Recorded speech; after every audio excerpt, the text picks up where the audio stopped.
What shall we do? And the people asked him, saying, What shall we do then?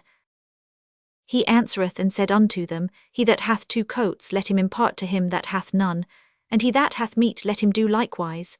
Luke 11.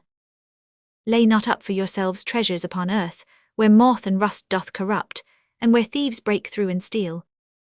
But lay up for yourselves treasures in heaven, where neither moth nor rust doth corrupt, and where thieves do not break through nor steal.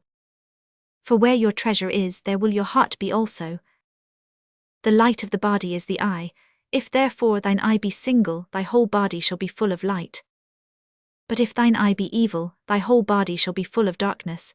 If therefore the light that is in thee be darkness, how great is your darkness? No man can serve 2 masters, for either he will hate the one and love the other, or else he will hold to the one and despise the other. Ye cannot serve God and mammon. Therefore I say unto you, take no thought for your life, what ye shall eat, or what ye shall drink, nor yet for your body, what ye shall put on. Is not the life more than meat, and the body than raiment? Matt. 25. Therefore take no thought, saying, What shall we eat? Or what shall we drink? Or wherewithal shall we be clothed? For after all these things do the Gentiles seek, for your heavenly Father knoweth that ye have need of all these things. But seek ye first the kingdom of God and his righteousness, and all these things shall be added unto you. Matt. 33. For it is easier for a camel to go through a needle's eye, than for a rich man to enter into the kingdom of God. Luke. Chapter 1. After having passed the greater part of my life in the country, I came at length, in the year 1881, to reside in Moscow, where I was immediately struck with the extreme state of pauperism in that city. Though well acquainted with the privations of the poor in rural districts, I had not the faintest conception of their actual condition in towns. In Moscow it is impossible to pass a street without meeting beggars of a peculiar kind, quite unlike those in the country who go about there, as the saying is, with a bag and the name of Christ. The Moscow beggars neither carry a bag nor ask for alms. In most cases when they meet you, they try to catch your eye, and then act according to the expression of your face. I know of one such, a bankrupt gentleman. He is an old man who advances slowly, limping painfully with each leg. When he meets you, he limps and makes a bow. If you stop, he takes off his cap, ornamented with a cockade, bows again and begs. If you do not stop, he pretends to be only lame and continues limping along. That is a specimen of a genuine Moscow beggar, an experienced one. At first I did not know why such mendicants did not ask openly, but afterwards I learned why, without understanding the reason. One day I saw a policeman push a ragged peasant swollen with dropsy into a cab. I asked what he had been doing, and the policeman replied, "Begging." "Is begging then forbidden?" "So it seems," he answered. As the man was being driven away, I took another cab and followed. I wished to find out whether begging was really forbidden, and if so, why.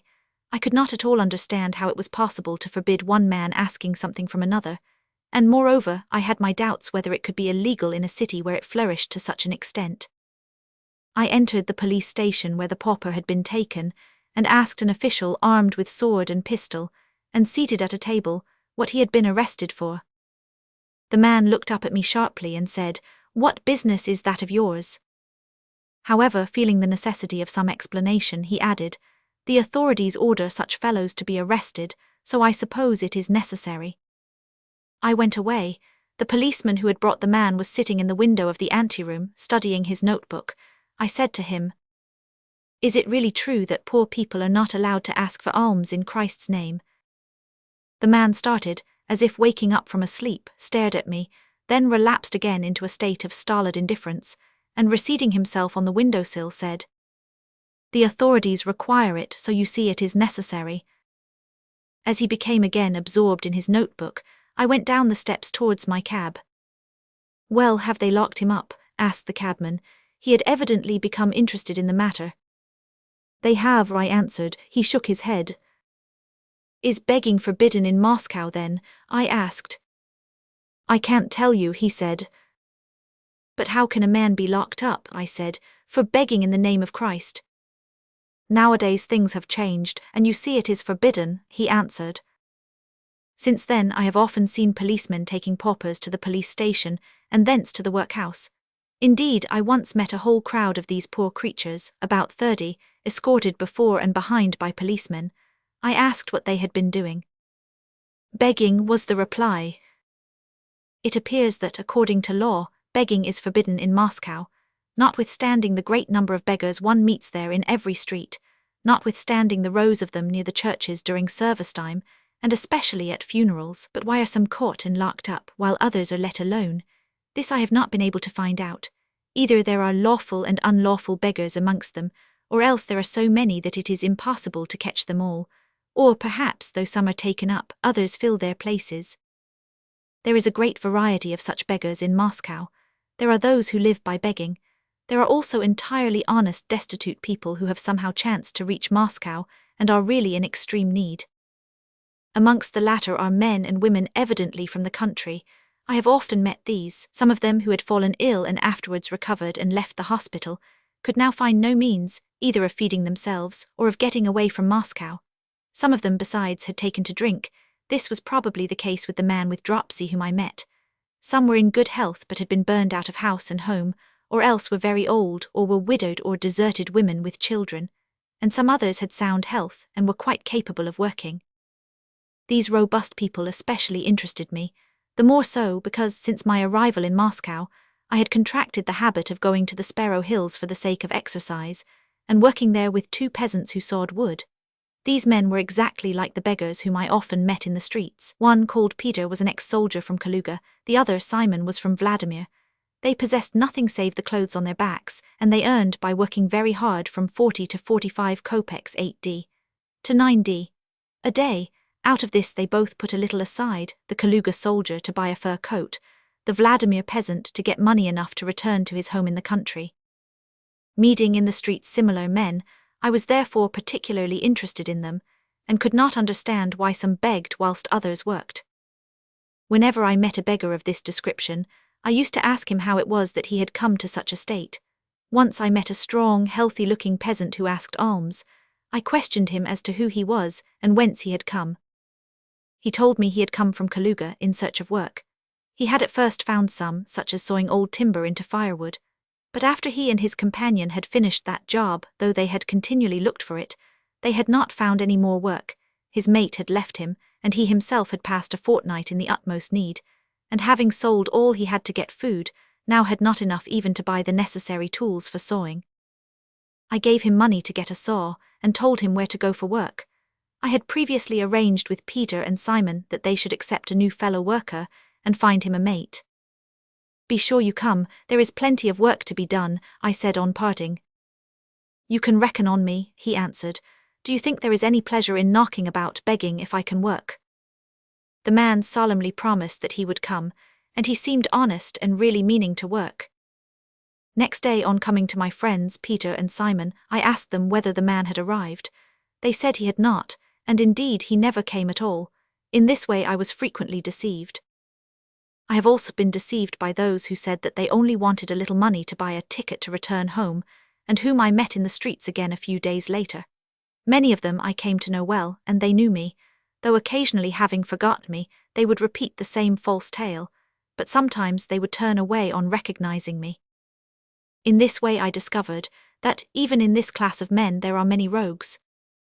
Still, these poor rogues were also very much to be pitied. They were all ragged and hungry.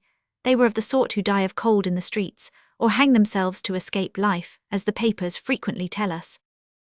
Chapter 2. When I talked to my town friends about this pauperism which surrounded them, they always replied, "Oh, you have seen nothing yet. You should go to the Kitrov market and visit the lodging houses there if you want to see the genuine golden company." One jovial friend of mine added that the number of these paupers had so increased that they already formed not a golden company, but a golden regiment. My witty friend was right, but he would have been yet nearer the truth had he said that these men formed in Moscow not a company, nor a regiment, but a whole army, an army, I should judge, of about 50,000.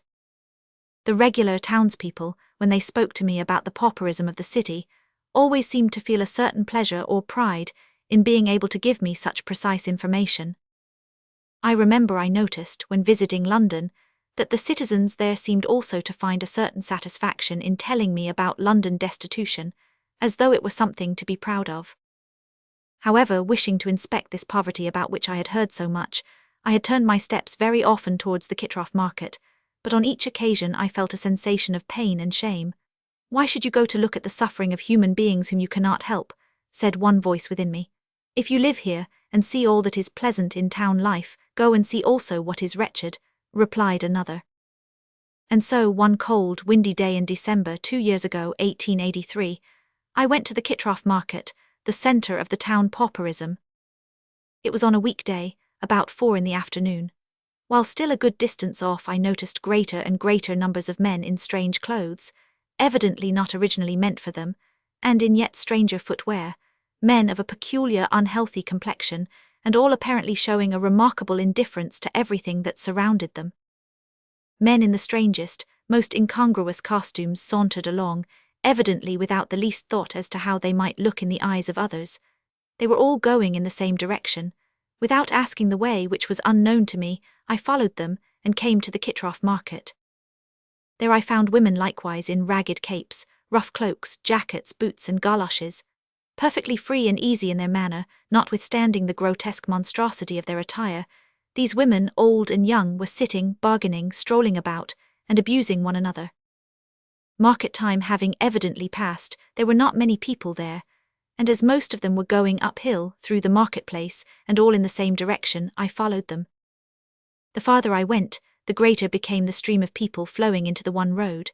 Having passed the market and gone up the street, I found that I was following 2 women, one old, the other young. Both were clothed in some grey, ragged stuff. They were talking as they walked about some kind of business.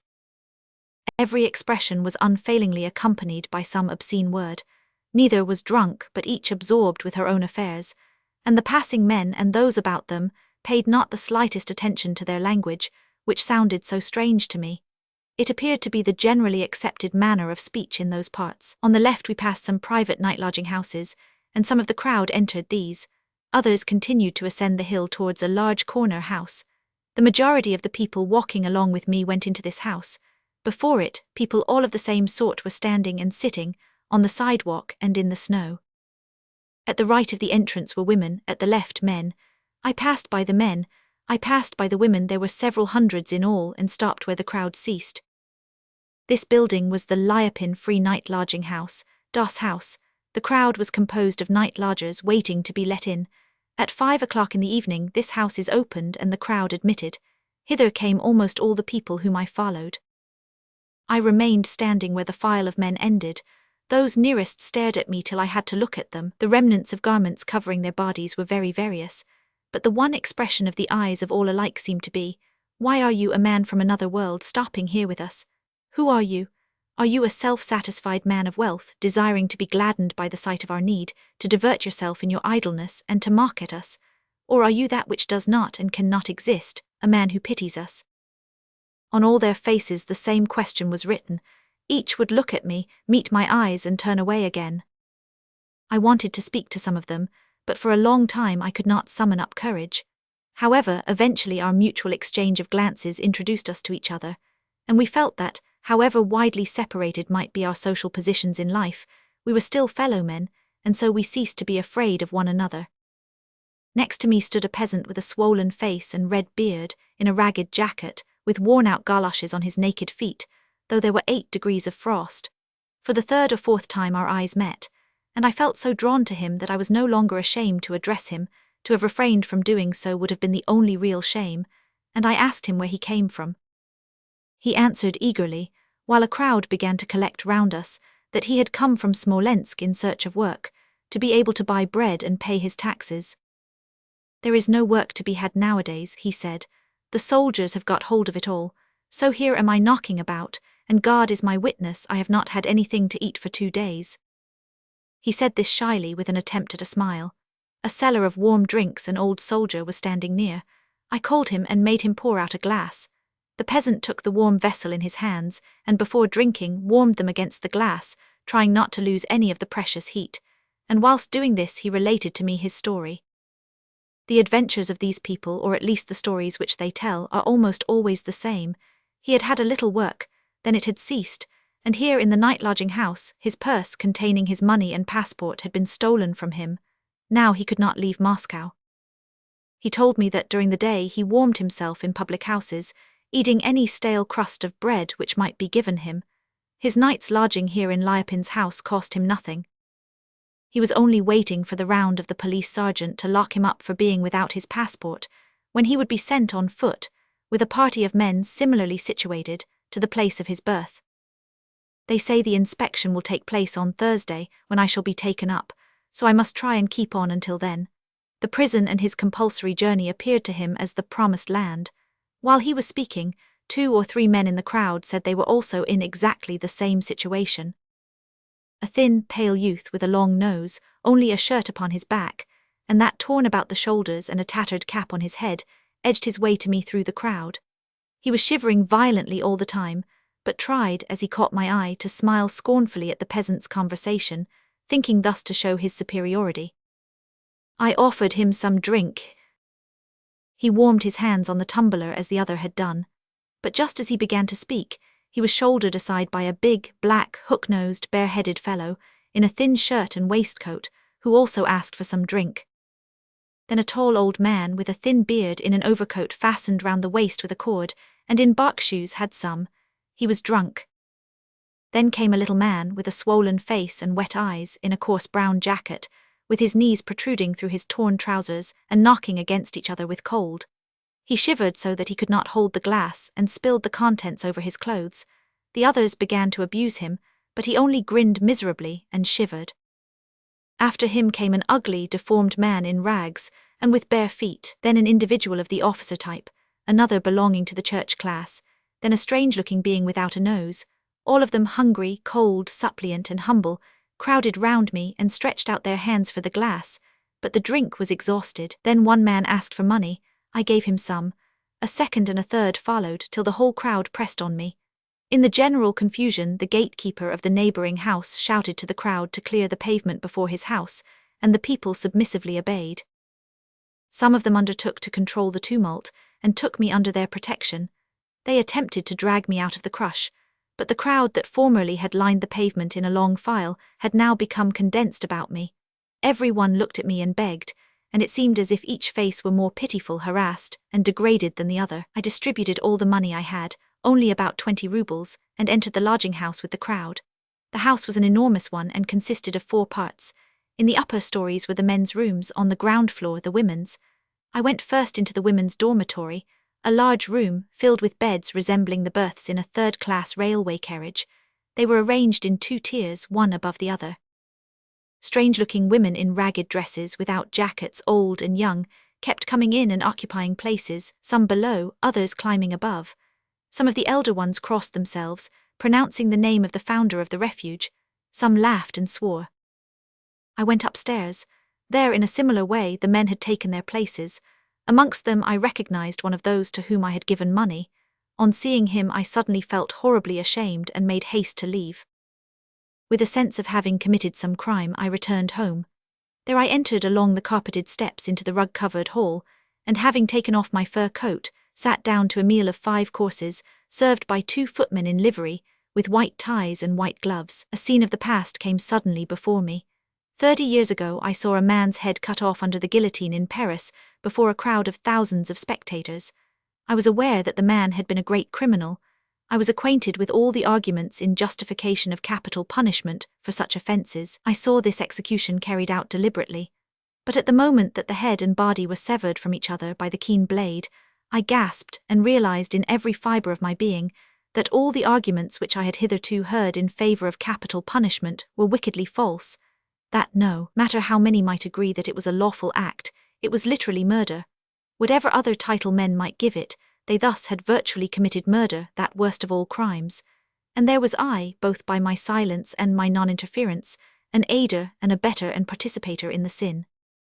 Similar convictions were again forced upon me when I now beheld the misery, cold, hunger and humiliation of thousands of my fellow men. I realized not only with my brain, but in every pulse of my soul that, whilst there were thousands of such sufferers in Moscow, I, with tens of thousands of others, daily filled myself to repletion with luxurious dainties of every description, took the tenderest care of my horses, and clothed my very floors with velvet carpets. Whatever the wise and learned of the world might say about it, however unalterable the course of life might seem to be, the same evil was continually being enacted, and I, by my own personal habits of luxury, was a promoter of that evil. The difference between the two cases was only this, that in the first, all I could have done would have been to shout out to the murderers standing near the guillotine, who were accomplishing the deed, that they were committing a murder, and by every means to try to hinder them, while, of course, knowing that my interference would be in vain, whereas in this second case I might have given away, not only the drink and the small sum of money I had with me, but also the coat from off my shoulders, and all that I possessed at home.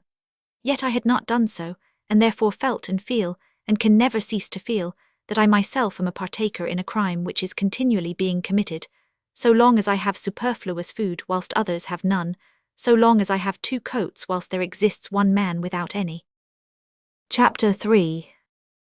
On the same evening that I returned from Liopin's house, I imparted my impressions to a friend, and he, a resident of the town, began to explain to me, not without a certain satisfaction, that this was the most natural state of things in a town, that it was only owing to my provincialism that I found anything remarkable in it, and that it had always been and always would be so, such being one of the inevitable conditions of civilization.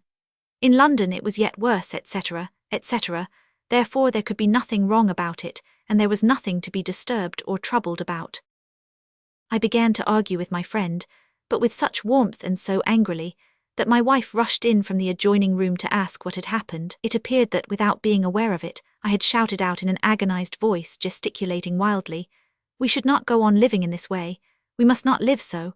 We have no right." I was rebuked for my unnecessary excitement. I was told that I could not talk quietly upon any question, that I was irritable, and it was pointed out to me that the existence of such misery as I had witnessed was in no way a reason for embittering the life of my home circle. I felt that this was perfectly just and held my tongue, but in the depth of my soul I knew that I was right, and I could not quiet my conscience. The town life, which had previously seemed alien and strange to me, now became so hateful that all the indulgencies of a luxurious existence, in which I had formerly delighted, began to torment me. However much I tried to find some kind of excuse for my mode of life, I could not contemplate without irritation either my own or other people's drawing rooms, nor a clean, richly served dinner table, nor a carriage with well-fed coachmen and horses, nor the shops, theatres, and entertainments. I could not help seeing, in contrast to all this, those hungry, shivering, and degraded inhabitants of the night-lodging house.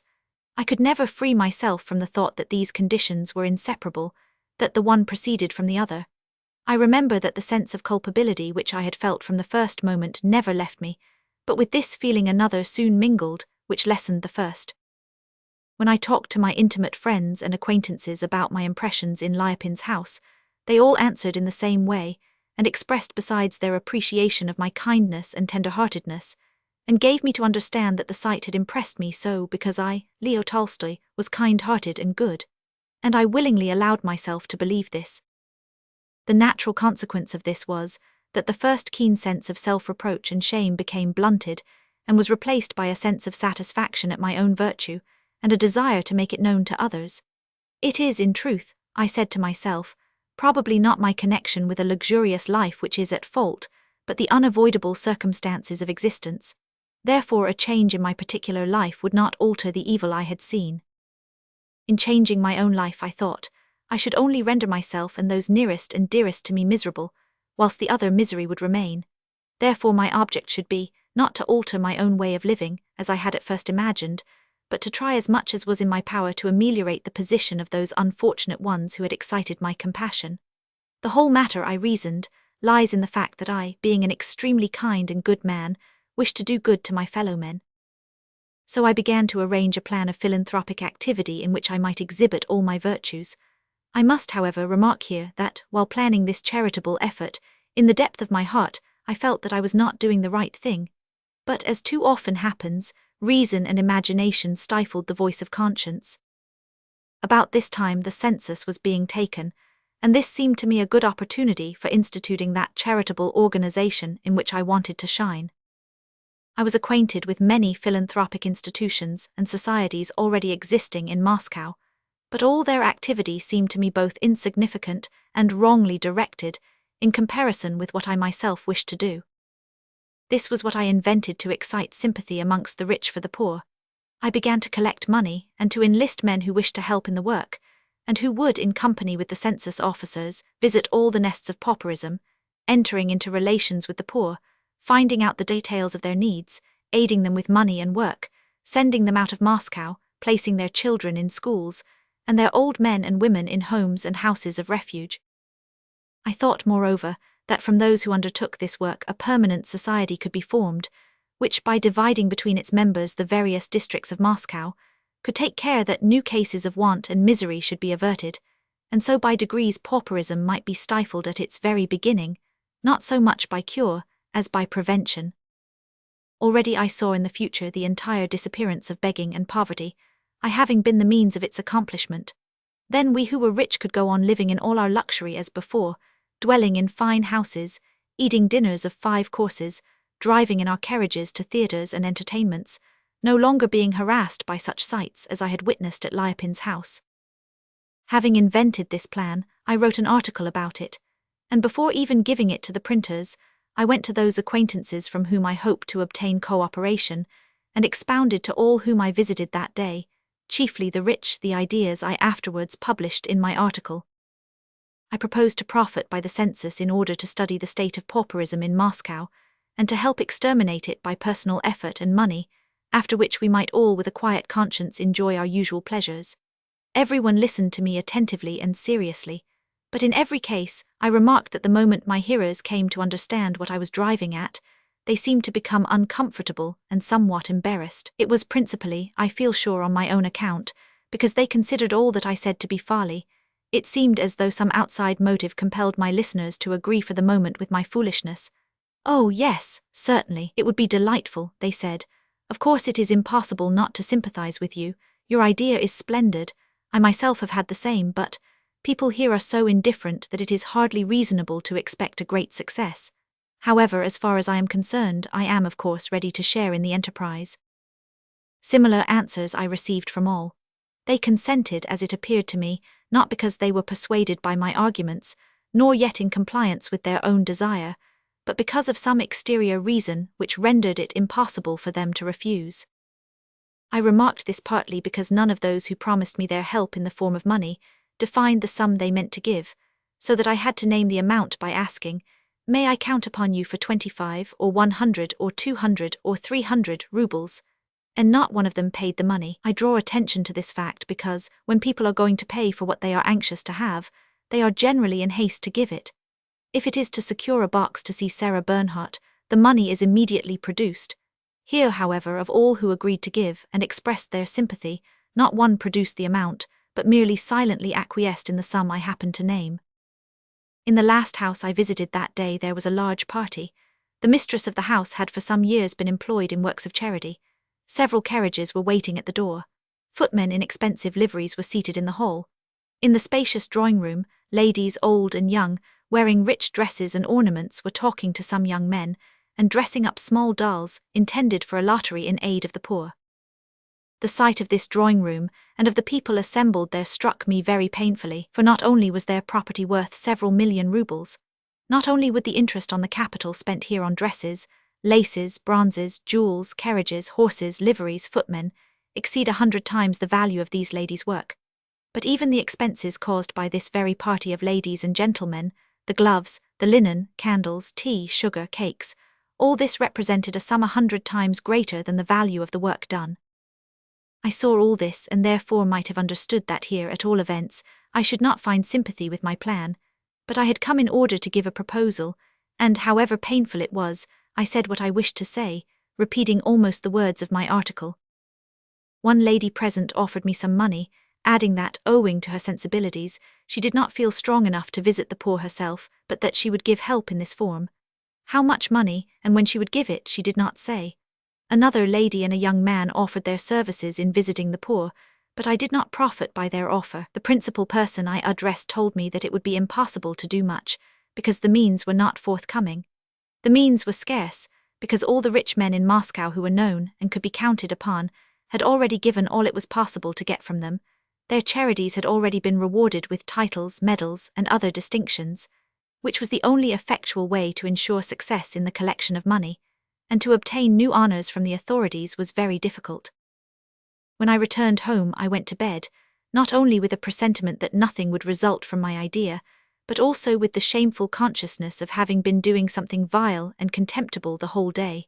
However, I did not desist. First, the work had been begun, and false shame prevented my giving it up. Second, not only the success of the enterprise itself, but even my part in it, afforded me the possibility of continuing to live in my usual way, whereas the failure of this enterprise would have put me under the constraint of giving up my present mode of life and of seeking another. Of this I was unconsciously afraid, and therefore I refused to listen to my inner voice and continued what I had begun. Having sent my article to be printed, I read a proof copy at a census meeting in the town hall, hesitatingly and blushing till my cheeks burned again. I felt very uncomfortable, and I saw that all my hearers were equally uncomfortable. On my question, whether the managers of the census would accept my proposal that they should remain at their posts in order to form a link between society and those in need, an awkward silence ensued. Then two of those present made speeches, which seemed to mend the awkwardness of my suggestions. Sympathy for me was expressed along with their general approbation, but they pointed out the impracticability of my scheme. Everyone immediately seemed more at ease, but afterwards, still wishing to succeed, I asked each district manager separately whether during the census he was willing to investigate the needs of the poor and afterwards remain at his post in order to form this link between the poor and the rich. All were again confounded. It seemed as though their looks said, "Why, we have listened to your silly proposition out of personal regard for you, but here you come with it again." This was the expression of their faces, but in words they told me that they consented, and two of them separately, but as though they had agreed together, said in the same words, "We regard it as our moral duty to do so." The same impression was produced by my words upon the students who had volunteered to act as clerks during the census, when I told them that they might accomplish a charitable work besides their scientific pursuits. When we talked the matter over, I noticed that they were shy of looking me straight in the face, as one often hesitates to look into the face of a good-natured man who is talking nonsense. The same impression was produced upon the editor of the paper when I handed my article to him, also upon my son, my wife, and various other people. Every one seemed embarrassed, but all found it necessary to approve of the idea itself, and all, immediately after this approbation, began to express their doubts as to the success of the plan, and for some reason or other, all without exception took to condemning the indifference and coldness of society and of the world, though they evidently excluded themselves. Chapter 4.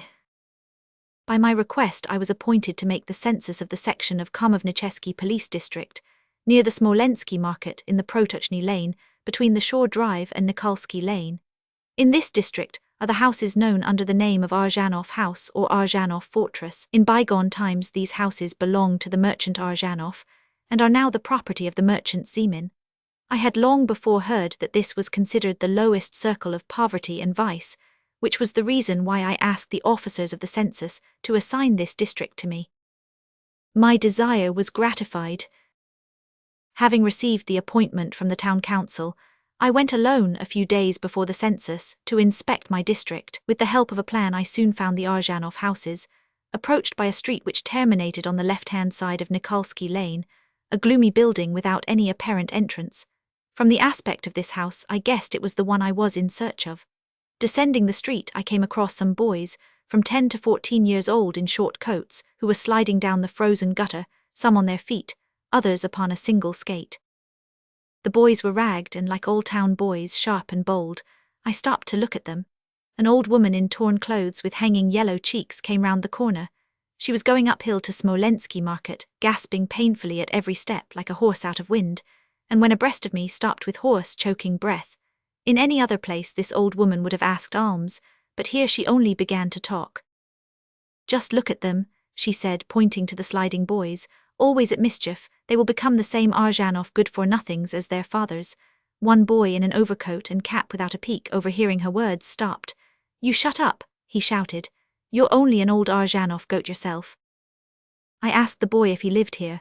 "Yes, and so does she. She stole some boots," he called out, and pushing himself off slid on. The old woman began a torrent of abuse, interrupted by coughs.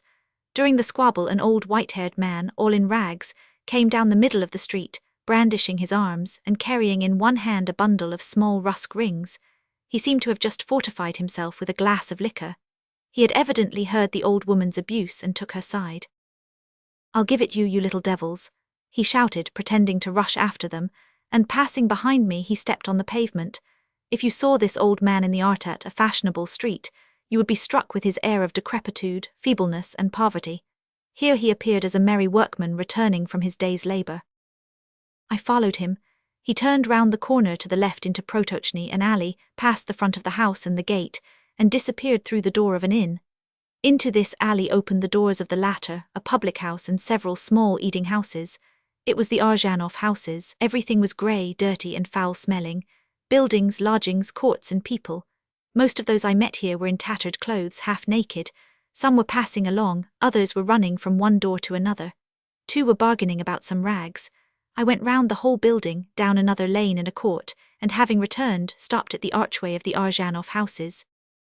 I wanted to go in and see what was going on inside, but the idea made me feel painfully awkward.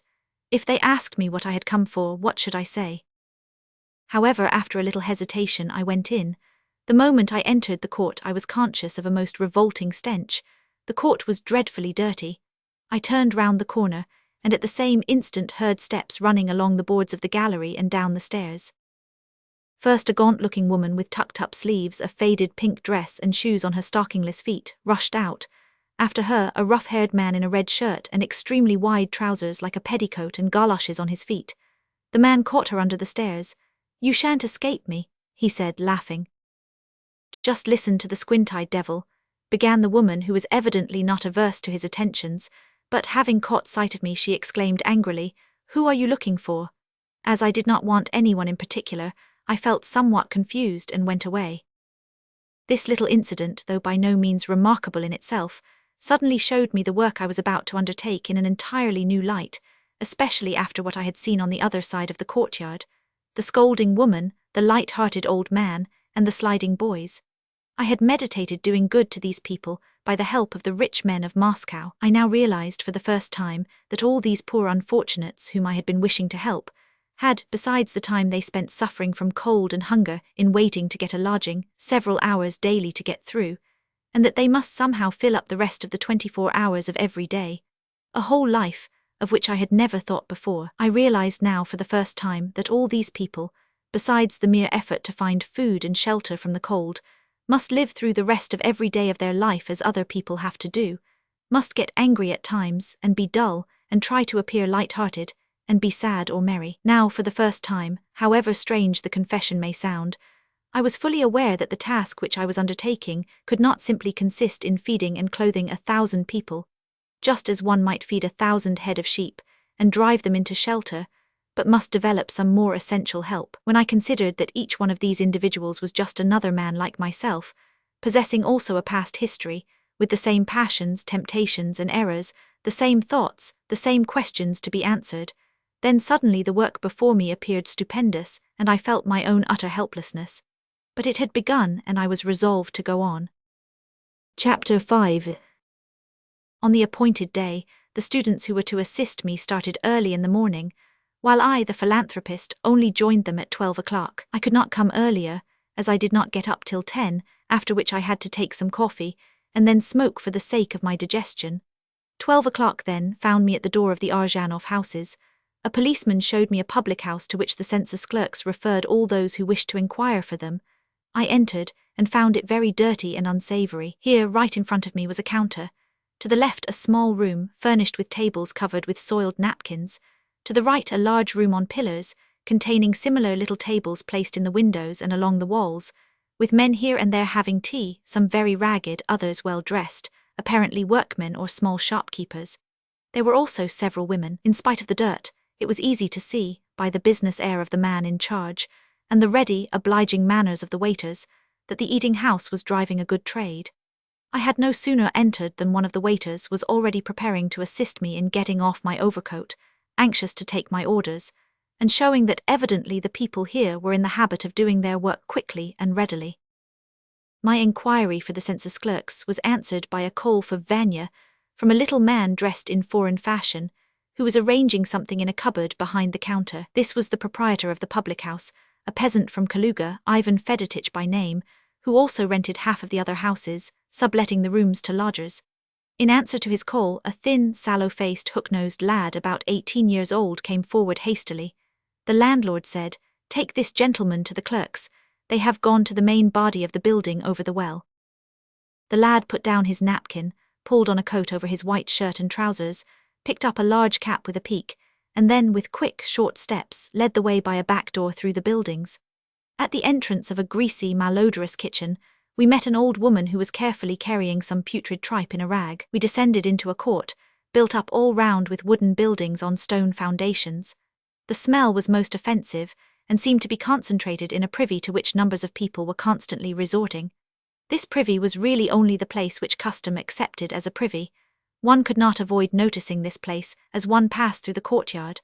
One suffered in entering the acrid atmosphere of the bad smells issuing from it. The boy, taking care not to soil his white trousers, led me cautiously across frozen and unfrozen filth, and approached one of the buildings. The people crossing the yard and galleries all stopped to gaze at me. It was evident that a cleanly dressed man was an unusual sight in the place. The boy asked a woman whom we met whether she had seen where the census officials had entered, and 3 people at once answered his question. Some said that they were over the well, others said that they had been there, but had now gone to Nikita Ivanovich's. An old man in the middle of the court, who had only a shirt on, said that they were at number 30. The boy concluded that this information was the most probable, and led me to number 30 into the basement, where darkness prevailed and a bad smell, different from that which filled the court. We continued to descend along a dark passage. As we were traversing it, a door was suddenly opened, out of which came a drunken old man in a shirt, evidently not of the peasant class. A shrieking washerwoman with tucked-up sleeves and soapy arms was pushing him out of the room. Vanya, my guide, shoved him aside, saying, "It won't do to kick up such a row here, and you an officer too." When we arrived at number 30, Vanya pulled the door, which opened with the sound of a wet slap, and we felt a gush of soapy steam and an odor of bad food and tobacco, and entered in complete darkness. The windows were on the other side, and we were in a crooked corridor that went right and left, with doors leading at different angles into rooms separated from it by a partition of unevenly laid boards, roughly whitewashed. In a dark room to the left we could see a woman washing at a trough. Another old woman was looking out of a door at the right. Near an open door was a hairy, red-skinned peasant in bark shoes, sitting on a couch. His hands rested upon his knees, and he was swinging his feet and looking sadly at his shoes.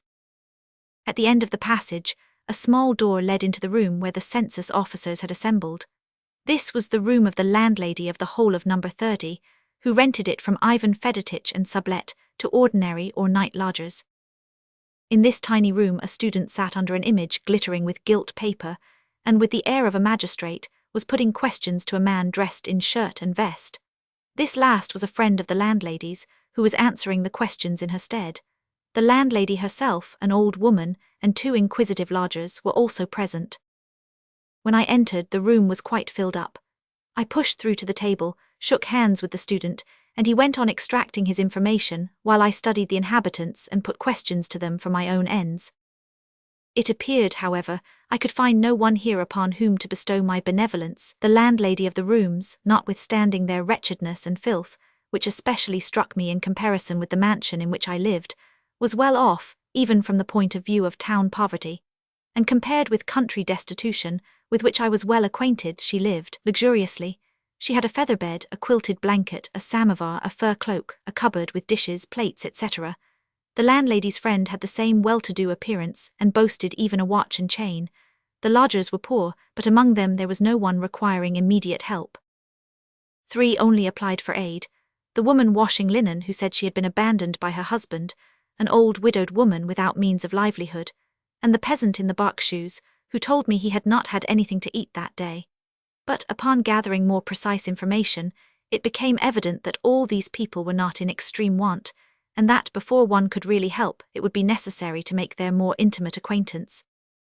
When I offered the washerwoman to place her children in a home, she became confused, thought over it some time, then thanked me much but evidently did not desire it. She would rather have had some money. Her eldest daughter helped her in the washing, and the second acted as nurse to the little boy. The old woman asked to be put into a refuge, but examining her corner I saw she was not in extreme distress. She had a box containing some property and a teapot, 2 cups and old bonbon boxes with tea and sugar. She knitted stockings and gloves, and received a monthly allowance from a lady benefactress. The peasant was evidently more desirous of wetting his throat after his last day's drunkenness than of food, and anything given him would have gone to the public house. In these rooms, therefore, there was no one whom I could have rendered in any respect happier by helping them with money. There were only paupers there, and paupers it seemed of a questionable kind. I put down the names of the old woman, the laundress and the peasant, and settled in my mind that it would be necessary to do something for them, but that first I would help those other especially unfortunate ones whom I expected to come across in this house. I made up my mind that some system was necessary in distributing the aid which we had to give. First, we must find the most needy, and then come to such as these. But in the next lodging, and in the next again, I found only similar cases, which would have to be looked into more closely before being helped. Of those whom pecuniary aid alone would have rendered happy, I found none. However ashamed I feel in confessing it, I began to experience a certain disappointment at not finding in these houses anything resembling what I had expected. I thought to find very exceptional people, but when I had gone over all the lodgings, I became convinced that their inhabitants were in no way extremely peculiar, but much like those amongst whom I lived. As with us, so also with them, there were some more or less good and others more or less bad. There were some more or less happy, and others more or less unhappy. Those who were unhappy amongst them would have been equally wretched with us, their misery being within themselves, a misery not to be mended by any kind of banknote. Chapter 6. The inhabitants of these houses belonged to the lowest population of the town, which in Moscow amounts to perhaps more than 100,000. In this house there were representative men of all kinds, petty employers and journeymen, shoemakers, brushmakers, joiners, hackney coachmen, jobbers carrying on business on their own account, washerwomen, second-hand dealers, money-lenders, day labourers, and others without any definite occupation, and here also lodged beggars and unfortunate women.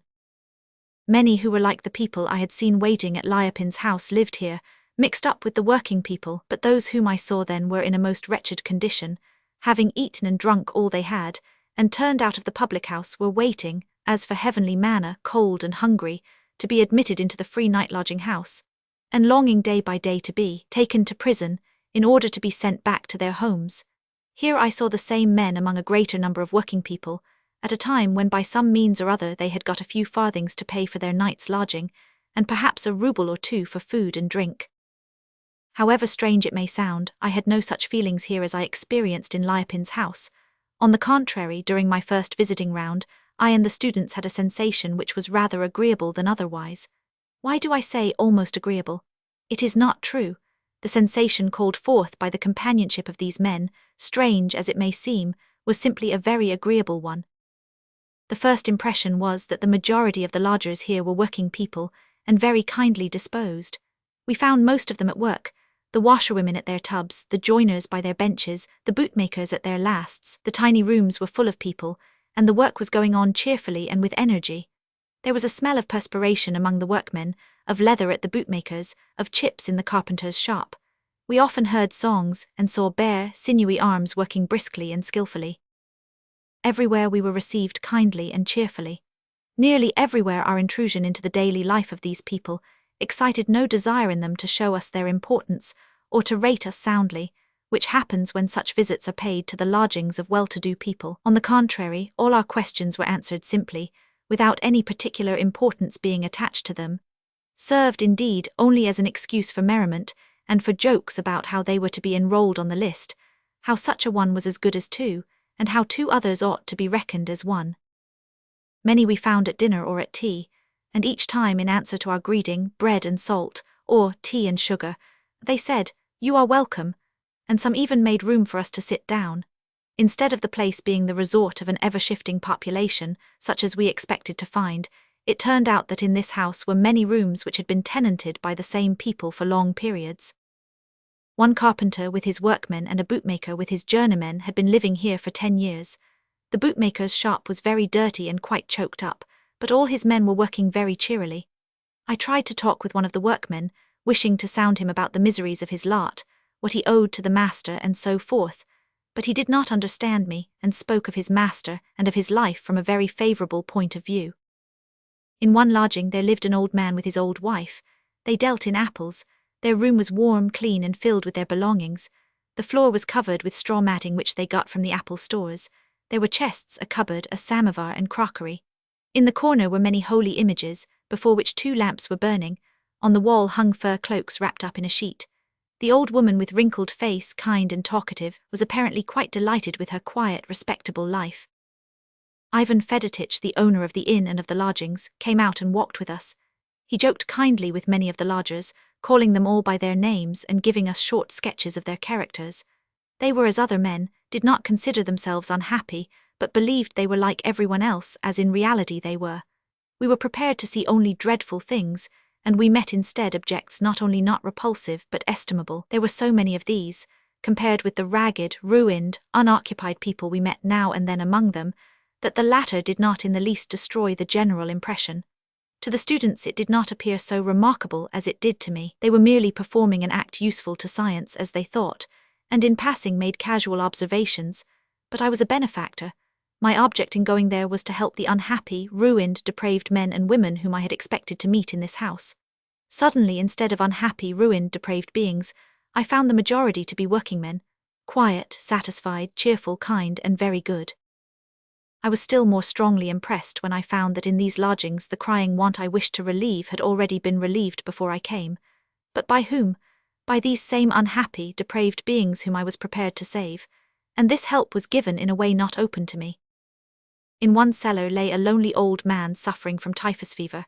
He had no connections in the world, yet a woman, a widow with a little girl, quite a stranger to him but living in the corner next to him, nursed him, gave him tea and bought him medicine with her own money. In another lodging lay a woman in puerperal fever. A woman of the town was nursing her child, and had prepared a sucking bottle for him, and had not gone out to ply her sad trade for 2 days. An orphan girl was taken into the family of a tailor, who had 3 children of his own. Thus there remained only such miserable unoccupied men as retired officials, clerks, men-servants out of situations, beggars, tipsy people, prostitutes, children, whom it was not possible to help all at once by means of money, but whose cases it was necessary to consider carefully before assisting them. I had been seeking for men suffering immediately from want of means, whom one might be able to help by sharing one's superfluities with them. I had not found them. All whom I had seen, it would have been very difficult to assist materially without devoting time and care to their cases. Chapter 7. These unfortunate necessitous ones ranged themselves in my mind under 3 heads. First, those who had lost former advantageous positions, and who were waiting to return to them. Such men belonged to the lowest as well as to the highest classes of society. Secondly, women of the town, who are very numerous in these houses, and thirdly, children. The majority of those I found and noted down were men who had lost former places, and were desirous of returning to them, chiefly of the better class and government officials.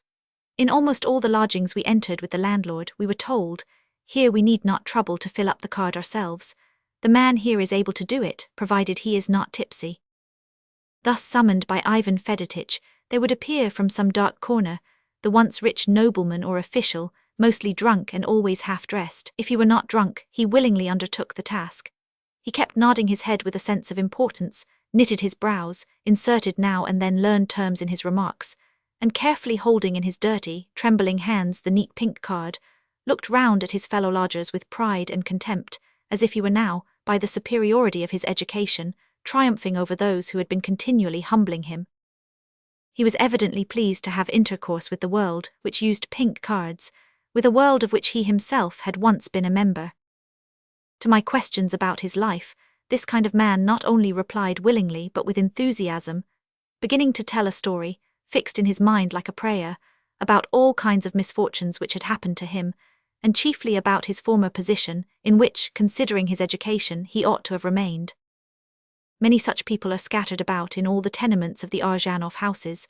One lodging house was tenanted exclusively by them, women and men. As we approached them, Ivan Fedotich said, "Now, here's where the nobility live." The lodging was full.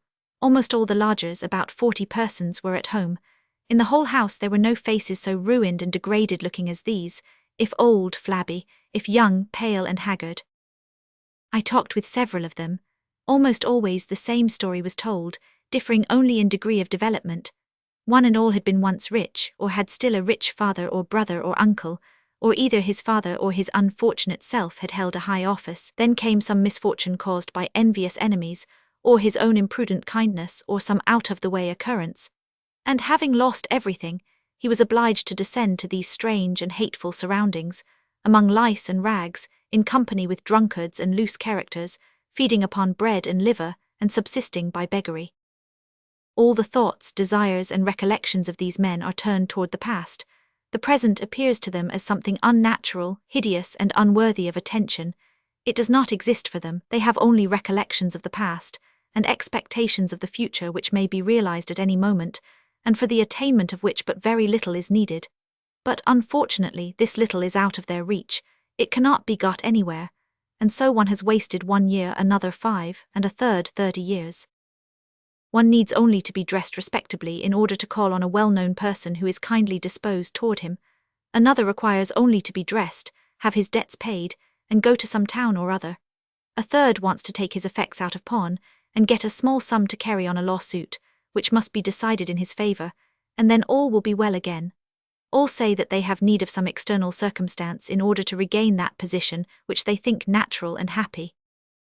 If I had not been blinded by my pride in being a benefactor, I should have needed only to look a little closer into their faces, young and old, which were generally weak, sensual but kind, in order to understand that their misfortunes could not be met by external means, that they could be happy in no position while their present conception of life remained the same, that they were by no means peculiar people in peculiarly unhappy circumstances, but that they were like all other men, ourselves included.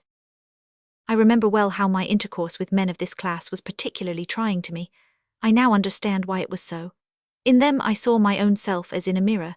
If I had considered carefully my own life and the lives of people of my own class, I should have seen that between us and these unfortunate men there existed no essential difference.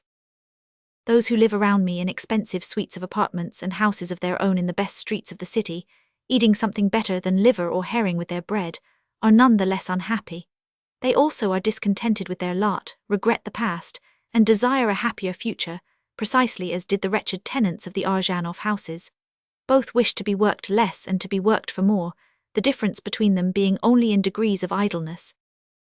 Unfortunately, I did not see this at first, nor did I understand that such people needed to be relieved, not by my charity, but from their own false views of the world, and that to change a man's estimate of life, he must be given one more accurate than his own, which, unhappily not possessing myself, I could not communicate to others. These men were unhappy not because, to use an illustration, they were without nourishing food, but because their stomachs were spoiled, and they required not nourishment but a tonic. I did not see that in order to help them, it was not necessary to give them food but to teach them how to eat. Though I am anticipating, I must say that of all these people whose names I put down, I did not in reality help one, notwithstanding that everything some of them had desired was done to relieve them. Of these I became acquainted with 3 men in particular. All 3, after many failures and much assistance, are now in the same position they were in 3 years ago. Chapter 8. The second class of unfortunates whom I hoped afterwards to be able to help were women of the town. These women were very numerous in the Arjanov houses, and they were of every kind, from young girls still bearing some likeness to women, to old and fearful-looking creatures without a vestige of humanity. The hope of helping these women, whom I had not at first in view, was aroused by the following circumstances. When we had finished half of our tour, we had already acquired a somewhat mechanical method. On entering a new lodging, we at once asked for the landlord. One of us sat down, clearing a space to write, and the other went from one to another, questioning each man and woman in the room and reporting the information obtained to him who was writing. On our entering one of the basement lodgings, the student went to look for the landlord, and I began to question all who were in the place. This place was divided thus. In the middle of the room, which was 4 yards square, there stood a stove. From the stove 4 partitions or screens radiated, making a similar number of small compartments. In the first of these, which had 2 doors in it opposite each other, and 4 pallets, were an old man and a woman. Next to this was a rather long but narrow room, in which was the landlord, a young, pale, good-looking man dressed in a grey woolen coat. To the left of the first division was a third small room where a man was sleeping, seemingly tipsy, and a woman in a pink dressing gown. The fourth compartment was behind a partition, access to it being through the landlord's room. The student entered the latter, while I remained in the first, questioning the old man and the woman. The former had been a compositor, but now had no means of livelihood whatever. The woman was a cook's wife. I went into the third compartment and asked the woman in the dressing gown about the man who was asleep. She answered that he was a visitor. I asked her who she was. She replied that she was a peasant girl from the county of Moscow. "What is your occupation?" She laughed and made no answer. "What do you do for your living?" I repeated, thinking she had not understood the question. "I sit in the inn," she said. I did not understand her and asked again, "What are your means of living?" She gave me no answer but continued to giggle. In the fourth room, where we had not yet been, I heard the voices of women also giggling. The landlord came out of his room and approached us. He had evidently heard my questions and the woman's answers. He glanced sternly at her and turning to me said, "She is a prostitute," and it was evident that he was pleased that he knew this word, which is the one used in official circles, and at having pronounced it correctly, and having said this with a respectful smile of satisfaction towards me, he turned to the woman. As he did so, the expression of his face changed. In a peculiarly contemptuous manner, and with rapid utterance as one would speak to a dog, he said without looking at her, "Don't be a fool. Instead of saying you sit in the inn, speak plainly and say you are a prostitute. She does not even yet know her proper name," he said, turning to me. This manner of speaking shocked me. "It is not for us to shame her," I said. "If we were all living according to God's commandment, there would be no such persons." "There are such doings," said the landlord with an artificial smile. "Therefore we must pity them and not reproach them. Is it their fault?" I do not remember exactly what I said. I remember only that I was disgusted by the disdainful tone of this young landlord, in a lodging filled with females whom he termed prostitutes, and I pitied the woman and expressed both feelings. No sooner had I said this than I heard from the small compartment where the giggling had been, the noise of creaking bedboards, and over the partition, which did not reach to the ceiling, appeared the dishevelled curly head of a female with small swollen eyes and a shining red face. A second and then a third head followed. They were evidently standing on their beds, and all three were stretching their necks and holding their breath and looking silently at me with strained attention. A painful silence followed. The student, who had been smiling before this happened, now became grave. The landlord became confused and cast down his eyes, and the women continued to look at me in expectation. I felt more disconcerted than all the rest. I had certainly not expected that a casual word would produce such an effect. It was like the field of battle covered with dead bones seen by the prophet Ezekiel, on which, trembling from contact with the spirit, the dead bones began to move. I had casually uttered a word of love and pity, which produced upon all such an effect that it seemed as if they had been only waiting for it to cease to be corpses and to become alive again. They continued to look at me, as if wondering what would come next, as if waiting for me to say those words and do those acts by which these dry bones would begin to come together, be covered with flesh and receive life. But I felt, alas, that I had no such words or deeds to give or to continue as I had begun. In the depth of my soul I felt that I had told a lie, that I myself was like them, that I had nothing more to say, and I began to write down on the card the names and the occupations of all the lodgers there. This occurrence led me into a new kind of error.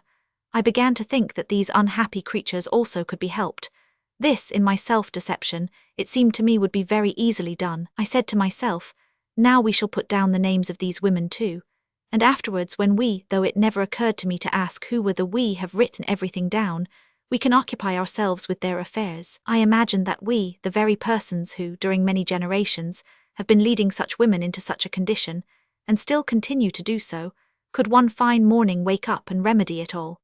And yet, if I could have recollected my conversation with the lost woman who was nursing the baby for the sick mother, I should have understood the folly of such an idea. When we first saw this woman nursing the child, we thought that it was hers, but upon our asking her what she was, she answered us plainly that she was a wench. She did not say prostitute. It was left for the proprietor of the lodgings to make use of that terrible word. The supposition that she had a child gave me the idea of helping her out of her present position. "Is this child yours?" I asked. "No, it is that woman's there." "Why do you nurse him?" "She asked me to, she is dying." Though my surmise turned out to be wrong, I continued to speak with her in the same spirit.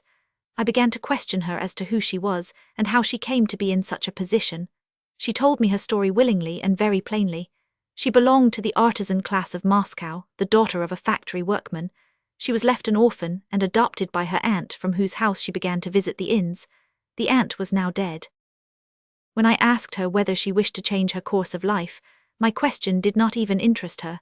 How can a supposition about something quite impossible awaken an interest in anyone? She smiled and said, "Who would take me with a yellow ticket?" "But," said I, "if it were possible to find you a situation as a cook or something else." I said this because she looked like a strong woman with a kind, dull, round face, not unlike many cooks I had seen. Evidently my words did not please her. She repeated, "Cook, but I do not understand how to bake bread." She spoke jestingly, but by the expression of her face I saw that she was unwilling, that she even considered the position and rank of a cook beneath her. This woman who, in the most simple manner, like the widow in the Gospel, had sacrificed all that she had for a sick person, at the same time, like other women of the same profession, considered the position of a workman or workwoman low and despicable. She had been educated to live without work, a life which all her friends considered quite natural. This was her misfortune, and by this she came into her present position, and is kept in it. This brought her to the inns. Who of us men and women will cure her of this false view of life? Are there among us any men convinced that a laborious life is more respectable than an idle one, and who are living according to this conviction, and who make this the test of their esteem and respect? If I had thought about it, I should have understood that neither I nor anybody else I know was able to cure a person of this disease. I should have understood that those wondering and awakened faces that looked over the partition expressed merely astonishment at the pity shown to them, but no wish to reform their lives. They did not see the immorality. They knew that they were despised and condemned, but the reason for this they could not understand. They had lived in this manner from their infancy among women like themselves, who, they know very well, have always existed, do exist, and are necessary to society, that there are officials deputed by government to see that they conform to regulations. Besides, they know that they have power over men and subdue them, and often influence them more than any other women. They see that their position in society, notwithstanding the fact that they are always blamed, is recognized by men as well as by women and by the government, and therefore they cannot even understand of what they have to repent, and wherein they should reform. During one of our tour, the student told me that in one of the lodgings there was a woman who sends out her daughter, 13 years old, to walk the streets. Wishing to save this little girl, I went on purpose to their lodging. Mother and daughter were living in great poverty. The mother, a small, dark-complexioned prostitute of 40 years of age, was not simply ugly but disagreeably ugly. The daughter was also bad-looking. To all my indirect questions about their mode of life, the mother replied curtly, with a look of suspicion and animosity, apparently feeling that I was an enemy with bad intentions. The daughter said nothing without looking first at the mother, in whom she evidently had entire confidence. They did not awaken pity in my heart, but rather disgust. Still, I decided that it was necessary to save the daughter, to awaken an interest in ladies who might sympathize with the miserable condition of these women, and might so be brought here. Yet if I had thought about the antecedents of the mother, how she had given birth to her daughter, how she had fed and brought her up, certainly without any outside help, and with great sacrifices to herself, if I had thought of the view of life which had formed itself in her mind, I should have understood that in the mother's conduct there was nothing at all bad or immoral, seeing she had been doing for her daughter all she could, i.e., what she considered best for herself. It was possible to take this girl away from her mother by force, but to convince her that she was doing wrong in selling her daughter was not possible. It would first be necessary to save this woman, this mother, from a condition of life approved by everyone, and according to which a woman may live without marrying and without working, serving exclusively as a gratification to the passions. If I had thought about this, I should have understood that the majority of those ladies whom I wished to send here for saving this girl were not only themselves avoiding family duties, and leading idle and sensuous lives, but were consciously educating their daughters for this very same mode of existence, One mother leads her daughter to the inn and another to court and to balls. Both the views of the world held by both mothers are the same, viz., that a woman must gratify the passions of men, and for that she must be fed, dressed, and taken care of. How, then, are our ladies to reform this woman and her daughter? Chapter 9. Still more strange were my dealings with the children. In my role as benefactor, I paid attention to the children too, wishing to save innocent beings from going to ruin in this den, and I wrote down their names in order to attend to them myself afterwards. Among these children, my attention was particularly drawn to Seraja, a boy 12 years old. I sincerely pitied this clever, intelligent lad who had been living with a bootmaker, and who was left without any place of refuge when his master was put into prison. I wished to do something for him. I will now give the result of my benevolence in his case, because this boy's story will show my false position as a benefactor better than anything else. I took the boy into my house and lodged him in the kitchen. Could I possibly bring a lousy boy out of a den of depravity to my children? I considered that I had been very kind in having put him where he was, amongst my servants. I thought myself a great benefactor for having given him some of my old clothes and fed him, though it was properly my cook who did it. Not I. The boy remained in my house about a week. During this week I saw him twice, and passing him spoke some words to him, and when out walking, called on a bootmaker whom I knew and proposed the boy as an apprentice. A peasant who was on a visit at my house invited him to go to his village and work in a family. The boy refused to accept it, and disappeared within a week. I went to Arjanov's house to inquire after him. He had returned there, but when I called he was not at home. He had already been 2 days in a menagerie in Presnem Ponds, where he hired himself for 6d a day to appear in a procession of savages in costume, leading an elephant. There was some public show on at the time. I went to see him again, but he was so ungrateful, he evidently avoided me. Had I reflected upon the life of this boy and on my own, I should have understood that the boy had been spoiled by the fact of his having tasted the sweets of a merry and idle life, and that he had lost the habit of working. And I, in order to confer on him a benefit and reform him, took him into my own house. And what did he see there? He saw my children, some older than he, some younger, and some of the same age, who not only never did anything for themselves, but gave as much work to others as they could. They dirtied and spoiled everything about them, surfeited themselves with all sorts of dainties, broke the china, upset and threw to the dogs food which would have been a treat to him. If I took him out of a den and brought him to a respectable place, he could not but assimilate the views of life which existed there. And according to these views, he understood that in a respectable position one must live without working, eat and drink well, and lead a merry life.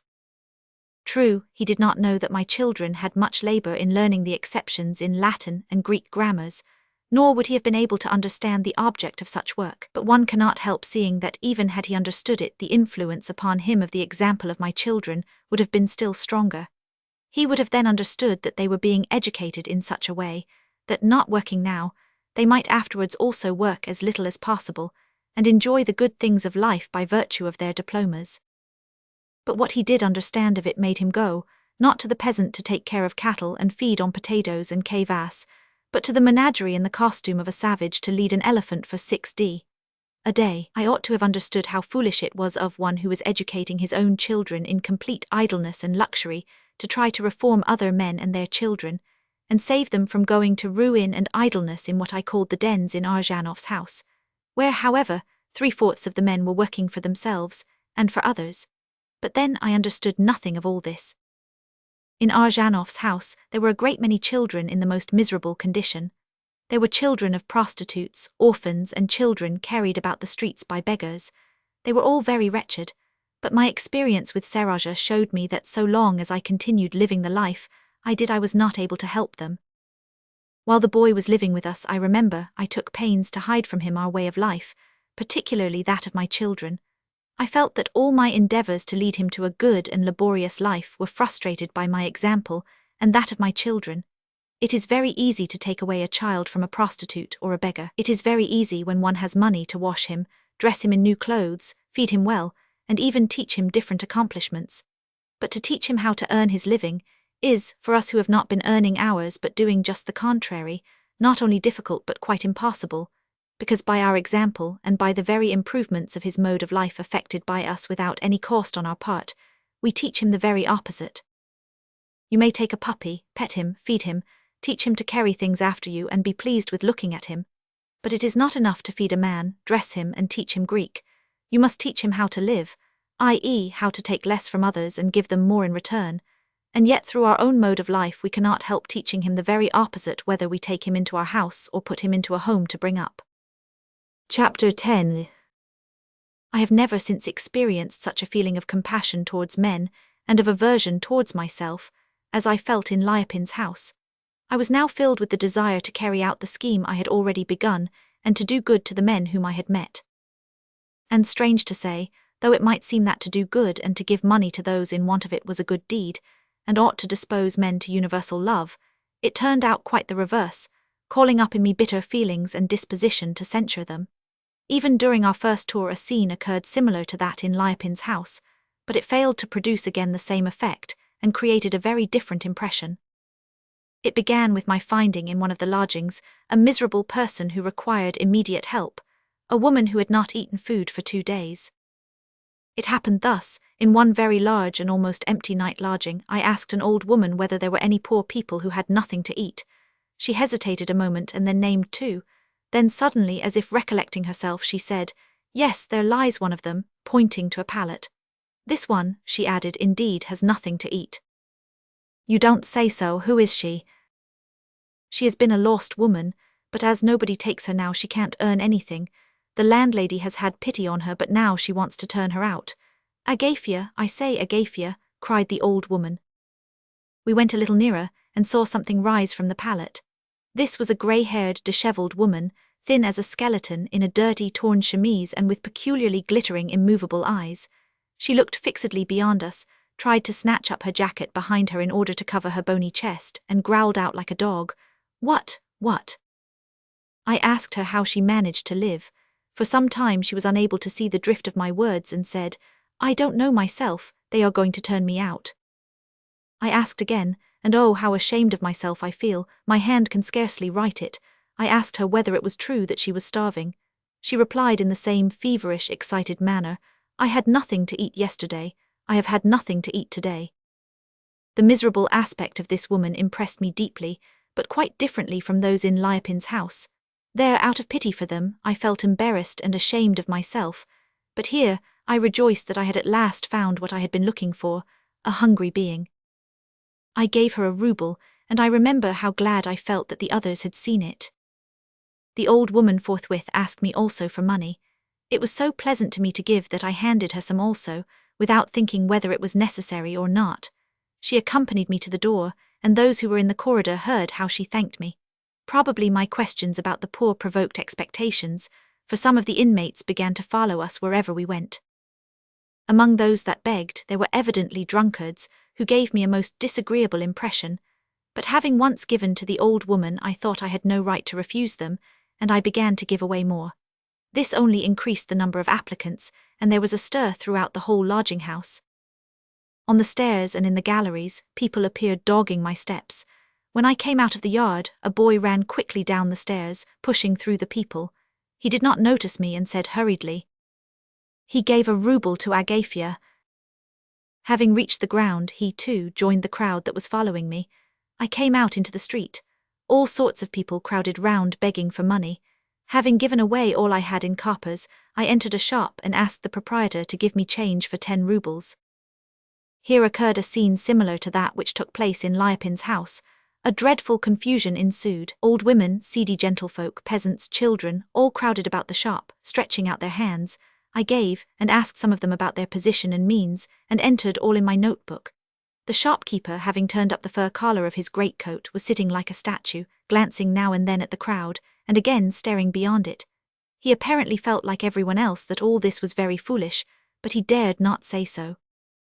In Liopin's house the misery and humiliation of the people had overwhelmed me, and I felt myself to blame for it, and also the desire and the possibility of becoming a better man. But though the scene here was similar, it produced quite a different effect. In the first place, I felt angry with many of those who assailed me, and then anxious as to what the shopmen and the dvorniks might think of me. I returned home that day with a weight on my mind. I knew that what I had done was foolish and inconsistent, but as usual when my conscience was troubled, I talked the more about my projected plan, as if I had no doubt whatever as to its success. The next day I went alone to those whom I had noted down, and who seemed the most miserable, thinking they could be more easily helped than others. As I have already mentioned, I was not really able to help any of these people. It turned out that to do so was more difficult than I had imagined. In short, I only tormented these men and helped no one. Before the last visiting tour, I went several times to Arjanov's house, and each time the same thing occurred. I was assailed by a crowd of men and women in the midst of whom I utterly lost my presence of mind. I felt the impossibility of doing anything because there were so many of them. Besides, each of them, taken separately, did not awaken any sympathy in me. I felt that every one lied, or at least prevaricated, and regarded me only as a purse out of which money could be drawn. It often seemed to me that the very money extorted from me did not improve their position, but only made it worse. The oftener I went to these houses, the closer the intercourse which I had with the inmates, the more apparent became the impossibility of doing anything.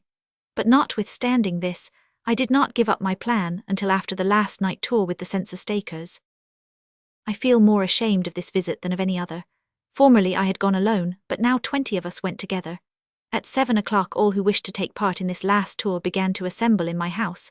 They were almost all strangers to me, some students, an officer, and 2 of my fashionable acquaintances, who, after having repeated the usual phrase, 100 tres interessant, asked me to put them into the number of the census takers. These fashionable friends of mine had dressed themselves in shooting jackets and tall travelling boots, which they thought more suited to the visit than their ordinary clothes. They carried with them peculiar pocket-books and extraordinary-looking pencils. They were in that agitated state of mind which one experiences just before going to a hunt, or to a duel, or into a battle. The falseness and foolishness of our enterprise was now more apparent to me in looking at them, but were we not all in the same ridiculous position? Before starting we had a conference, somewhat like a council of war, as to what we should begin with, how to divide ourselves, and so on. This conference was just like all other official councils, meetings, and committees. Each spoke, not because he had anything to say or to ask, but because every one tried to find something to say in order not to be behind the rest. But during the conversation, no one alluded to the acts of benevolence to which I had so many times referred. And however much ashamed I felt, I found it was needful to remind them that we must carry out our charitable intentions by writing down, during the visiting tour, the names of all whom we should find in a destitute condition. I had always felt ashamed to speak about these matters, but here, in the midst of our hurried preparations for the expedition, I could scarcely utter a word about them. All listened to me and seemed touched, all agreed with me in words, but it was evident that each of them knew that it was folly, and that it would lead to nothing, and so they began at once to talk about other subjects, and continued doing so until it was time for us to start. We came to the dark tavern, aroused the waiters, and began to sort out papers. When we were told that the people, having heard about this visiting tour, had begun to leave their lodgings, we asked the landlord to shut the gate, and we ourselves went to the yard to persuade those to remain who wanted to escape, assuring them that no one would ask to see their passports. I remember the strange and painful impression produced upon me by these frightened night lodgers. Ragged and half-dressed, they all appeared tall by the light of the lantern in the dark courtyard. Frightened and horrible in their terror, they stood in a small knot round the pestilential outhouse, listening to our persuasions but not believing us, and evidently, like hunted animals, prepared to do anything to escape from us. Gentlemen of all kinds, town and country policemen, public coroner and judges, had all their lives been hunting them in towns and villages, on the roads and in the streets, in the taverns and in the lodging-houses, and suddenly these gentlemen had come at night and shut the gate, only, forsooth, in order to count them. They found this as difficult to believe as it would be for hares to believe that the dogs had come out not to catch, but to count them. But the gates were shut, and the frightened night lodgers returned to their places, and we, having separated into groups, began our visit. With me were my fashionable acquaintances and 2 students. Vanya, with a lantern, went before us in a greatcoat and white trousers, and we followed. We entered lodgings well known to me. The place was familiar, some of the persons also, but the majority were new to me, and the spectacle was also a new and dreadful one, still more dreadful than that which I had seen at Liapin's house. All the lodgings were filled, all the pallets occupied, and not only by one, but often by 2 persons. The sight was dreadful, because of the closeness with which these people were huddled together, and because of the indiscriminate commingling of men and women.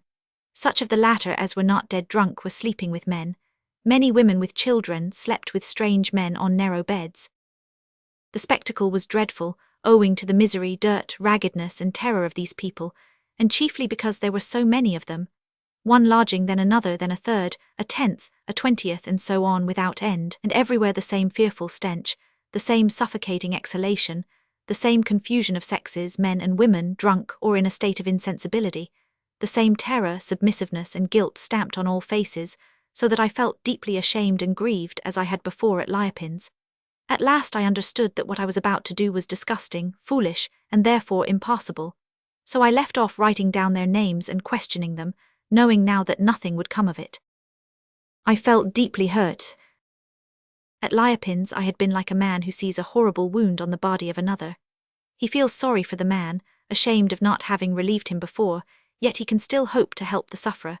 But now I was like a doctor who comes with his own medicines to the patient, uncovers his wound only to mangle it, and to confess to himself that all he has done has been done in vain, and that his remedy is ineffectual.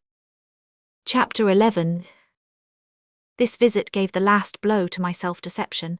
It became very evident to me that my aim was not only foolish, but even productive of evil. Yet though I knew this, it seemed my duty to continue the project a little longer. First, because of the article I had written, and by my visits I had raised the expectations of the poor. Secondly, because what I had said and written had awakened the sympathy of some benefactors, many of whom had promised to assist me personally, and with money. And I was expecting to be applied to by both, and hoped to satisfy them as well as I was able. As regards the applications made to me by those who were in need, the following details may be given. I received more than 100 letters which came exclusively from the rich poor, if I may so express myself. Some of them I visited, and some I left unanswered. In no instance did I succeed in doing any good. All the applications made to me were from persons who were once in a privileged position. I call such persons privileged who receive more from others than they give in return, had lost that position, and were desirous of regaining it. One wanted 200 rubles in order to keep his business from going to ruin, and to enable him to finish the education of his children. Another wanted to have a photographic establishment. A third wanted money to pay his debts, and take his best clothes out of pawn. A fourth was in need of a piano, in order to perfect himself, and to earn money to support his family by giving lessons. The majority did not name any particular sum of money. They simply asked for help. But when I began to investigate what was necessary, it turned out that their wants increased in proportion to the help offered, and nothing satisfactorily resulted. I repeat again, the fault may have been in my want of understanding, but in any case I helped no one, notwithstanding the fact that I made every effort to do so. As for the philanthropists who were to cooperate with me, something very strange and quite unexpected occurred. Of all who promised to assist with money, and even stated the amount they would give, not one contributed anything for distribution among the poor. The promises of pecuniary assistance amounted to about 3,000 rubles, but of all these people, not one recollected his agreement or gave me a single kopeck. The students alone gave the money which they received as payment for visiting, about 12 rubles, so that my scheme, which was to have collected tens of thousands of rubles from the rich, and to have saved hundreds and thousands of people from misery and vice, ended in my distributing at random some few rubles offered by the students, with 25 more sent me by the town council for my labor as manager, which I positively did not know what to do with. So ended the affair. Then, before leaving Moscow for the country, on the Sunday before the carnival, I went to the Arzhanov house in the morning in order to distribute the 37 rubles among the poor. I visited all whom I knew in the lodgings, but found only one invalid to whom I gave something, 5 rubles I think. There was nobody else to give to. Of course many began to beg, but as I did not know them, I made up my mind to take the advice of Ivan Fedotich, the tavern-keeper, respecting the distribution of the remaining 32 rubles. It was the first day of the carnival. Everybody was smartly dressed, all had had food, and many were drunk.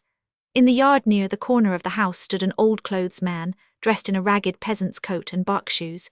He was still hale and hearty. Sorting his purchases, he was putting them into different heaps, leather, iron, and other things, and was singing a merry song at the top of his voice. I began to talk with him. He was 70 years of age, had no relatives, earned his living by dealing in old clothes, and not only did not complain but said he had enough to eat, drink, and to spare. I asked him who in the place were particularly in want. He became cross and said plainly that there was no one in want but drunkards and idlers. But on learning my object in asking, he begged me 5 kopecks for drink and ran to the tavern for it. I also went to the tavern to see Ivan Fedotich to ask him to distribute the money for me. It was full. Gaily dressed tipsy prostitutes were walking to and fro.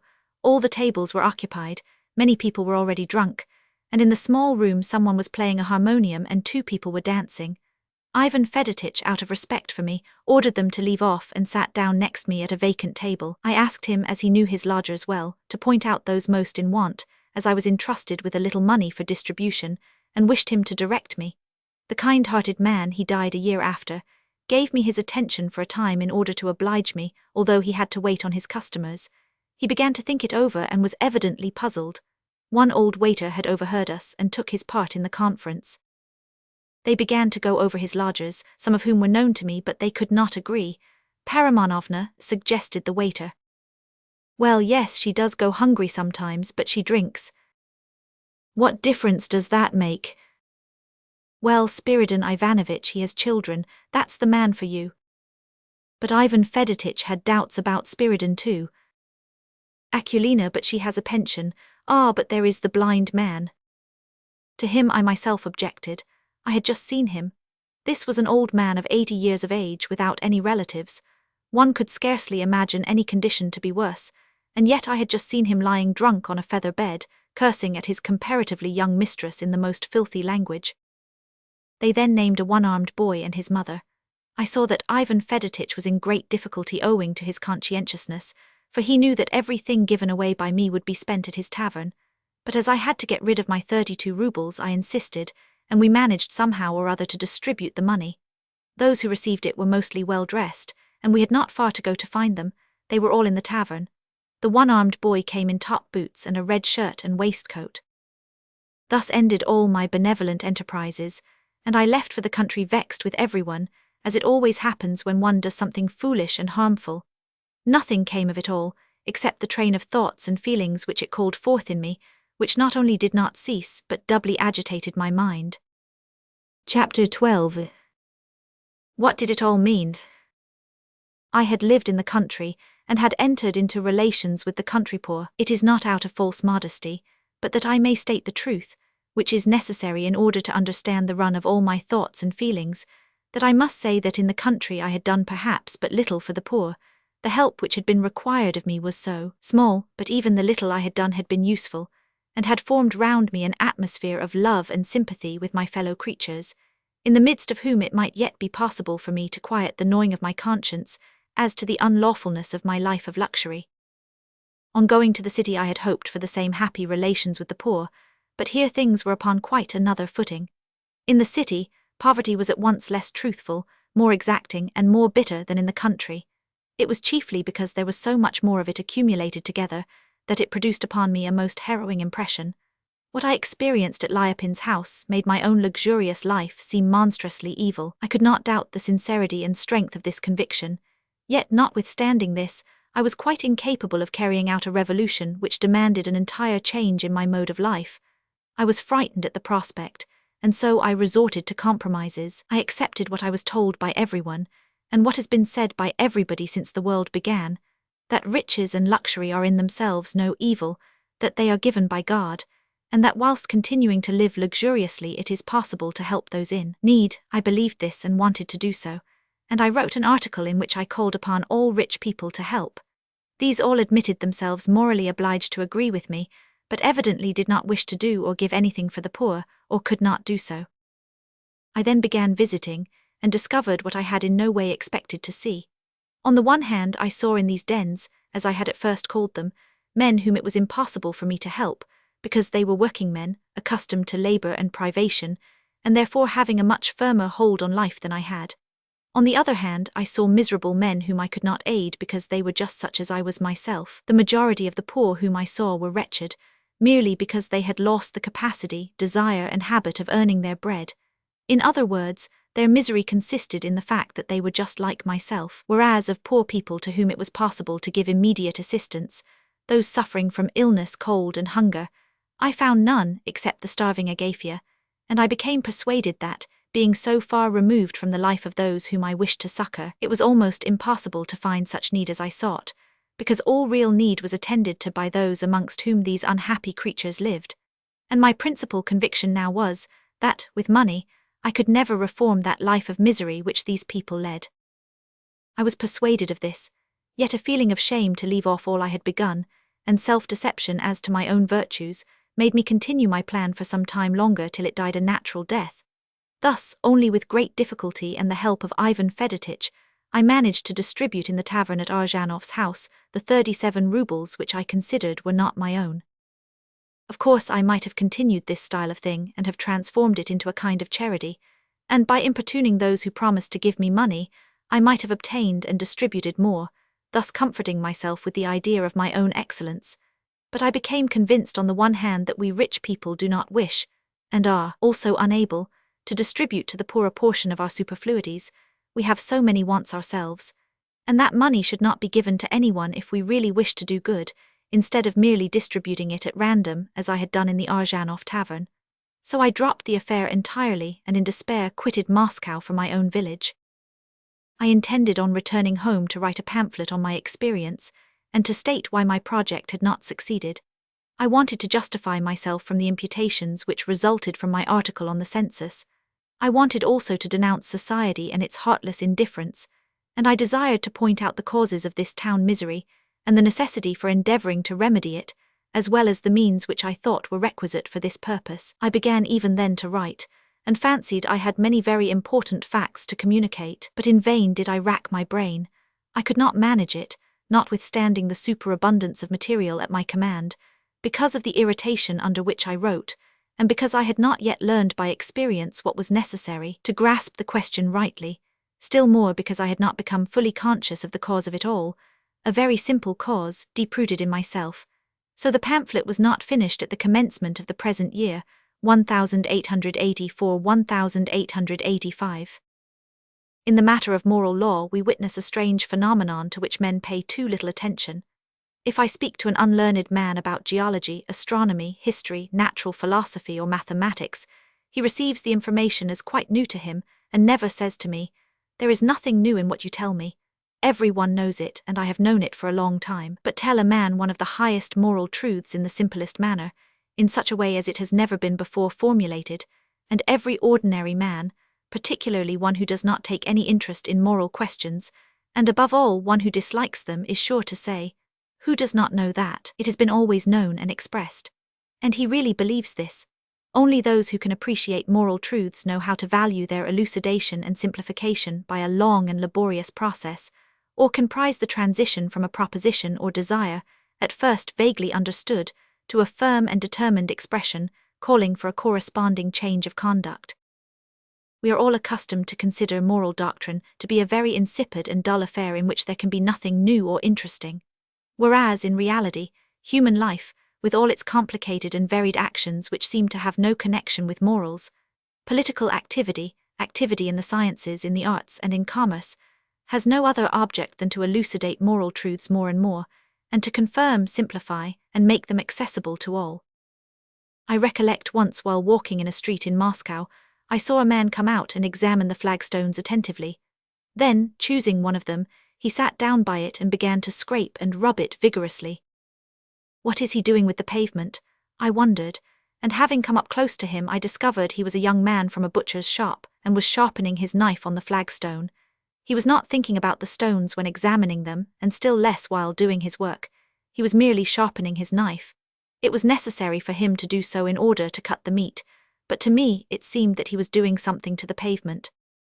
In the same way mankind seems to be occupied with commerce, treaties, wars, sciences, arts, and yet for them one thing only is important, and they do only that: they are elucidating those moral laws by which they live. Moral laws are already in existence, and mankind has been and is merely rediscovering them. This elucidation appears to be unimportant and imperceptible to one who has no need of moral law, and who does not desire to live by it. Yet this is not only the chief, but is the sole business of all men. The elucidation is imperceptible in the same way as the difference between a sharp knife and a blunt one is imperceptible. A knife remains a knife, and one who has not to cut anything with it will not notice its edge. But for one who understands that all his life depends more or less upon whether his knife is blunt or sharp, every improvement in sharpening it is important, and such a man knows that there must be no limit to this improvement, and that the knife is only really a knife when it is sharp, and when it cuts what it has to cut. The conviction of this truth flashed upon me when I began to write my pamphlet. Previously it seemed to me that I knew everything about my subject, that I had a thorough understanding of everything connected with those questions which had been awakened in me by the impressions made in Liopin's house and during the census. But when I tried to sum them up, and to put them on paper, it turned out that the knife would not cut and had to be sharpened. So, it is only now after 3 years that I feel my knife is sharp enough for me to cut out what I want. It is not that I have learned new things, my thoughts are still the same, but they were blunt formerly, they kept diverging in every direction, there was no edge to them, nor was anything brought as it is now to one central point, to one most simple and plain conclusion. Chapter 13. I recollect that during the whole time of my unsuccessful endeavors to help the unfortunate inhabitants of Moscow, I felt I was like a man trying to help others out of a bog, who was all the time stuck fast in it himself. Every effort made me feel the instability of the ground upon which I was standing. I felt that I myself was in this bog, but the acknowledgement did not help me to look more closely under my feet, to find out the nature of the ground on which I stood. I kept looking for some external means to remedy the evil. I felt my life was a bad one, and that people ought not to live so, yet I did not come to the most natural and obvious conclusion, that I must first reform my own mode of life before I could have any conception of how to reform others. And so I began at the wrong end, as it were.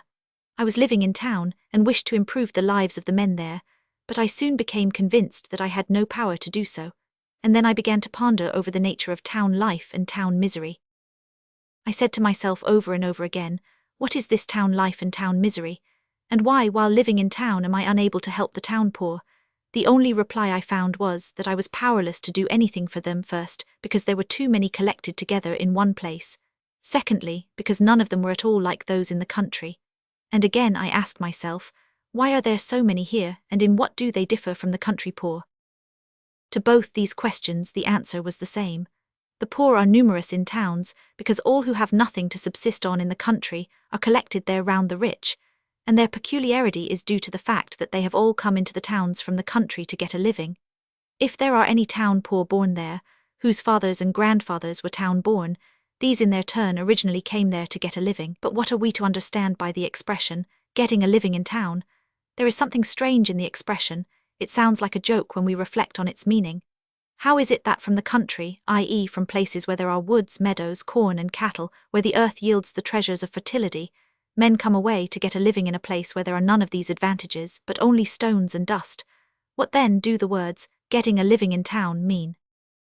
Such a phrase is constantly used, both by the employed and their employers, as if it were quite clear and intelligible. I remember now all the hundreds and thousands of town people living well or ill with whom I had spoken about their object in coming here, and all of them, without exception, told me they had quitted their villages to get a living. That Moscow neither sows nor reaps, yet lives in wealth, that in Moscow there is abundance of everything, and that therefore in Moscow one may get the money which is needed in the country for corn, cottages, horses, and the other essentials of life. But in fact the country is the source of all wealth, there only are real riches, corn, woods, horses, and everything necessary. Why go to towns then to get what is to be had in the country? And why should people carry away from the country into the towns the things that are necessary for country people, flour, oats, horses, and cattle? Hundreds of times I have spoken thus with peasants who live in towns, and from my talks with them, and from my own observations, it became clear to me that the accumulation of country people in our cities is partly necessary, because they could not otherwise earn their livelihood, and partly voluntary, because they are attracted by the temptations of a town life. It is true that the circumstances of a peasant are such, that, in order to satisfy the pecuniary demands made on him in his village, he cannot do otherwise than sell that corn and cattle which he knows very well will be necessary for himself, and he is compelled, whether he will or not, to go to town to earn back what was his own. But it is also true that he is attracted to town by the charms of a comparatively easy way of getting money, and by the luxury of life there. And under the pretext of earning his living, he goes there in order to have easier work and better food, to drink tea 3 times a day, to dress himself smartly, and even to get drunk and lead a dissolute life. The cause is a simple one. For property passing from the hands of the agriculturalists into those of non-agriculturalists accumulates in towns. Observe towards autumn how much wealth is gathered together in the villages. Then come the demands of taxes, rents, recruiting. Then the temptations of vodka, marriages, feasts, peddlers, and all sorts of other snares. So that in one way or other this property, all in its various forms, sheep, calves, cows, horses, pigs, poultry, eggs, butter, hemp, flax, rye, oats, buckwheat, peas, hempseed, and flaxseed, passes into the hands of strangers, and is taken first to provincial towns, and thence to the capitals. A villager is compelled to dispose of all these things in order to satisfy the demands made upon him and the temptations offered him. And having thus parted with his goods, he is left in want, and must follow where his wealth has been taken, and there he tries to earn back the money which is necessary for his most urgent needs at home. And so, being partly carried away by these temptations, he himself, along with others, makes use of the accumulated wealth. Everywhere throughout Russia, and I think not only in Russia but all over the world, the same thing happens. The wealth of the country people who produce it passes into the hands of tradespeople, landowners, government officials, manufacturers. The men who receive this wealth want to enjoy it, and to enjoy it fully they must be in town. In the country, in the first place, it is difficult for the rich to gratify all their desires, owing to the inhabitants being scattered. You do not find there the shops, banks, restaurants, theatres, and various kinds of public amusements. Secondly, another of the chief pleasures procured by wealth, vanity, the desire to astonish, to make a display before others, cannot be gratified in the country for the same reason, its inhabitants being too scattered. There is no one in the country to appreciate luxury, there is no one to astonish. There you may have what you like to embellish your dwelling, pictures, bronze statues, all sorts of carriages and fine toilets, but there is nobody to look at them or to envy you. The peasants do not understand the value of all this, and cannot make head or tail of it. Thirdly, luxury in the country is even disagreeable to a man who has a conscience, and is an anxiety to a timid person. One feels uneasy or ashamed at taking a milk bath, or in feeding puppies with milk, when there are children close by needing it. One feels the same in building pavilions and gardens among a people who live in cottages covered with stable litter, and who have no wood to burn. There is no one in the village to prevent the stupid, uneducated peasants from spoiling our comforts. Therefore, rich people gather together in towns, and settle near those who in similar positions have similar desires. In towns, the enjoyment of luxuries is carefully protected by a numerous police. The principal inhabitants of towns are government officials, round whom all the rich people, master workmen, and artisans have settled. There, a rich man has only to think about a thing, and he can get it. It is also more agreeable for him to live there, because he can gratify his vanity. There are people with whom he may try to compete in luxury, whom he may astonish or eclipse, but it is especially pleasant for a wealthy man to live in town because, where his country life was uncomfortable, and even somewhat incongruous because of his luxury, in town, on the contrary, it would be uncomfortable for him not to live splendidly, as his equals in wealth do. What seemed out of place there, appears indispensable here. Rich people collect together in towns, and under the protection of the authorities, enjoy peacefully all that has been brought there by the villagers.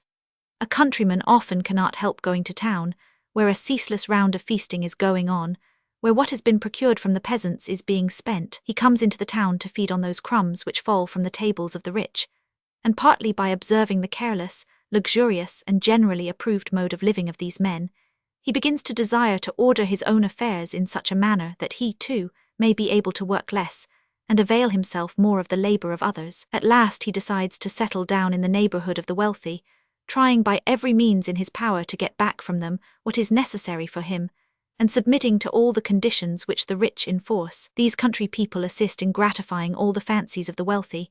They serve them in public baths, in taverns, as coachmen and as prostitutes.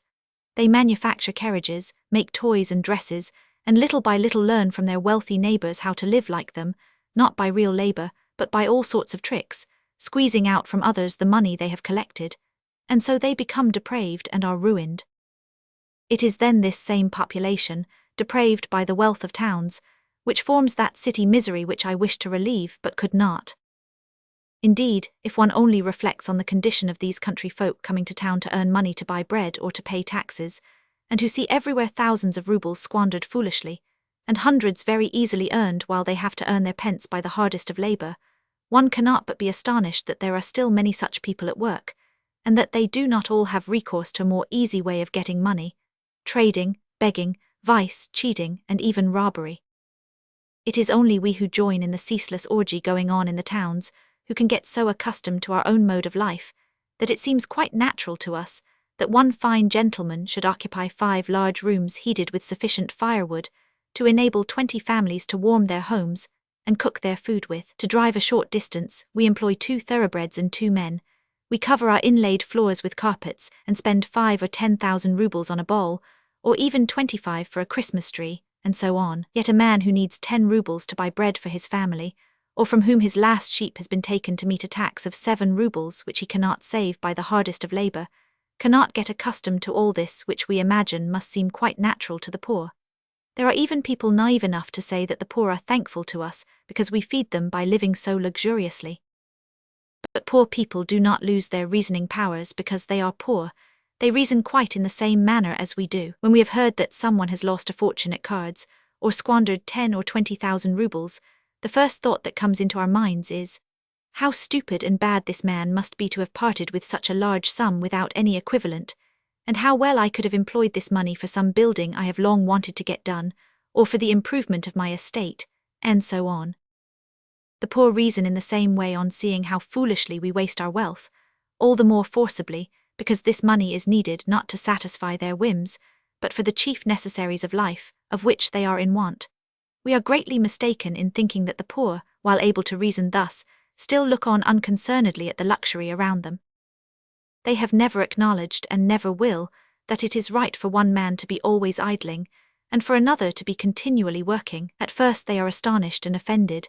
Then, looking closer into the question, they see that this state of things is acknowledged to be legal, and they themselves try to get rid of work, and to take part in the feasting.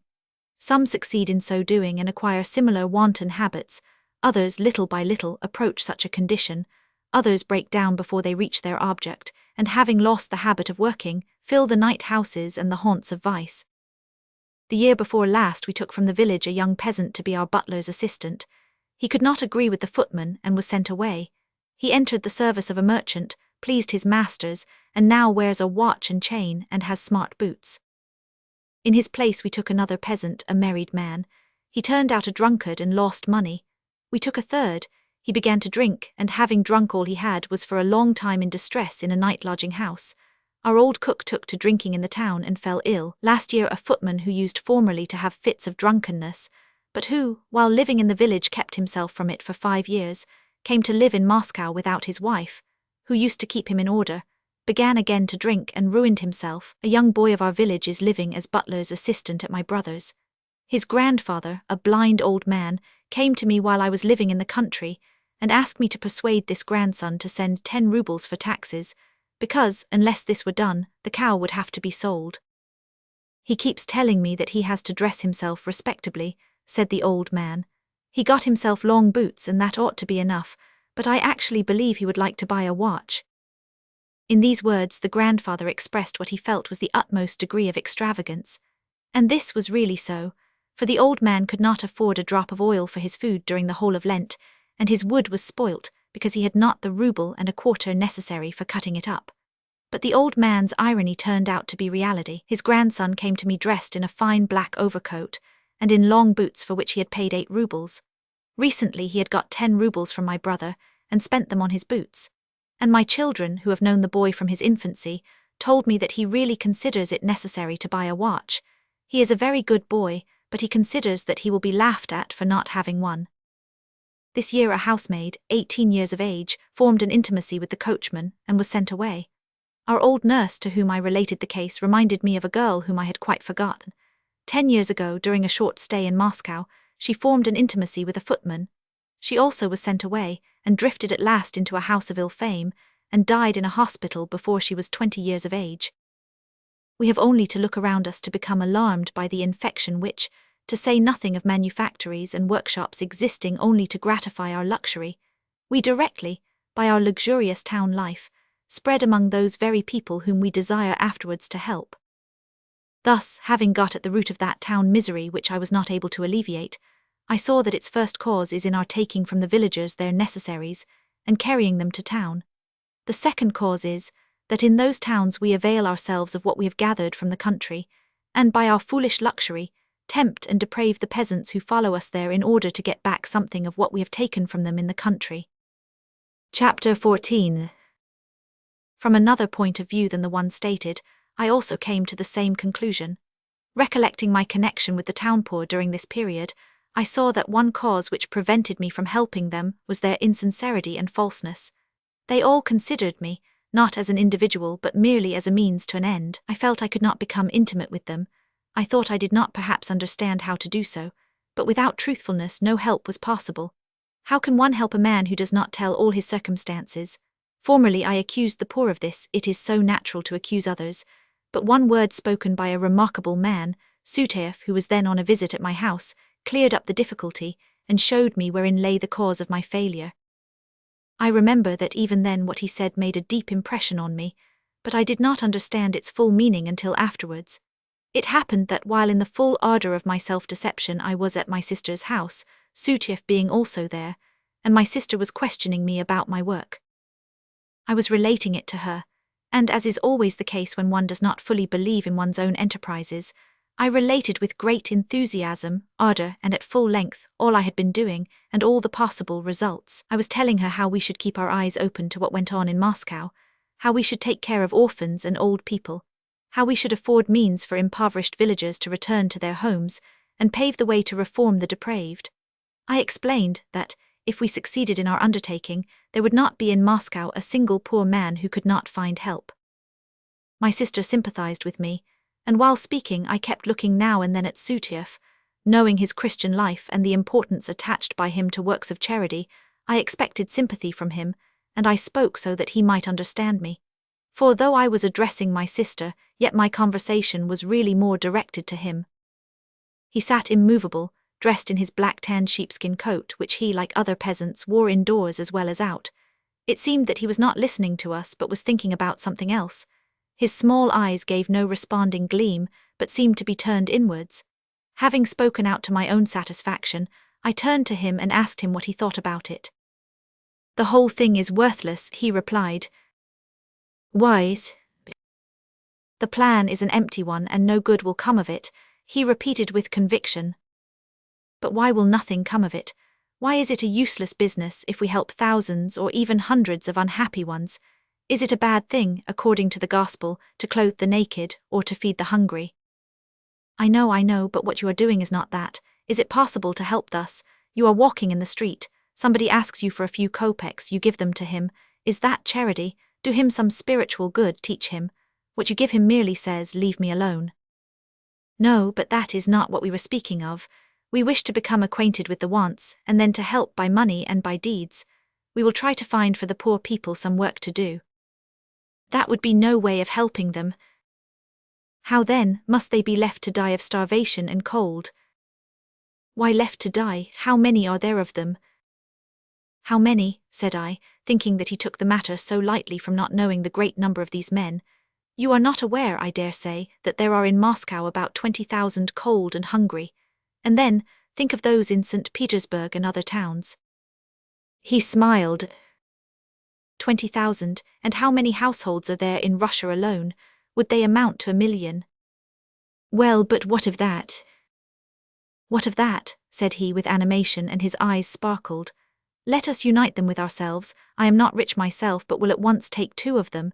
Here is a fellow you settled in your kitchen. I asked him to go with me, but he refused. If there were 10 times as many, we should take them all into our families. You one, I another. We shall work together, he will see how I work, he will learn how to live, and we shall eat out of one bowl at one table, and they will hear a good word from me and from you also. That is charity, but all this plan of yours is no good. These plain words made an impression upon me. I could not help recognizing that they were true, but it seemed to me then that, notwithstanding the justice of what he said, my proposed plan might perhaps be useful also. But the longer I was occupied with this affair, and the closer my intercourse with the poor, the oftener I recollected these words and the greater meaning I found in them. I indeed go in an expensive fur coat, or drive in my own carriage to a man who is in want of boots. He sees my house which costs 200 rubles a month, or he notices that I give away, without thinking, 5 rubles, only because of a caprice. He is then aware that if I give away rubles in such a manner, it is because I have accumulated so many that I have a lot to spare which I am not only never in the habit of giving to anyone, but which I have taken away from others without compunction. What can he see in me but one of those persons who have become possessed of something which should belong to him? And what other feelings can he have towards me than the desire to get back as many as possible of these rubles, which were taken by me from him and from others? I should like to become intimate with him and complain that he is not sincere. But I am afraid to sit down upon his bed for fear of lice or some infectious disease. I am also afraid to let him come into my room, and when he comes to me half-dressed, he has to wait, if fortunate, in the entrance hall, but oftener in the cold porch. And then I say that it is all his fault that I cannot become intimate with him, and that he is not sincere. Let the most hard-hearted man sit down to dine upon 5 courses among hungry people, who have little or nothing to eat except dry bread, and no one could have the heart to eat, while these hungry people are around him licking their lips. Therefore, before one can eat well when living among half-starved men, the first thing necessary is to hide ourselves from them, and to eat so that they may not see us.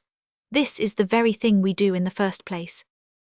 I looked into our own mode of life without prejudice, and became aware that it was not by chance that closer intercourse with the poor is difficult for us, but that we ourselves are intentionally ordering our lives in such a way as to make this intercourse impossible. And not only this, but on looking at our lives, or at the lives of rich people from without, I saw that all that is considered as the happiness of these lives consists in being separated as much as possible from the poor, or is in some way or other connected with this desired separation. In fact, the entire aim of our lives, beginning with food, dress, dwelling and cleanliness, and ending with our education, consists in placing a gulf between us and them. And we spend 9/10 of our wealth to erect impassable barriers in order to establish this distinction and separation. The first thing a man who has grown rich does is to leave off eating with others out of one bowl. He arranges plates for himself and his family, and separates himself from the kitchen and the servants. He feeds his servants well so that their mouths may not water, and he dines alone. But eating alone is dull. He invents whatever he can to improve his food, embellish his table, and the very manner of taking food, as at dinner parties, becomes a matter of vanity and pride. His manner of eating his food is a means of separating himself from other people. For a rich man it is out of the question to invite a poor person to his table.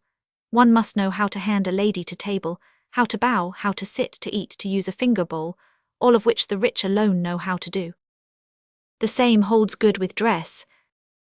If a rich man wore ordinary dress, a jacket, a fur coat, felt shoes, leather boots, an undercoat, trousers, a shirt, he would require very little to cover his body and protect it from cold, and having 2 fur coats, he could not help giving one away to somebody who had none. But the wealthy man begins with wearing clothes which consist of many separate parts, of use only on particular occasions, and therefore of no use to a poor man. The man of fashion must have evening dress coats, waistcoats, frock coats, patent leather shoes. His wife must have bodices, and dresses which, according to fashion, are made of many parts, high-heeled shoes, hunting and travelling jackets, and so on. All these articles can be useful only to people in a condition far removed from poverty. And thus dressing also becomes a means of isolation. Fashions make their appearance, and are among the chief things which separate the rich man from the poor one. The same thing shows itself more plainly still in our dwellings. In order that one person may occupy 10 rooms, we must manage so that he may not be seen by the people who are living by tens in one room. The richer a man is, the more difficult it is to get at him. The more footmen there are between him and people not rich, the more impossible it is for him to receive a poor guest, to let him walk on his carpets and sit on his satin-covered chairs. The same thing happens in travelling. A peasant who drives in a cart or on a carrier's sledge must be very hard-hearted if he refuses to give a pedestrian a lift. He has enough room and can do it. But the richer the carriage is, the more impossible it is to put anyone in it besides the owner. Some of the most elegant carriages are so narrow as to be termed egotists. The same thing applies to all the modes of living expressed by the word cleanliness. Cleanliness, who does not know human beings, especially women, who make a great virtue of cleanliness? Who does not know the various phrases of this cleanliness, which have no limit whatever when it is procured by the labour of others? Who among self-made men has not experienced in his own person the pains with which he carefully accustomed himself to this cleanliness, which illustrates the saying, "White hands are fond of another's labour." Today cleanliness consists in changing one's shirt daily, Tomorrow it will be changed twice a day. At first one has to wash one's hands and neck every day, then one will have to wash one's feet every day, and afterwards it will be the whole body and in peculiar methods. A clean tablecloth serves for 2 days, then it is changed every day, and afterwards 2 tablecloths a day are used. Today the footman is required to have clean hands, tomorrow he must wear gloves, and he must hand the letters on a clean tray. There are no limits to this cleanliness, which is of no other use to anyone except to separate us, and to make our intercourse with others impossible, while the cleanliness is obtained through the labor of others. Not only so, but when I had deeply reflected upon this, I came to the conclusion that what we term education is a similar thing. Language cannot deceive, it gives the right name to everything. The common people call education fashionable dress, smart conversation, white hands, and a certain degree of cleanliness. Of such a man they say, when distinguishing him from others, that he is an educated man.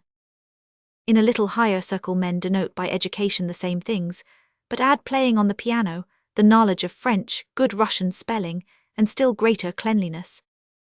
In the still higher circle education consists of all this, with the addition of English, and a diploma from a high educational establishment, and a still greater degree of cleanliness. But in all these shades, education is in substance quite the same. It consists in those forms and various kinds of information which separate a man from his fellow creatures. Its object is the same as that of cleanliness, to separate us from the crowd, in order that they, hungry and cold, may not see how we feast, but it is impossible to hide ourselves, and our efforts are seen through.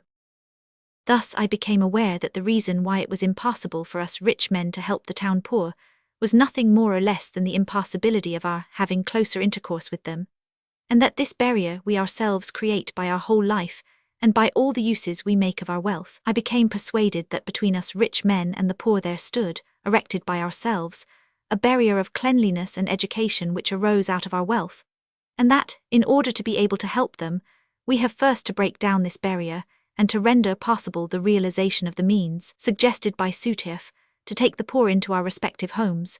And so, as I have already said at the beginning of this chapter, I came to the same conclusion from a different point of view from that to which the train of thought about town misery had led me, viz., the cause of it all lay in our wealth. Chapter 15. I began again to analyze the matter from a third and purely personal point of view. Among the phenomena which particularly impressed me during my benevolent activity, there was one, a very strange one, which I could not understand for a long time. Whenever I happened, in the street or at home, to give a poor person a trifling sum without entering into conversation with him, I saw on his face, or imagined I saw, an expression of pleasure and gratitude, and I myself experienced an agreeable feeling at this form of charity.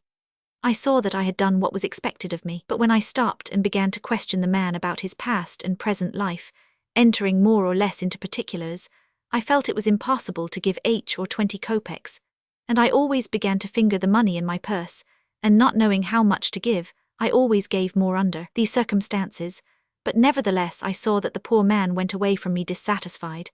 When I entered into still closer intercourse with him, my doubts as to how much I should give increased, and no matter what I gave, the recipient seemed more and more gloomy and dissatisfied. As a general rule, it always happens that if upon nearer acquaintance with the poor man I gave him 3 rubles or even more, I always saw gloominess, dissatisfaction, even anger depicted on his face. And sometimes, after having received from me 10 rubles, he has left me without even thanking me, as if I had offended him. In such cases I was always uncomfortable and ashamed, and felt myself guilty.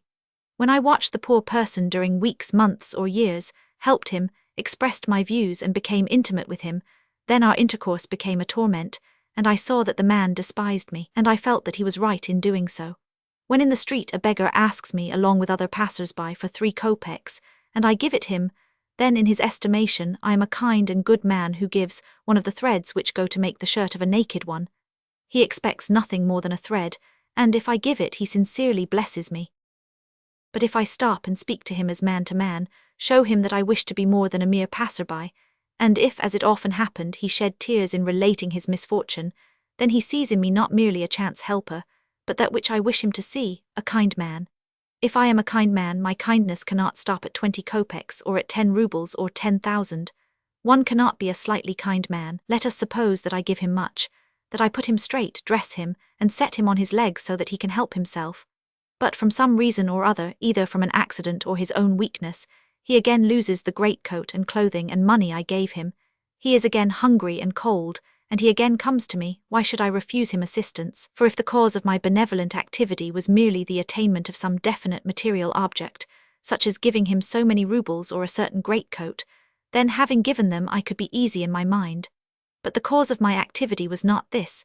The cause of it was my desire to be a kind man, i.e., to see myself in everybody else. Everyone understands kindness in this way, and not otherwise. Therefore, if such a man should spend in drink all you gave him 20 times over, and be again hungry and cold, then, if you are a benevolent man, you cannot help giving him more money. You can never leave off doing so while you have more than he has. But if you draw back, you show that all you did before was done not because you are benevolent, but because you wish to appear so to others and to him. And it was because I had to back out of such cases, and to cease to give, and thus to disown the good, that I felt a painful sense of shame. What was this feeling then? I had experienced it in Liopin's house and in the country, and when I happened to give money or anything else to the poor, and in my adventures among the town people. One case which occurred lately reminded me of it forcibly, and led me to discover its cause. It happened in the country. I wanted 20 kopecks to give to a pilgrim.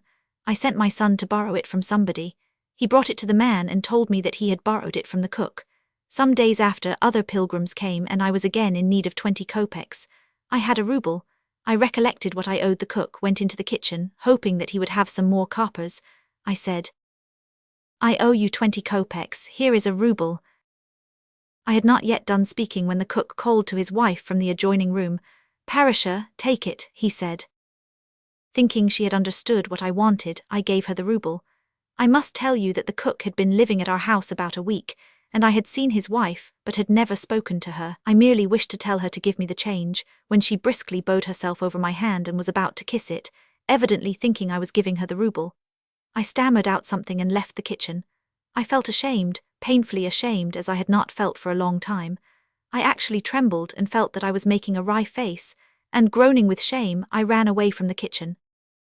This feeling, which I fancied I had not deserved, and which came over me quite unexpectedly, impressed me particularly, because it was so long since I had felt anything like it, and also because I fancied that I, an old man, had been living in a way I had no reason to be ashamed of. This surprised me greatly. I related the case to my family, to my acquaintances, and they all agreed that they also would have felt the same, and I began to reflect, why is it that I felt so? The answer came from a case which had formerly occurred to me in Moscow. I reflected upon this case, and I understood the shame which I felt concerning the incident with the cook's wife, and all the sensations of shame I had experienced during my charitable activity in Moscow, and which I always feel when I happen to give anything beyond trifling alms to beggars and pilgrims, which I am accustomed to give, and which I consider not as charity but as politeness and good breeding. If a man asks you for a light, you must light a match if you have it. If a man begs for 3 or 20 kopecks or a few rubles, you must give if you have them. It is a question of politeness, not of charity. The following is the case I referred to. I have already spoken about the 2 peasants with whom I sawed wood 3 years ago. One Saturday evening in the twilight I was walking with them back to town. They were going to their master to receive their wages. On crossing the Dragomir bridge we met an old man. He begged, and I gave him 20 kopecks. I gave, thinking what a good impression my alms would make upon Simon, with whom I had been speaking on religious questions. Simon, the peasant from Vladimir who had a wife and 2 children in Moscow, also stopped, turned up the lappet of his kaftan and took out his purse. And after having looked over his money, he picked out a 3-kopeck piece, gave it to the old man and asked for 2 kopecks back. The old man showed him in his hand 2 3-kopeck pieces and a single kopeck. Simon looked at it, was about to take 1 kopeck, but changing his mind, took off his cap, crossed himself and went away, leaving the old man the 3-kopeck piece. I was acquainted with all Simon's pecuniary circumstances. He had neither house nor other property.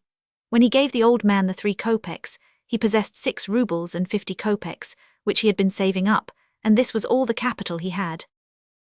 My property amounted to about 600,000 rubles. I had a wife and children, so also had Simon.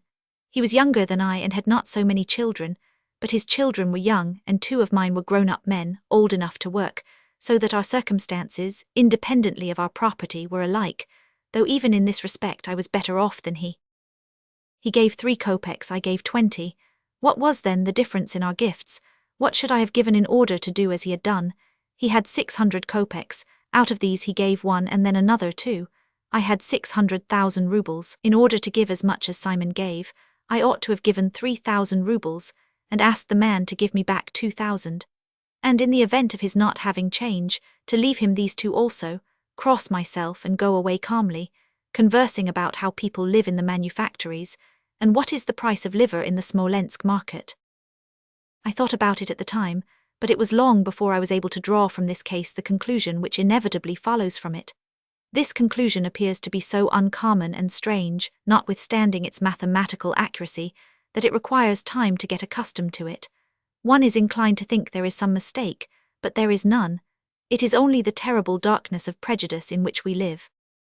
This conclusion, when I arrived at it and recognized its inevitableness, explained to me the nature of my feelings of shame in the presence of the cook's wife, and before all the poor to whom I gave and still give money. Indeed, what is that money which I give to the poor, and which the cook's wife thought I was giving her? In the majority of cases it forms such a minute part of my income that it cannot be expressed in a fraction comprehensible to Simon or to a cook's wife. It is in most cases a millionth part or thereabout. I give so little that my gift is not, and cannot be, a sacrifice to me. It is only a something with which I amuse myself when and how it pleases me. And this was indeed how my cook's wife had understood me. If I gave a stranger in the street a ruble or 20 kopecks, why should I not give her also a ruble? To her, such a distribution of money is the same thing as a gentleman throwing gingerbread nuts into a crowd. It is the amusement of people who possess much fool's money. I was ashamed, because the mistake of the cook's wife showed me plainly what ideas she and all poor people must have of me. He is throwing away fool's money, that is, money not earned by him. And indeed, what is my money, and how did I come by it? One part of it I collected in the shape of rent for my land, which I had inherited from my father. The peasant sold his last sheep or cow in order to pay it. Another part of my money I received from the books I had written. If my books are harmful and yet sell, they can only do so by some seductive attraction, and the money which I receive for them is badly earned money. But if my books are useful, the thing is still worse. I do not give them to people, but say, "Give me so many rubles and I will sell them to you." As in the former case a peasant sells his last sheep, here a poor student or a teacher does it.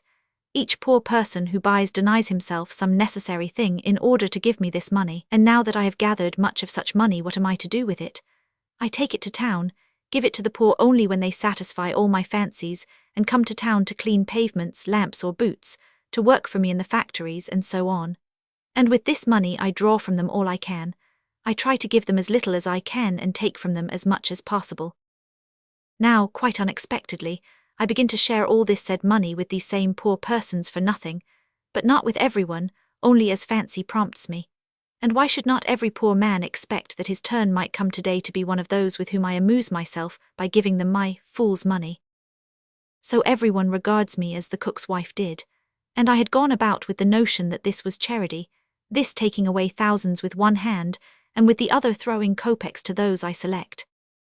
No wonder I was ashamed, but before I can begin to do good, I must leave off the evil and put myself in a position in which I should cease to cause it. But all my course of life is evil. If I were to give away 100,000, I should not yet have put myself in a condition in which I could do good, because I have still 500,000 left.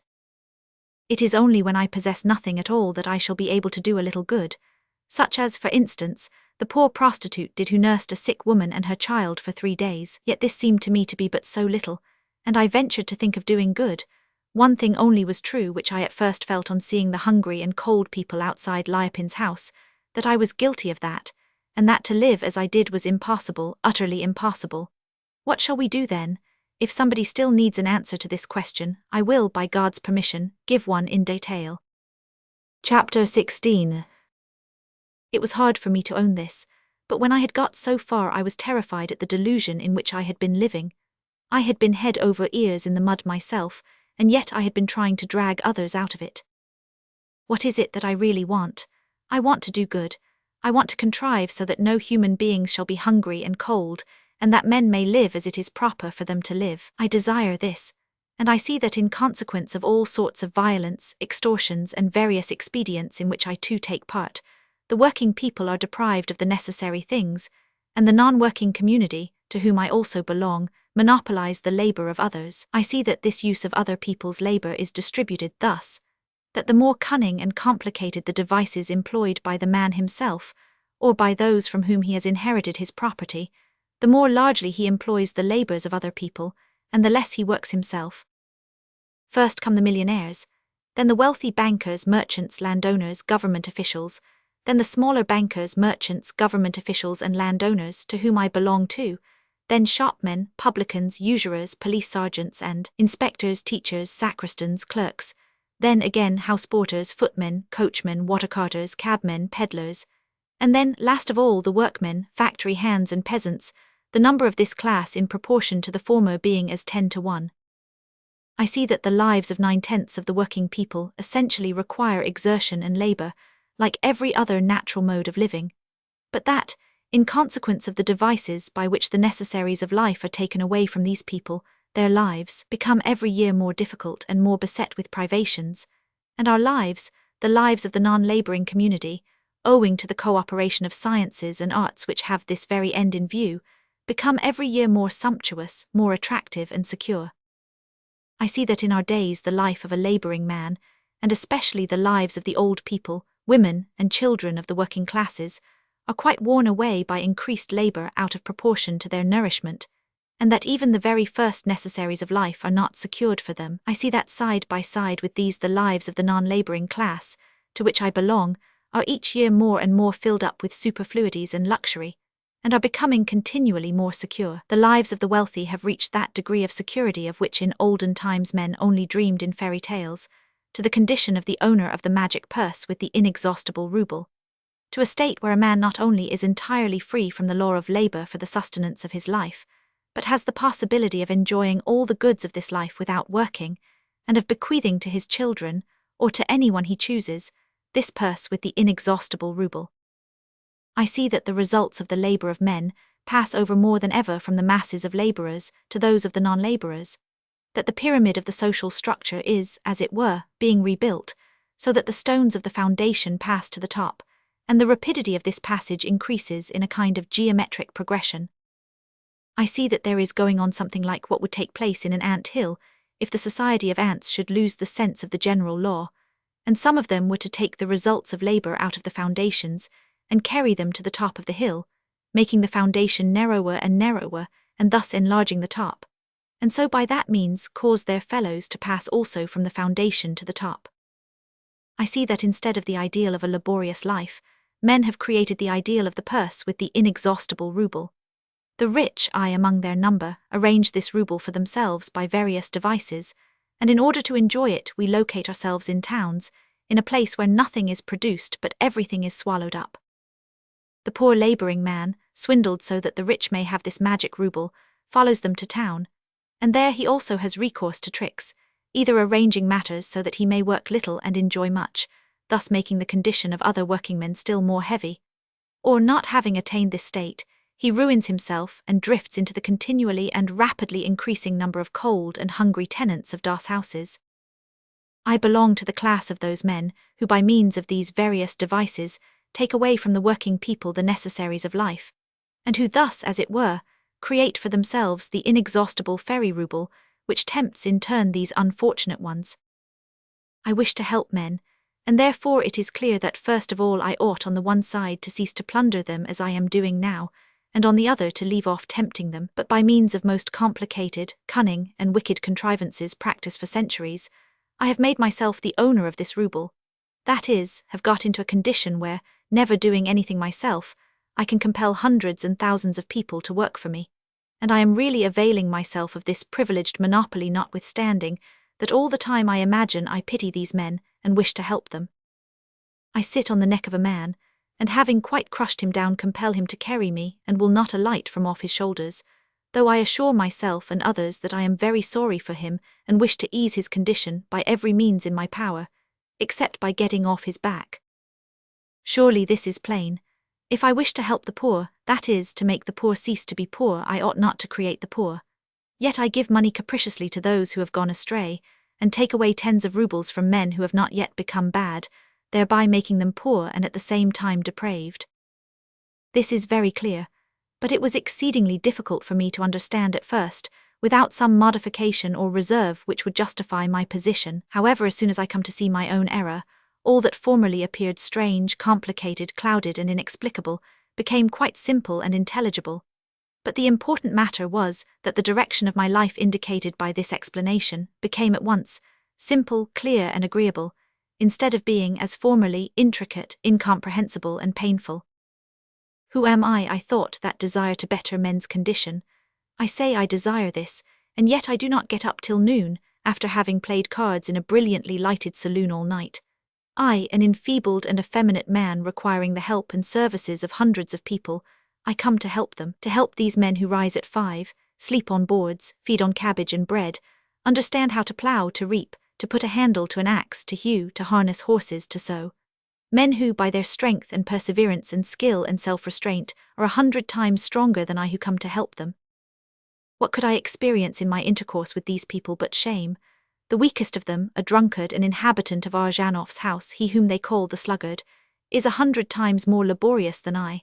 His balance, so to say, in other words the relation between what he takes from men and what he gives to them, is 1,000 times more to his credit than mine when I count what I receive from others and what I give them in return. And such men I go to assist. I go to help the poor, but of the two who is the poorer? No one is poorer than myself. I am a weak, good-for-nothing parasite who can only exist under very peculiar conditions, can live only when thousands of people labor to support this life which is not useful to anyone. And I, this very caterpillar which eats up the leaves of a tree, I wish to help the growth and the health of the tree and to cure it. All my life is spent thus. I eat, talk, and listen. Then I eat, write, or read, which are only talking and listening in another form. I eat again and play, then eat, talk, and listen, and finally eat and go to sleep. And thus every day is spent. I neither do anything else nor understand how to do it. And in order that I may enjoy this life, it is necessary that from morning till night house porters, dvorniks, cooks, male and female, footmen, coachmen, and laundresses should work, to say nothing of the manual labor necessary, so that the coachmen, cooks, footmen, and others may have the instruments and articles by which, and upon which they work for me. Axes, casks, brushes, dishes, furniture, glasses, shoe-black, kerosene, hay, wood, and food. All these men and women work hard all the day and every day in order that I may talk, eat, and sleep. And I, this useless man, imagined I was able to benefit the very people who were serving me. That I did not benefit anyone, and that I was ashamed of myself, is not so strange as the fact that such a foolish idea ever came into my mind. The woman who nursed the sick old man helped him. The peasant's wife who cut a slice of her bread earned by herself from the very sowing of the corn that made it, helped the hungry one. Simon, who gave 3 kopecks which he had earned, assisted the pilgrim, because these 3 kopecks really represented his labor. But I had served nobody, worked for no one, and knew very well that my money did not represent my labor. And so I felt that in money, or in money's worth, and in the possession of it, there was something wrong and evil, that the money itself and the fact of my having it was one of the chief causes of those evils which I had seen before me, and I asked myself, what is money? Chapter 17. Money, then what is money? It is answered, money represents labor. I meet educated people who even assert that money represents labor performed by those who possess it. I confess that I myself formerly shared this opinion, although I did not very clearly understand it. But now it became necessary for me to learn thoroughly what money is. In order to do so, I addressed myself to science. Science says that money in itself is neither unjust nor pernicious, that money is the natural result of the conditions of social life, and is indispensable first for convenience of exchange, secondly as a measure of value, thirdly for saving, and fourthly for payments. The fact that when I have in my pocket 3 rubles to spare, which I am not in need of, I have only to whistle, and in every civilized town I can obtain 100 people ready for these 3 rubles to do the worst, most disgusting, and humiliating act I require, it is said, comes not from money, but from the very complicated conditions of the economical life of nations. The dominion of one man over others does not come from money, but from the circumstance that a working man does not receive the full value of his labor, and the fact that he does not get the full value of his labor depends upon the nature of capital, rent, and wages, and upon complicated connections between the distribution and consumption of wealth. In plain language, it means that people who have money may twist round their finger those who have none, but science says that this is an illusion, that in every kind of production three factors take part: land, savings of labor, capital, and labor, and that the dominion of the few over the many proceeds from the various connections between these factors of production, because the two first factors, land and capital, are not in the hands of working people. And from this fact, and from the various combinations which result from it, this domination proceeds. Whence comes the great power of money, which strikes us all with a sense of its injustice and cruelty? Why is one man, by the means of money, to have dominion over others? Science says, it comes from the division of the factors of production, and from the consequent combinations which oppress the worker. This answer has always appeared to me to be strange, not only because it leaves one part of the question unnoticed, namely, the significance of money, but also because of the division of the factors of production, which to an unprejudiced man will always appear artificial and out of touch with reality. Science asserts that in every production three agents come into operation: land, capital, and labor, and along with this division it is understood that property, or its value in money, is naturally divided among those who possess one of these agents.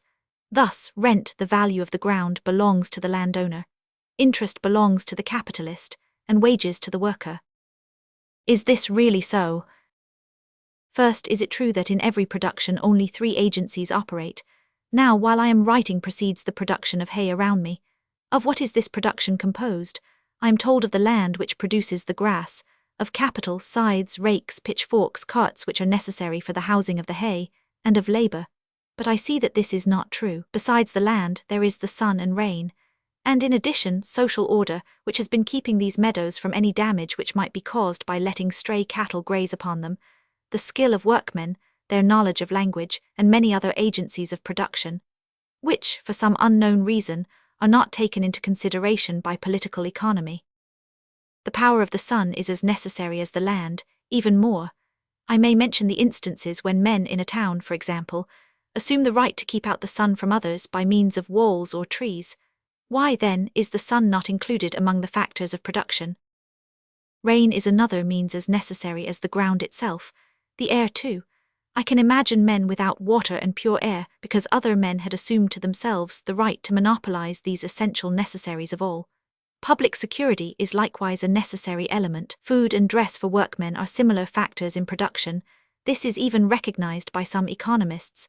Education, the knowledge of language which creates the possibility to apply work, is likewise an agent. I could fill a volume by enumerating such combinations, not mentioned by science. Why then are three only to be chosen, and laid as a foundation for the science of political economy? Sunshine and water equally with the earth are factors in production, so with the food and clothes of the workers, and the transmission of knowledge, all may be taken as distinct factors in production. Simply because the right of men to enjoy the rays of the sun, rain, food, language, and audience are challenged only on rare occasions, but the use of land and of the instruments of labor are constantly challenged in society. This is the true foundation, and the division of the factors of production into three is quite arbitrary and is not involved in the nature of things, but it may perhaps be urged that this division is so suitable to man that wherever economic relationships are formed, these three factors appear at once and alone. Let us see whether this is really so. First of all, I look at what is around me, at Russian colonists of whom millions have for ages existed. They come to a land, settle themselves on it, and begin to work, and it does not enter the mind of any of them that a man who does not use the land can have any claim to it, and the land does not assert any rights of its own.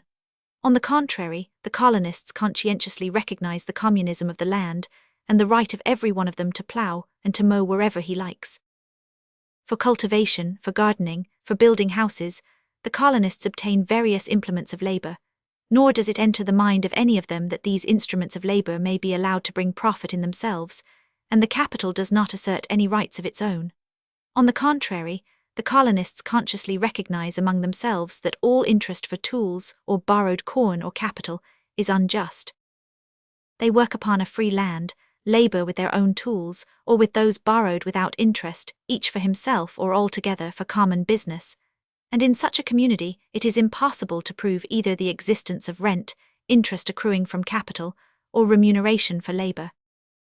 In referring to such a community, I am not indulging my fancy, but describing what has always taken place, not only among Russian colonists, but everywhere, as long as human nature is not sinned against. I am describing what appears to everyone to be natural and rational. Men settle on land, and each member undertakes the business which suits him, and having procured the necessary tools, does his own work. If these men find it more convenient to work together, they form a workmen's association. But neither in separate households nor in associations will separate agents of production appear till men artificially and forcibly divide them. There will be simply labor and the necessary conditions of labor, the sun which warms all, the air which they breathe, water which they drink, land on which they labor, clothes on the body, food in the stomach, stakes, shovels, plows, machines with which they work. And it is evident that neither the rays of the sun, nor the clothes on the body, nor the stakes, nor the spade, nor the plow with which each man works, nor the machines with which they labor in the workmen's association, can belong to anyone else than those who enjoy the rays of the sun, breathe the air, drink the water, eat the bread, clothe their bodies, and labor with the spade or with the machines, because all these are necessary only for those who use them. And when men act thus, we see they act rationally. Therefore, observing all the economic conditions created among men, I do not see that division into three is natural. I see, on the contrary, that it is neither natural nor rational. But perhaps the setting apart of these three does not occur in primitive societies. Only when the population increases and cultivation begins to develop it is unavoidable. And we cannot but recognize the fact that this division has occurred in European society. Let us see whether it is really so. We are told that in European society this division of agencies has been, that is, that one man possesses land, another accomplishes the instruments of labor, and the third is without land and instruments. We have grown so accustomed to this assertion that we are no longer struck by the strangeness of it, but in this assertion lies an inner contradiction.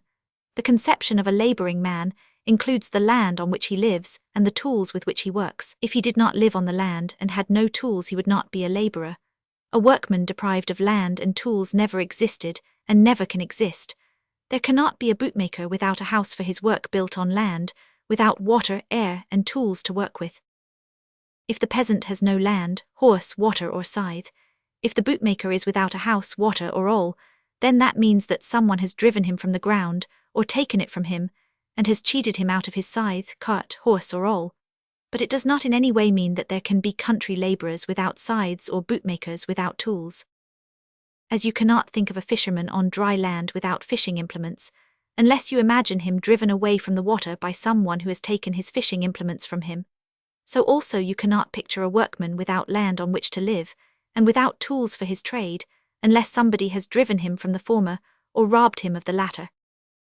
There may be men who are hunted from one place to another, and who, having been robbed, are compelled perforce to work for another man and make things necessary for themselves. But this does not mean that such is the nature of production. It means only that in such case, the natural conditions of production are violated. But if we are to consider as factors of production all of which a workman may be deprived by force, why not count among these the claim on the person of a slave? Why not count claims on the rain and the rays of the sun? One man might build a wall and so keep the sun from his neighbor. Another might come who would turn the course of a river through his own pond and so contaminate its water, or claim a fellow being as his own property. But none of these claims, although enforced by violence, can be recognized as a basis. It is therefore as wrong to accept the artificial rights to land and tools as separate factors in production, as to recognize as such the invented rights to use sunshine, air, water, or the person of another. There may be men who claim the land and the tools of a workman, as there were men who claimed the persons of others, and as there may be men who assert their rights to the exclusive use of the rays of the sun, or of water and air. There may be men who drive away a workman from place to place, taking from him by force the products of his labor as they are produced, and the very instruments of its production, who compel him to work not for himself, but for his master as the factories. All this is possible. But the conception of a workman without land and tools is still an impossibility, as much as that a man can willingly become the property of another, notwithstanding men have claimed other men for many generations. And as the claim of property in the person of another cannot deprive a slave of his innate right to seek his own welfare and not that of his master. So, too, the claim to the exclusive possession of land and the tools of others cannot deprive the laborer of his inherent rights as a man to live on the land and to work with his own tools, or with communal tools, as he thinks most useful for himself. All that science can say in examining the present economic question is this: that in Europe certain claims to the land and the tools of workmen are made, in consequence of which for some of these workmen, but by no means for all of them, the proper conditions of production are violated, so that they are deprived of land and implements of labor, and compelled to work with the tools of others. But it is certainly not established that this accidental violation of the law of production is the fundamental law itself. In saying that this separate consideration of the factors is the fundamental law of production, the economist is doing the very thing a zoologist would do, if on seeing a great many siskins with their wings cut and kept in little cages, he should assert that this was the essential condition of the life of birds, and that their life is composed of such conditions. However many siskins there may be, kept in pasteboard houses with their wings cut, a zoologist cannot say that these and a tiny pail of water running up rails are the conditions of the birds' lives. And however great the number of workpeople there may be, driven from place to place, and deprived of their productions as well as their tools, the natural right of man to live on the land and to work with his own tools is essential to him, and so it will remain forever. Of course, there are some who lay claim to the land and to the tools of workmen, just as in former ages there were some who laid claim to the persons of others, but there can be no real division of men into lords and slaves, as they wanted to establish in the ancient world, any more than there can be any real division in the agents of production, land and capital, etc., as the economists are trying to establish. These unlawful claims on the liberty of other men, science calls the natural conditions of production. Instead of taking its fundamental principles from the natural properties of human societies, science took them from a special case, and desiring to justify this case, it recognized the right of some men to the land on which other men earn their living, and to the tools with which others again work. In other words, it recognized as a right something which had never existed and cannot exist, and which is in itself a contradiction, because the claim of the man to the land on which he does not labor is in essence nothing else than the right to use the land which he does not use. The claim on the tools of others is nothing else than the assumption of a right to work with implements with which a man does not work. Science, by dividing the factors of production, declares that the natural condition of a workman, that is, of a man in the true sense of the word, is the unnatural condition in which he lives at present, just as in ancient times, by the division of men into citizens and slaves, it was asserted that the unnatural condition of slavery was the natural condition of life. This very division, which science has accepted only for the purpose of justifying the existing injustice, and the recognition of this division as the foundation of all its inquiries, is responsible for the fact that science vainly tries to explain existing phenomena, and denying the clearest and plainest answers to the questions that arise, gives answers which have absolutely no meaning in them. The question of economic science is this: what is the cause of the fact that some men, by means of money, acquire an imaginary right to land and capital, and may make slaves of those who have no money? The answer which presents itself to common sense is that it is the result of money, the nature of which is to enslave men. But economic science denies this and says, this arises not from the nature of money, but from the fact that some men have land and capital, and others have neither. We ask, why do persons who possess land and capital oppress those who possess neither? And we are answered, because they possess land and capital. But this is just what we are inquiring about. Is not deprivation of land and tools enforced slavery? And the answer is like saying, a remedy is narcotic because its effects are narcotic. Life does not cease to put this essential question, and even science herself notices and tries to answer it, but does not succeed, because, starting from her own fundamental principles, she only turns herself round in a vicious circle. In order to give itself a satisfactory answer to the question, science must first of all deny that wrong division of the agents of production, and cease to acknowledge the result of the phenomena as being their cause. And she must seek, first the more obvious, and then the remoter, causes of those phenomena which constitute the matter questioned. Science must answer the question, why are some men deprived of land and tools while others possess both? Or why is it that lands and tools are taken from the people who labor on the land and work with the tools? And as soon as economic science puts this question to herself, she will get new ideas which will transform all the previous ideas of sham science, which has been moving in an unalterable circle of propositions, that the miserable condition of the workers proceeds from the fact that they are miserable. To simple-minded persons it must seem unquestionable that the obvious reason of the oppression of some men by others is money. But science, denying this, says that money is only a medium of exchange, which has no connection with slavery of men. Let us see whether it is so or not. Chapter 18. What is the origin of money? What are the conditions under which nations always have money, and under what circumstances need nations not use money? There are small tribes in Africa, and one in Australia, who live as the Snepes and the Drevlians lived in olden times. These tribes lived by breeding cattle and cultivating gardens. We become acquainted with them at the dawn of history, and history begins by recording the fact that some invaders appear on the scene. And invaders always do the same thing. They take away from the Aborigines everything they can take: cattle, corn, and cloth. They even make prisoners, male and female, and carry them away. In a few years the invaders appear again, but the people have not yet got over the consequences of their first misfortunes, and there is scarcely anything to take from them. So the invaders invent new and better means of making use of their victims. These methods are very simple, and present themselves naturally to the mind of all men. The first is personal slavery. There is a drawback to this, because the invaders must take over the entire control and administration of the tribe, and feed all the slaves. Hence, naturally, there appears the second. The people are left on their own land, but this becomes the recognized property of the invaders, who portion it out among the leading military men, by whose means the labor of the tribe is utilized and transferred to the conquerors. But this, too, has its drawback. It is inconvenient to have to oversee all the production of the conquered people, and thus the third means is introduced, as primitive as the two former. This is the levying of a certain obligatory tax to be paid by the conquered at stated periods.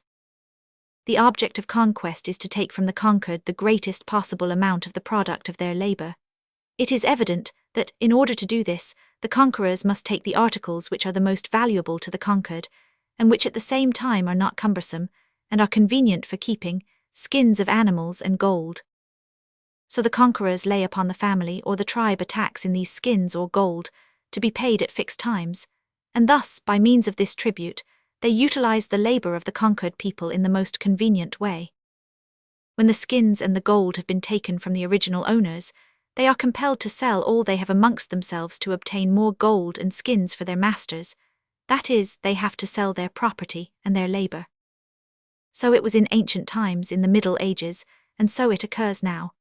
In the ancient world, where the subjugation of one people by another was frequent, personal slavery was the most widespread method of subjugation, and the center of gravity in this compulsion, owing to the non-recognition of the equality of men. In the Middle Ages, feudalism, land ownership and the servitude connected with it, partly takes the place of personal slavery, and the center of compulsion is transferred from persons to land. In modern times, since the discovery of America, the development of commerce and the influx of gold, which is accepted as a universal medium of exchange, the money tribute has become, with the increase of state power, the chief instrument for enslaving men, and upon this all economic relations are now based. In the Literary Miscellany, there is an article by Professor Yangel in which he describes the recent history of the Fiji Islands. If I were trying to find the most pointed illustration of how in our day the compulsory money payment became the chief instrument in enslaving some men by others, I could not imagine anything more striking and convincing than this trustworthy history. History based upon documents of facts which are of recent occurrence. In the South Sea Islands in Polynesia lives a race called the Fiji. The group on which they live, says Professor Yangel, is composed of small islands, which altogether comprise about 40,000 square miles. Only half of these islands are inhabited, by 150,000 natives and 1,500 white men. The natives were reclaimed from savagery a long time ago, and were distinguished among the other natives of Polynesia by their intellectual capacities. They appear to be capable of labor and development, which they proved by the fact that within a short period they became good workmen and cattle breeders. The inhabitants were well-to-do, but in the year 1859 the condition of their state became desperate. the nation and its representative, Cacabo, were in need of money. This money, $45,000, was wanted as compensation or indemnification demanded of them by the United States of America for violence said to have been done by Fijis to some citizens of the American Republic. To collect this, the Americans sent a squadron, which unexpectedly seized some of the best islands under the pretext of guarantee, and threatened to bombard and ruin the towns if the indemnification were not paid over on a certain date to the representatives of America. The Americans were among the first colonists who came to the Fiji Islands with the missionaries. They chose and, under one pretext or another, took possession of the best pieces of land on the islands and established their cotton and coffee plantations. They hired whole crowds of natives, binding them by contracts unknown to this half-civilized race, or they acted through special contractors and dealers of human merchandise. Misunderstandings between these master planters and the natives, whom they considered almost as slaves, were unavoidable, and it was some of these quarrels which served as a pretext for the American indemnification. Notwithstanding their prosperity, the Fijis had preserved almost up to that time the forms of the so-called natural economy which existed in Europe during the Middle Ages. Money was scarcely in circulation among them, and their trade was almost exclusively on the barter basis, one merchandise being exchanged for another, and the few social taxes and those of the state being paid in rural products. What could the Fijis and their king Cacabo do when the Americans demanded $45,000 under terrible threats in the event of non-payment? To the Fijis the very figure seemed inconceivable, to say nothing of the money itself, which they had never seen in such large quantities. After deliberating with other chiefs, Cacabo made up his mind to apply to the Queen of England, at first merely asking her to take the islands under her protection, but afterwards requesting definite annexation. But the English regarded this request cautiously, and were in no hurry to assist the half-savage monarch out of his difficulty. Instead of giving a direct answer, they sent special commissioners to make inquiries about the Fiji Islands in 1860, in order to be able to decide whether it was worthwhile to annex them to the British possessions, and to lay out money to satisfy the American claims. Meanwhile, the American government continued to insist upon payment, and as a pledge held in their de facto dominion some of the best parts, and, having looked closely into the national wealth, raised their former claim to $90,000, threatening to increase it still more if Cacabo did not pay at once. Being thus pushed on every side, and knowing nothing of European means of credit accommodation, the poor king, acting on the advice of European colonists, began to try to raise money in Melbourne among the merchants, cost what it might, if even he should be obliged to yield his kingdom into private hands. So in consequence of his application, a commercial society was formed in Melbourne. This joint stock company, which took the name of the Polynesian Company, formed a treaty with the chiefs of the Fiji Islanders on the most advantageous terms. It took over the debt to the American government, pledging itself to pay it by several installments, and for this the company received, according to the first treaty, 1, and then 200,000 acres of the best land, selected by itself, perpetual immunity from all taxes and dues for all its factories, operations, and colonies, and the exclusive right for a long period to establish banks in the Fiji Islands, with the privilege of issuing unlimited notes. This treaty was definitely concluded in the year 1868, and there has appeared in the Fiji Islands, side by side with the local government, of which Cacabo is the head, another powerful authority, a commercial organization, with large estates over all the islands, exercising a powerful influence upon the government. Up to this time, the wants of the government of Cacabo had been satisfied with a payment in local products, and a small custom tax on goods imported. But with the conclusion of the treaty and the formation of the influential Polynesian Company, the king's financial circumstances had changed.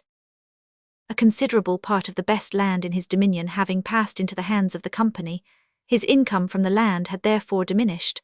On the other hand, the income from the custom taxes also diminished, because the company had obtained for itself the right to import and export all kinds of goods free of duties. The natives, 99%, of the population, had never paid much in custom duties, as they bought scarcely any of the European productions except some stuffs and hardware. And now, from the freeing of custom duties of many well-to-do Europeans along with the Polynesian Company, the income of King Cacabo was reduced to nil, and he was obliged to take steps to resuscitate it if possible. He began to consult his white friends as to the best way to remedy the trouble, and they advised him to create the first direct tax in the country, and in order, I suppose, to have less trouble about it, to make it in money. The tax was established in the form of a general poll tax, amounting to £1 for every man, and to 4 shillings for every woman throughout the islands. As I have already said, there still exists on the Fiji Islands a natural economy and a trade by barter. Very few natives possess money. Their wealth consists chiefly of raw products and cattle, whilst the new tax required the possession of considerable sums of money at fixed times.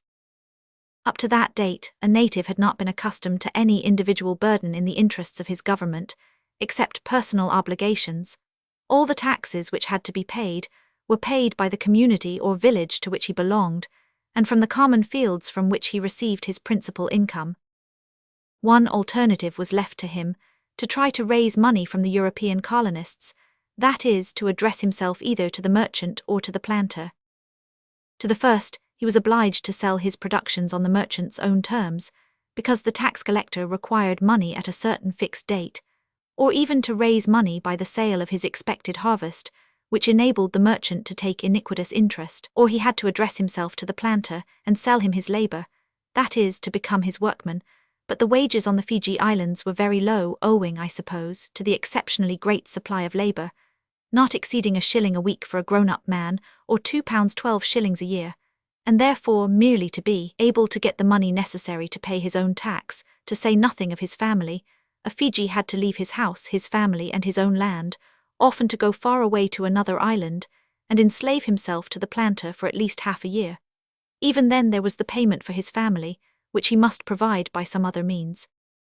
We can understand the result of such a state of affairs.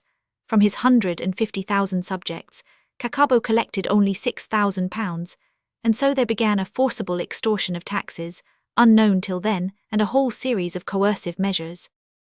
The local administration, formerly incorruptible, soon made common cause with the European planters, who began to have their own way with the country. For non-payment of the taxes, the Fijis were summoned to the court, and sentenced not only to pay the expenses, but also to imprisonment for not less than 6 months. The prison really meant the plantations of the first white man who chose to pay the tax money and the legal expenses of the offender.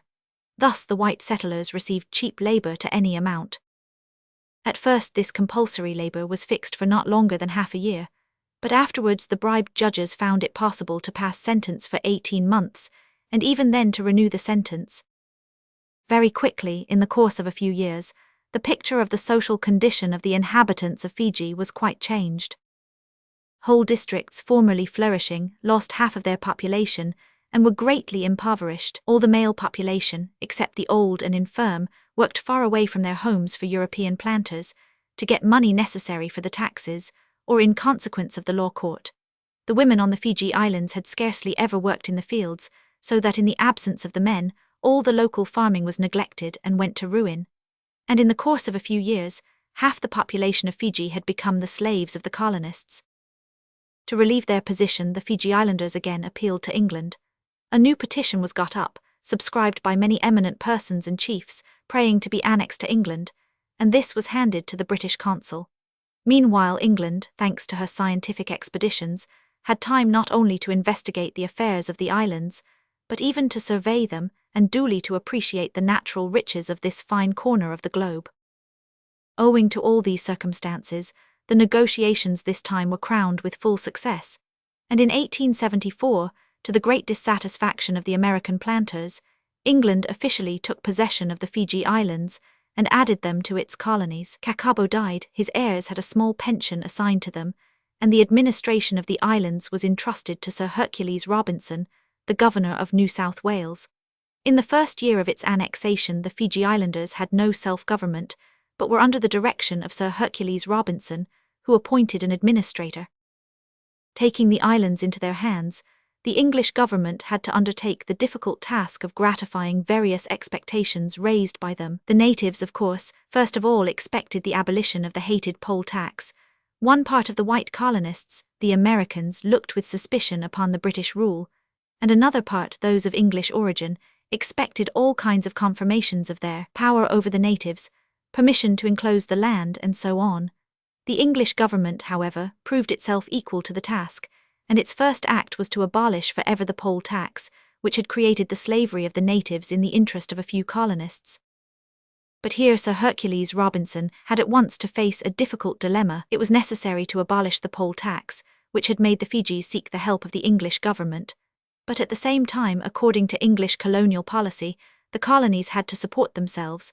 They had to find their own means for covering the expenses of the government. With the abolition of the poll tax, all the incomes of the Fijis, from custom duties, did not amount to more than £6,000, while the government expenses required at least £70,000 a year. Having abolished the money tax, Sir Hercules Robinson now thought of a labour tax, but this did not yield the sum necessary to feed him and his assistants. Matters did not mend until a new governor had been appointed, Gordon, who, to get out of the inhabitants the money necessary to keep him and his officials, resolved not to demand money until it had come sufficiently into general circulation on the islands, but to take from the natives their products and to sell them himself. This tragical episode in the lives of the Fijis is the clearest and best proof of the nature and true meaning of money in our time. In this illustration, every essential is represented. The first fundamental condition of slavery, the guns, threats, murders, and plunder, and lastly money, the means of subjugation which has supplanted all the others. That which in an historical sketch of economical development has to be investigated during centuries, we have here, where all the forms of monetary violence have fully developed themselves, concentrated in a space of 10 years. The drama begins thus. The American government sends ships with loaded guns to the shores of the islands, whose inhabitants they want to enslave. The pretext of this threat is monetary, but the beginning of the tragedy is the levelling of guns against all the inhabitants, women, children, old people and men, though innocent of any crime. Your money or your life, $45,000, then $90,000 or slaughter, but the $90,000 are not to be had. So now begins the second act. It is the postponement of a measure which would be bloody, terrible, and concentrated in a short period, and the substitution of a suffering less perceptible, which can be laid upon all, and will last longer. And the natives, with their representative, seek to substitute for the massacre a slavery of money. They borrow money, and the method at once begins to operate like a disciplined army. In 5 years the thing is done. The men have not only lost their right to utilize their own land and their property, but also their liberty. They have become slaves. Here begins Act 3. The situation is too painful, and the unfortunate ones are told they may change their master and become the slaves of another. Of freedom from the slavery brought about by the means of money, there is not one thought, and the people call for another master, to whom they give themselves up, asking him to improve their condition. The English come, see that dominion over these islanders will give them the possibility of feeding their already too greatly multiplied parasites, and take possession of the islands and their inhabitants. But it does not take them in the form of personal slaves. It does not take even the land, nor distribute it among its assistants. These old ways are not necessary now. Only one thing is necessary: taxes which must be large enough on the one hand to prevent the working men from freeing themselves from virtual slavery, and on the other hand, to feed luxuriously a great number of parasites. The inhabitants must pay £70,000 annually. That is the fundamental condition upon which England consents to free the Fijis from the American despotism, and this is just what was wanting for the final enslaving of the inhabitants. But it turns out that the Fiji Islanders cannot, under any circumstances, pay these £70,000 in their present state. The claim is too great. The English temporarily modify it, and take a part of it out in natural products in order that in time, when money has come into circulation, they may receive the full sum. They do not behave like the former company, whose conduct we may liken to the first coming of savage invaders into an uncivilized land, when they want only to take as much as possible and then decamp. But England behaves like a more clear-sighted enslaver. She does not kill at one blow the goose with the golden eggs, but feeds her in order that she may continue to lay them. England at first relaxes the reins for her own interest that she may hold them tight forever afterwards, and so has brought the Fiji Islanders into that state of permanent monetary thraldom in which all civilized European people now exist, and from which their chance of escape is not apparent. This phenomenon repeats itself in America, in China, in Central Asia, and it is the same in the history of the conquest of all nations. Money is an inoffensive means of exchange when it is not collected, while loaded guns are directed from the seashore against the defenseless inhabitants. As soon as it is taken by the force of guns, the same thing must inevitably take place which occurred on the Fiji Islands, and has always and everywhere repeated itself. Men who consider it their lawful right to utilize the labor of others will achieve their ends by the means of a forcible demand of a sum of money, which will compel the oppressed to become the slaves of the oppressors. Moreover, that will happen which occurred between the English and the Fijis. The extortioners will always, in their demand for money, rather exceed the limit to which the amount of the sum required must rise, so that the enslaving may be earlier. They will respect this limit only while they have moral sense and sufficient money for themselves. They will overstep it when they lose their moral sense or even do not require funds. As for governments, they will always exceed this limit. First, because for a government there exists no moral sense of justice.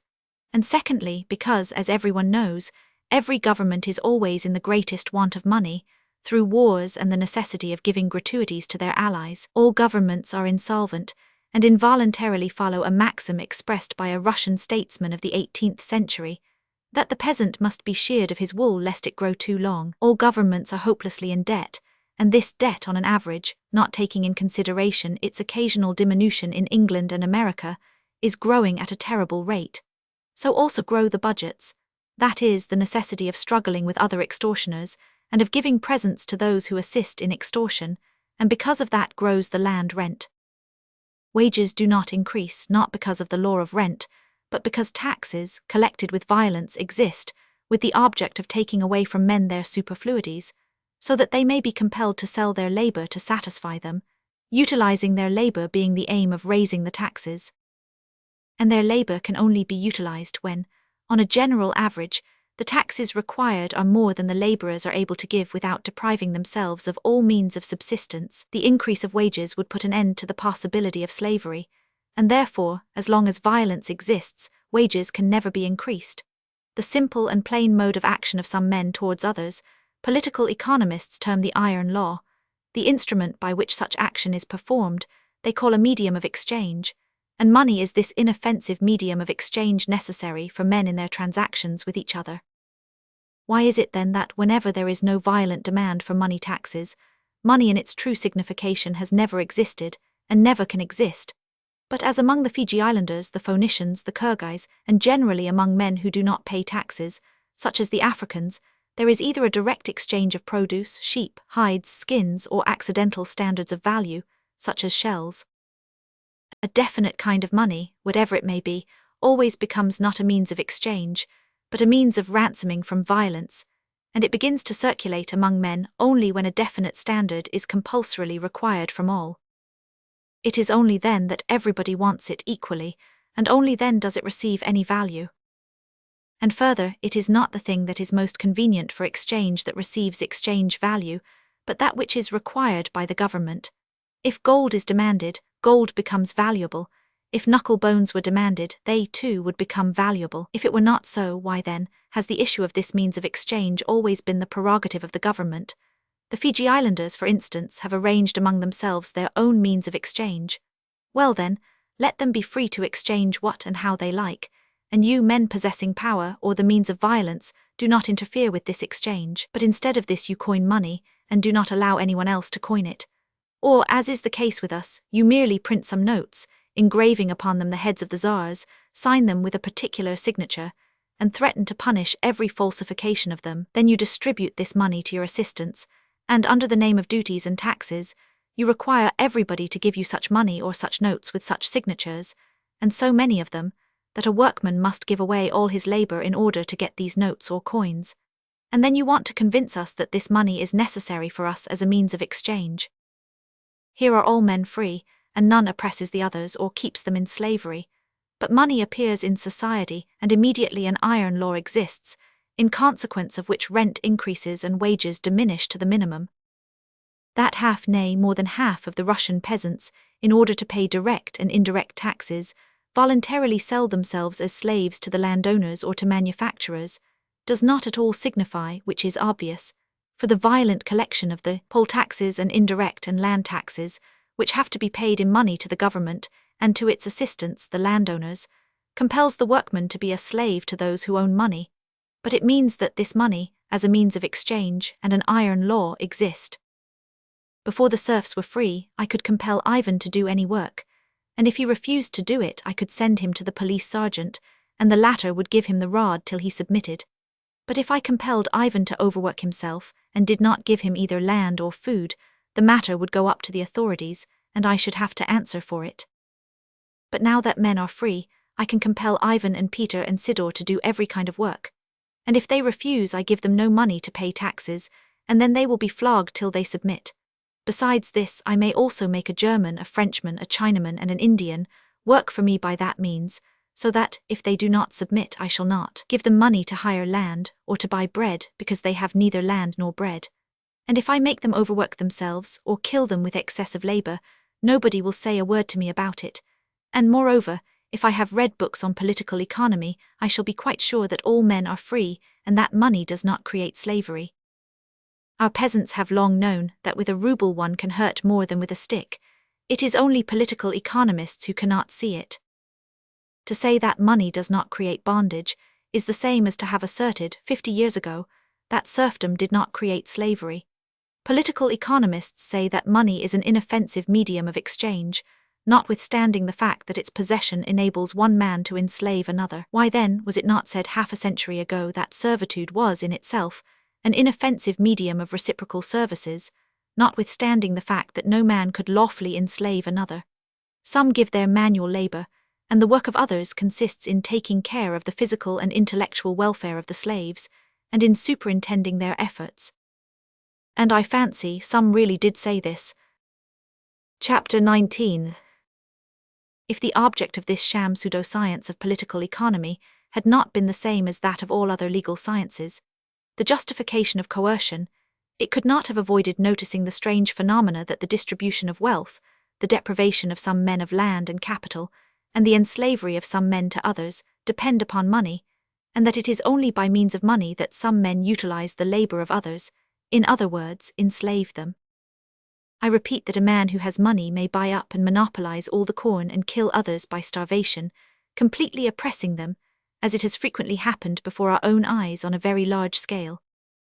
It would seem then that we ought to examine the connection of these occurrences with money, but political science with full assurance asserts that money has no connection whatever with the matter.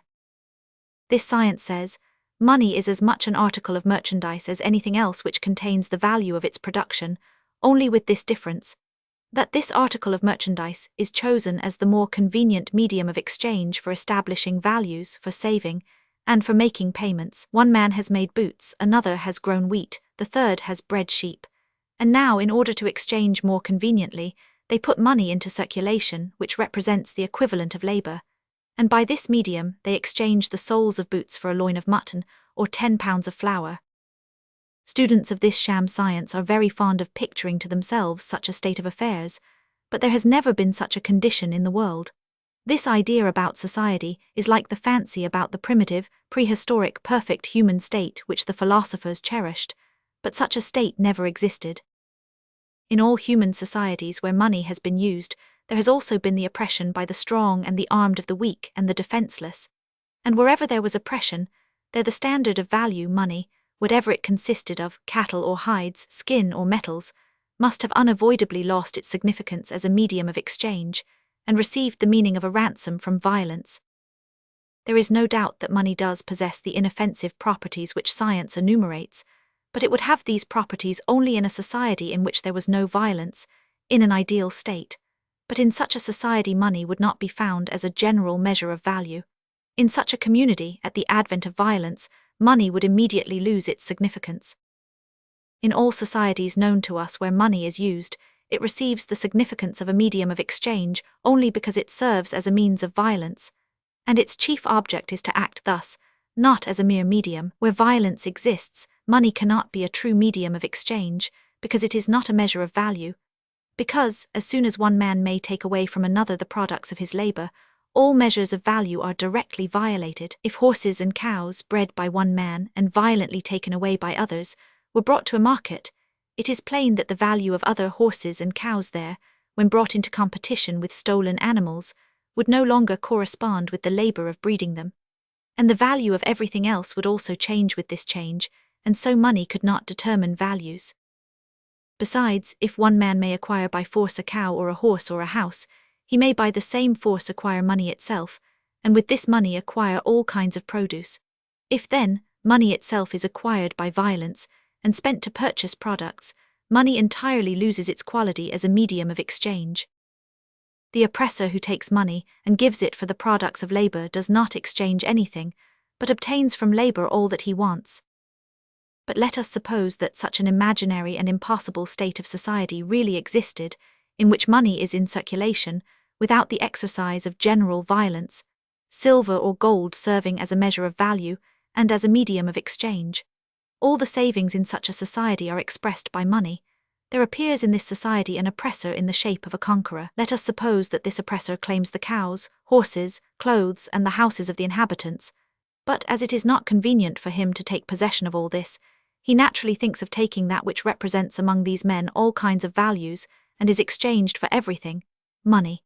And at once in this community, money receives, for the oppressor and his assistants, another signification, and its character as a medium of exchange therefore immediately ceases. The measure of the values will always depend on the pleasure of the oppressor. The articles most necessary to him, and for which he gives more money, are considered greater value, and vice versa, so that in a community exposed to violence, money at once receives its chief meaning. It becomes a means of violence and a ransom from violence, and it retains among the oppressed its significance as a medium of exchange only so far as that is convenient to the oppressor. Let us picture the whole affair in a circle thus. The serfs supply their landlord with linen, poultry, sheep, and daily labor. The landlord substitutes money for these goods and fixes the value of the various articles sent in. Those who have no linen, corn, cattle, or manual labor to offer may bring a definite sum of money. It is obvious that, in the society of the peasants of this landlord, the price of the various articles will always depend upon the landlord's pleasure. The landlord uses the articles collected among his peasants, and some of these articles are more necessary for him than others. He fixes the prices for them accordingly, more or less. It is clear that the mere will and requirements of the landlord must regulate the prices of these articles among the payers. If he is in want of corn, he will set a high price for a fixed quantity of it, and a low price for linen, cattle, or work, and therefore those who have no corn will sell their labor, linen, and cattle to others, in order to buy corn to give it to the landlord. If the landlord chooses to substitute money for all his claims, then the value of things will again depend, not upon the value of labor, but first upon the sum of money which the landlord requires, and secondly upon the articles produced by the peasants, which are more necessary to the landlord, and for which he allows a higher price. The money claim made by the landlord on the peasants ceases to influence the prices of the articles only when the peasants of this landlord live separately from other people and have no connection with anyone, and secondly when the landlord employs money, not in purchasing things in his own village but elsewhere. Only under these two conditions would the prices of things, though changed nominally, remain relatively the same, and money would become a measure of value and a medium of exchange. But if the peasants have any business connections with the inhabitants surrounding them, the prices of their produce as sold to their neighbors would depend on the sum required from them by their landlord. If less money is required from their neighbors than from themselves, then their products would be sold cheaper than the products of their neighbors, and vice versa. Again, the landlord's money demand would cease to influence the prices of the articles, only when the sums collected by the landlord were not spent in buying the products of his own peasants. But if he spends the money in purchasing from them, it is plain that the prices of various articles will constantly vary among them according as the landlord buys more of one thing than another. Suppose one landlord has fixed a very high poll tax, and his neighbor a very low one.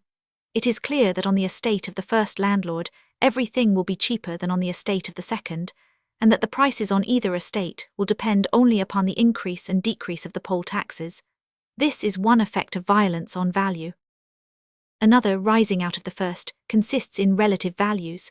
Suppose one landlord is fond of horses and pays a high price for them, another is fond of towels and offers a high figure for them. It is obvious that on the estate of either of these two landlords, the horses and the towels will be dear, and the prices of these articles will be out of proportion to those of cows or of corn.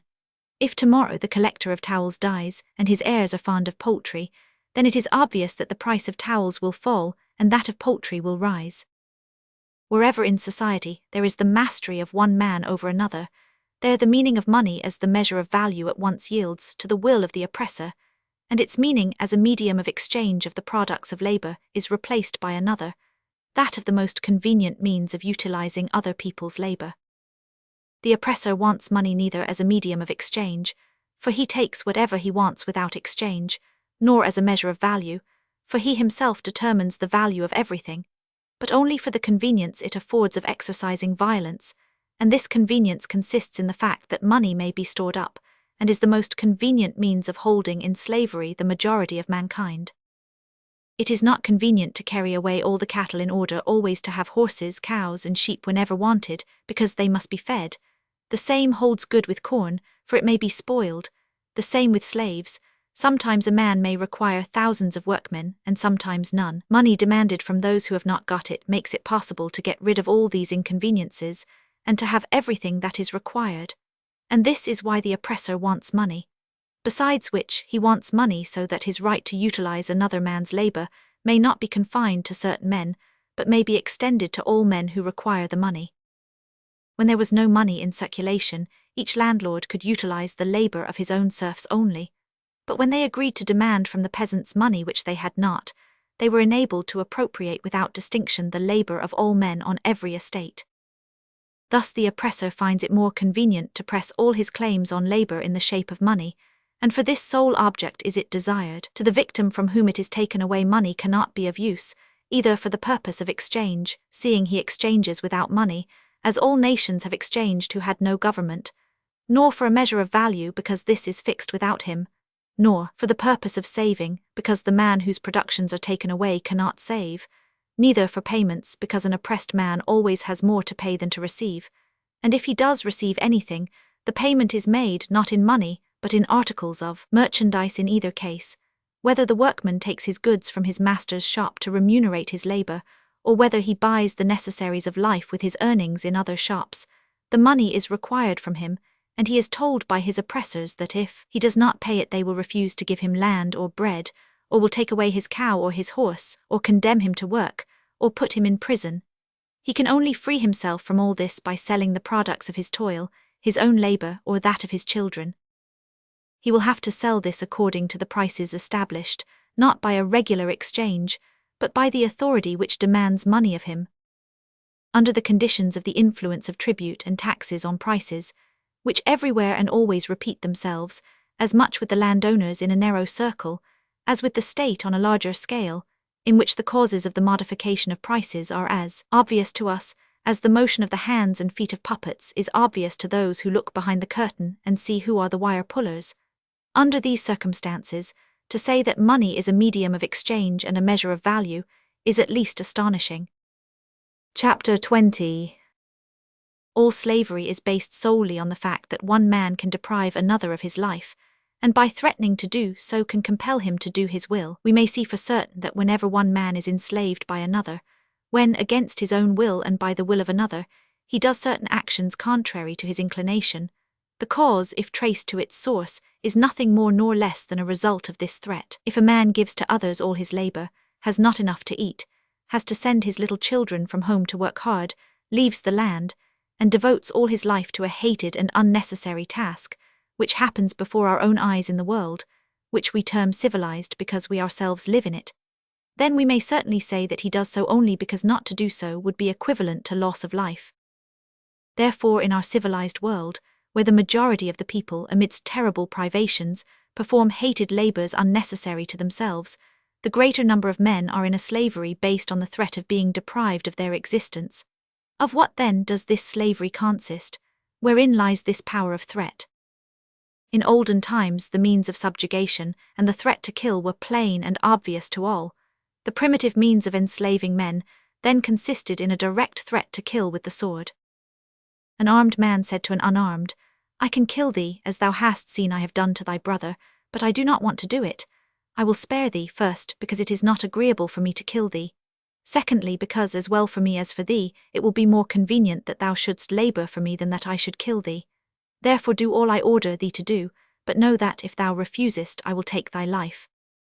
So the unarmed man submitted to the armed one, and did everything he was ordered to do. The unarmed man labored, the armed threatened. This was that personal slavery which appeared first among all nations, and which still exists among primitive races. This means of enslaving always begins the work, but when life becomes more complicated, it undergoes a change. With the complication of life, such a method presents great inconveniences to the oppressor. Before he can appropriate the labor of the weaker, he must feed and clothe them and keep them at work, and so their number remains small. And besides, this compels the slaveholder to remain continually with the slaves, driving them to work by the threat of murdering them. And thus another means of subjugation is developed. 5,000 years ago, according to the Bible, this novel, convenient, and clever means of oppression was discovered by Joseph the Beautiful. It is similar to that employed now in the menageries for taming restive horses and wild beasts. It is hunger. This contrivance is thus described in the Bible, Genesis, Romans 41, 48-57. And he, Joseph, gathered up all the food of the 7 years, which were in the land of Egypt, and laid up the food in the cities. The food of the field, which was round about every city, laid he up in the same. And Joseph gathered corn as the sand of the sea, very much, until he left numbering, for it was without number. And the 7 years of plenteousness, that was in the land of Egypt, were ended. And the 7 years of dearth began to come, according as Joseph had said, and the dearth was in all lands, but in all the land of Egypt there was bread. And when all the land of Egypt was famished, the people cried to Pharaoh for bread, and Pharaoh said unto all the Egyptians, Go unto Joseph, what he said to you do. And the famine was over all the face of the earth, and Joseph opened all the storehouses, and sold unto the Egyptians, and the famine waxed sore in the land of Egypt. And all countries came into Egypt to Joseph for to buy corn, even because that the famine was so sore in all lands. Joseph, making use of the primitive means of enslaving men by the threat of the sword, gathered corn during the years of plenty, in expectation of years of famine, which generally follow years of plenty. Men know all this without the dreams of Pharaoh. And then by the pangs of hunger he made all the Egyptians and the inhabitants of the surrounding countries slaves to Pharaoh more securely and conveniently. And when the people began to be famished, he arranged matters so as to keep them in his power forever. Genesis, Romans 47, 13-26. And there was no bread in all the land, for the famine was very sore, so that the land of Egypt and all the land of Canaan fainted by reason of the famine. And Joseph gathered up all the money that was found in the land of Egypt, and in the land of Canaan, for the corn which they bought, and Joseph brought the money into Pharaoh's house. And when money failed in the land of Egypt and in the land of Canaan, all the Egyptians came unto Joseph and said, Give us bread, for why should we die in thy presence? For the money faileth. And Joseph said, Give your cattle, and I will give you for your cattle if money fail. And they brought their cattle unto Joseph, and Joseph gave them bread in exchange for horses, and for the flocks, and for the cattle of the herds, and for the asses, and he fed them with bread for all their cattle for that year. When that year was ended, they came unto him the 2nd year, and said unto him, We will not hide it from my lord, how that our money is spent. My lord also hath our herds of cattle. There is not aught left in the sight of my lord, but our bodies and our lands. Wherefore shall we die before thine eyes, both we and our land? Buy us and our land for bread, and we and our land will be servants unto Pharaoh, and give us seed that we may live and not die, and that the land be not desolate. And Joseph bought all the land of Egypt for Pharaoh, for the Egyptians sold every man his field, because the famine prevailed over them, so the land became Pharaoh's.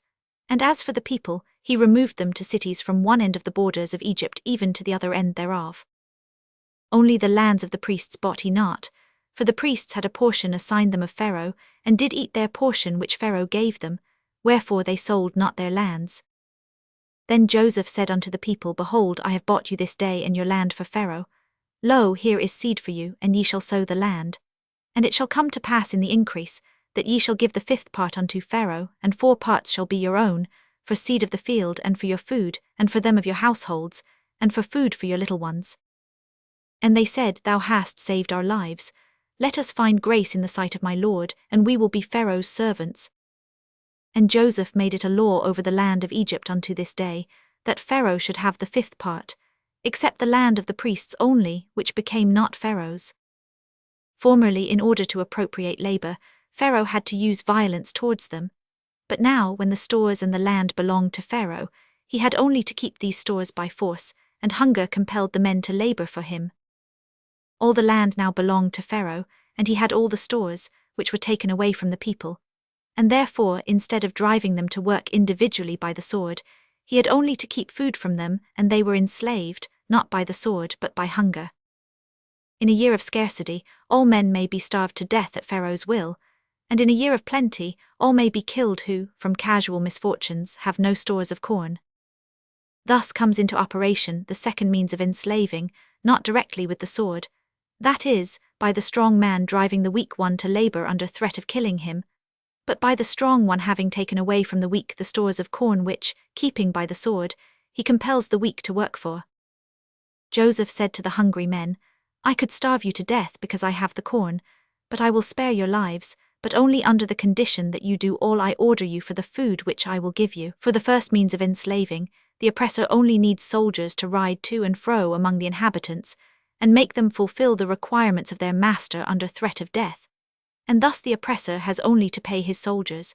But with the second means, besides the soldiers, the oppressor must have different assistants for keeping and protecting the land and stores from the starving people. These are the Josephs and their stewards and distributors, and the oppressor has to reward them, and to give Joseph a dress of brocade, a gold ring and servants, and corn and silver to his brothers and relatives. Besides this, from the very nature of the second means, not only the stewards and their relations, but all who have stores of corn become participators in this violence, just as by the first means, based upon immediate force, every one who has arms becomes a partner in tyranny, so by this means, based upon hunger, every one who has stores of provision shares in it, and has power over those who have no stores. The advantage of this method over the former consists, first and chiefly, in the fact that the oppressor need no longer compel the workmen to do his will by force, for they themselves come to him and sell themselves to him. Secondly, in the circumstance that fewer men escape from his violence, the drawback is that he has to employ a greater number of men. For the oppressed, the advantage of it consists in the fact that they are no longer exposed to rough violence, but are left to themselves, and can always hope to pass from being the oppressed to becoming oppressors in their turn, which by fortunate circumstances they sometimes really do. The drawback for them is that they can never escape from participating in the oppression of others. This new means of enslaving generally comes into operation together with the old one, and the oppressor lessens the one and increases the other according to his desires. But this does not fully satisfy the man who wishes to take away as much as possible of the products of the labor of as many working people as he can find, and to enslave as many men as possible. And therefore, a third means of oppression is evolved. This is the slavery of taxation, and like the second, it is based upon hunger. But to the means of subduing men by depriving them of bread is added the deprivation of other necessaries. The oppressor requires from the slaves so much of the money he himself has coined, that in order to obtain it, the slaves are compelled to sell not only stores of corn in greater quantity than the fifth part which was fixed by Joseph, but the first necessaries of life as well: meat, skins, wool, clothes, firewood, even their buildings. And therefore the oppressor always keeps his slaves in his power not only by hunger, but by thirst, cold, and other privations. And thus the third means of slavery comes into operation, a monetary, tributary one, consisting in the oppressor saying to the oppressed, "I can do with each of you just what I like. I can kill and destroy you by taking away the land by which you earn your living. I can, with this money which you must give me, buy all the corn which you feed and sell it to strangers, and at any time annihilate you by starvation. I can take from you all that you have, your cattle, your houses, your clothes, but it is neither convenient nor agreeable for me to do so, and therefore I let you alone to work as you please.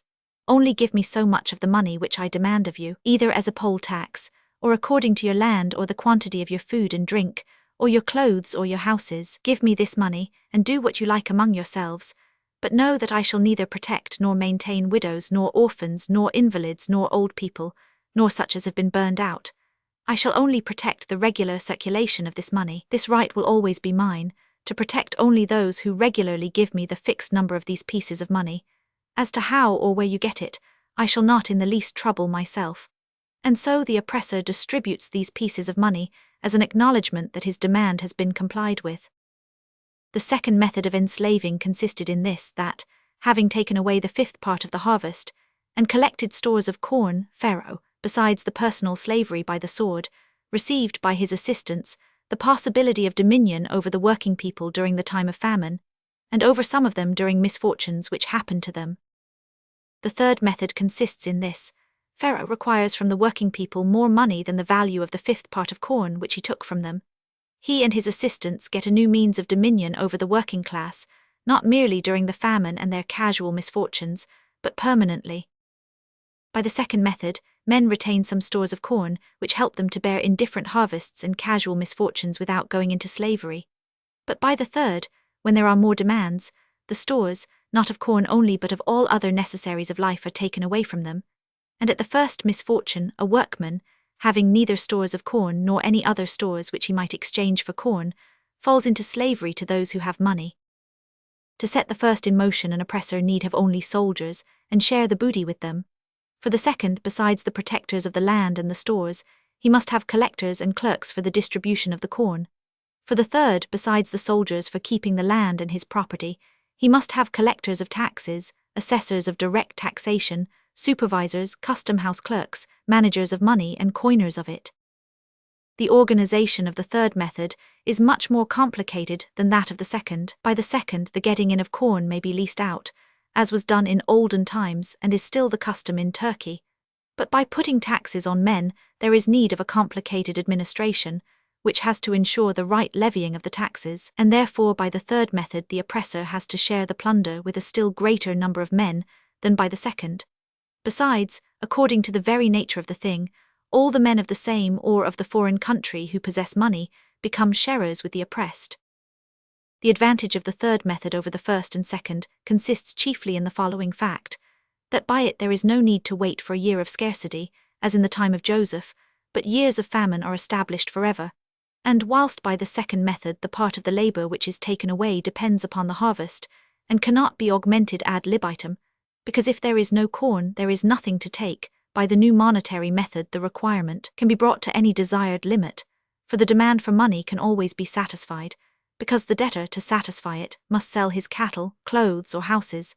The chief advantage to the oppressor of this method is that he can take away the greatest quantity of labour in the most convenient way, for a money tax, like a screw, may easily and conveniently be turned to the utmost limit, and golden eggs be obtained though the bird that lays them is all but dead. Another of its advantages for the oppressor is that its violence reaches all those also who, by possessing no land, formerly escaped from it by giving only a part of their labour for corn. Whereas now, besides that part which they give for corn, they must now give another part for taxes. A drawback for the oppressor is that he has to share the plunder with a still greater number of men, not only with his direct assistants, but also with all those men of his own country, and even of foreign countries, who may have the money which is demanded from the slaves. Its advantage for the oppressed is only that he is allowed greater independence than under the second method. He may live where he chooses, do what he likes. He may sow or not sow. He has to give no account of his labour, and if he has money he may consider himself entirely free, and constantly hope, though only for a time, to obtain not only an independent position, but even to become an oppressor himself when he has money to spare. The drawback for the oppressed is that on a general average their situation becomes much worse, and they are deprived of the greater part of the products of their labour, because the number of those who utilize their labour has increased, and therefore the burden of keeping them falls upon a smaller number of men. This third method of enslaving men is also very old, and comes into operation with the former two without entirely excluding them. These three methods of enslaving men have always been in operation. They may all be compared to screws, which secure the board laid on the work people, which presses them down. The fundamental or middle screw, without which the other screws could not hold, which is first screwed up, and which is never slackened, is the screw of personal slavery, the enslaving of some men by others under threat of slaughter. The second, which is screwed up after the first, is that of enslaving men by taking away the land and stores of provisions from them, such alienation being maintained by the threat to murder. And the third screw is slavery enforced by the requirement of certain money taxes, and this demand is also maintained under threat of murder. These three screws are made fast, and it is only when one of them is tightened more that the others are slackened. For the complete enslavement of the workman, all three are necessary, and in our society, all three are in operation together. The first method of personal slavery under threat of murder by the sword has never been abolished, and never will be so long as there is any oppression, because every kind of oppression is based on this alone. we are all quite sure that personal slavery is abolished in our civilized world, that the last remnant of it has been annihilated in America and in Russia, and that it is only among the barbarians that real slavery exists, and that with us it is no longer in being. We forget only one small circumstance, those hundreds of millions of standing troops without which no state exists, and with the abolition of which all the economical organization of each state would inevitably fall to pieces. Yet what are these millions of soldiers but the personal slaves of those who rule them? Are not these men compelled to do the will of their commanders under the threat of torture and death, a threat often carried out, the difference consisting only in the fact that the submission of these slaves is not called slavery, but discipline, and that slaves are slaves from their birth, but soldiers only during a more or less short period of their so-called service. Personal slavery, therefore, is not only not abolished in our civilized world, but under the system of conscription, it has of late years been confirmed, and it has remained as it has always existed, only slightly changed from its original form. And it cannot but exist because, so long as there is the enslaving of one man by another, there will be this personal slavery too, this slavery which, under the threat of the sword, maintains serfdom, land ownership and taxes. It may be that this slavery of troops is useful, as it is said, for the defense and the glory of the country, but this kind of utility is more than doubtful, because we see how often in the case of unsuccessful wars it serves only for the subjugation and shame of the country. But of the expediency of this slavery for maintaining that of the land and taxes there is no question.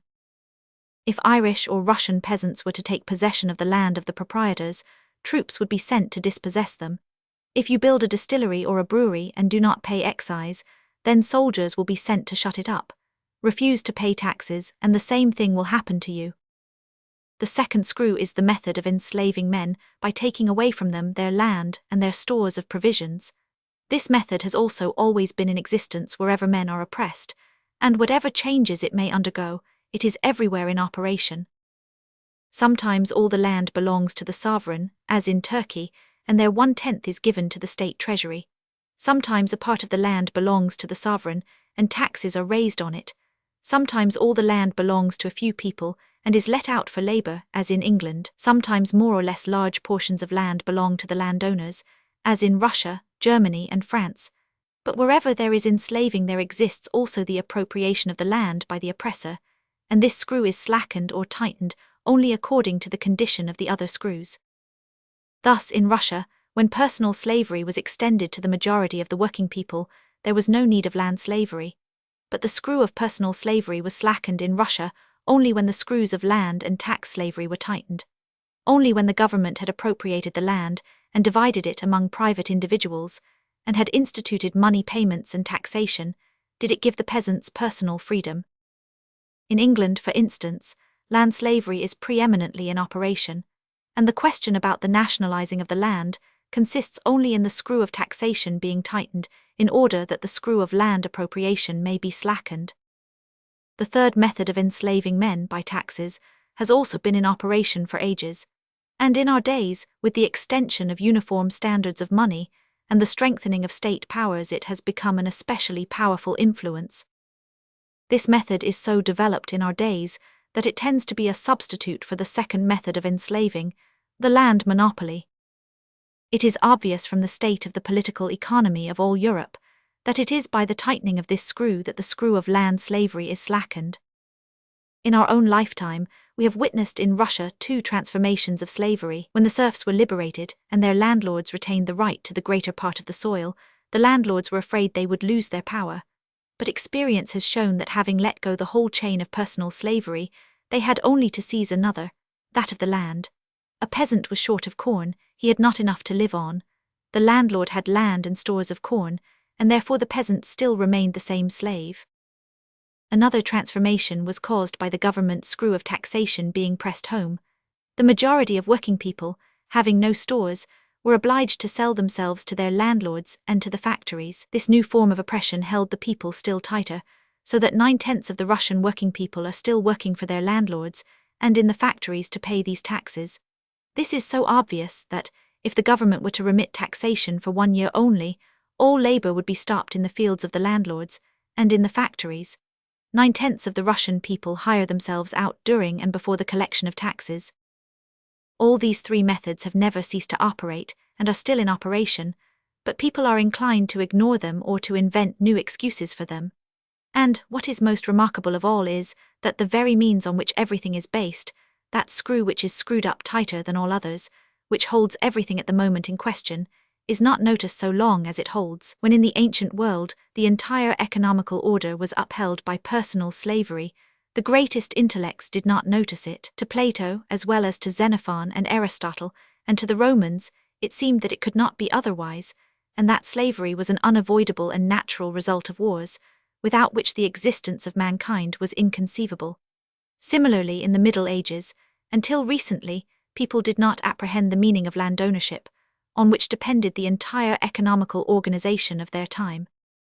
So also at present, no one sees or wants to see that in our time the slavery of the majority of the people depends on taxes collected by the government from its own land slaves, taxes collected by administration and the troops, by the very same troops which are maintained by these taxes.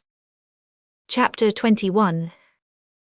No wonder that the slaves themselves, who have always been enslaved, do not understand their own position, and that this condition in which they have always lived is considered by them to be natural to human life, and that they hail as a relief any change in their form of slavery. No wonder that their owners sometimes quite sincerely think they are, in a measure, freeing the slaves by slacking one screw, though they are compelled to do so by the overtension of another. Both become accustomed to their state, and the slaves, never having known what freedom is, merely seek an alleviation, or only the change of their condition. The other, the owners, wishing to mask their injustice, try to assign a particular meaning to those new forms of slavery, which they enforce in place of the older ones. But it is wonderful how the majority of the critics of the economic conditions of the life of the people fail to see that which forms the basis of the entire economic conditions of a people. One would think the duty of a true science would be to try to ascertain the connection of the phenomena and general cause of a series of occurrences, but the majority of the representatives of modern political economy are doing just the reverse of this. They carefully hide the connection and meaning of the phenomena and avoid answering the most simple and essential questions.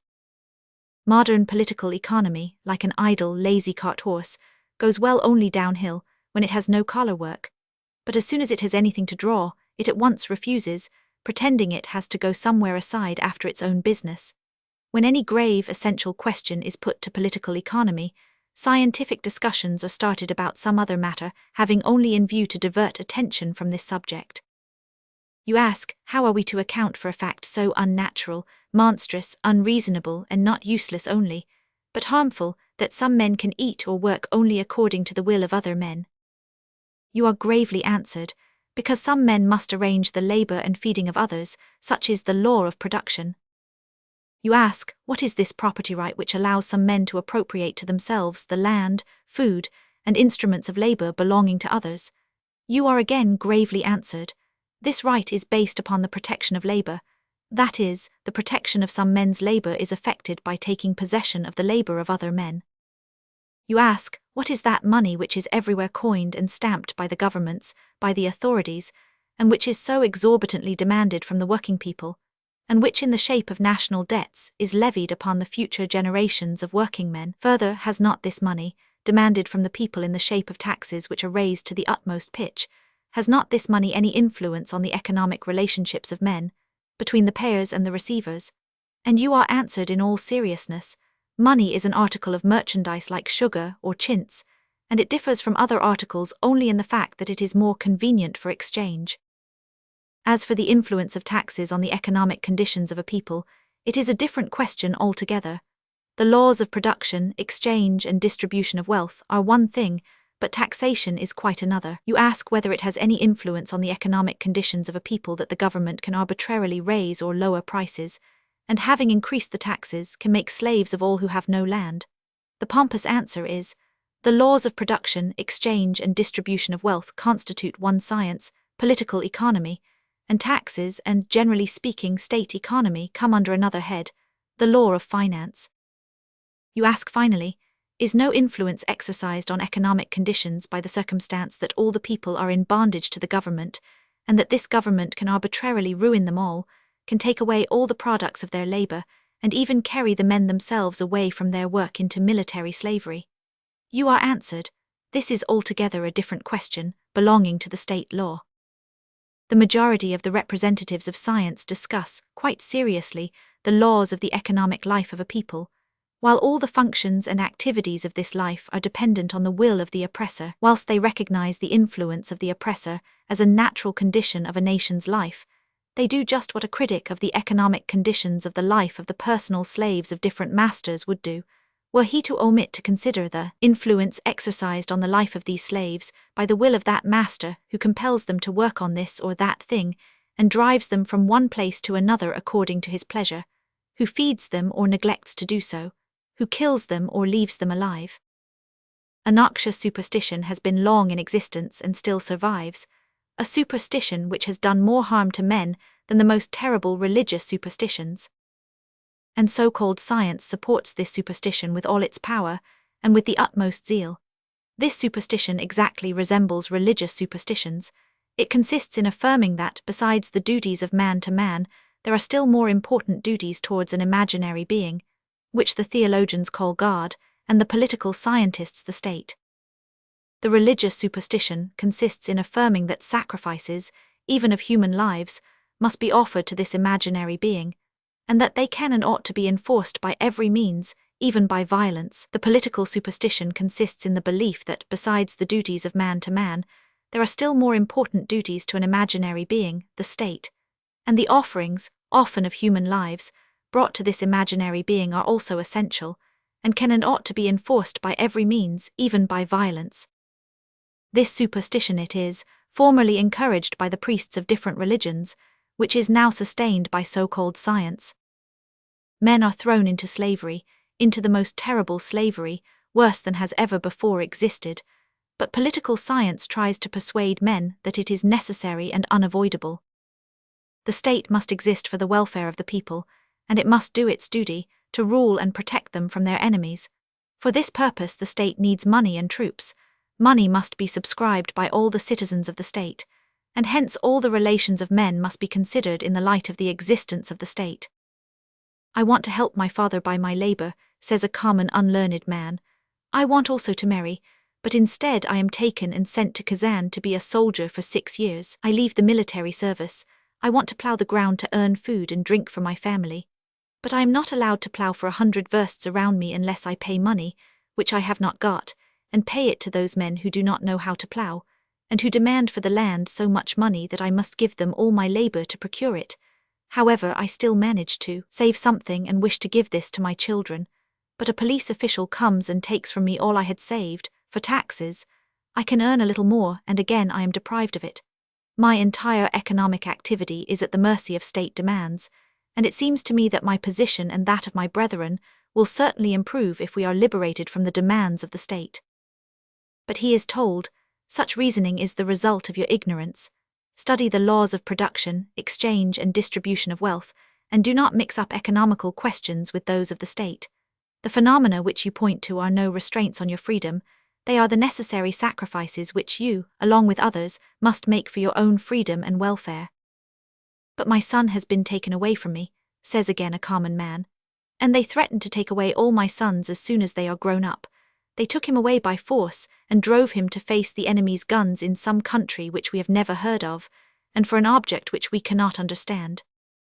And as for the land which they will not allow us to plough, and for want of which we are starving, it belongs to a man who got possession of it by force, and whom we have never seen, and whose usefulness we cannot even understand. And the taxes, to collect which the police official has by force taken my cow from my children, will, so far as I know, go to this same man who took my cow away, and to various members of the committees and of departments which I do not know of, and in the utility of which I do not believe.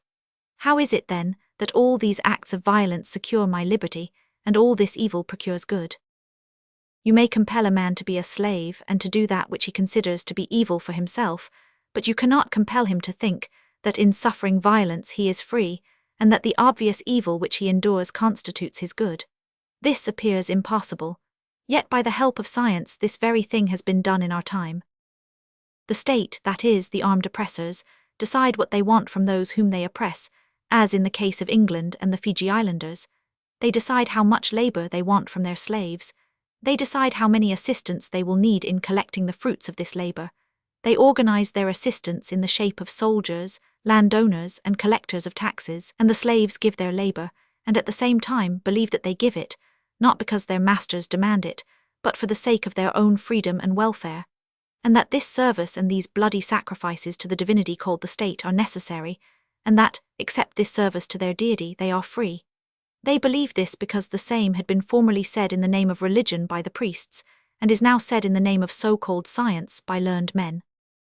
But one need only cease to believe what is said by these other men, who call themselves priests or learned men, for the absurdity of such an assertion to become obvious. The men who oppress others assure them that this oppression is necessary for the state, and the state is necessary for the freedom and welfare of men, so that it appears that the oppressors oppress men for the sake of their freedom, and do them evil for the sake of good. But men are furnished with reason, so that they may understand wherein consists their own good, and do it willingly. As for the acts, the goodness of which is not intelligible to men, and to which they are compelled by force, these cannot be for their good, because a reasoning being can consider as good only the thing which appears so to his reason. If men are driven to evil through passion or folly, all that those who are not so driven can do is to persuade the others into what constitutes their real good. You may try to persuade men that their welfare will be greater when they are all soldiers, are deprived of land, and have given their entire labor away for taxes, but until all men consider this condition to be welfare, and undertake it willingly, one cannot call such a state of things the common welfare of men. The sole criterion of a good conception is its willing acceptance by men, and the lives of men abound with such acts. 10 workmen buy tools in common in order to work together with them, and in so doing they are undoubtedly benefiting themselves.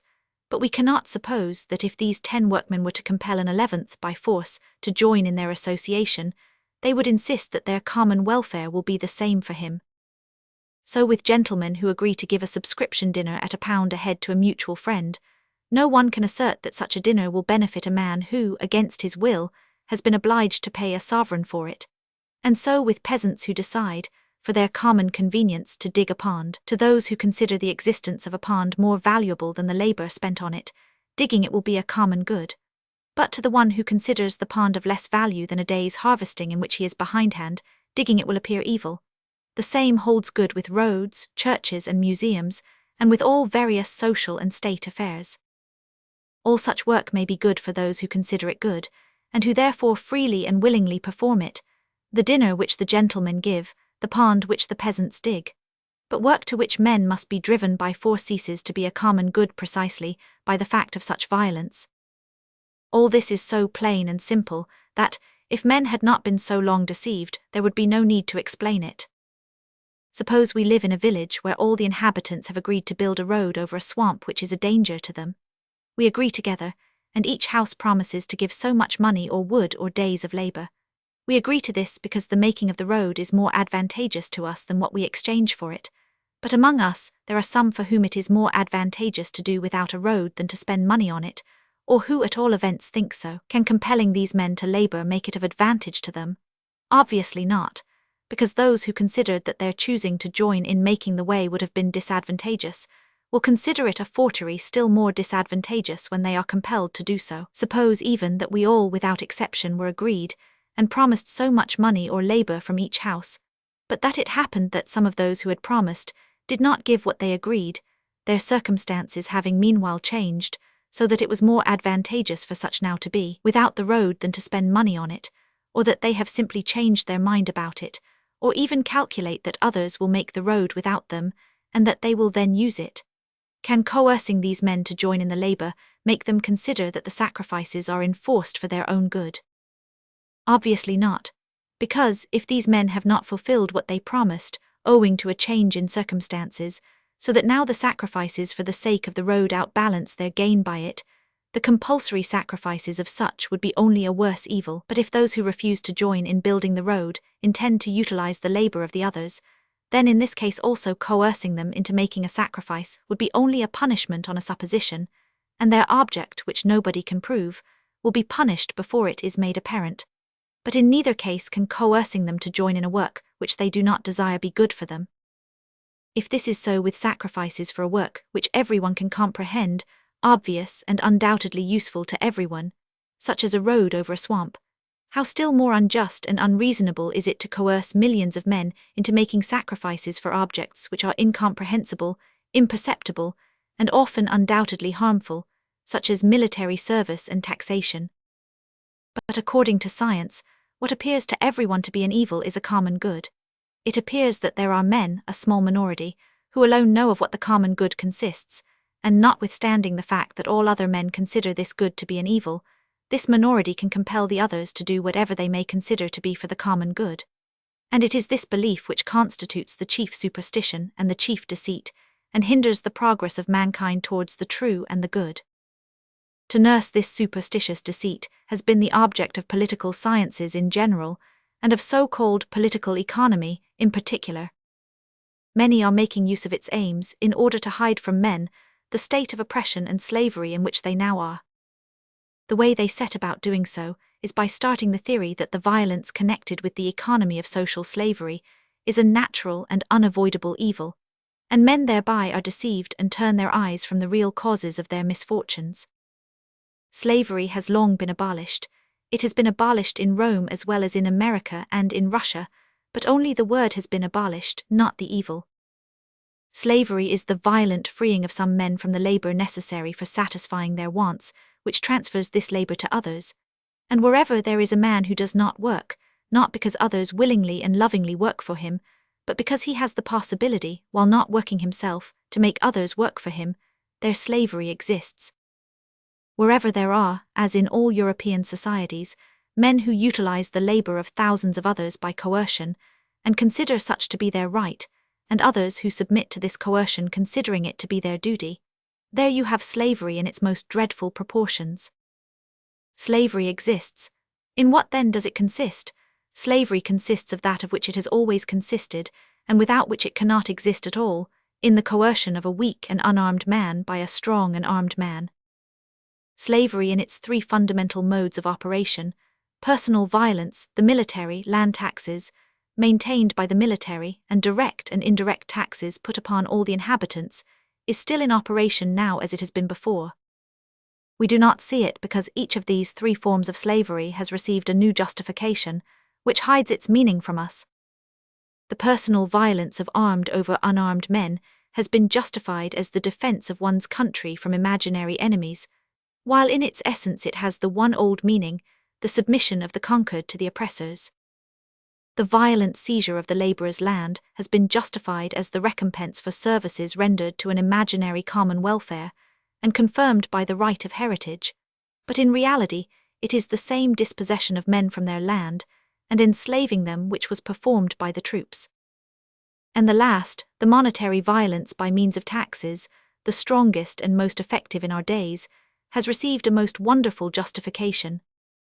Dispossessing men of their liberty and their goods is said to be done for the sake of the common liberty and of the common welfare, but in fact it is the same slavery, only an impersonal one. Wherever violence becomes law, there is slavery. Whether violence finds its expression in the circumstance that princes with their courtiers come, kill, and burn down villages, whether slave owners take labor or money for the land from their slaves, and enforce payment by means of armed men, or by putting taxes on others and riding armed to and fro in the villages, or whether a home department collects money through governors or police sergeants, in one word, as long as violence is maintained by the bayonet, there will be no distribution of wealth, but it will be accumulated among the oppressors. As a striking illustration of the truth of this assertion, the project of Henry George to nationalize the land may serve us. Henry George proposes to declare all land the property of the state, and to substitute a land rent for all taxes, direct and indirect. That is, everyone who utilizes the land would have to pay to the state the value of its rent. What would be the result? The land would belong to the state, English land to England, American land to America, and so on. That is, there would be slavery determined by the quantity of cultivated land. It might be that the condition of some laborers would improve, but while a forcible demand for rent remained, the slavery would remain too.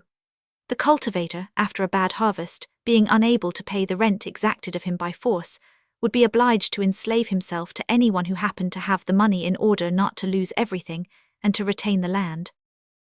If a pail leaks, there must be a hole. Looking at the pail, we might imagine the water runs from many holes, but no matter how we might try to stop the imaginary holes from without, the water would not cease running. In order to put a stop to the leakage, we must find the place from which water runs and stop it from the inside. The same holds good with the proposed means of stopping the irregular distribution of wealth, the holes through which the wealth runs away from the people. It is said, organize workmen's corporations, make capital social property, make land social property. All this is only mere stopping from the outside those holes from which we fancy the water runs. In order to stop the wealth going from the hands of the workers to those of the non-workers, it is necessary to try to find from the inside the hole through which this leakage takes place. And this hole is the violence of armed men towards unarmed men, the violence of troops, by means of which men are carried away from their labor, and the land, and the products of labor taken from them. So long as there is one armed man, whoever he may be, with the acknowledged right to kill another man, so long will there also exist an unjust distribution of wealth, in other words, slavery. I was led into the error that I can help others by the fact that I imagined my money was as good as Semyon's, but it was not so. The general opinion is that money represents wealth, that wealth is the result of work, and therefore that money represents work.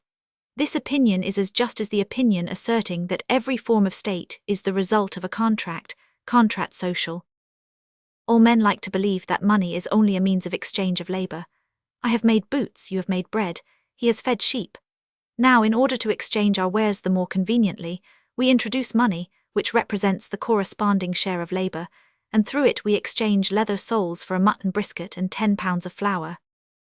By means of money we exchange our products, and this money, belonging to each of us, represents our labor.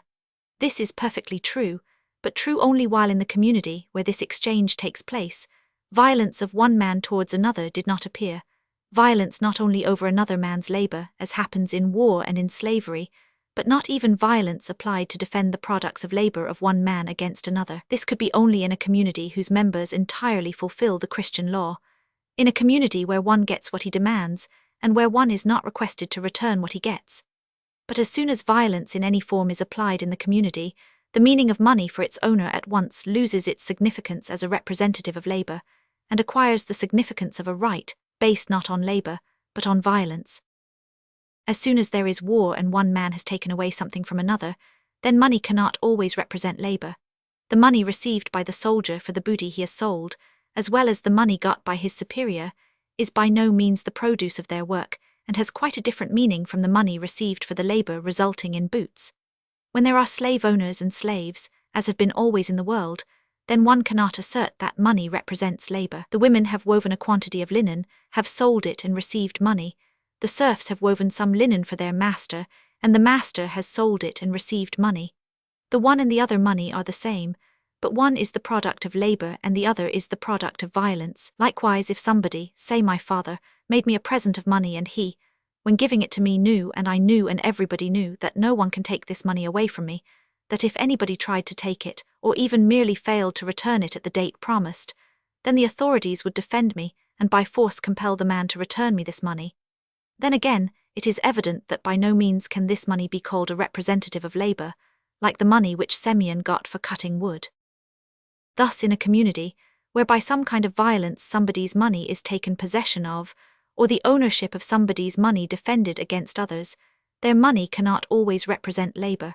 It represents in such a community sometimes labor, sometimes violence.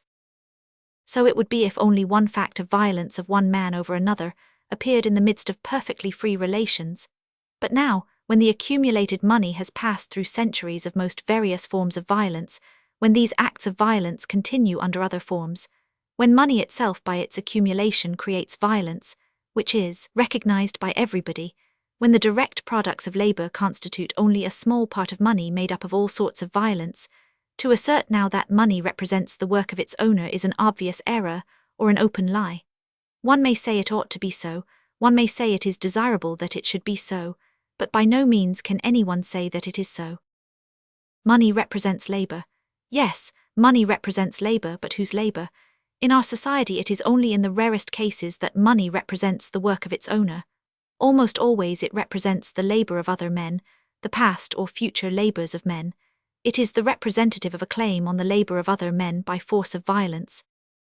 Money, in its most exact and at the same time its simplest definition, represents conventional signs which bestow the right, or rather the possibility, to use the work of other men. In its ideal meaning, money ought to give this right or possibility only when it serves itself as a representative of labor, and as such, money could exist in a society devoid of any kind of violence.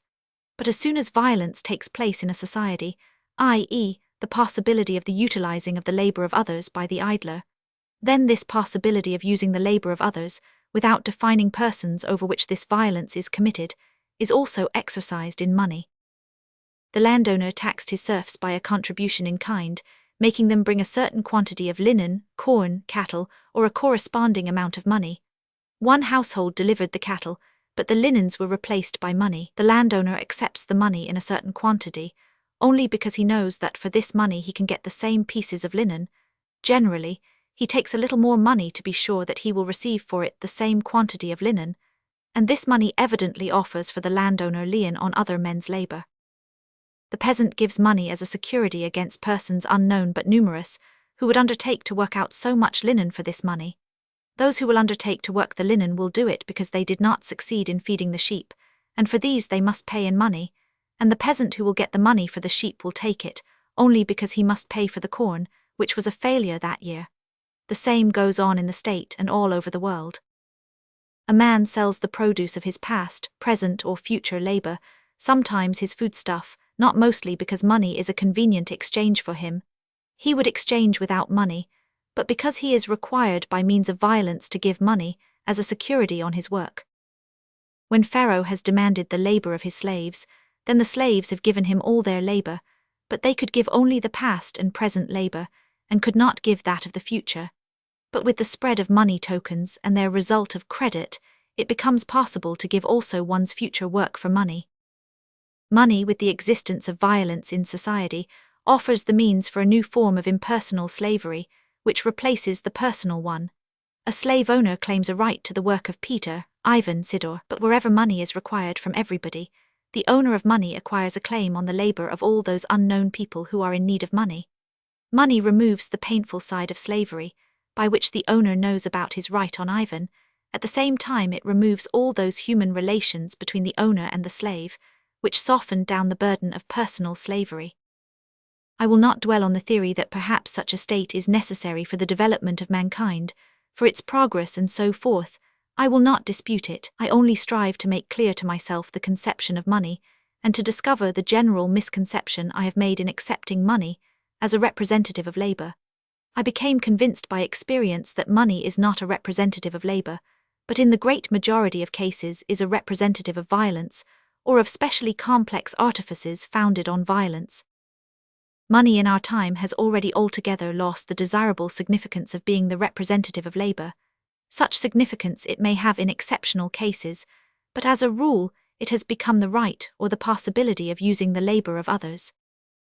This spreading of money, of credit and different conventional signs, more and more confirm this meaning of money. Money is the possibility or the right to use the labors of others. Money is a new form of slavery, differing from the old form of slavery, only by its impersonality, by the freedom it gives from all human relations to the slave. Money is money, a value always equal to itself, and which is always considered quite correct and lawful, and the use of which is not considered immoral as slavery was. In my young days a game of lotto was introduced in the clubs. All eagerly played the game, and as was said, many lost their fortunes, ruined their families, lost money entrusted to them, and government funds, and finally shot themselves, so that the game was forbidden and is still forbidden. I remember I have met old, hardened card players who told me that this game was especially fascinating, because one did not know whom one was to beat, as is the case in other games. The attendant does not even serve one with money, but with counters everybody loses a small stake and does not betray grief. It is the same in roulette, which is rightly forbidden everywhere. So it is with money. I have a magical everlasting ruble, I cut off coupons and live apart from all the affairs of the world. Whom do I harm? I am the most quiet and kind-hearted man. But this is only a game of lotto or roulette where I do not see the man who shoots himself after having lost and who provides for me these small coupons, which I carefully cut off under the right angle from the tickets. I have done nothing, I am doing nothing, and never will do anything, save cut off the coupons, and firmly believe that money represents labor. This is really astounding, and people talk of lunatics, but what mania could be more horrible than this? An intelligent, learned, and in all other respects sensible man lives madly, and soothes himself by not acknowledging that one thing which he should acknowledge to make his argument reasonable, and he considers himself in the right. The coupons are representatives of labor. Of labor. Yes, but of whose labor? Not of his who owns them evidently, but of the one who works. Money is the same as slavery. Its aim is the same and its consequences are the same. Its aim is the freeing of some men from the original law, truly called so by a thoughtful writer of the working classes, from the natural law of life, as we call it, from the law of personal labor for the satisfaction of one's needs. The consequences of the slavery for the owner, the begetting, the invention of infinitely more and more needs never to be satisfied, of effeminate wretchedness and of depravity, and for the slaves, oppression of the man, and his lowering to the level of a beast. Money is a new and terrible form of slavery, and like the old form of personal slavery, it equally demoralizes the slave and the slave owner. But it is so much worse, because it frees the slave and the slave owner from personal human relations. Chapter 22. I always wonder at the often repeated words, yes, it is all true in theory, but how is it in practice?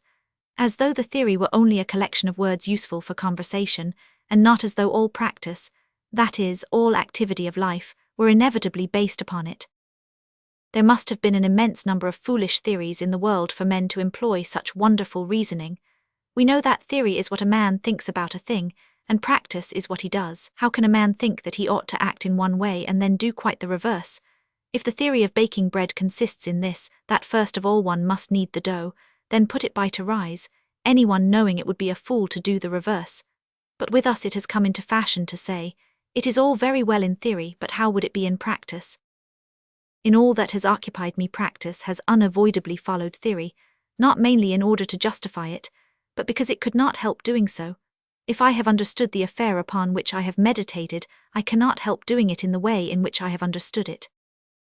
I wished to help the needy only because I had money to spare, and I shared the general superstition that money represents labor, and, generally speaking, is something lawful and good in itself. But, having begun to give this money away, I saw that I was only drawing bills of exchange collected from poor people, that I was doing the very thing the old landlords used to do in compelling some of their serfs to work for other serfs. I saw that every use of money, whether buying anything with it, or giving it away gratis, is a drawing of bills of exchange on poor people, or passing them to others to be drawn by them, and therefore I clearly understood the foolishness of what I was doing in helping the poor by exacting money from them. I saw that money in itself was not only not a good thing, but obviously an evil one, depriving men of their chief good, labor, and that this very good I cannot give to anyone because I am myself deprived of it. I have neither labor nor the happiness of utilizing my labor. It might be asked by some, what is there so peculiarly important in abstractly discussing the meaning of money? But this argument which I have opened is not merely for the sake of discussion, but in order to find an answer to the vital question which had caused me so much suffering, and on which my life depended, in order to discover what I was to do. As soon as I understood what wealth means, what money means, then it became clear and certain what I have to do, it became clear and certain what all others have to do, and that they will inevitably do it, what all men must do. In reality, I merely came to realize what I have long known, that truth which has been transmitted to men from the oldest times by Buddha, by Isaiah, by Leo Tolstoy, by Socrates, and most clearly and definitely by Jesus and his predecessor John the Baptist. John the Baptist, in answer to men's question, "What shall we do then?" answered plainly and briefly, "He that hath 2 coats, let him impart to him that hath none, and he that hath meat, let him do likewise." Luke Roman 3, 10, 11. The same thing, and with still greater clearness, said Jesus, blessing the poor and uttering woes on the rich. He said that no man can serve God and mammon.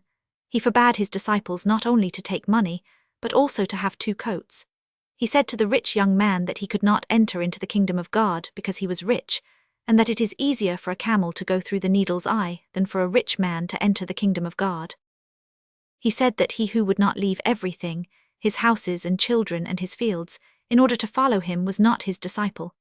He spoke a parable about a rich man who had done nothing wrong like our own rich people, but merely dressed well and ate and drank well, yet by this lost his own soul, and about a beggar named Lazarus who had done nothing good, but who had saved his soul by his beggar's life. This truth had long been known to me, but the false teaching of the world had so cunningly hidden it that it became a theory in the sense which men like to attach to this word, that is, a pure abstraction. But as soon as I succeeded in pulling down in my consciousness the sophistry of the world's teaching, then theory became one with practice, and the reality of my life and the life of all men became its unavoidable result. I came to understand that man, besides living for his own good, must work for the good of others, and that if we were to draw our comparison from the world of animals, as some men are so fond of doing in justifying violence, and contest by the law of the struggle for existence, we must take this comparison from the lives of social animals like bees, and therefore man, to say nothing of that love to his neighbours which is incumbent on him, is called upon to serve his fellows and their common object, as much by reason as by his very nature. I understood that this is the natural law of man, by fulfilling which he can alone fulfill his calling, and therefore be happy. I understood that this law has been, and is being violated by the fact that men, as robber bees do, free themselves from labour by violence, and utilize the labour of others, using this labour not for the common purpose, but for the personal satisfaction of their constantly increasing lusts, and, also, like robber bees, they perish thereby. I understood that the misfortune of men comes from the slavery in which some men are kept by others, and I understood that this slavery is brought about in our days by military force, violence, by the appropriation of land, and by the exaction of money. And having understood the meaning of all these three instruments of modern slavery, I could not help desiring to free myself from any share in it. When I was a landlord, possessing serfs, and came to understand the immorality of such a position, I, along with other men who had understood the same thing, tried to free myself from it. And I freed myself from this state thus: finding it immoral, but not being able as yet to free myself wholly from it, I tried meanwhile to assert my rights as a serf owner as little as possible. I cannot help doing the same now with reference to the present slavery. That is, I try as little as possible to assert my claims, while I am unable to free myself from the power which gives me land ownership, and from money raised by the violence of military force, and at the same time by all means in my power to suggest to other men the unlawfulness and inhumanity of these imaginary rights. The share in enslaving men consists, on the standpoint of a slave owner, in utilizing the labor of others. It is all the same whether the enslaving is based on a claim to the person of the slave, or on the possession of land or money. And therefore, if a man really does not like slavery and does not desire to be a partaker in it, the first thing which he must do is this: neither take men's labor by serving the government, nor possess land or money. The refusal of all the means in use for taking another's labor will unavoidably bring such a man to the necessity of lessening his wants on the one hand, and on the other, of doing himself what formerly was done for him by other men. This simple and unavoidable conclusion enters into every detail of my life, changes it entirely, and at once sets me free from the moral sufferings I had endured at the sight of the misery and wickedness of men. The first cause was the accumulation of people in towns, and the absorption there of the products of the country. All that a man needs is not to desire to take another's labor by serving the government and possessing land and money, and then, according to his strength and ability, to satisfy unaided his own wants. The idea of leaving his village would never enter the mind of such a man, because in the country it is easier for him to satisfy his wants personally, while in a town everything is the product of the labor of others, all must be bought. In the country a man will always be able to help the needy, and will not experience that feeling of being useless, which I felt in the town when I wanted to help men, not with my own, but with other men's labors. The second cause was the estrangement between the poor and the rich. A man need only not desire to profit by other men's labor, by serving the government and possessing land and money, and he would be compelled to satisfy his wants himself, and at once involuntarily that barrier would be pushed down which separates him from the working people, and he would be one with the people, standing shoulder to shoulder with them, and seeing the possibility of helping them. The third cause was shame, based on the consciousness of the immorality of possessing money with which I wanted to help others. A man need only not desire to profit by another man's labor, by serving the government and possessing land and money, and he will never have that superfluous fool's money, the fact of possessing which made those who wanted money ask me for pecuniary assistance which I was not able to satisfy, and called forth in me the consciousness of my unrighteousness. Chapter 23. I saw that the cause of the sufferings and depravity of men lies in the fact that some men are in bondage to others, and therefore I came to the obvious conclusion that if I want to help men, I have first of all to leave off causing those very misfortunes which I want to remedy. In other words, I must not share in the enslaving of men. I was led to the enslaving of men by the circumstance that from my infancy I had been accustomed not to work, but to profit by the labor of others, and that I had been living in a society which is not only accustomed to this slavery, but which justifies it by all kinds of sophistry, clever and foolish. I came to the following simple conclusion, that, in order to avoid causing the sufferings and depravity of men, I ought to make other men work for me as little as possible, and to work myself as much as possible. It was by this roundabout way that I arrived at the inevitable conclusion to which the Chinese arrived some 1,000 years ago, and which they express thus: if there is one idle man, there must be another who is starving. I came to this simple and natural conclusion, that if I pity the exhausted horse on whose back I ride, the first thing for me to do if I really pity him is to get off his back and walk. This answer, which gives such complete satisfaction to the moral sense, had always been before my eyes, as it is before the eyes of everyone, but we do not all see it and look aside. In seeking to heal our social diseases we look everywhere, to the governmental, anti-governmental, scientific and philanthropic superstitions, and yet we do not see that which meets the eyes of everyone. We fill our drains with filth and require other men to clean them, and pretend to be very sorry for them and want to ease their work. And we invent all sorts of devices except one, the simplest, namely, that we should ourselves remove our slops so long as we find it necessary to produce them in our rooms. For him who really suffers from the sufferings of the other men surrounding him, there exists a most clear, simple and easy means, the only one sufficient to heal this evil, and to confer a sense of the lawfulness of one's life. This means is that which John the Baptist recommended when he answered the question, "What shall we do then?" and which was confirmed by Christ, not to have more than one coat and not to possess money, that is, not to profit by another man's labor, and in order not to profit by another's labor, we must do with our own hands all that we can do. This is so plain and simple, but it is plain and simple and clear only when our wants are also plain, and when we ourselves are still sound and not corrupted to the backbone by idleness and laziness. I live in a village, lie by the stove, and tell my neighbor, who is my debtor, to chop wood and light the stove. It is obvious that I am lazy and take my neighbor away from his own work, and at last I feel ashamed of it, and besides, it grows dull for me to be always lying down when my muscles are strong and accustomed to work, and I go to chop the wood myself. But slavery of all kinds has been going on so long, so many artificial wants have grown about it, so many people with different degrees of familiarity with these wants are interwoven with one another. Through so many generations men have been spoiled and made effeminate. Such complicated temptations and justifications of luxury and idleness have been invented by men, that for one who stands on the top of the pyramid of idle men, it is not at all so easy to understand his sin, as it is for the peasant who compels his neighbor to light his stove. Men who stand at the top find it most difficult to understand what is required of them. From the height of the structure of lies on which they stand they become giddy when they look at that spot on the earth to which they must descend in order to begin to live, not righteously, but only not quite inhumanly, and that is why this plain and clear truth appears to these men so strange. A man who employs 10 servants in livery, coachmen and cooks, who has pictures and pianos, must certainly regard as strange and even ridiculous the simple preliminary duty of, I do not say a good man, but of every man who is not an animal, to hew that wood with which his food is cooked, and by which he is warmed, to clean those boots in which he carelessly stepped into the mud, to bring that water with which he keeps himself clean, and to carry away those slops in which he has washed himself.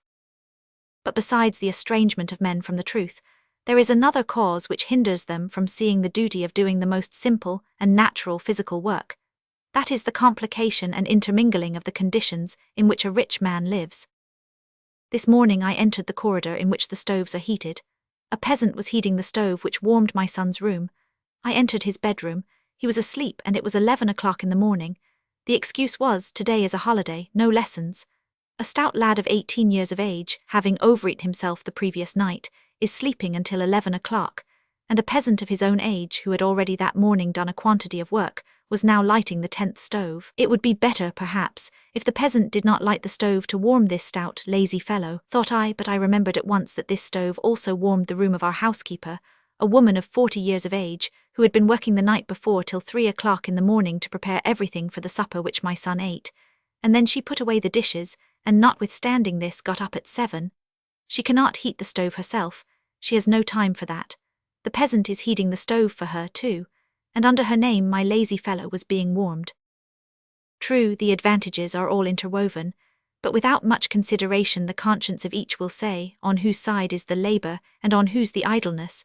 But not only does conscience tell this, the account book also tells it. The more money one spends, the more people work for us. The less one spends, the more one works oneself. My luxurious life gives means of living to others. Where should my old footman go if I were to discharge him? What? Everyone must do everything for himself, make his coat as well as hew his wood, and how about division of labour, and industry and social undertakings?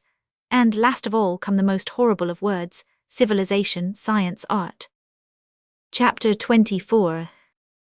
Last March I was returning home late in the evening. On turning into a by-lane, I perceived on the snow in a distant field some black shadows. I should not have noticed this but for the policeman who stood at the end of the lane and cried in the direction of the shadows, "Vasily, why don't you come along?" "She won't move," answered a voice, and thereupon the shadows came towards the policeman.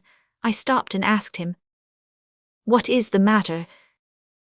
He said, "We have got some girls from Arzhanov's house and are taking them to the police station, and one of them lags behind and won't come along."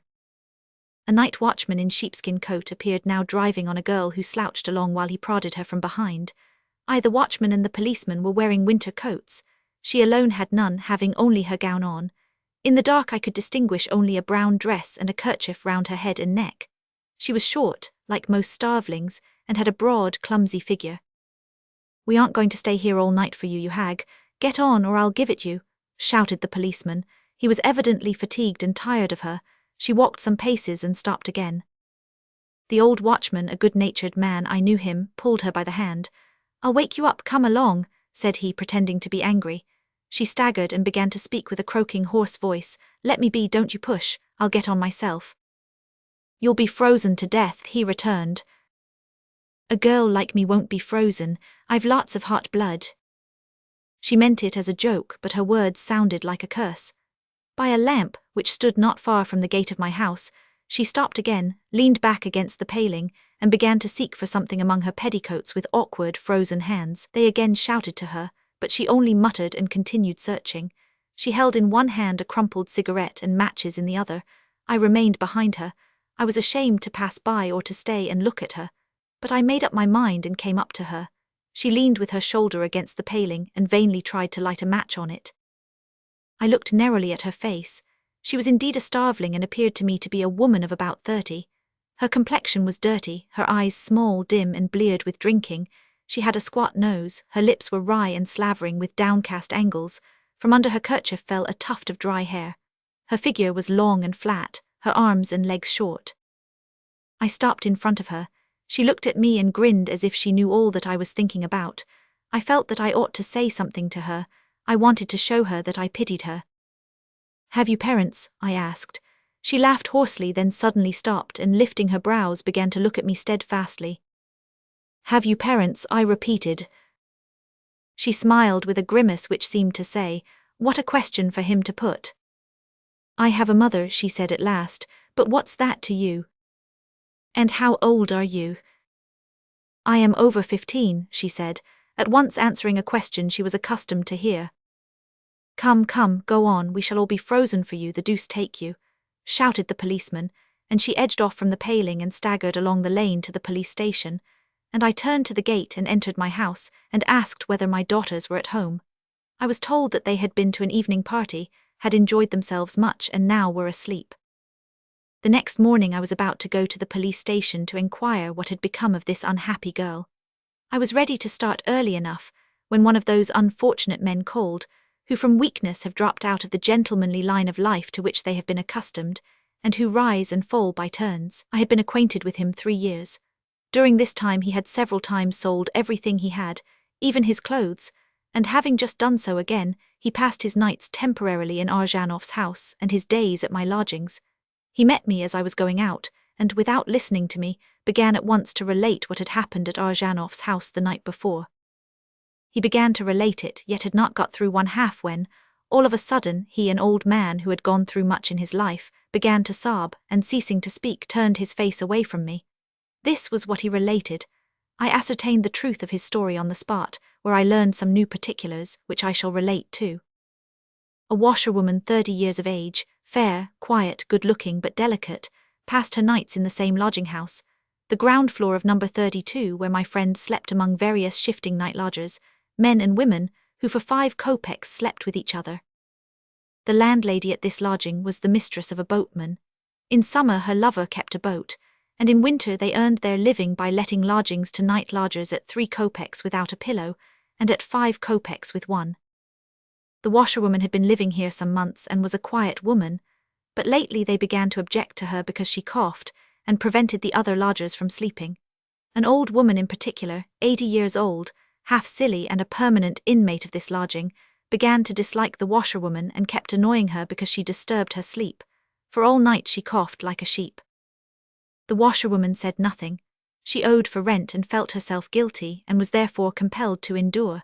She began to work less and less, for her strength failed her, and that was why she was unable to pay her rent. She had not been to work at all the whole of the last week, and she had been making the lives of all, and particularly of the old woman, miserable by her cough. 4 days ago the landlady gave her notice to leave. She already owed 60 kopecks and could not pay them, and there was no hope of doing so, and other lodgers complained of her cough. When the landlady gave the washerwoman notice, and told her she must go away if she did not pay the rent, the old woman was glad and pushed her out into the yard. The washerwoman went away, but came back again in an hour, and the landlady had not the heart to send her away again. During the 2nd and the 3rd day the landlady left her there. "Where shall I go?" she kept saying. On the 3rd day the landlady's lover, a Moscow man who knew all the rules and regulations, went for a policeman. The policeman, with a sword and a pistol slung on a red cord, came into the lodging and quietly and politely turned the washerwoman out into the street. It was a bright, sunny but frosty day in March. The melting snow ran down in streams, the house porters were breaking the ice. The hackney sledges bumped on the ice-glazed snow and creaked over the stones. The washerwoman went up the hill on the sunny side, got to the church and sat down in the sun at the church porch. But when the sun began to go down behind the houses and the pools of water began to be covered with a thin sheet of ice, the washerwoman felt chilly and terrified. She got up and slowly walked on. Where? Home, to the only house in which she had been living lately. While she was walking there, several times resting herself, it began to get dark. She approached the gate, turned into it, her foot slipped, she gave a shriek and fell down. One man passed by, then another. She must be drunk, they thought. Another man passed and stumbled up against her and said to the house porter, "Some tipsy woman is lying at the gate. I very nearly broke my neck over her. Won't you take her away?" The house porter came. The washerwoman was dead. This was what my friend related to me. The reader will perhaps fancy I have picked out particular cases in the prostitute of 15 years of age and the story of this washerwoman, but let him not think so. This really happened in one and the same night. I do not exactly remember the date, only it was in March 1884. Having heard my friend's story, I went to the police station, intending from there to go to Arjanov's house to learn all the particulars of the washerwoman's story. The weather was fine and sunny, and again under the ice of the previous night, in the shade you could see the water running, and in the sun in the square everything was melting fast. The trees of the garden appeared blue from over the river. The sparrows that were reddish in winter and unnoticed then, now attracted people's attention by their merriness. Men also tried to be merry, but they all had too many cares. The bells of the churches sounded, and blending with them were heard sounds of shooting from the barracks, the hiss of the rifle balls, and the crack when they struck the target. I entered the police station.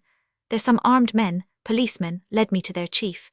He, also armed with a sword, saber, and pistol, was busy giving some orders about a ragged, trembling old man who was standing before him, and from weakness could not clearly answer what was asked of him. Having done with the old man, he turned to me. I inquired about the prostitute of last night. He first listened to me attentively, then he smiled, not only because I did not know why they were taken to the police station, but more particularly at my astonishment at her youth.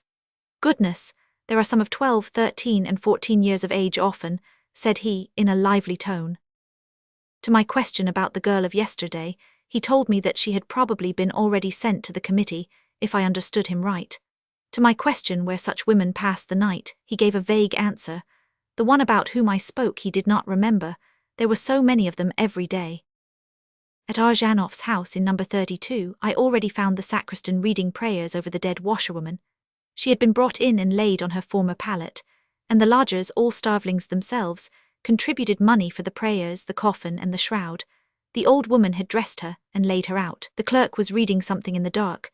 A woman in a cloak stood holding a wax taper, and with a similar wax taper stood a man, a gentleman, it is fair to state, in a nice greatcoat, trimmed with an astrakhan collar, in bright goloshes, and with a starched shirt. That was her brother. He had been hunted up. I passed by the dead woman to the landlady's room in order to ask her all the particulars.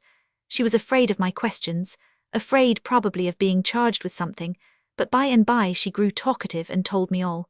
On passing by again, I looked at the dead body. All the dead are beautiful, but this one was particularly beautiful and touching in her coffin, with her clear, pale face, with closed, prominent eyes, sunken cheeks, and fair, soft hair over her high forehead. Her face looked weary but kind, and not sad at all, but rather astonished. And indeed, if the living do not see, the dead may well be astonished. On the day I wrote this there was a great ball in Moscow. On the same night I left home after 8 o'clock. I live in a locality surrounded by factories, and I left home after the factory whistle had sounded, and when, after a week of incessant work, the people were freed for their holiday. Factorymen passed by me and I by them, all turning their steps to the public houses and inns. Many were already tipsy, many were with women. Every morning at 5 I hear each of the whistles, which means that the labour of women, children, and old people has begun. At 8 o'clock another whistle, this means half an hour's rest. At 12 the third whistle, this means an hour for dinner. At 8 o'clock the fourth whistle, indicating cessation from work. By a strange coincidence, all the 3 factories in my neighbourhood produce only the articles necessary for balls. In one factory, the one nearest to me, they make nothing but stockings, in the other opposite, silk stuffs, in the third, perfumes and pomades. One may, on hearing these whistles, attach to them no other meaning than that of the indication of time. There, the whistle has sounded, it is time to go out for a walk. But one may associate with them also the meaning they have in reality. That at the first whistle at 5 o'clock in the morning, men and women, who have slept side by side in a damp cellar, get up in the dark, and hurry away into the noisy building to take their part in a work of which they see neither cessation nor utility for themselves, and work often so in the heat, in suffocating exhalations, with very rare intervals of rest, for 1, 2, or 3, or even 12 or more hours. They fall asleep and get up again, and again do this work meaningless for themselves, to which they are goaded only by want. So it goes on from one week to another, interrupted only by holidays. And now I see these working people freed for one of these holidays. They go out into the street. Everywhere there are inns, public houses, and gay women, and they, in a drunken state, pull each other by the arms, and carry along with them girls like the one whom I saw conducted to the police station. They hire hackney coaches, and ride and walk from one inn to another, and abuse each other, and totter about, and say they know not what. Formerly, when I saw the factory people knocking about in this way, I used to turn aside with disgust, and almost reproached them. But since I hear these daily whistles, and know what they mean, I am only astonished that all these men do not come into the condition of the utter beggars with whom Moscow is filled, and the women into the position of the girl whom I had met near my house. Thus I walked on, looking at these men, observing how they went about the streets till 11 o'clock. Then their movements became quieter, there remained here and there a few tipsy people, and I met some men and women who were being conducted to the police station. And now from every side carriages appeared, all going in one direction. On the coach-box sat a coachman, sometimes in a sheepskin coat, and a footman, a dandy with a cockade. Well-fed horses, covered with cloth, trotted at the rate of 15 miles an hour. In the carriages sat ladies wrapped in shawls, taking great care not to spoil their flowers and their toilets, all beginning with the harness on the horses, the carriages, india-rubber wheels, the cloth of the coachman's coat, down to the stockings, shoes, flowers, velvet, gloves, scents. All these articles have been made by those men, some of whom fell asleep on their own pallets in their mean rooms, some in night houses with prostitutes, and others in the police station. The The ball-goers drive past these men, in and with things made by them, and it does not even enter into their minds that there could possibly be any connection between the ball they are going to and these tipsy people to whom their coachmen shout out so angrily. With easy minds and assurance that they are doing nothing wrong, but something very good, they enjoy themselves at the ball. Enjoy themselves. From 11 o'clock in the evening till 6 in the morning, in the very depth of the night, while with empty stomachs men are lying in night lodgings, or dying as the washerwoman had done. The enjoyment of the ball consists in women and girls uncovering their bosoms, putting on artificial protuberances at the back, and altogether getting themselves up as no girl and no woman who is not yet depraved would, on any account, appear before men. And in this half-naked condition, with uncovered bosoms, and arms bare up to the shoulders, with dresses puffed behind and tight round the hips, in the brightest light women and girls whose first virtue has always been modesty, appear among strange men, who are also dressed in indecently tight-fitting clothes, embrace each other, and pivot round and round to the sound of exciting music. Old women, often also half-naked like the younger ones, are sitting looking on and eating and drinking. The old men do the same. No wonder it is done at night when everyone else is sleeping, so that no one may see it. But it is not done at night in order to hide it. There is nothing indeed to hide. All is very nice and good, and by this enjoyment in which is swallowed up the painful labour of thousands, not only is nobody harmed, but by this very thing poor people are fed. The ball goes on very merrily, maybe, but how did it come to do so?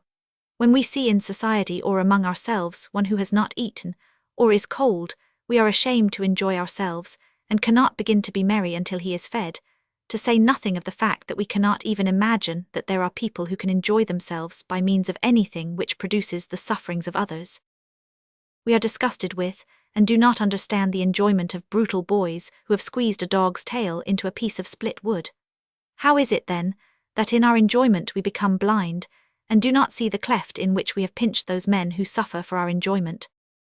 We know that each woman at this ball whose dress costs 150 rubles was not born at the ball, but has lived in the country, has seen peasants, is acquainted with a nurse and maid whose fathers and brothers are poor, for whom the earning of 150 rubles to build a cottage with is the end and aim of a long, laborious life. She knows all this.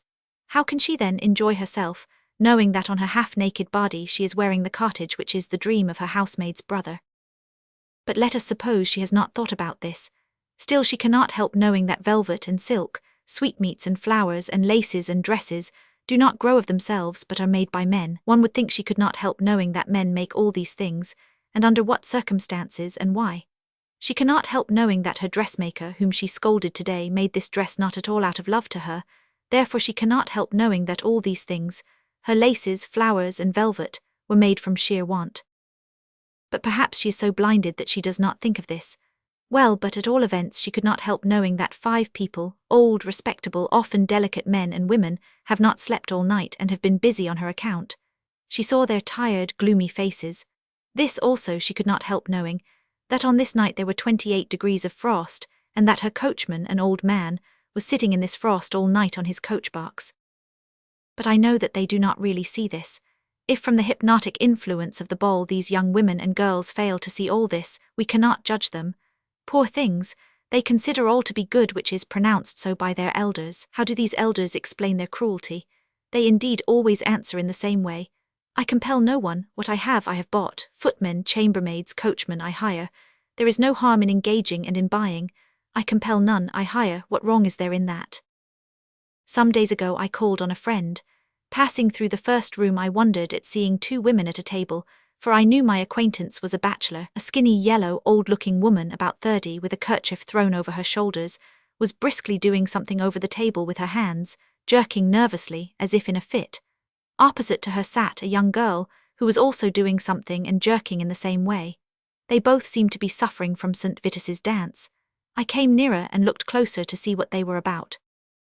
They glanced up at me, and then continued their work as attentively as before. Before them were spread tobacco and cigarettes. They were making cigarettes. The woman rubbed the tobacco fine between the palms of her hands, caught it up by a machine, put on the tubes, and threw them to the girl. The girl folded the papers, put them over the cigarette, threw it aside, and took up another. All this was performed with such speed, with such dexterity, that it was impossible to describe it. I expressed my wonder at their quickness. I have been at this business 14 years, said the woman. Is it hard work? Yes, my chest aches, and the air is choky with tobacco.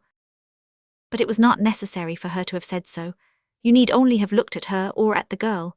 The latter had been at this business 3 years, but anyone not seeing her at this work would have said that she had a strong constitution which was already beginning to be broken.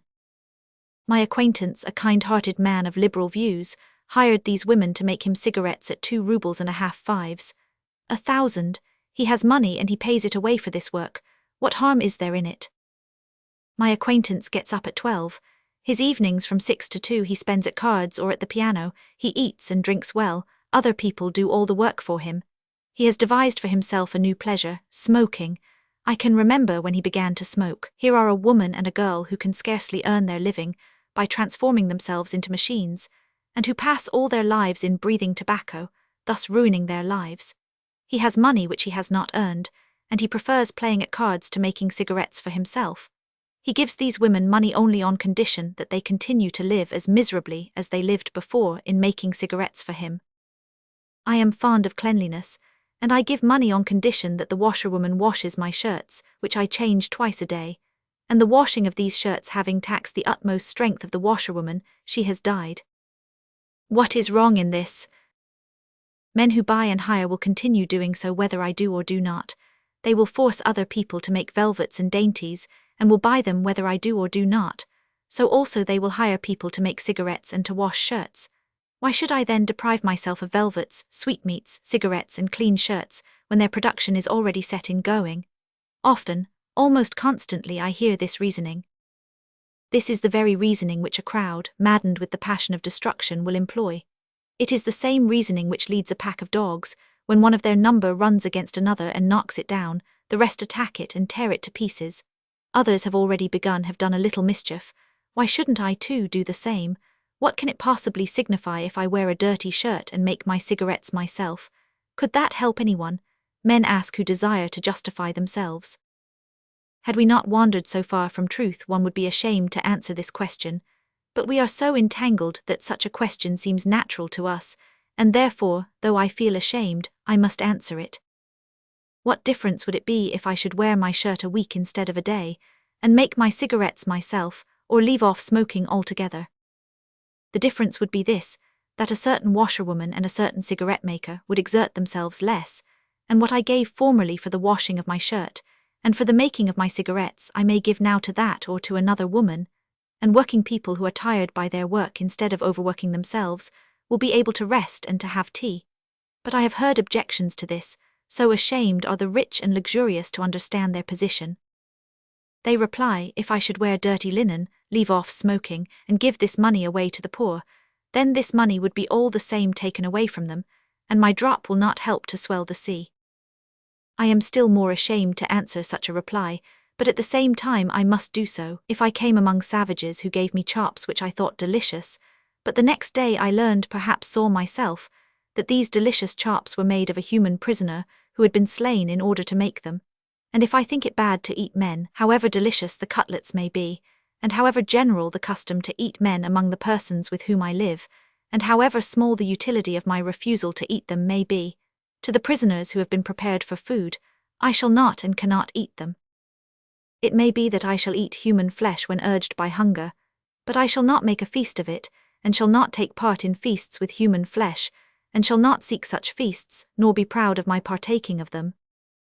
Chapter 25. But what is to be done then?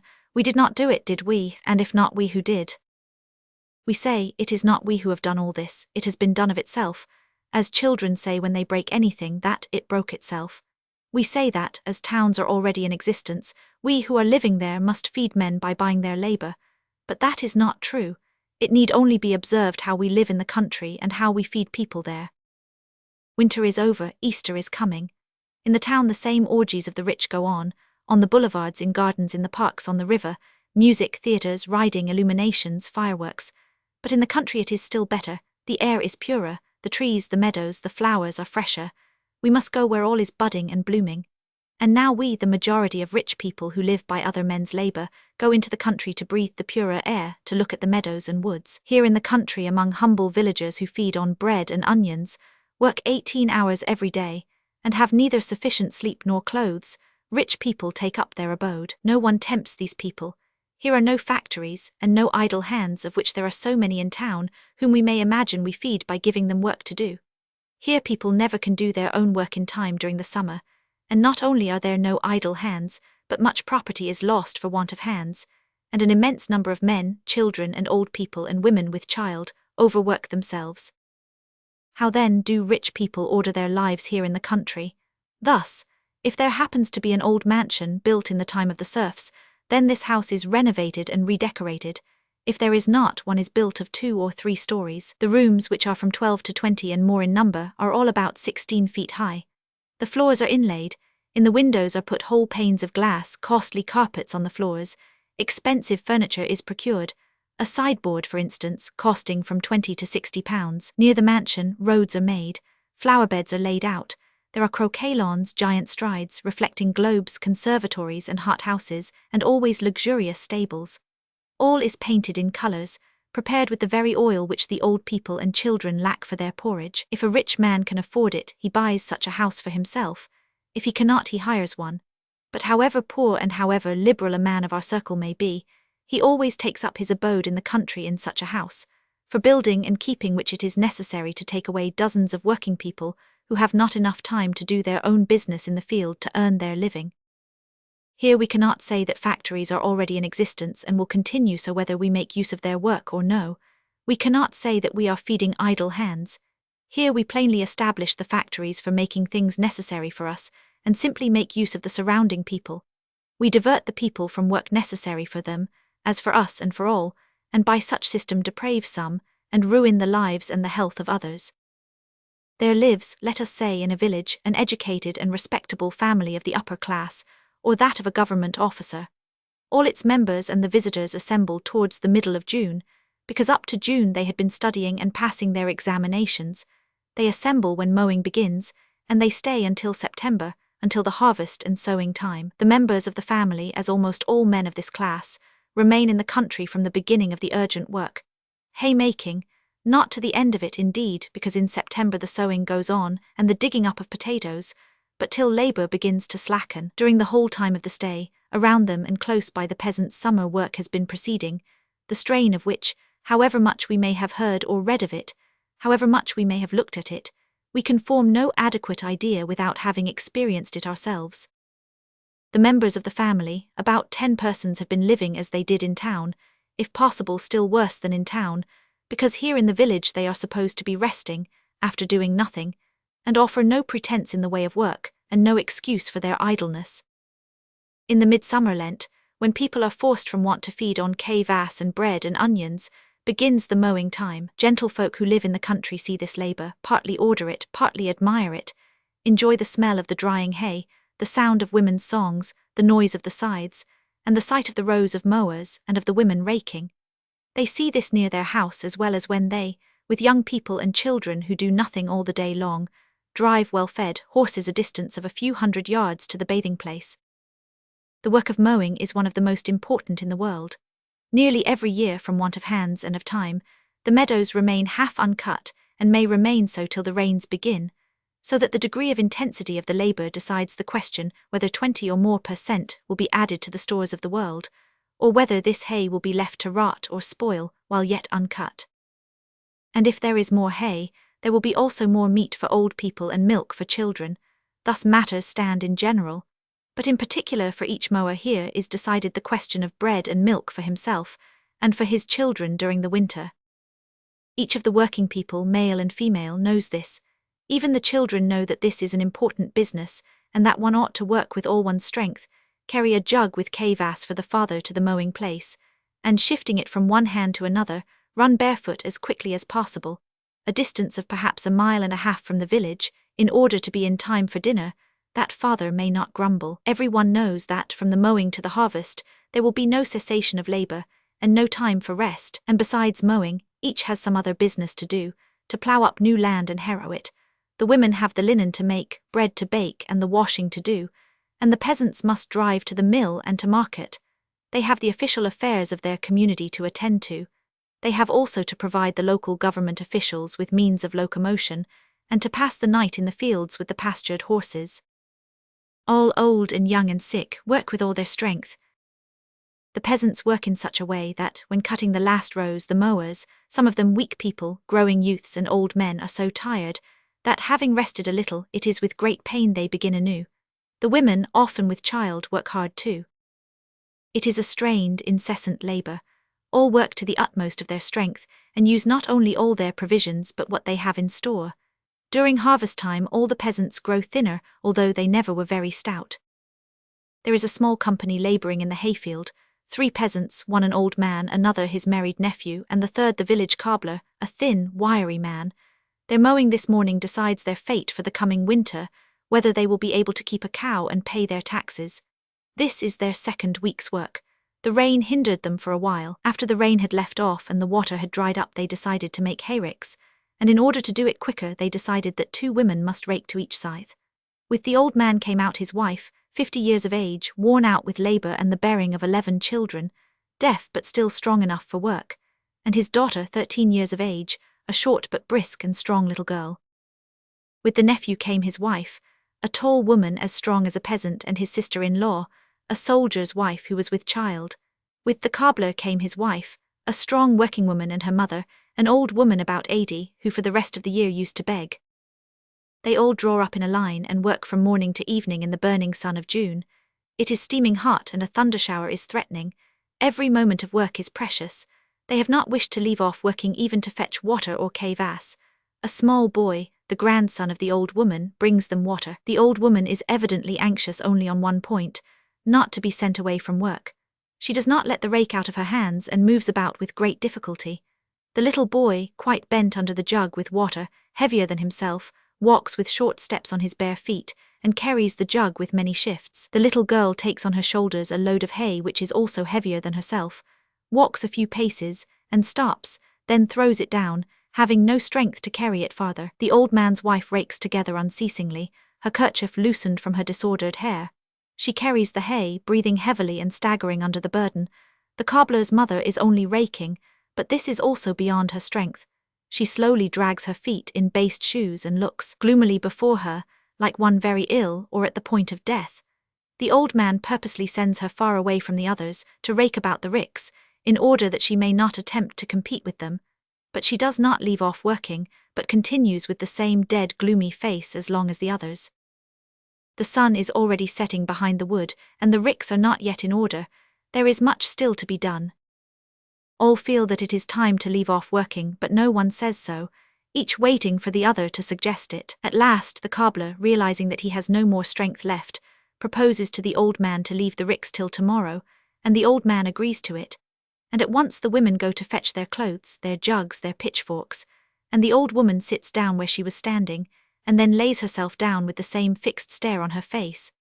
But as the women go away she gets up groaning and, crawling along, follows them. Let us turn to the country house. The same evening, when from the side of the village were heard the rattle of the scythes of the toil-worn mowers who were returning from work, the sounds of the hammer against the anvil, the cries of women and girls who had just had time to put away their rakes, and were already running to drive the cattle in, with those blend other sounds from the country house. Rattle, rattle, goes the piano. A Hungarian song is heard through the noise of the croquet balls. Before the stable an open carriage is standing harnessed with 4 fat horses, which has been hired for 20 shillings to bring some guests a distance of 10 miles. Horses standing by the carriage rattle their little bells.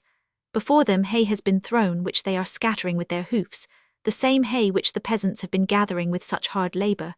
In the yard of this mansion there is movement. A healthy, well-fed fellow in a pink shirt, presented to him for his service as a house-porter, is calling the coachmen and telling them to harness and saddle some horses. 2 peasants who live here as coachmen come out of their room, and go in an easy manner, swinging their arms, to saddle horses for the ladies and gentlemen. Still nearer to the house, the sounds of another piano are heard. It is the music mistress, who lives in the family to teach the children, practicing her Schumann. The sounds of one piano jangle with those of another. Quite near the house walk 2 nurses, one is young, another old. They lead and carry children to bed. These children are of the same age as those who ran from the village with jugs. One nurse is English, she cannot speak Russian. She was engaged to come from England, not from being distinguished by some peculiar qualities, but simply because she does not speak Russian. Farther on is another person, a French woman, who is also engaged because she does not know Russian. Farther on a peasant with 2 women is watering flowers near the house. Another is cleaning a gun for one of the young gentlemen. Here 2 women are carrying a basket with clean linen. They have been washing for all these gentlefolks. In the house 2 women have scarcely time to wash the plates and dishes after the company, who have just done eating. And 2 peasants in evening clothes are running up and down the stairs, serving coffee, tea, wine, seltzer water, etc. Upstairs a table is spread. One meal has just ended, and another will soon begin, to continue till cock crow and often till morning dawns. Some are sitting smoking, playing cards, others are sitting and smoking, engaged in discussing liberal ideas of reform, and others again walk to and fro, eat, smoke, and not knowing what to do have made up their mind to take a drive. The household consists of 15 persons, healthy men and women, and 30 persons, healthy working people, male and female, labor for them. And this takes place there, where every hour and each little boy are precious. This will be so also in July, when the peasants, not having had their sleep out, will mow the oats at night in order that it may not be lost, and the women will get up before dawn in order to finish their thrashing in time. When this old woman who had been exhausted during the harvest, and the women with child, and the little children will again all overwork themselves, and when there is a great want of hands, horses, carts, in order to house this corn upon which all men feed, of which millions of bushels are necessary in Russia in order that men should not die. During even such a time the idle lives of ladies and gentlemen will go on. There will be private theatricals, picnics, hunting, drinking, eating, piano playing, singing, dancing, in fact incessant orgies. Here at least it is impossible to find any excuse from the fact that all this had been going on before. Nothing of the kind had been in existence. We ourselves carefully create such a life, taking bread and labor away from the work-worn people. We live sumptuously, as if there were no connection whatever between the dying washerwoman, child prostitute, women worn out by making cigarettes, and all the intense labor around us to which their unnourished strength is inadequate. We do not want to see the fact that if there were not our idle, luxurious, depraved lives, there would not be this labor, disproportioned to the strength of people, and that if there were not this labor we could not go on living in the same way. It appears to us that their sufferings are one thing and our lives another, and that we, living as we do, are innocent and pure as doves. We read the description of the lives of the Romans, and wonder at the inhumanity of a heartless Lucullus, who gorged himself with fine dishes and delicious wines while people were starving. We shake our heads and wonder at the barbarism of our grandfathers, the serfoners, who provided themselves with orchestras and theatres, and employed whole villages to keep up their gardens. From the height of our greatness we wonder at their inhumanity. We read the words of Isaiah v. 8. Woe unto them that join house to house, that lay field to field, till there be no room, and ye be made to dwell alone in the midst of the land. Woe unto them that rise up early in the morning, that they may follow strong drink, that tarry late into the night, till wine inflame them. The harp and the lute, the tabret, the pipe and wine are in their feasts, but they regard not the work of the Lord, neither have they considered the operation of his hands. Woe unto them that draw iniquity with cords of vanity, and sin as it were with a cart rope. Woe unto them that call evil good and good evil, that put darkness for light and light for darkness, that put bitter for sweet and sweet for bitter. Woe unto them that are wise in their own eyes, and prudent in their own sight. Woe unto them that are mighty to drink wine, and men of strength to mingle strong drink, which justify the wicked for reward, and take away the righteousness of the righteous from him. We read these words, and it seems to us that they have nothing to do with us. We read in the Gospel Matthew Roman 3:10, and even now is the axe laid unto the root of the tree. Every tree therefore that bringeth not forth good fruit is hewn down, and cast into the fire, and we are quite sure that the good tree bearing good fruit is we ourselves, and that those words are said not to us but to some other bad men. We read the words of Isaiah Romans 6:10. Make the heart of this people fat, and make their ears heavy, and shut their eyes, lest they see with their eyes, and hear with their ears, and understand with their heart, and turn again, and be healed. Then said I, Lord, how long? And he answered, until cities be waste without inhabitant, and houses without man, and the land become utterly waste. We read and are quite assured that this wonderful thing has not happened to us, but to some other people. For this very reason we do not see that this has happened to us and is taking place with us. We do not hear, we do not see, and do not understand with our heart. But why has it so happened? Chapter 26. How can a man who considers himself to be, we will not say a Christian or an educated and humane man, but simply a man not entirely devoid of reason and of conscience, how can he, I say, live in such a way, taking no part in the struggle of all mankind for life, only swallowing up the labor of others struggling for existence, and by his own claims increasing the labor of those who struggle and the number of those who perish in the struggle? Such men abound in our so-called Christian and cultured world. And not only do they abound in our world, but the very ideal of the men of our Christian, cultured world, is to get the largest amount of property, that is, wealth, which secures all comforts and idleness of life by freeing its possessors from the struggle for existence, and enabling them, as much as possible, to profit by the labor of those brothers of theirs who perish in that struggle. How could men have fallen into such astounding error? How could they have come to such a state that they can neither see nor hear nor understand with their heart what is so clear, obvious, and certain? One need only think for a moment in order to be terrified at the way our lives contradict what we profess to believe, whether we be Christian or only humane, educated people, whether it be God or a law of nature that governs the world and men, good or bad, the position of men in this world, so long as we know it has always been such that naked men, without wool on their bodies, without holes in which to take refuge, without food which they might find in the field like Robinson Crusoe on his island, are put into a position of continual and incessant struggle with nature in order to cover their bodies by making clothes for themselves, to protect themselves by a roof over their heads, and to earn food in order twice or thrice a day to satisfy their hunger and that of their children and their parents. Wherever and whenever and to whatever extent we observe the lives of men, whether in Europe, America, China, or Russia, whether we take into consideration all mankind or a small portion, whether in olden times in a nomad state, or in modern times with steam engines, steam plows, sewing machines, and electric light, we shall see one and the same thing going on, that men, working constantly and incessantly, are not able to get clothes, shelter, and food for themselves, their little ones and the old, and that the greatest number of men in olden times as well as now, perish slowly from want of the necessaries of life and from overwork. Wherever we may live, if we draw a circle around us of 100,000, or 1,000 or 10, or even 1 mile's circumference, and look at the lives of those men who are inside our circle, we shall find half-starved children, old people male and female, pregnant women, sick and weak persons, working beyond their strength, who have neither food nor rest enough to support them, and who, for this reason, die before their time. We shall see others full-grown who are even being killed by dangerous and hurtful tasks. Since the world has existed, we find that with great efforts, sufferings, and privations, men have been struggling for their common wants, and have not been able to overcome the difficulty. Besides, we also know that every one of us, wherever and however he may live, nolens volens, is every day, and every hour of the day, absorbing for himself a part of the labor performed by mankind.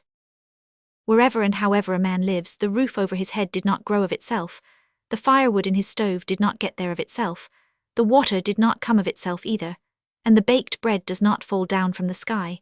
His dinner, his clothes, and the covering for his feet, all this has been made for him, not only by men of past generations long dead, but it is being done for him now by those men of whom hundreds and thousands are fainting away and dying in vain efforts to get for themselves, and for their children sufficient shelter, food, and clothes, means to save themselves and their children from suffering and a premature death.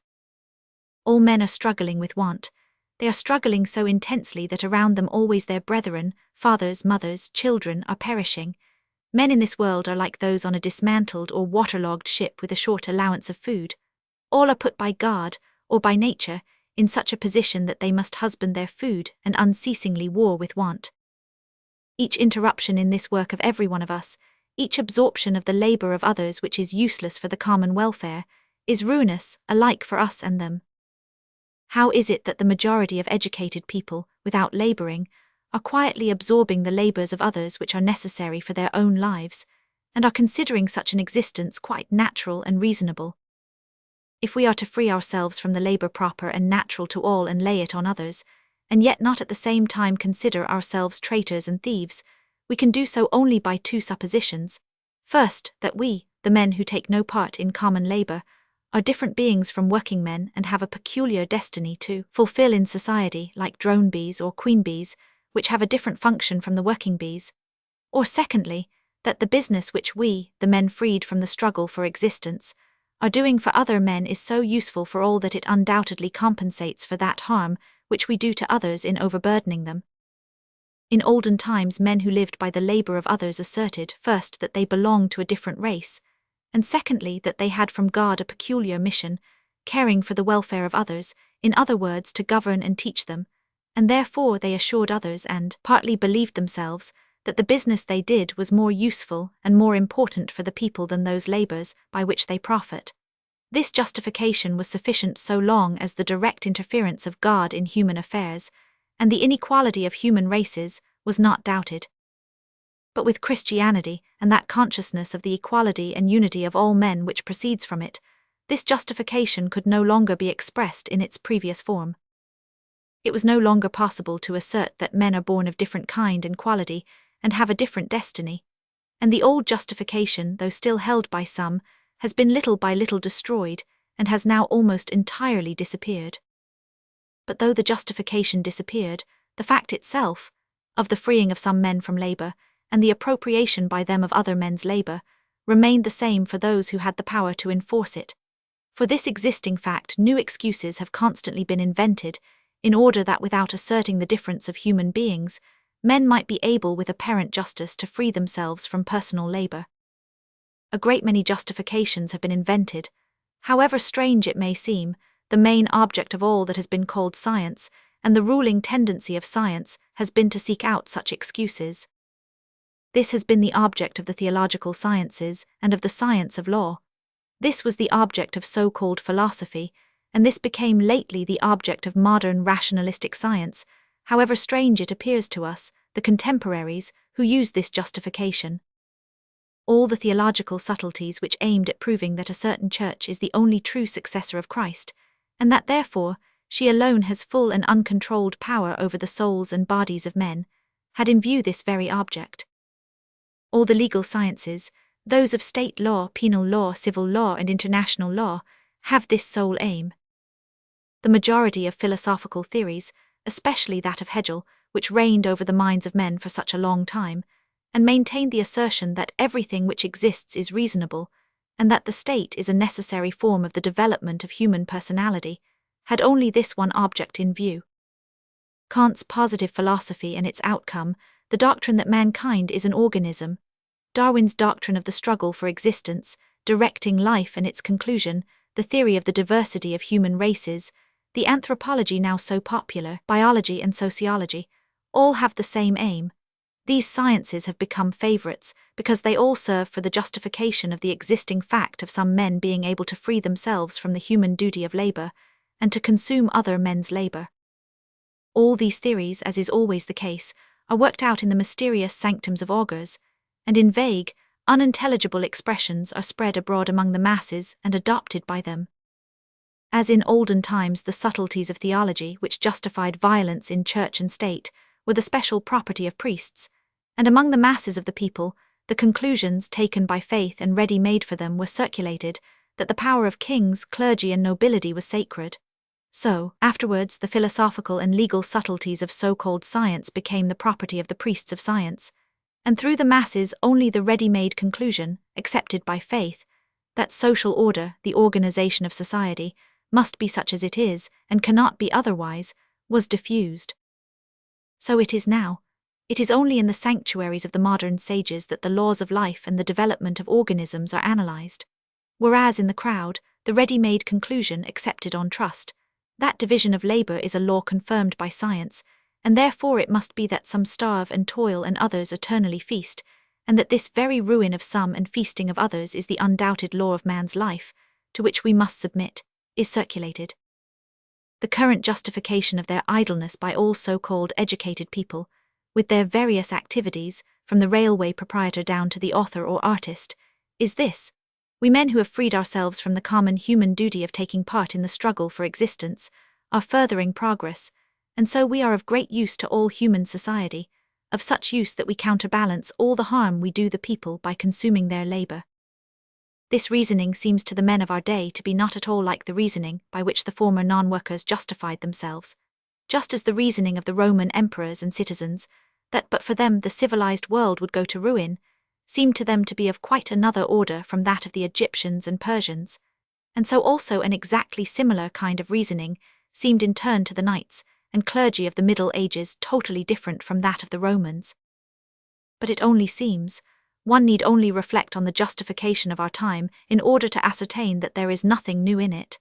It is only a little differently dressed up, but it is the same because it is based on the same principle. Every justification of one man's consumption of the labor of others, while producing none himself, as with Pharaoh and his soothsayers, the emperors of Rome and those of the Middle Ages and their citizens, knights, priests, and clergy, always consists in these two assertions.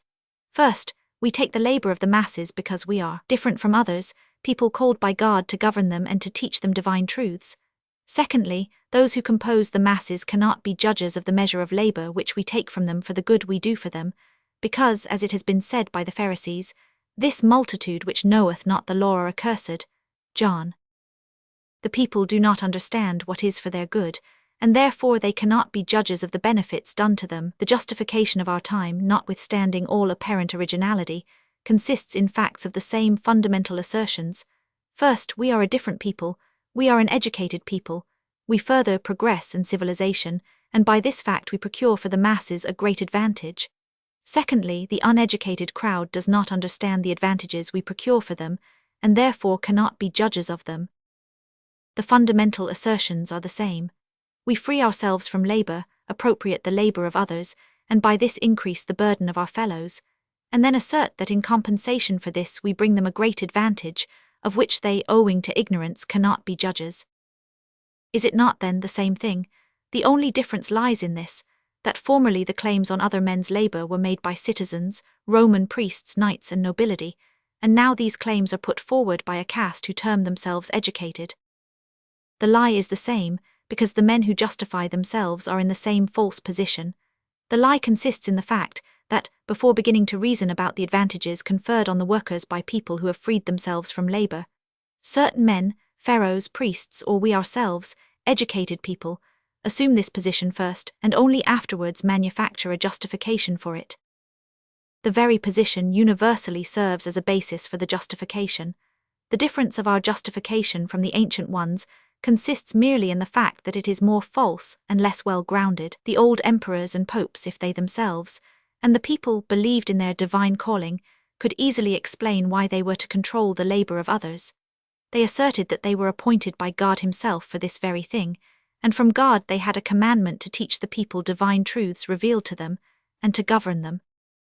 But modern, educated men, who do not labor with their hands, and who acknowledge the equality of all men, cannot explain why they and their children, for education is only by money, that is, by power, should be those lucky persons called to an easy, idle life, out of those millions who by hundreds and thousands are perishing, to make it possible for them to be educated. Their only justification consists in this, that just as they are, instead of doing harm to the workers by freeing themselves from labor, and by swallowing up labor, they bring to the people some advantages, unintelligible to them, which compensate for all the evil they perpetrate. Chapter 27. The theory by which men who have freed themselves from personal labor justify themselves is, in its simplest and most exact form, this: we men, having freed ourselves from work, and having by violence appropriated the labor of others, we find ourselves better able to benefit them. In other words, certain men, for doing the people a palpable and comprehensible harm, utilizing their labor by violence and thereby increasing the difficulty of their struggles with nature, do to them an impalpable and incomprehensible good. This is a very strange proposition, but the men, both of former as well as modern times, who have lived on the labor of workmen, believe it, and calm their conscience by it. Let us see in what way it is justified, in different classes of men who have freed themselves from labor in our own days. I serve men by my activity in church or state, as king, minister, archbishop. I serve men by my trading or by industry. I serve men by my activity in the departments of science or art. By our activities we are all as necessary to the people as they are to us. So say various men of today who have freed themselves from labor. Let us consider seriatim the principles upon which they base the usefulness of their activity. There are only two indications of the usefulness of any activity of one man for another. 1. An exterior indication, the acknowledgement of the utility of the activity by those to whom it is applied, and 2. An interior indication, the desire to be of use to others lying at the root of the activity of the one who is trying to be of use. Statesmen, I include the church dignitaries appointed by the government in the category of statesmen, are, it is said, of use to those whom they govern: the emperor, the king, the president of a republic, the prime minister, the minister of justice, the minister of war, the minister of public instruction, the bishop, and all under them who serve the state. All live free from the struggle of mankind for existence, having laid all the burden of this struggle on someone else, on the ground that their non-activity compensates for this. Let us apply the first indication to those for whose welfare the activity of statesmen is bestowed. Do they, I ask, recognize the usefulness of this activity? Yes, it is recognized. Most men consider statesmanship necessary to them. The majority recognize the usefulness of this activity in principle. But in all its manifestations known to us, in all particular cases known to us, the usefulness of each of the institutions, and of each of the manifestations of this activity, is not only denied by those for whose advantage it is performed, but they assert that it is even pernicious and hurtful. There is no state function or social activity which is not considered by many men to be hurtful. There is no institution which is not considered pernicious. Courts of justice, banks, local self-government, police, clergy. Every state activity, from the minister down to the policeman, from the bishop to the sexton, is considered by some men to be useful and by others to be pernicious. And this is the case not only in Russia but throughout the world, in France as well as in America. The activity of the Republican Party is considered pernicious by the Radical Party, and vice versa. The activity of the Radical Party, if the power is in their hands, is considered bad by the Republican and other parties. But not only is it a fact that the activity of statesmen is never considered by all men to be useful, this activity has besides this peculiarity, that it must always be carried out by violence, and that, to attain its end, murders, executions, prisons, taxes raised by force, and so on became necessary. It appears therefore that besides the fact that the usefulness of state activity is not recognized by all men, and is always denied by one portion of men, this usefulness has the peculiarity of vindicating itself always by violence. Therefore the usefulness of state activity cannot be confirmed by the first indication, i.e., the fact that it is recognized by those men for whom it is said to be performed.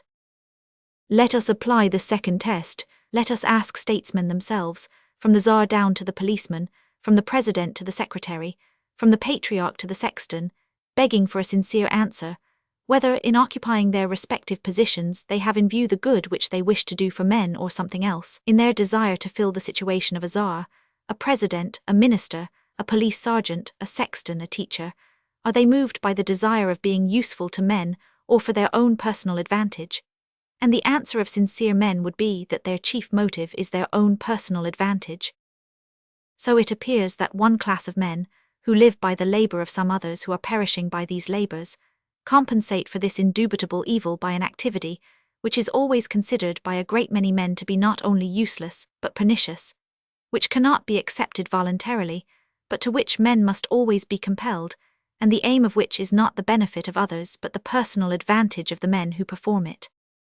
What is it then that confirms the theory that state activity is useful for humanity? Only the fact that the men who perform it firmly profess to believe it to be useful, and that it has been always in existence. But so some not only useless, but very pernicious institutions like slavery, prostitution, and wars have always been in existence. Business people, merchants, manufacturers, railway proprietors, bankers, landowners, believe that they do a good which compensates for the harm undoubtedly done by them. On what grounds do they believe this? To the question, by whom is the usefulness of their activity recognized? Men in church and in state are able to point to the thousands and millions of working people who in principle recognize the usefulness of state and church activity. But to whom will bankers, distillers, manufacturers of velvet, of bronzes, of looking-glasses, to say nothing of guns, to whom will they point when we ask them, is their usefulness recognized by public opinion? If men can be found who recognize the usefulness of manufacturing chintzes, rails, beer, and such like things, there will be found also a still greater number of men who consider the manufacture of these articles pernicious. As for the merchants whose activity is confined to prices, and landowners, nobody would even attempt to justify them.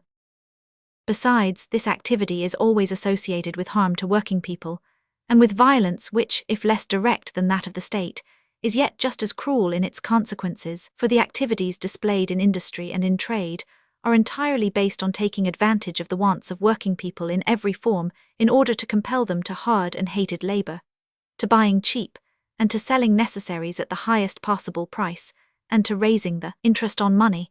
From whatever point we consider this activity, we can see that the usefulness of businessmen is not recognized by those for whom it is expended, neither generally nor in particular cases, and by the majority their activity is considered to be directly pernicious. If we were to apply the second test and to ask, what is the chief motive of the activity of businessmen, we should receive a still more determinate answer than that on the activity of statesmen. If a statesman says that besides a personal advantage he has in view the common benefit, we cannot help believing him, and each of us knows such men.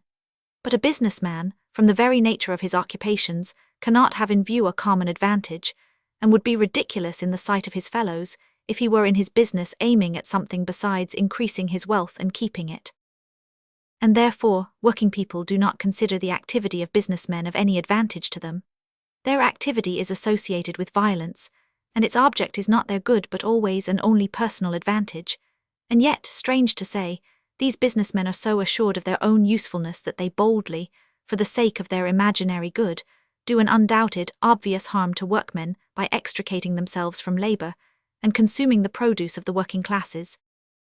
Scientists and artists have also freed themselves from labor by putting it on others, and live with a quiet conscience, believing that they bring sufficient advantages to other men to compensate for it. On what is this assurance based? Let us ask them as we have done statesmen and businessmen. Is the utility of the arts and sciences recognized by all, or even by the majority of working people?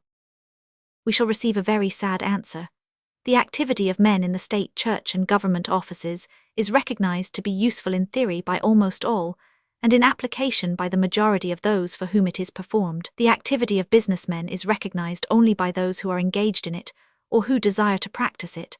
Those who bear on their shoulders all the labor of life, and who feed and clothe the scientists and artists cannot recognize the usefulness of the activity of these men, because they cannot even form an idea about an activity which always appears to workmen useless and even depraving. Thus, without any exception, working people think the same about universities, libraries, conservatories, picture and statue galleries, and theatres, which are built at their expense. A workman considers this activity so decidedly pernicious that he does not send his children to be taught, and in order to compel people to accept this activity, it has everywhere been found necessary to introduce a law compelling parents to send the children to school. A workman always looks at this activity with ill will, and only ceases to look at it so when he ceases to be a workman, and through gain and so-called education passes out of the class of working people into the class of men who live on the neck of others. Notwithstanding the fact that the usefulness of the activity of scientists and artists is not recognized, and even cannot be recognized by any workman, these men are, all the same, compelled to make sacrifices for such an activity. A statesman simply sends another to the guillotine or to prison. A businessman, utilizing the labor of someone else, takes from him his last resource, leaving him the alternative of starvation or labor destructive to his health and life. But a man of science or of art seemingly compels nobody to do anything. He merely offers the good he has done to those who are willing to take it. But to be able to make his productions undesirable to the working people, he takes away from them by violence, through the statesmen, a great part of their labor for the building and keeping open of academies, universities, colleges, schools, museums, libraries, conservatories, and for the wages for himself and his fellows. But if we were to ask the scientists and artists the object which they are pursuing in their activity, we should receive the most astonishing replies. A statesman would answer that his aim was the common welfare, and in his answer there would be an admixture of truth confirmed by public opinion. In the answer of the businessman there would be less probability, but we could admit even this also. But the answer of the scientists and artists strikes one at once by its want of proof, And by its effrontery, such men say, without bringing any proofs, just as priests used to do in olden times, that their activity is the most important of all, and that without it mankind would go to ruin. They assert that it is so, notwithstanding the fact that nobody except themselves either understands or acknowledges their activity, and notwithstanding the fact that, according to their own definition, true science and true art should not have a utilitarian aim. These men are occupied with the matter they like, without troubling themselves what advantage will come out of it to men, and they are always assured that they are doing the most important and the most necessary thing for all mankind. So that while a sincere statesman, acknowledging that the chief motive of his activity is a personal one, tries to be as useful as possible to the working people, while a businessman, acknowledging the egotism of his activity, tries to give it an appearance of being one of universal utility, men of science and art do not consider it necessary even to seem to shelter themselves under a pretense of usefulness. They deny even the object of usefulness, so sure are they, not only of the usefulness, but even of the sacredness of their own business. So it turns out that the third class of men who have freed themselves from labor and laid it on others, are occupied with things which are totally incomprehensible to the working people, and which these people consider trifles and often very pernicious trifles, and are occupied with these things without any consideration of their usefulness, but merely for the gratification of their own pleasure.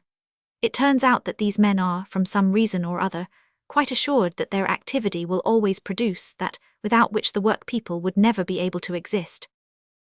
Men have freed themselves from laboring for their living, and have thrown the work upon others who perish under it.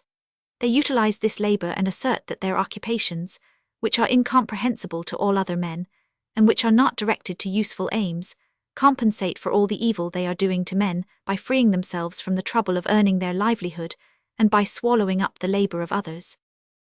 The statesman, to compensate for the undoubted and obvious evil which he does to man by freeing himself from the struggle with nature, and by appropriating the labor of others, does men another obvious and undoubted harm by countenancing all sorts of violence. The businessman, to compensate for the undoubted and obvious harm which he does to men by using up their labor, tries to earn for himself as much wealth as possible, that is, as much of other men's labor as possible.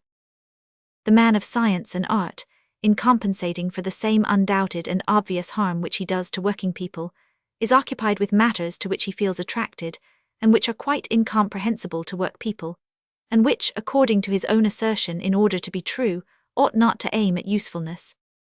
Therefore, all these men are quite sure that their right of utilizing other men's labor is secure. Yet it seems obvious that all those men who have freed themselves from the labor of earning their livelihood have no justification for doing so. But strange to say, these men firmly believe in their own righteousness, and live as they do with an easy conscience. There must be some plausible ground, some false belief at the bottom of such a profound error. Chapter 28. In reality, the position in which men who live by other men's labor are placed is based not only on a certain belief but on an entire doctrine, and not only on one doctrine but on three, which have grown one upon another during centuries and are now fused together into an awful deceit, or humbug as the English call it, which hides from men their unrighteousness.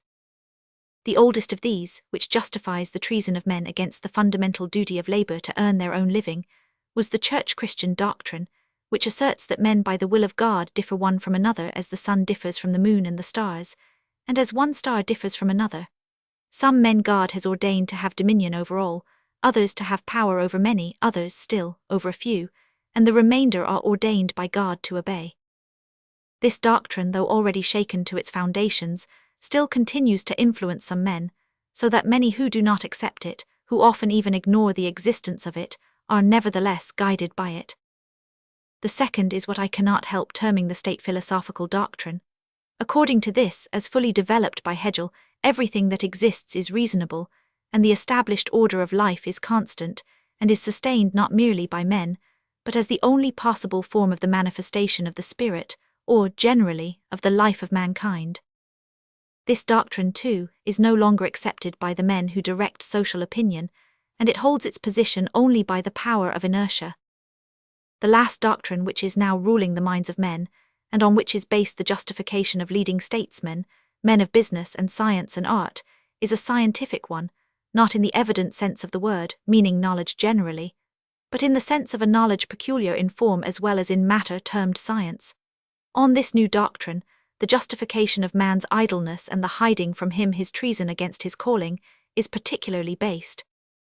This doctrine appeared in Europe contemporaneously with a large class of rich and idle people who served neither the church nor the state, and who were in want of a justification of their position.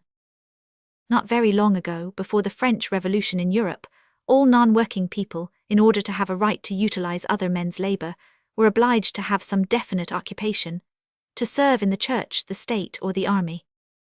The men who served the government governed the people, those who served the church taught the people divine truths, and those who served the army protected the people. Only these three classes of men, the clergy, the statesmen, and the military men, claimed for themselves the right of utilizing labor, and they could always point out their services to the people. The remaining rich men who had not this justification were despised, and feeling their own want of right, were ashamed of their wealth and their idleness. But as time went on, this class of rich people, who belonged neither to the clergy, to the government, nor to the army, owing to the vices of these other three classes, increased in number and became a powerful party. They were in want of a justification of their position, and one was invented for them. A century had not elapsed before the men who served neither the state nor the church and took no part whatever in their affairs, received the same right to live on labor as the former classes, and they not only left off being ashamed of their wealth and idleness, but began to consider their position quite justified. And the number of such men has increased, and is still increasing in our days. The most wonderful of all is this, that these men whose claims to be freed from labor were unrecognized not long ago, now consider themselves alone to be fully right, and are attacking the former three classes, the servants of the church, state, and army, alleging their exemption from labor to be unjust, and often even considering their activity directly pernicious. What is still more wonderful is this, that the former servants of church, state, and army do not now lean on the divinity of their calling, nor even on the philosophy which considers the state necessary for individual development, but setting aside these supports which have so long maintained them, they are now seeking the same supports on which the new reigning class of men, who have found a novel justification, stand, and at the head of which are the men of science and art. If a statesman now sometimes, appealing to old memories, justifies his position by the fact that he was set in it by God, or by the fact that the state is a form of the development of personality, he does it because he is behind the age, and he feels that nobody believes him. In order to justify himself effectually, he ought to find now neither theological nor philosophical but new and scientific supports. It is necessary to point to the principle of nationalities, or to that of the development of an organism, and to gain over the ruling class, as in the Middle Ages it was necessary to gain over the clergy, and as at the end of the last century it was necessary to obtain the sanction of philosophers, as seen in the case of Frederick the Great and Catherine of Russia. If now a rich man, after the old fashion, says sometimes that it is God's providence which makes him rich, or if he points to the importance of a nobility for the welfare of a state, he does it because he is behind the times. In order to justify himself completely, he must point to the way he furthers progress by improving the modes of production, by lowering the prices of consumption, by establishing intercourse between nations. A rich man must think and speak in scientific language, and like the clergy formerly, he must offer sacrifices to the ruling class. He must publish magazines and books, provide himself with a picture gallery, a musical society, a kindergarten or technical school. The ruling class is the class of learned men and artists of a definite character. They possess the complete justification for having freed themselves from labor, and on this justification, as in former times on the theological justification, and afterwards on the philosophical one, everything is based, and it is these men who now give the diploma of exemption to other classes. The class of men who now feel completely justified in freeing themselves from labor is that of men of science, and particularly of experimental, positive, critical, evolutional science, and of artists who develop their ideas according to the same tendency. If a learned man or an artist of the old style speaks nowadays about prophecy, revelation, or the manifestation of the Spirit, he does so because he is behind the age, and he will not succeed in justifying himself. To stand firm, he must try to associate his activity with experimental, positive, critical science, and he must make this science the fundamental principle of his activity. Only then will the science or the art with which he is occupied appear true, and he will stand on firm ground, and then there will be no doubt as to his usefulness to mankind. The justification of all who have freed themselves from labor is now based upon this experimental, critical, positive science. The theological and philosophical explanations have had their day. Now they timidly and bashfully introduce themselves to notice and try to humor their scientific usurper, who, however, boldly knocks down and destroys the remnants of the past, everywhere taking its place, and, assured of its own firmness, lifts aloft its head.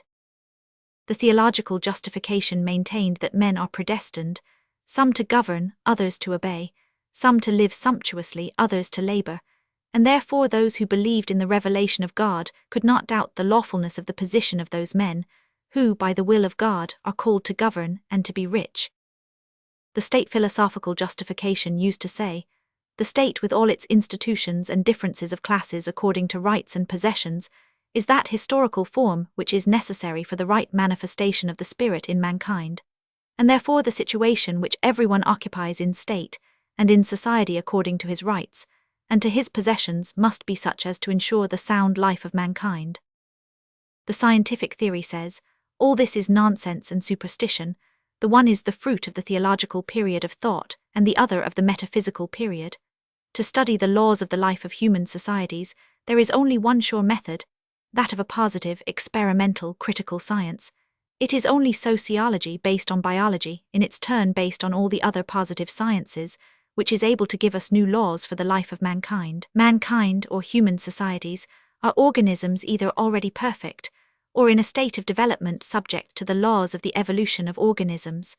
One of the first of these laws is the division of labor among the portions of the organs. If some men govern and others obey, some live in opulence and others in want, then this is so, neither according to the will of God nor because the state is the form of the manifestation of personality, but because in societies as in organisms a division of labor takes place which is necessary for the life of the whole. Some men perform in societies the muscular part of labor, and others the mental. On this doctrine is built the ruling excuse of the age. Chapter 29. Christ teaches men in a new way, and this teaching is written down in the Gospels.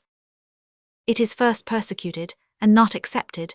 Then the fables of the fall of man and of the first angel are invented, and these fables are believed to be the teaching of Christ. The fables are absurd, they have no foundation whatever, but by virtue of them men are led to believe that they may continue to live in an evil way, and none the less consider themselves as saved by Christ.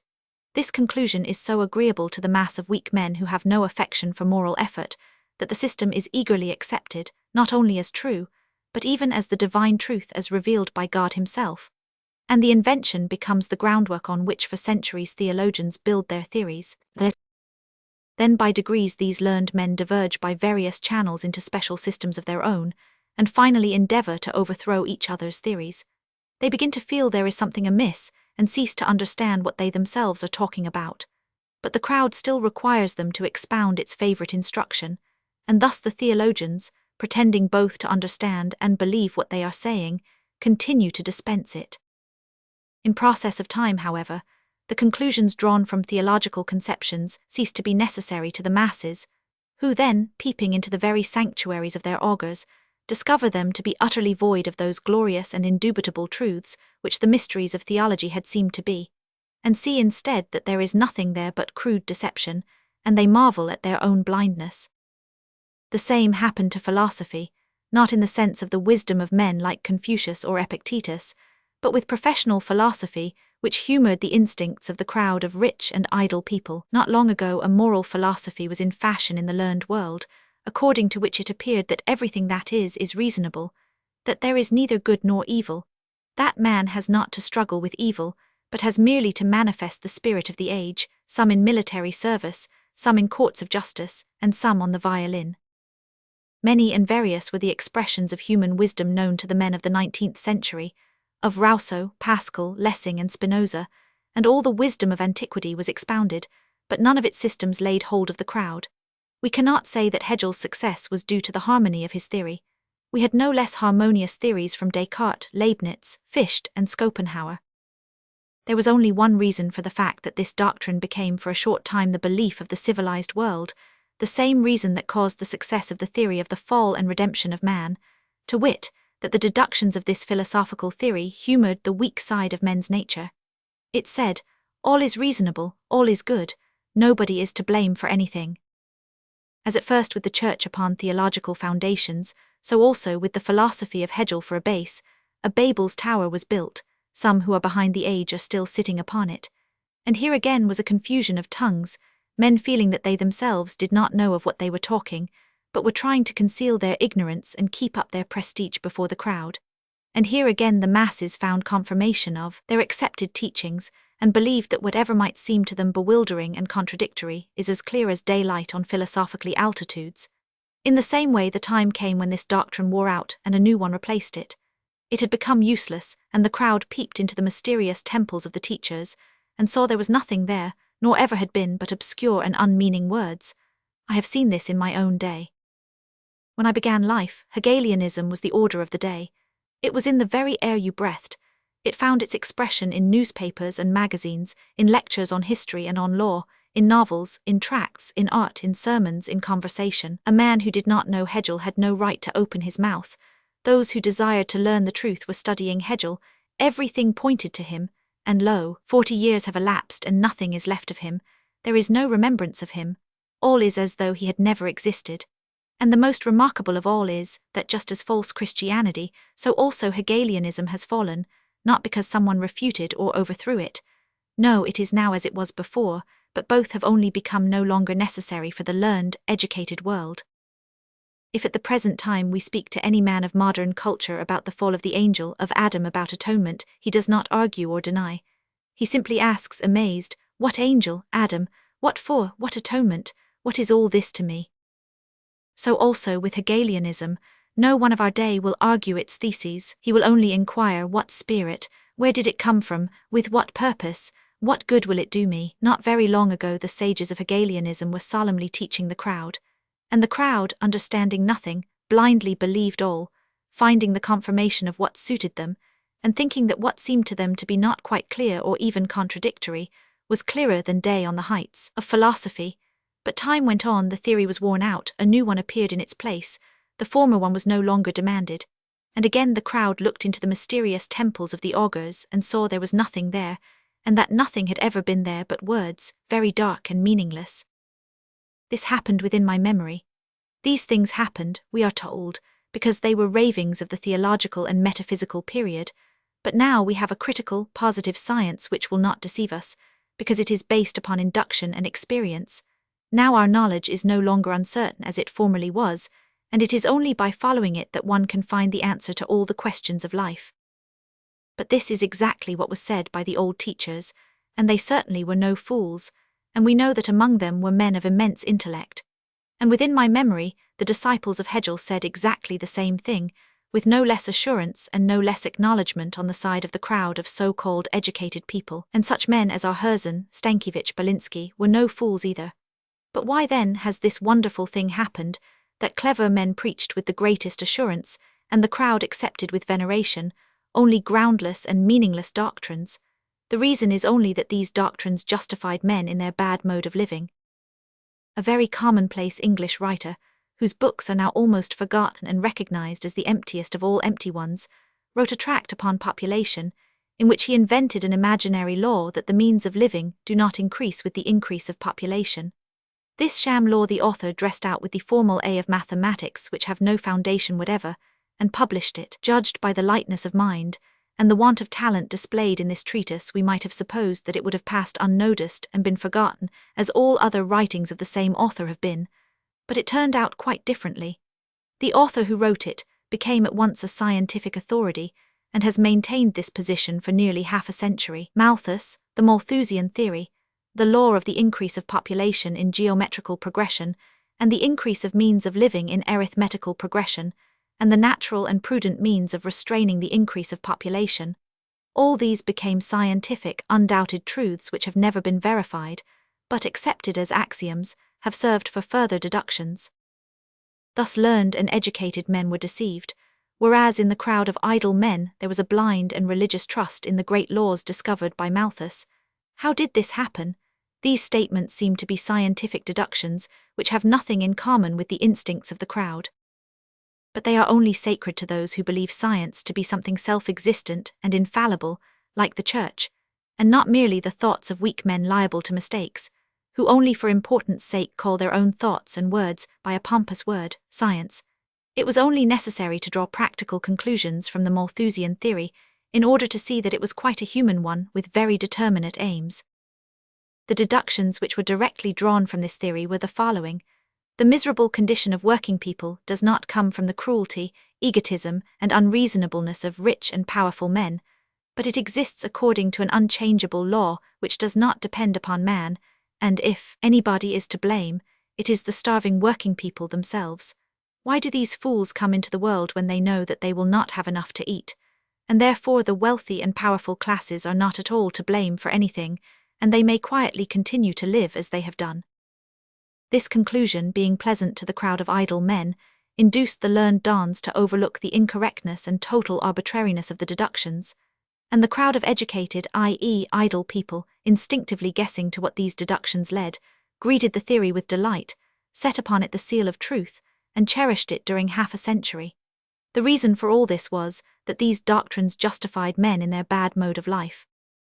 Is not the same cause at the bottom of the self-assurance of men of the new positive, critical, experimental science, and of the reverent regard of the crowd to what they preach? At first it seems strange that the theory of evolution, like the theory of atonement in theology, it serves for the majority of men as a popular expression of the new teaching, should justify men in their false lives, and it would seem that the scientific theory has only to do with facts, and does nothing but observe facts. But it only seems so. It had been so with theological teaching. Theology seemed to be occupied only with doctrines, and to have nothing to do with the lives of men. It had been so with philosophy, which also seemed to be occupied only with facts. It had been so with the teaching of Hegel on a large scale, and with the theory of Malthus on a small one. Hegelianism seemed to be occupied merely with its logical constructions, and to have nothing to do with the lives of men, and the theory of Malthus seemed to be occupied exclusively with statistics. But it only seemed so. Modern science also claims to be occupied exclusively with facts. It studies facts. But what facts? Why some facts and not others?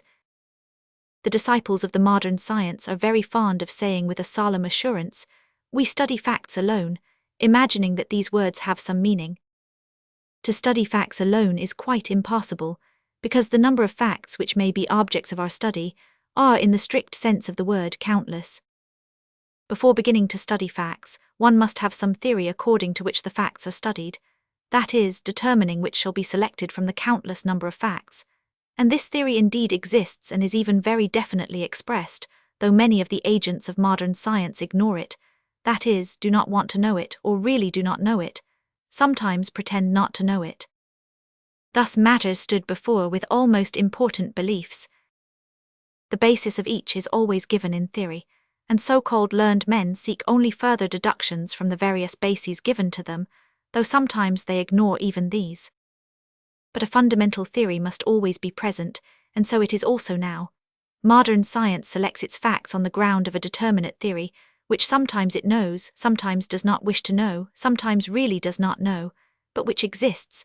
The theory is this: mankind is an undying organism, having each his special calling for the service of the whole, as the cells, growing into an organism, divide among themselves the labor of the struggle for existence of the whole organism, increase one capacity and diminish another, and all together form an organ in order better to satisfy the wants of the whole organism. And as among social animals, ants and bees, the individuals divide the labor among themselves, queen bees lay eggs, drone bees fecundate, working bees labor for the life of the whole, so also in mankind and in human societies there take place the same differentiation and integration of the parts.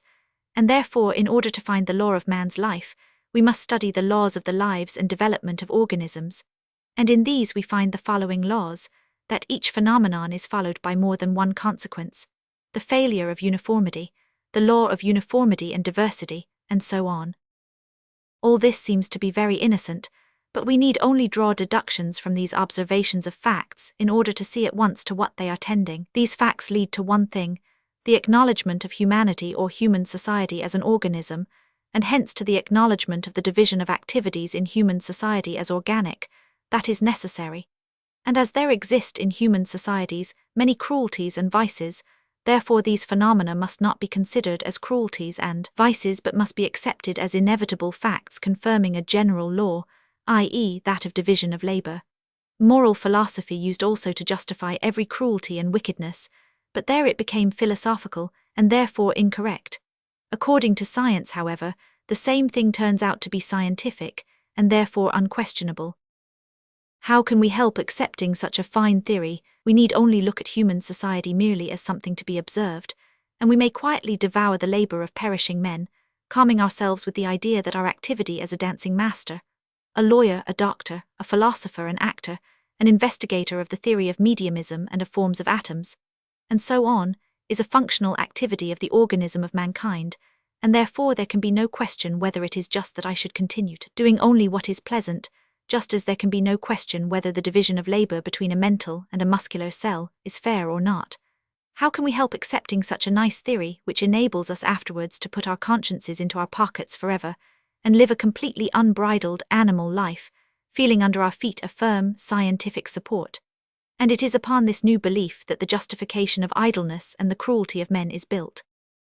Chapter 30. This doctrine had its commencement about half a century ago. Its chief founder was the French philosopher Kant, Kant being a lover of systematic theory, and at the same time a man of religious tendency, was impressed by the then new physiological researches of Bichat, and he conceived the old idea, expressed in bygone days by Menenius Agrippa, that human societies, indeed all humankind, may be regarded as one whole, an organism, and men, as live particles of separate organs, each having his definite destination to fulfill in the service of the whole organism.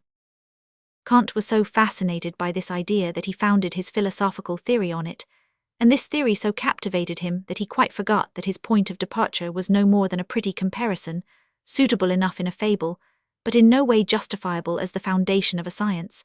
As it often happens, he took his pet hypothesis for an axiom, and so imagined that his whole theory was based upon the most firm and positive foundations.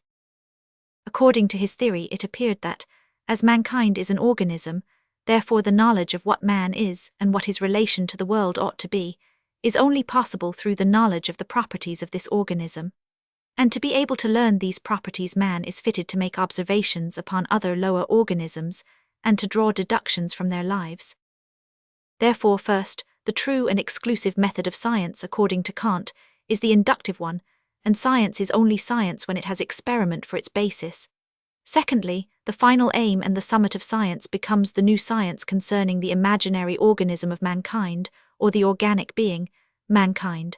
This new hypothetic science is sociology. From this view of science, it generally turns out that all former knowledge was false, and that the whole history of mankind, in the sense of its self-consciousness, divides itself into three or rather two periods. First, the theological and metaphysical period from the beginning of the world to Kant, and secondly, the modern period of true science, positive science, beginning with Kant. All this was very well, but there was one mistake in it, which was this, that all this edifice was built on the sand, on an arbitrary and incorrect assertion that mankind, collectively considered, was an organism. This assertion is arbitrary because, if we are to acknowledge the existence of mankind as an organism, which is beyond observation, we might as well acknowledge the existence of the triple God and similar theological propositions. It was incorrect because to the idea of mankind, that is, of men, the definition of an organism was added, whereas man lacks the essential characteristics of an organism, a center of sensation or consciousness. We call an elephant, as well as a bacterium, organisms, only because we suppose by analogy in these beings that there is unification of sensations or consciousness. But human societies and mankind lack this essential, and therefore, however many other general character signs we may find in mankind and in an organism, without this, the assertion that man is an organism is incorrect.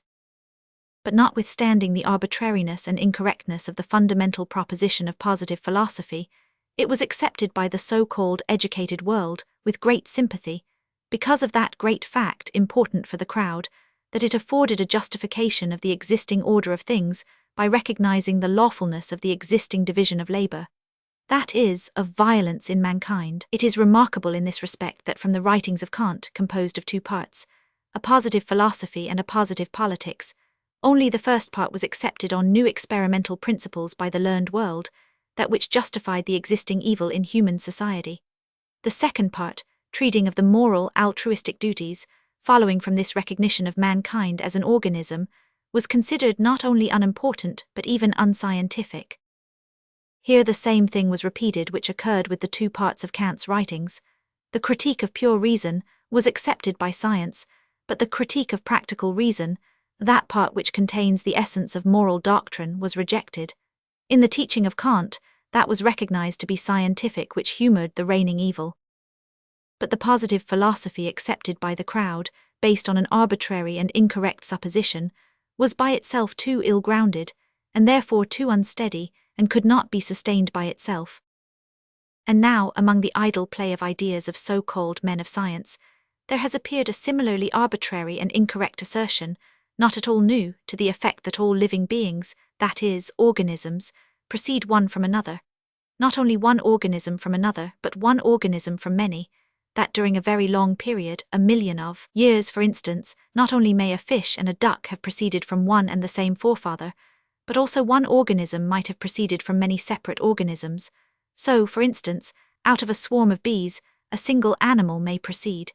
This arbitrary and incorrect assertion was accepted by the learned world with still greater sympathy. The assertion was arbitrary, because no one has ever seen how one kind of organism is made from others, and therefore the hypothesis about the origin of species will always remain a mere supposition and never become an experimental fact. The hypothesis was incorrect, because the solution of the problem of the origin of species by the theory of the laws of inheritance and accommodation during an infinitely long period is not a solution of the problem at all, but the mere reiteration of the question in another form. According to the solution of this problem by Moses, to oppose which is the object of Kant's theory, it appeared that the variety of the species of living beings proceeded from the will of God and his infinite omnipotence. According to the theory of evolution, it appears that the variety of species of living beings proceeded from themselves, in consequence of the infinite variety of conditions of inheritance and environment in an infinite period of time. The theory of evolution, speaking plainly, asserts only that by chance in an infinite period of time, anything you like may proceed from anything else you choose. This is no answer to the question, it is simply the same question put differently. Instead of will is put chance, and the coefficient of the infinite is transferred from omnipotence to time. But this new assertion, enforced by Darwin's followers in an arbitrary and inaccurate spirit, maintained the first assertion of Kant, and therefore it became the revelation for our time, and the foundation of all sciences, even that of the history of philosophy and religion. And besides, according to the naive confession of Darwin himself, the idea was awakened in him by the law of Malthus, and therefore he pointed to the struggle for existence, not only of men but of all living beings, as a fundamental law of every living thing, and this was exactly what was wanted by the crowd of idle people for their own justification. Two unstable theories which could not stand on their own feet supported each other, and so received a show of stability. Both the theories bore in them a sense precious to the crowd, that men are not to be blamed for the existing evil in human societies, that the existing order is what should be. And thus the new theory was accepted by the crowd in the sense wanted by them, with full confidence and unprecedented enthusiasm. Thus the new scientific doctrine was founded upon two arbitrary and incorrect propositions, accepted in the same way that dogmas of faith are accepted. Both in matter and form this new doctrine is remarkably like the Church Christian one. In matter, the similarity lies in the fact that in both doctrines alike a fantastical meaning is attached to really existing things, and this artificial meaning is taken as the object of our research. In the Church Christian doctrine, to Christ who did really exist, is attributed the fantastic conception of being God himself, screened. In the positive doctrine, to the really existing fact of live men, is attributed the fantastical attributes of an organism. In form, the similarity of these two doctrines is remarkable, since in both cases, a theory emanating from one class of men is accepted as the only and infallible truth. In the Church Christian doctrine, the Church's way of understanding God's revelation to men is regarded as the sacred and only true one. In the doctrine of positivism, certain men's way of understanding science is regarded as absolutely correct and true. As the church Christians regard the foundation of their church as the only origin of true knowledge of God, and only out of a kind of courtesy admit that former believers may also be regarded as having formed a church, so in precisely the same manner does positive science, according to its own statement, place its origin in Kant, and its representatives also only out of courtesy admit the existence of previous science, and that only as regarding certain thinkers, as for instance Aristotle. Both the church and positive science altogether exclude the ideas of all the rest of mankind, and regard all knowledge outside their own as erroneous.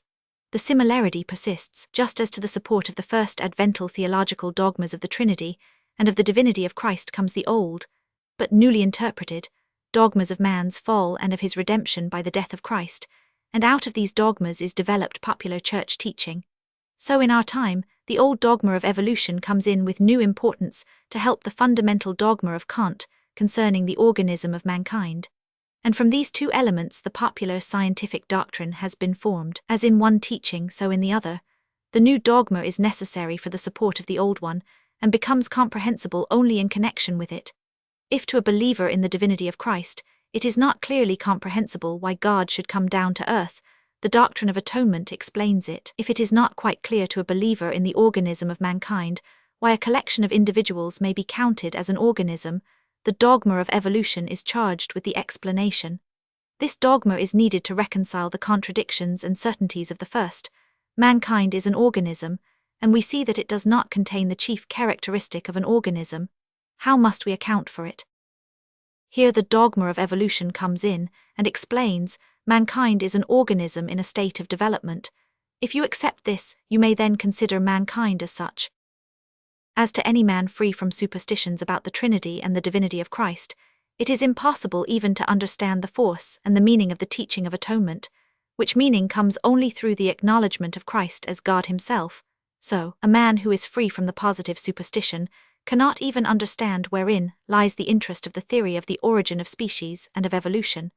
And this interest is explained only when we learn the fundamental dogma that mankind is an organism, and as the subtleties of theology are only intelligible to those who believe in its fundamental dogmas, so also the subtleties of sociology, which now occupy the minds of all adherents of this recent and profound science, are intelligible only to believers. The doctrine of atonement is necessary to reconcile the contradiction between the first dogma and facts. God descended on earth to save men, but men are not saved. How then explain this? The dogma of atonement asserts, he saved those who believed in atonement. If you believe in atonement, you are saved. The similarity between these two doctrines holds good yet further. Being founded on dogmas accepted by faith, these doctrines neither question nor analyze their own principles, which, on the other hand, are used as starting points for the most extraordinary theories. The preachers of these call themselves in theology sanctified, in positive knowledge scientific, in both cases infallible. And at the same time, they conceive the most peremptory, incredible, and unfounded assertions, which they give forth with the greatest pomp and seriousness, and which are with equal pomp and seriousness contradicted in all their details by others who do not agree, and yet who equally recognize the fundamental dogmas. The Basil the Great of scientific doctrine, Herbert Spencer, in one of his first writings expresses these doctrines thus: societies and organisms, says he, are alike in the following points. First, in that, being conceived as small aggregates, they imperceptibly grow in mass, so that some of them become 10,000 times bigger than their originals. Secondly, in that, while in the beginning they have such simple structure that they may almost be considered structureless, in their growth they develop an ever-increasing complexity of structure. Thirdly, in that, though in their early undeveloped period, there does not exist among them any dependence of particles upon one another, these particles by and by acquire a mutual dependence, which at last becomes so strong that the activity and the life of each part is possible only with the activity and the lives of all others. Fourthly, in this, that the life and the development of society is more independent and longer than the life and the development of every unit which goes to form it, and which is separately born and growing and acting and multiplying and dying, while the political body formed of such continues to live one generation after another, developing in mass, in perfection of structure, and in functional activity. Then follow the points of difference between organisms and societies, and it is demonstrated that these differences are only seeming ones, and that organisms and societies are quite similar. To an impartial man, the question at once arises, what are you speaking about then? Why is mankind an organism or something similar? You say that societies are similar to organisms according to these 4 points, but even this comparison is incorrect.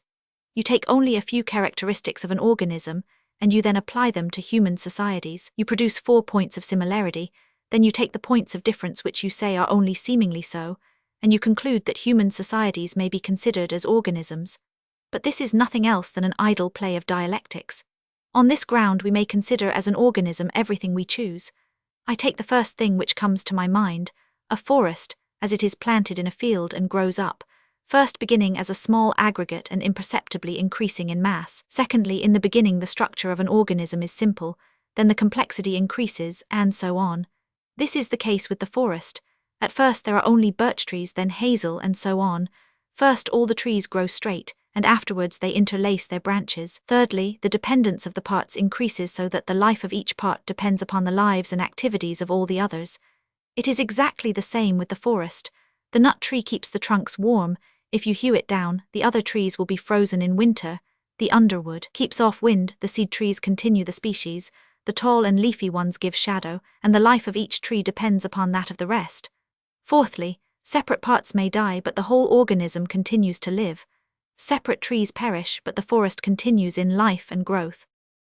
The same holds good with the example so often brought by the defenders of the scientific doctrine. Cut off an arm, the arm will die. We may say remove a tree from the shadow and the ground of a forest, it will die. Another remarkable similarity between this scientific doctrine and the church-Christian one, and any other theory founded upon propositions which are accepted through faith, lies in their mutual capacity of being proof against logic. Having demonstrated that by this theory a forest may be considered as an organism, you think you have proved to the followers of the theory the incorrectness of their definition. Not at all. Their definition of an organism is so loose and plastic that they can apply it to everything they like. Yes, they will say, you may consider the forest too as an organism. A forest is a mutual cooperation of the individuals who do not destroy each other, an aggregate. Its parts can also pass into a closer relationship, and by differentiation and integration it may become an organism. Then you will say that in that case the birds too and the insects, and the herbs of this forest, which mutually cooperate and do not destroy each other, may be considered with the trees to be an organism. They would agree to this too. According to their theory, we may consider as an organism every collection of living beings which mutually cooperate, and do not destroy one another. You can establish a connection and cooperation between everything you like, and according to evolution, you can assert that from anything may proceed anything else you like, if a long enough period is granted. To those who believe in the Trinity, it is impossible to prove that it does not exist, but one can show them that their assertion is not based on knowledge, but is an assertion of faith, and that if they assert that there are 3 gods, I have an equal right to assert that there are 171 gods. One may say the same thing with yet better ground to the followers of positive and evolutional science. On the basis of this science one could undertake to prove anything one liked, and the strangest thing of all is that this same positive science regards the scientific method as a condition of true knowledge, and that it has itself defined the elements of the scientific method. It professes that common sense is the scientific method, and yet common sense itself discloses the fallacies of the doctrine at every step. The moment those who occupied the position of saints felt there was no longer anything sacred in them, that they are cursed like the Pope and our own synod, they immediately called themselves not merely sacred, but most sacred. The moment science felt that it had given up common sense, it called itself the science of reason, the only really scientific science. Chapter 31. Division of labor is the law pervading everything that exists, therefore it must exist in human societies too. That may be so, but the question still remains whether the existing division of labor in human society is the division which ought to exist. And when men consider a certain division of labor unreasonable and unjust, no science whatever can prove to men that what they consider unreasonable and unjust ought to continue. The theological theory demonstrated that power is of God, and it very well may be so. But the question still remains, to whom is the power given, to Catherine the Empress, or to the rebel Pugachev? And no theological subtleties whatever can solve this difficulty. Moral philosophy demonstrates that a state is merely a form of the social development of the individual. But the question still remains, can the state of a Nero or that of a Genghis Khan be considered a form of such development? And no transcendentalism whatever can solve that difficulty. It is the same with scientific science also. Division of labor is the condition of the life of organisms and of human societies.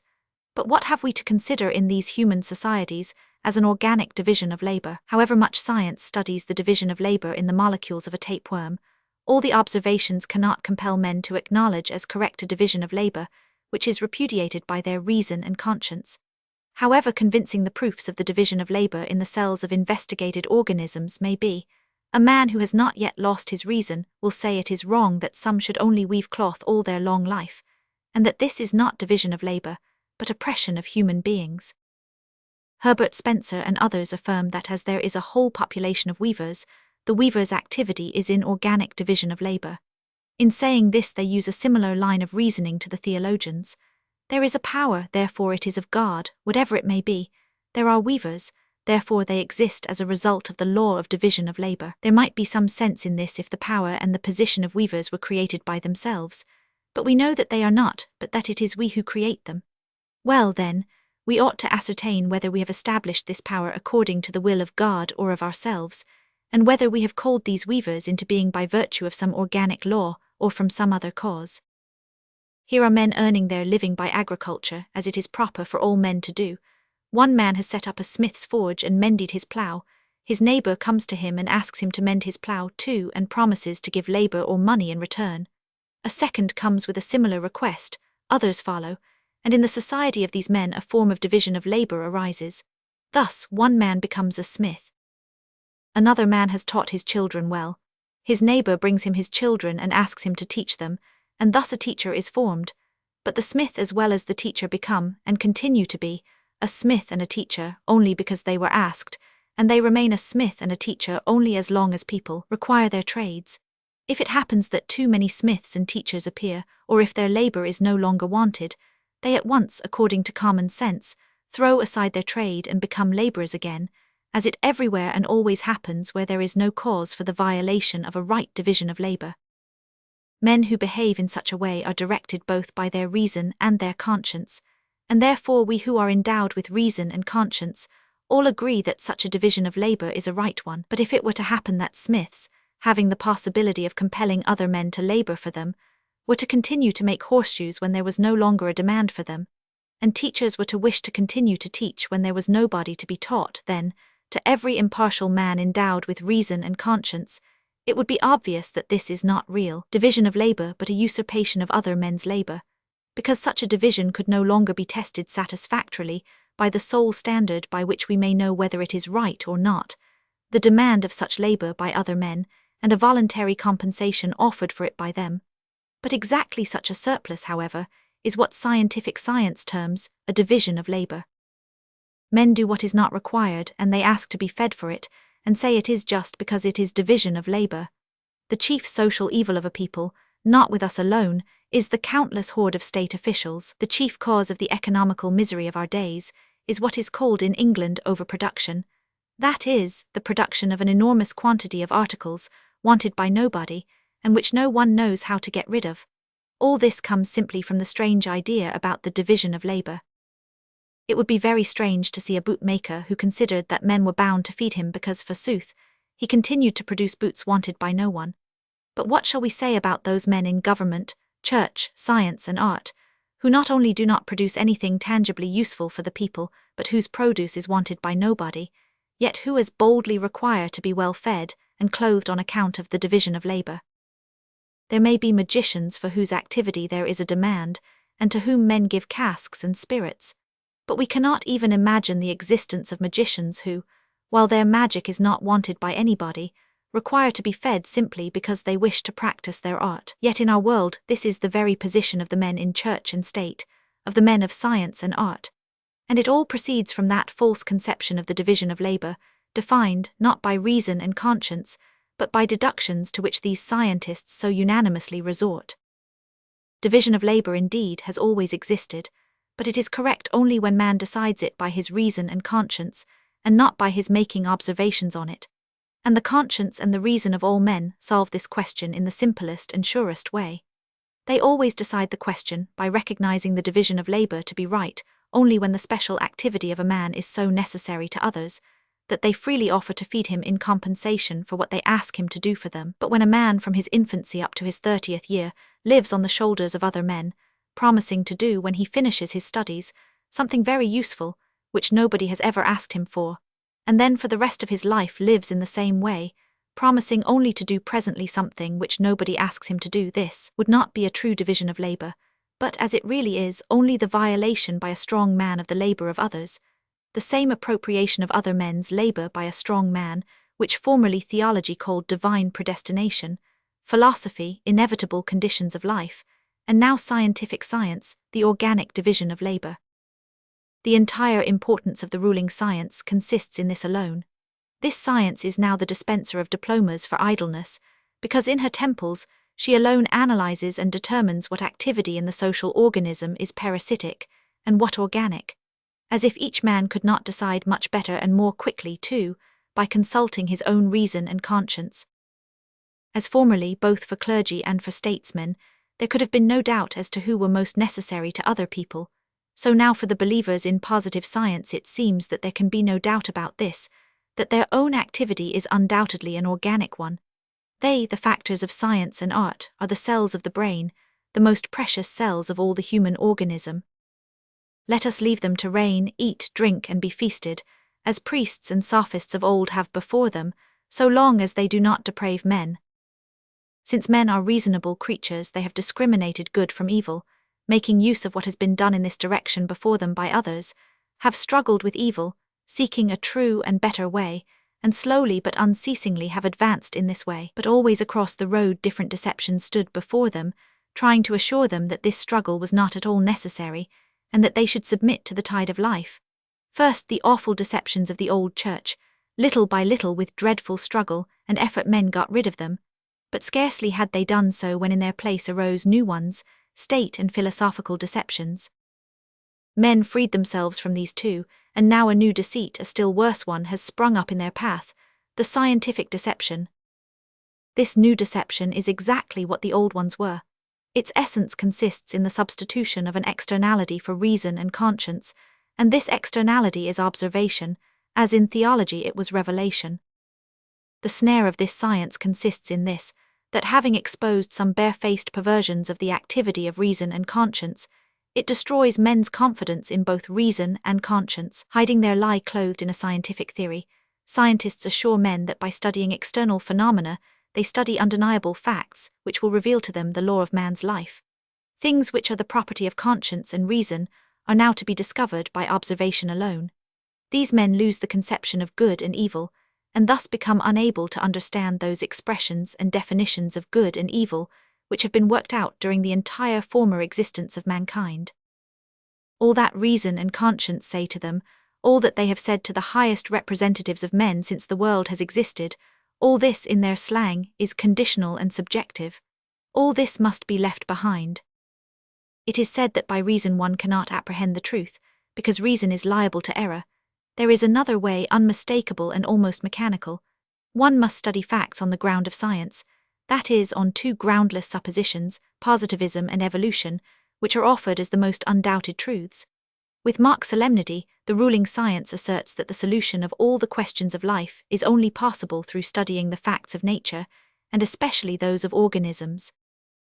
The credulous crowd of youth, overwhelmed by the novelty of this authority, not only not destroyed, not yet even touched by critics, rush to the study of these facts of natural sciences, to that only way which, according to the assertion of the ruling doctrine, alone can lead to the elucidation of all questions of life. But the farther the students proceed in this study, the farther do they remove not only the possibility of solving the questions of life, but even the very thought of this solution. The more they grow accustomed, not so much to observe themselves, as to believe other men's observations on their word, to believe in cells in protoplasm in the fourth dimension of matter, and so on, the more the form hides from them the contents, the more they lose the consciousness of good and evil, and the capacity of understanding those expressions and definitions of good and evil which have been worked out in all the former career of mankind, the more they appropriate to themselves that special scientific slang of conditional expressions which have no common human meaning in them. The farther and farther they get into the thick forest of observations lighted by anything, the more they lose the capacity, not only of independent thought, but even of understanding other men's fresh human ideas which are not included in their Talmud. But chiefly they pass their best years in losing the habit of life, that is, of labor, and accustom themselves to consider their own position justified, and thus become, physically, good-for-nothing parasites, and mentally, dislocate their brains and lose all power of thought production. So their capacities more and more blunted, they acquire by degrees self-assurance which deprives them forever of the possibility of returning to a simple, laborious life, and to any plain, clear, common, human manner of thinking. Chapter 32. The division of labor has always existed in human society, and I dare say always will exist. But the question for us is, not if it has been and will still continue, but what should guide us in providing that this division may be a right one? If we take the facts of observation for our standard, we refuse to have any standard at all. For every division of labor which we see among men, and which may seem to us to be right, we shall consider right, and this is what the ruling scientific science is leading us to. Division of labor. Some are occupied with mental and spiritual, others with muscular and physical labor. With what an assurance men express this! They wish to think it, and so that which is transparently the ancient violence seems to them in reality a fair exchange of services. Thou, or rather, you, because it is always the many who have to feed the one, you feed me, dress me, do for me all this rough labor which I require of you, and to which you are accustomed from your infancy, and I will do for you that mental work to which I have already become accustomed. Give me bodily food, and in return I will give you the spiritual. The statement seems fair, and it would really be so if such exchange of services were free, if those who supply the bodily food were not obliged to supply it before they get the spiritual. The producer of the spiritual food says, "In order that I may be able to give you this food, you must feed me, clothe me, and remove all filth from my house." But the producer of bodily food must do his work without making any claims of his own, and he has to give the bodily food whether he receives spiritual food or not. If the exchange were a free one, the conditions on both sides would be equal. We agree that spiritual food is as necessary to man as bodily. But the learned man, the artist, says, before we can begin to serve men by giving them spiritual food, we want men to provide us with bodily food. But why should not the producers of this say, before we begin to serve you with bodily food, we want spiritual food, and until we receive it we cannot labor? You say, I require the labor of a plowman, a smith, a bookmaker, a carpenter, masons, and others, in order that I may prepare the spiritual food I have to offer.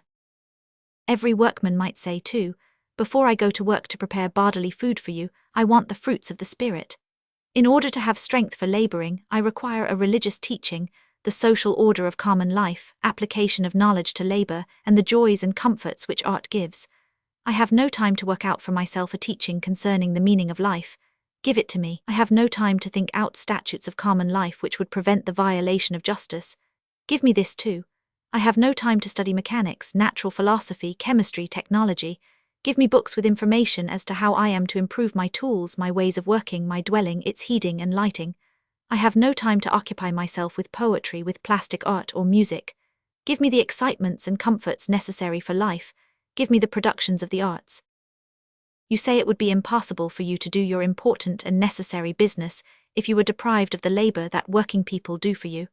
And I say, a workman may declare, it is impossible for me to do my important and necessary business, not less important than yours, to plow, to cart away refuse, and to clean your houses, if I am deprived of a religious guidance corresponding to the wants of my intellect and my conscience, of a reasonable government which will secure my labor, of information for easing my labor, and the enjoyment of art to ennoble it.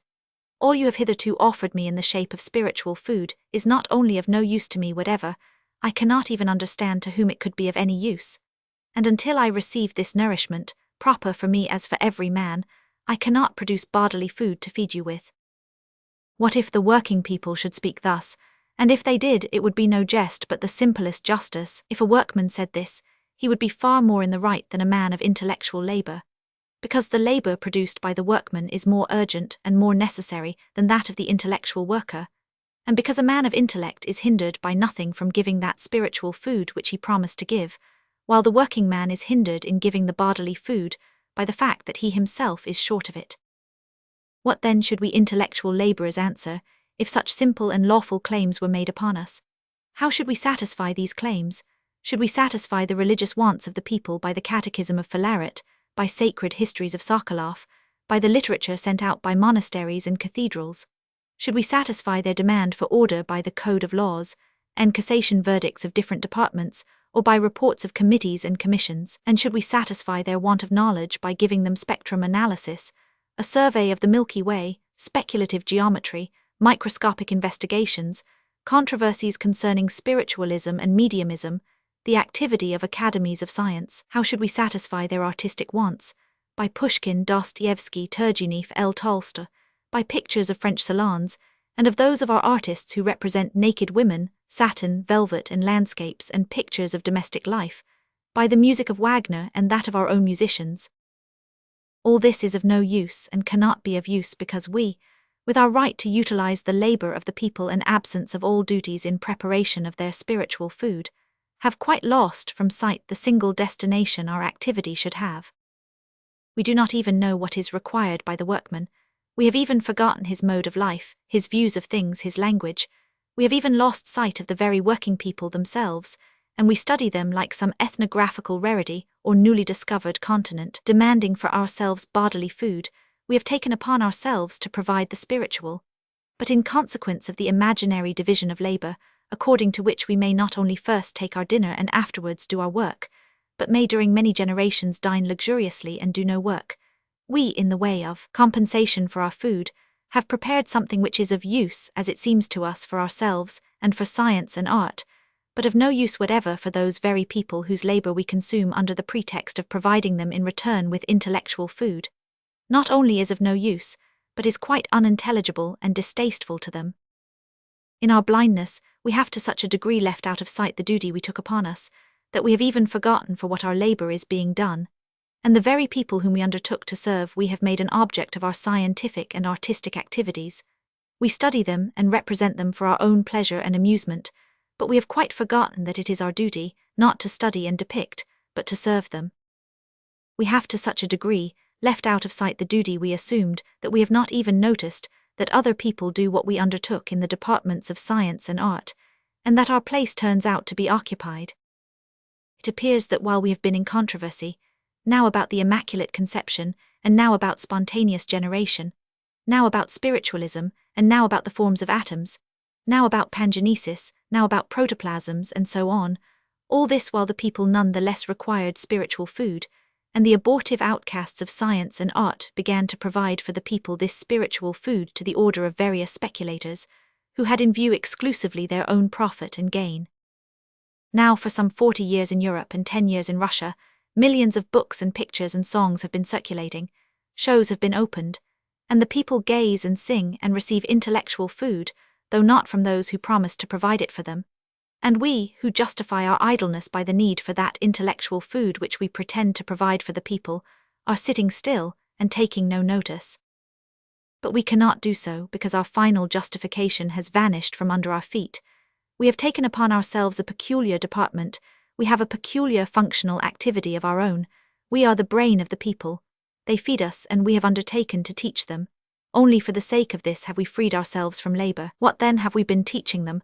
They have waited years, tens of years, hundreds of years, and we are still conversing among ourselves, and teaching each other, and amusing ourselves, and have quite forgotten them. We have so totally forgotten them, that others have taken upon themselves to teach and amuse them, and we have not even become aware of this in our flippant talk about division of labor. And it is very obvious that all our talk about the utility we offer to the people was only a shameful excuse. Chapter 33.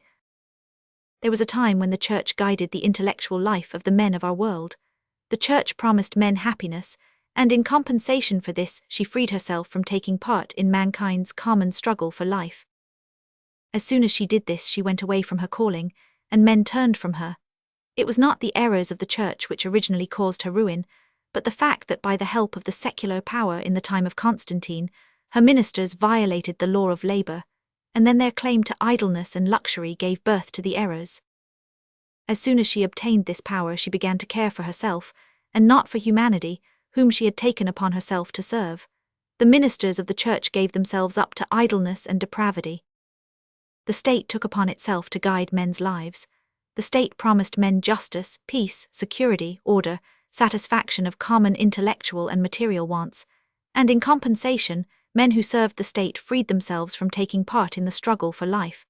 And the state's servants, as soon as they were able to utilize other men's labor, acted in the same way as the ministers of the Church. They had not in view the people, but from kings down to the lowest state functionaries in Rome, as well as in France, England, Russia, and America, they gave themselves over to idleness and depravity. Now men have lost their faith in the state, and anarchy is now seriously advocated as an ideal. The state has lost its prestige among men, only because its ministers have claimed the right of utilizing the people's labor for themselves. Science and art have done the same, assisted by the state power which they took upon themselves to sustain. They also have claimed and obtained for themselves the right of idleness and of utilizing other men's labor, and also have been false to their calling, and their errors, too, proceeded only from the fact that their ministers, pointing to a falsely conceived principle of the division of labor, claimed for themselves the right to utilize the work of the people, and so lost the meaning of their calling, making the aim of their activity not the utility of the people, but some mysterious activity of science and art. And also, like their forerunners, they have given themselves over to idleness and depravity, though not so much to a fleshly as to an intellectual corruption. It is said that science and art have done much for mankind. That is quite true. Church and state have given much to humanity, not because they abused their power, or because their ministers forsook the common life of men, and the eternal duty of labor for life, but in spite of this. The Roman Republic was powerful, not because its citizens were able to lead a life of depravity, but because it could number among them men who were virtuous. This is the case with science and art. Science and art have effected much for mankind, not because their ministers had sometimes formerly, and have always at present, the possibility of freeing themselves from labor, but because men of genius, not utilizing these rights, have forwarded the progress of mankind. The class of learned men and artists who claim, on account of a false division of labor, the right of utilizing other men's labor, cannot contribute to the progress of true science and true art, because a lie can never produce a truth. We are so accustomed to our pampered or debilitated representatives of intellectual labor that it would seem very strange if a learned man or an artist were to plow or cart manure. We think that were he to do so, all would go to ruin, that all his wisdom would be shaken out of him, and that the great artistic images he carries in his breast would be soiled by the manure. But we are so accustomed to our present conditions that we do not wonder at our ministers of science, that is, ministers and teachers of truth, compelling other people to do for them that which they could very well do themselves, passing half their time eating, smoking, chattering in liberal gossip, reading newspapers, novels, visiting theatres. We are not surprised to see our philosopher in an inn, in a theatre, at a ball. We do not wonder when we learn that those artists who delight and ennoble our souls pass their lives in drunkenness, in playing cards, in company with loose women, or do things still worse. Science and art are fine things, but just because they are fine things, men ought not to spoil them by associating them with depravity, by freeing themselves from man's duty to serve by labor his own life and the lives of other men. Science and art have forwarded the progress of mankind. Yes, but not because men of science and art, under the pretext of a division of labor, taught men by word, and chiefly by deed, to utilize by violence the misery and sufferings of the people, in order to free themselves from the very first and unquestionable human duty of laboring with their hands in the common struggle of mankind with nature. Chapter 34. But you say, it is this very division of labor, the freeing men of science and of art from the necessity of earning their bread, that has rendered possible the extraordinary success in science which we see today. If everybody were to plow, these enormous results would not be attained. You would not have those astonishing successes which have so enlarged man's power over nature. You would not have those discoveries in astronomy which so strike the minds of men and promote navigation, There would be no steamers, railways, wonderful bridges, tunnels, steam engines, telegraphs, photographs, telephones, sewing machines, phonographs, electricity, telescopes, spectroscopes, microscopes, chloroform, Lister bandages, carbolic acid. I will not attempt to enumerate all the things of which our century is proud. This enumeration, and the ecstasy of the contemplation of ourselves, and of our great deeds you can find in almost every newspaper and popular book, and these raptures are so often repeated, and we are so seldom tired of praising ourselves, that we really have come to believe, with Jules Verne, that science and art never made such progress as in our time. And as all this is rendered possible only by division of labour, how can we avoid countenancing it? Let us suppose that the progress of our century is really striking, astonishing, extraordinary. Let us suppose, too, that we are particularly lucky in living at such an extraordinary time. But let us try to ascertain the value of these successes, not by our own self-contentment, but by the very principle of the division of labour. That is, by the intellectual labour of scientists for the advantage of the people, which has to compensate for the freedom of its servants from manual toil. This progress is very striking indeed, but owing to some bad luck recognized, too, by the men of science, this progress has not yet ameliorated, but has rather deteriorated, the condition of working men. Though a working man, instead of walking, can use the railway, it is this very railway which has caused his forest to be burned, and has carried away his bread from under his very nose, and put him into a condition which is next door to slavery to the railway proprietor. If, thanks to steam engines and machines, a workman can buy cheap and bad calico, it is these very engines and machines which have deprived him of his livelihood and brought him to a state of entire slavery to the manufacturer. If there are telegraphs, which he is not forbidden to use but which he does not use because he cannot afford it, still each of his productions, the value of which rises, is bought up at low prices before his very eyes by capitalists, thanks to that telegraph, before he has even become aware that the article is in demand. If there are telephones and telescopes, novels, operas, picture galleries, and so on, the life of the workman is not at all improved by any of them, because all, owing to the same unlucky chance, are beyond his reach. So that after all these wonderful discoveries and productions of art, if they have not made the life of working people worse, have by no means improved it, and on this the men of science are agreed. So that if we apply, not our self-contemplating rapture, but the very standard on which the ground of the division of labour is defended, utility to the working world, to the question as to the reality of the successes attained by the sciences and arts, we shall see that we have not yet any sound reason for the self-contentment to which we consign ourselves so willingly. A peasant uses the railway, a peasant's wife buys calico, in the cottage a lamp and not a pine knot burns, and the peasant lights his pipe with a match. All this is comfortable, but what right have I from this to say that railways and factories have done good to the people? If a peasant uses the railway, and buys a lamp, calico and matches, he does it only because we cannot forbid his doing so. But we all know very well that railways and factories were not built for the use of the people. And why then should the casual comfort a workman obtains by chance be brought forward as a proof of the usefulness of these institutions to the people? We all know very well that if the engineers and capitalists who build a railway or a factory thought about the working people, they thought only how to make the most possible use of them. And we see they have fully succeeded in doing so in Europe and America, as well as in Russia. In every hurtful thing there is something useful. After a house has been burned down we can sit and warm ourselves, and light our pipes from one of the fire brands, but should we therefore say that a conflagration is beneficial? Whatever we do, do not let us deceive ourselves. We all know very well the motives for building railways and factories, and for producing kerosene and matches. An engineer builds a railway for the government to facilitate wars, or for the capitalists for their financial purposes.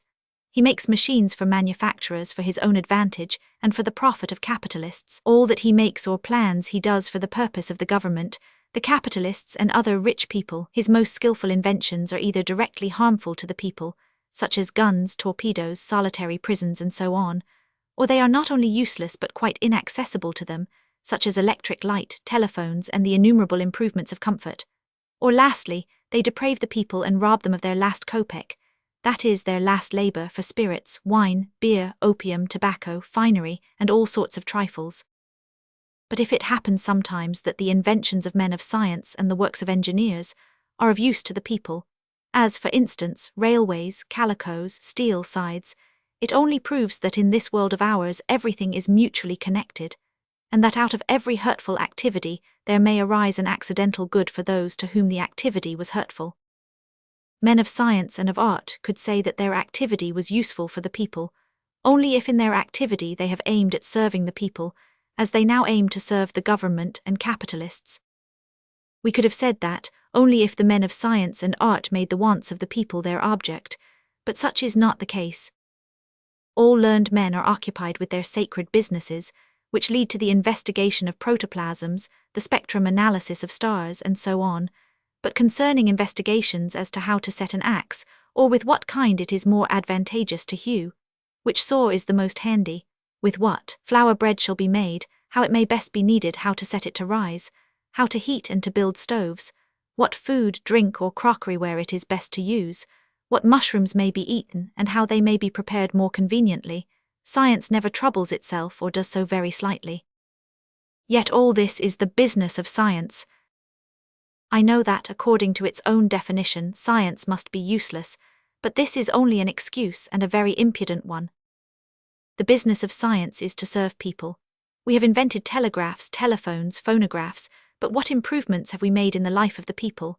We have catalogued 2 millions of insects, but have we domesticated a single animal since biblical times, when all our animals had long been domesticated, and still the elk and the deer, and the partridge and the grouse and the wood hen are wild? Botanists have discovered the cells, and in the cells protoplasms, and in protoplasm something else, and in this something else again. These occupations will go on for a long time and evidently never end, and therefore learned men have no time to do anything useful. Hence, from the times of the ancient Egyptians and Hebrews, when wheat and lentils were already cultivated, down to the present time, not a single plant has been added for the nourishment of the people except potatoes, and these were not discovered by science. We have invented torpedoes and house drains, but the spinning wheel, weaving looms, ploughs and axe handles, flails and rakes, buckets and well sweeps are still the same as in the time of Rurik. If some things have been improved, it is not the learned who have improved them, but the unlearned. The same is the case with art. Many people are acclaimed as great writers. We have carefully analyzed their works, have written mountains of critiques and criticisms upon criticisms, and still more criticisms on criticisms. We have collected pictures in galleries, and thoroughly studied in detail different schools of art, and we possess symphonies and operas that it is with great difficulty we ourselves can listen to. But what have we added to the folklore, legends, tales, songs for the people? What pictures, what music have we created for the people? Books and pictures are published, and harmoniums are made for the people, but we did not participate in either. What is most striking and obvious is the false tendency of our science and art, which manifests itself in those departments which, according to their own propositions, would seem to be useful to people, but which, owing to this tendency, appear rather pernicious than useful. An engineer, a surgeon, a teacher, an artist, an author, seem by their very professions to be obliged to serve the people, but what do we see? With the present tendency, they can bring to the people nothing but harm. An engineer and a mechanic must work with capital. Without capital they are good for nothing. All their training is of such a nature that, in order to make use of it, they need capital and the employment of work people on a large scale, to say nothing of the fact that they themselves are accustomed to spend from 1,500 to 1,000 rubles a year on themselves, and therefore cannot go to live in a village, since no one there can give them any such remuneration. From their very occupations they are not fit for the service of the people. They understand how to calculate the arch of a bridge by means of the higher mathematics, how to calculate power and the transfer of power in an engine, and so on, but they are at a loss to meet the plain requirements of common labor. They do not know how to improve the plough or the cart, or how to make a brook passable, taking into consideration the conditions of a workman's life.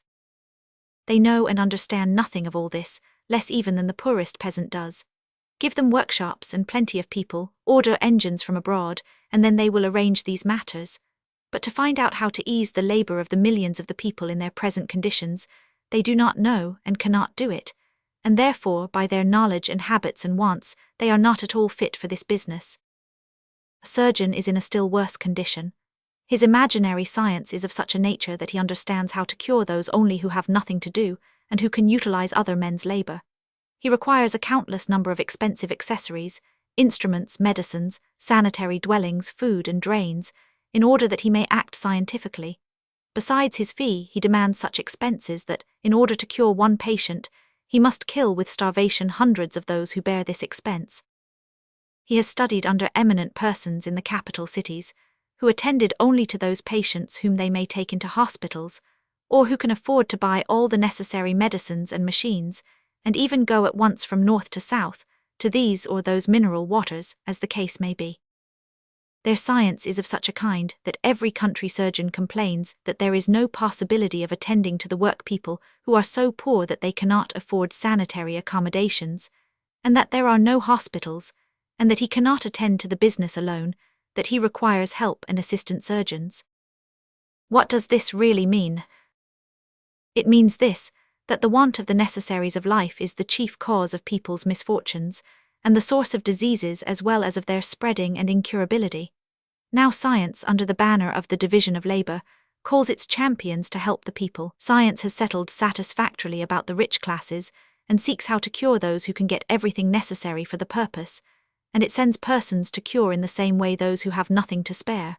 But there are no means, and therefore they must be raised from the people, who become ill and catch diseases, and cannot be cured for want of means. The advocates of the healing art for the people say that, up to the present time, this business has not been sufficiently developed. Evidently it is not yet developed, because if, which God forbid, it were developed among our people, and instead of 2 doctors and midwives and 2 assistant surgeons in the district, there should be 20 sent as they want, then there would soon be no one left to attend to. The scientific cooperation for the benefit of the people must be of quite a different kind, and this, which ought to exist, has not yet begun. It will begin when a man of science, an engineer or a surgeon, ceases to consider lawful that division of labor, or rather that taking away other men's labor, which now exists, and when he no longer considers that he has the right to take, I do not say hundreds of thousands, but even a moderate sum of 1,000 or 500 rubles as compensation for his services. But when such a man comes to live among laboring people in the same condition, and in the same way as they, and applies his information in mechanics, technics or hygiene to cure them. But at present, scientific men who are fed at the expense of the workmen have quite forgotten the conditions of the life of these men. They ignore, as they say, these conditions, and are quite seriously offended that their imaginary knowledge does not find application among the people. The departments of the healing art as well as of the mechanical have not yet been touched. The questions how best to divide the period of labor, how and upon what it is best to feed, how best to dress, how to counteract dampness and cold, how best to wash, to suckle and swaddle children, and so on, and all these applied to the conditions in which the workers now exist. All these questions have not yet been faced. The same applies to the activity of scientific teachers, the pedagogues. Science has arranged this business, too, in such a way that teaching according to science is possible only for those who are rich, and the teachers, like the engineers and surgeons, are involuntarily drawn towards money, and among us in Russia especially towards the government. And this cannot be otherwise, because a school properly arranged, and the general rule is that the more scientifically a school is arranged the more expensive it is, with convertible benches, globes, maps, libraries, and manuals for teachers and pupils, is just such a school to maintain which it is necessary to double the taxes of the people. So science wants to have it. The children are necessary for work, and the more so with the poorer people. The advocates of science say, pedagogy is even now of use for the people, but let it develop, then it will be still better. But if it will develop till instead of 20 schools in a district there will be 100, all of them scientific, and the parents forced to keep up these schools, then they will be still poorer and will want the labor of their children still more urgently. What is to be done then? To this they will reply, the government will establish schools and will make education obligatory as it is in the rest of Europe. But the money will still have to be raised from the people, and labor will be still harder for them, and they will have less time to spare from their labor, and there will then be no obligatory education at all. There is, again, only one escape, for a teacher to live in the conditions of a workman, and to teach for that compensation which will be freely offered him. Such is the false tendency of science, which deprives it of the possibility to fulfill its duty in serving the people. But this false tendency of our educated class is still more obvious in art activity, which, for the sake of its very meaning, ought to be accessible to the people. Science may point to its stupid excuse that science is acting for science, and that, when fully developed, it will become accessible to the people. But art, if it is art indeed, ought to be accessible to all, especially to those for whose sake it is created. But our art strikingly denounces its factors in that they do not wish, and do not understand, and are not able to be of use to the people. A painter, in order to produce his great works, must have a large studio, in which at least 40 joiners or bootmakers might work, who are now freezing or suffocating in wretched lodgings. But this is not all. He requires models, costumes, journeys from place to place. The Academy of Art has spent millions of rubles, collected from the people, for the encouragement of art, and the productions of this art are hung in palaces, and are neither intelligible to the people nor wanted by them. Musicians, in order to express their great ideas, must gather about 200 men with white neckties or in special costumes, and spend hundreds of thousands of rubles arranging operas. But this art production would never appear to the people, even if they could afford to use it, as anything but perplexing or dull. The authors, writers would seem not to need any particular accommodations, studios, models, orchestras, or actors. But here also it turns out that an author, a writer, in order to prepare his great works, wants travelling, palaces, cabinets, enjoyments of art, theatres, concerts, mineral waters, and so on, to say nothing of all the comforts of his dwelling and all the comforts of his life. If he himself has not saved up enough money for this purpose, he is given a pension in order that he may compose better. And again, these writings, which we value so highly, remain for the people rubbish, and are not at all necessary to them. What if, according to the wish of men of science and art, such producers of mental food should so multiply, that in every village it would be necessary to build a studio, provide an orchestra, and keep an author in the conditions which men of art consider indispensable to them? I dare say working people would make a vow never to look at a picture, or listen to a symphony, or read poetry and novels, in order only not to be compelled to feed all these good-for-nothing parasites. And why should not men of art serve the people? In every cottage there are holy images and pictures. Each peasant, each woman of the people sings, many have instruments of music, and all can relate stories, repeat poetry, and many of them read. How came it to pass that these two things, which were as much made for one another as a key for a lock, were separated, and why are they so separated that we cannot imagine how to reunite them? Tell a painter to paint without a studio, models, costumes, and to draw penny pictures, and he will say that this would be a denial of art as he understands it. Tell a musician to play on a harmonium and to teach countrywomen to sing songs. Tell a poet to throw aside writing poems and novels and satires, and to compose songbooks for the people, and stories and tales which might be intelligible to illiterate persons. They will say you are cracked. But is it not being worse than cracked when the men who have freed themselves from labor, because they promised to provide mental food for those who have brought them up, and are feeding and clothing them, have afterwards so forgotten their promise that they have ceased to understand how to make food fit for the people? Yet this very forsaking of their promises they consider dignifies them. Such is the case everywhere, they say. Then everywhere the case is very unreasonable. And it will be so while men, under the pretext of division of labor, promise to provide mental food for the people, but only swallow up the labor of the people. Men will serve the people with science and art only when living among them, and in the same way as the people do, putting forth no claims whatever, they offer to the people their scientific and artistic services, leaving it to the free will of the people to accept or refuse them. Chapter 35. To say that the activities of the arts and sciences have co-operated in forwarding the progress of mankind, and by these activities to mean that which is now called by this name, is as to say that an awkward moving of the oars, hindering the progress of a boat going down the stream, is forwarding the progress of the boat while it only hinders it. The so-called division of labor, that is, the violation of other men's labor which has become in our time a condition of the activity of men of art and science, has been, and still remains, the chief cause of the slowness of the progress of mankind. The proof of it we have in the acknowledgement that the acquisitions of art and science are not accessible to the working classes because of a wrong distribution of wealth. And the incorrectness of this distribution does not diminish in proportion to the progress of art and science, but rather increases. Nor is it astonishing that such is the case, because the incorrect distribution of wealth proceeds solely from the theory of the division of labor, preached by men of art and science for selfish purposes. Science, defending the division of labor as an unchangeable law, sees that the distribution of wealth based upon this division is incorrect and pernicious, and asserts that its activity, which recognizes the division of labor, will set all right again and lead men to happiness. It appears then that some men utilize the labor of others, but if they will only continue to do this for a long time, and on a still larger scale, then this incorrect distribution of wealth, that is, utilizing of other men's labor, will vanish. Men are standing by an ever-increasing spring of water, and are busy turning it aside from thirsty men, and then they assert that it is they who produce this water, and that soon there will be so much of it that everybody will have enough and to spare. And this water, which has been running unceasingly, and nourishing all mankind, is not only not the result of the activity of those who, standing at its source, turn it aside, but it runs and spreads itself in spite of the endeavors to stop it from doing so.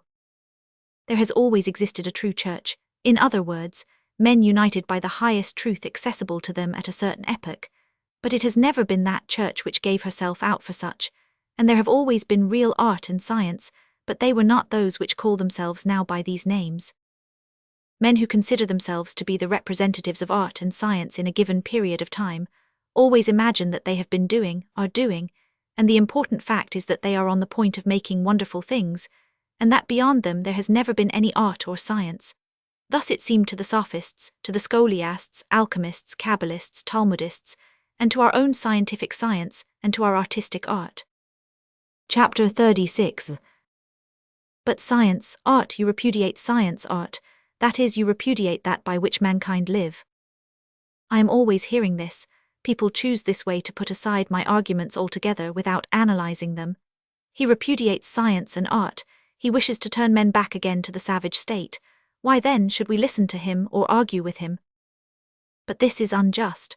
Not only do I not repudiate science, human reasonable activity, and art, the expression of this reasonable activity, but it is actually in the name of this reasonable activity and its expression that I speak what I do, in order that mankind may avoid the savage state towards which they are rapidly moving, owing to the false teaching of our time. Science and art are as necessary to men as food, drink, and clothes, even still more necessary than these, but they become such not because we decide that what we call science and art are necessary, but because they are truly necessary to men.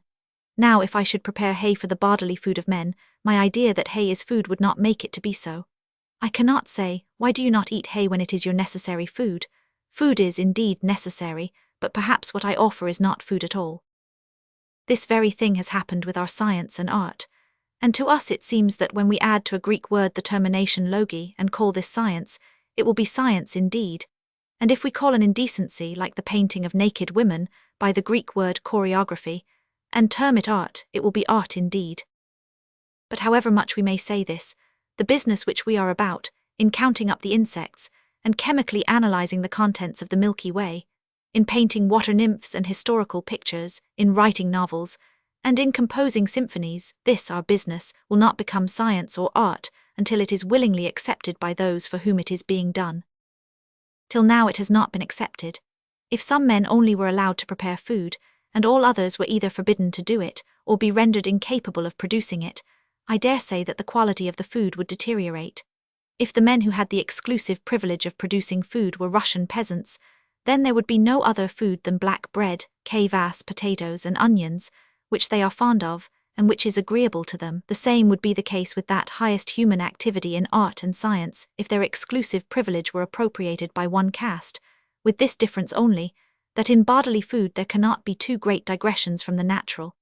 Bread as well as onions, though unsavory food, is eatable, but in mental food there may be great digressions, and some men may for a very long time feed upon an unnecessary, or even hurtful and poisonous mental food. They themselves may slowly kill themselves with opium or with spirits, and this sort of food they may offer to the masses of the people. This very thing has happened to us, and it has happened because men of art and science are in privileged conditions, because art and science in our world are not that mental activity of all mankind, without any exception, who separate their best powers for the service of art and science, but it is the activity of a small company of men having the monopoly of these occupations, and calling themselves scientists and artists, and therefore they have perverted the very conceptions of art and science, and lost the sense of their own calling, and are merely occupied in amusing a small company of parasites, and saving them from burdensome dullness. Since men have existed, they have always had science in the plainest and largest sense of the word. Science, as the sum of all human information, has always been in existence, and without it life is not conceivable, and there is no necessity whatever either to attack or to defend it. But the fact is this, that the reason of this knowledge is so various, so much information of all kinds enters into it, from information how to obtain iron up to the knowledge about movements of the celestial bodies, that man would be lost among all this varied information if he had no clue to help him to decide which of all these kinds of information is more important, and which less. Therefore, the highest wisdom of men has always consisted in finding out the clue whereby to arrange the information of men, and to decide what kinds of information are more, and what are less important. This which has directed all other knowledge, men have always called science in the strictest sense of the word. Such science has always been, up to the present time, in human societies which have left the savage state behind them. Since mankind has existed, teachers have appeared in every nation to form science in this strict sense, the science about what it is most necessary for men to know. The object of this science has always been the inquiry as to what was the destiny, and therefore the true welfare, of each man and of all men. This science has served as a clue to determine the importance and the expression of all other sciences. Such information and art as cooperated with the science of man's destiny and welfare were considered highest in public opinion. Such was the science of Confucius, Buddha, Moses, Socrates, Christ, Mohammed, science such as it has been understood by all men save our own circle of so-called educated people. Such a science has not only always occupied the first place, but it is the one science which has determined the importance of other sciences, and this, not at all because so-called learned men of our time imagine that it is only deceitful priests and teachers of this science who have given it such an importance, but because, as indeed, everyone can learn by his own inward experience, without the science of man's destiny and welfare there cannot be any determining of other values, or any choice of art and science for man, and therefore there cannot be any study of science, for there are innumerable quantities of subjects to which science may be applied. I italicize the word innumerable, as I use it in its exact value. Without knowledge as to what constitutes the calling and welfare of all men, all other arts and sciences become, as is really the case with us at present, only an idle and pernicious amusement. Mankind have been living long, and they have never been living without a science relative to the calling and welfare of men. It is true that the science of the welfare of men to a superficial observation appears to be different with Buddhists, Brahmins, Hebrews, Christians, with the followers of Confucius and those of Lao Tzu, though one need only reflect on these teachings in order to see their essential unity. Where men have left the savage state behind them, we find this science. And now of a sudden it turns out that modern men have decided that this very science which has been till now the guide of all human information is the obstacle in the way of everything. Men build houses, one architect makes one estimate, another makes a second, and so on. The estimates are a little different, but they are separately correct, and everyone sees that, if each estimate is fulfilled, the house will be erected. Such architects are Confucius, Buddha, Moses, Christ, and now certain men come and assure us that the chief thing to come by is the absence of any estimate, and that men ought to build anyhow according to eyesight. And this anyhow, these men call the most exact science, as the Pope terms himself the most holy. Men deny every science, the most essential science of men's calling and welfare, and this denial of science they call science. Since men have existed, great intellects have always appeared, which in the struggle with the demands of their reason and conscience, have put to themselves questions concerning the calling and welfare, not only of themselves individually, but of every man. What does that power which created me require from me and from each man? And what am I to do in order to satisfy the craving engrafted in me for a personal and a common welfare? They have asked themselves, I am a whole and a part of something unfathomable, infinite. What are to be my relations to other parts similar to me, to men and to the whole? And from the voice of conscience and from reason, and from consideration on what men have said who lived before, and from contemporaries who have asked themselves the same questions, these great teachers have deduced teachings, plain, clear, intelligible to all men, and always such as can be put into practice. Such men were of the first, second, third, and all magnitudes. The world is full of such men. All living men put to themselves the question, how am I to reconcile my own demands for personal life with conscience and reason, which demand the common good of all men? And out of this common travail new forms of life are evolved slowly, but unceasingly, satisfying more and more the demands of reason and conscience. And of a sudden a new caste of men appears, who say, all these are nonsense, and are to be left behind. This is the deductive way of thinking, though wherein lies the difference between the inductive and the deductive way of thinking, nobody ever has been able to understand, and this is also the method of the theological and metaphysical periods. All that men have understood by inward experience, and have related to each other concerning the consciousness of the law of their own life, functional activity, in their cant phrase, all that from the beginning of the world has been done in this direction by the greatest intellects of mankind. All these are trifles, having no weight whatever. According to this new teaching, you are the cell of an organism, and the problem of your reasonable activity consists in trying to ascertain your functional activity. In order to ascertain this, you must make observations outside yourself. The fact that you are a cell which thinks, suffers, speaks, and understands, and that for that very reason you can inquire of another similar speaking, suffering cell whether he or she suffers and rejoices in the same way as yourself, and that thus you may verify your own experience, and the fact that you may make use of what the speaking cells, who lived and suffered before you wrote on the subject, and your knowledge that millions of cells agreeing with what the past cells have written, confirm your own experience that you yourself are a living cell, who always, by a direct inward experience, apprehend the correctness or incorrectness of your own functional activity. All this means nothing, we are told. It is all a false and evil method. The true scientific method is this. If you wish to learn in what your functional activity consists, what is your destiny and welfare, and what the destiny of mankind, and of the whole world, then first you must cease to listen to the voice and demands of your conscience and of your reason, which manifest themselves inwardly to you and to your fellow men. You must leave off believing all that the great teachers of humanity have said about their own conscience and reason, and you must consider all this to be nonsense, and begin at the beginning. And in order to begin from the beginning, you have to observe through a microscope the movements of amoeba A and the cells of tapeworms.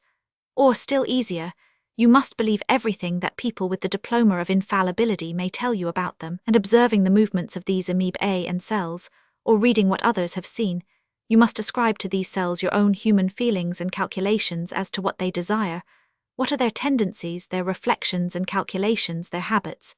And from these observations, in which each word contains some mistake of thought or of expression, according to analogy, you must deduce what is your own destiny, and what that of other cells similar to you. In order to be able to understand yourself, you must study not merely the tapeworm which you see, but also microscopic animalcules which you cannot see, and the transformation from one set of things into another, which neither you nor anybody else has ever seen, and which you certainly will never see. The same holds good with art. Wherever true science has existed, it has been expressed by art. Since men have existed, they have always separated out of all their activities, from their varied information, the chief expression of science, the knowledge of man's destination and welfare. And art, in the strict sense of the word, has been the expression of this. Since men have existed, there have always been persons particularly sensitive to the teaching of man's welfare and destiny, who have expressed in word, and upon psaltery and symbols, their human struggle with deceit which led them aside from their true destiny, and their sufferings in this struggle, their hopes about the victory of good, their despair about the triumph of evil, and their raptures in expectation of coming welfare. Since men have existed, the true art, that which has been valued most highly by men, had no other destiny than to be the expression of science on man's destiny and welfare. Always down to the present time art has served the teaching of life, afterwards called religion, and it has only been this art which men have valued so highly. But contemporaneously with the fact that in place of the science of man's destiny and welfare appears the science of universal knowledge, since science lost its own sense and meaning, and true science has been scornfully called religion, true art, as an important activity of men, has disappeared.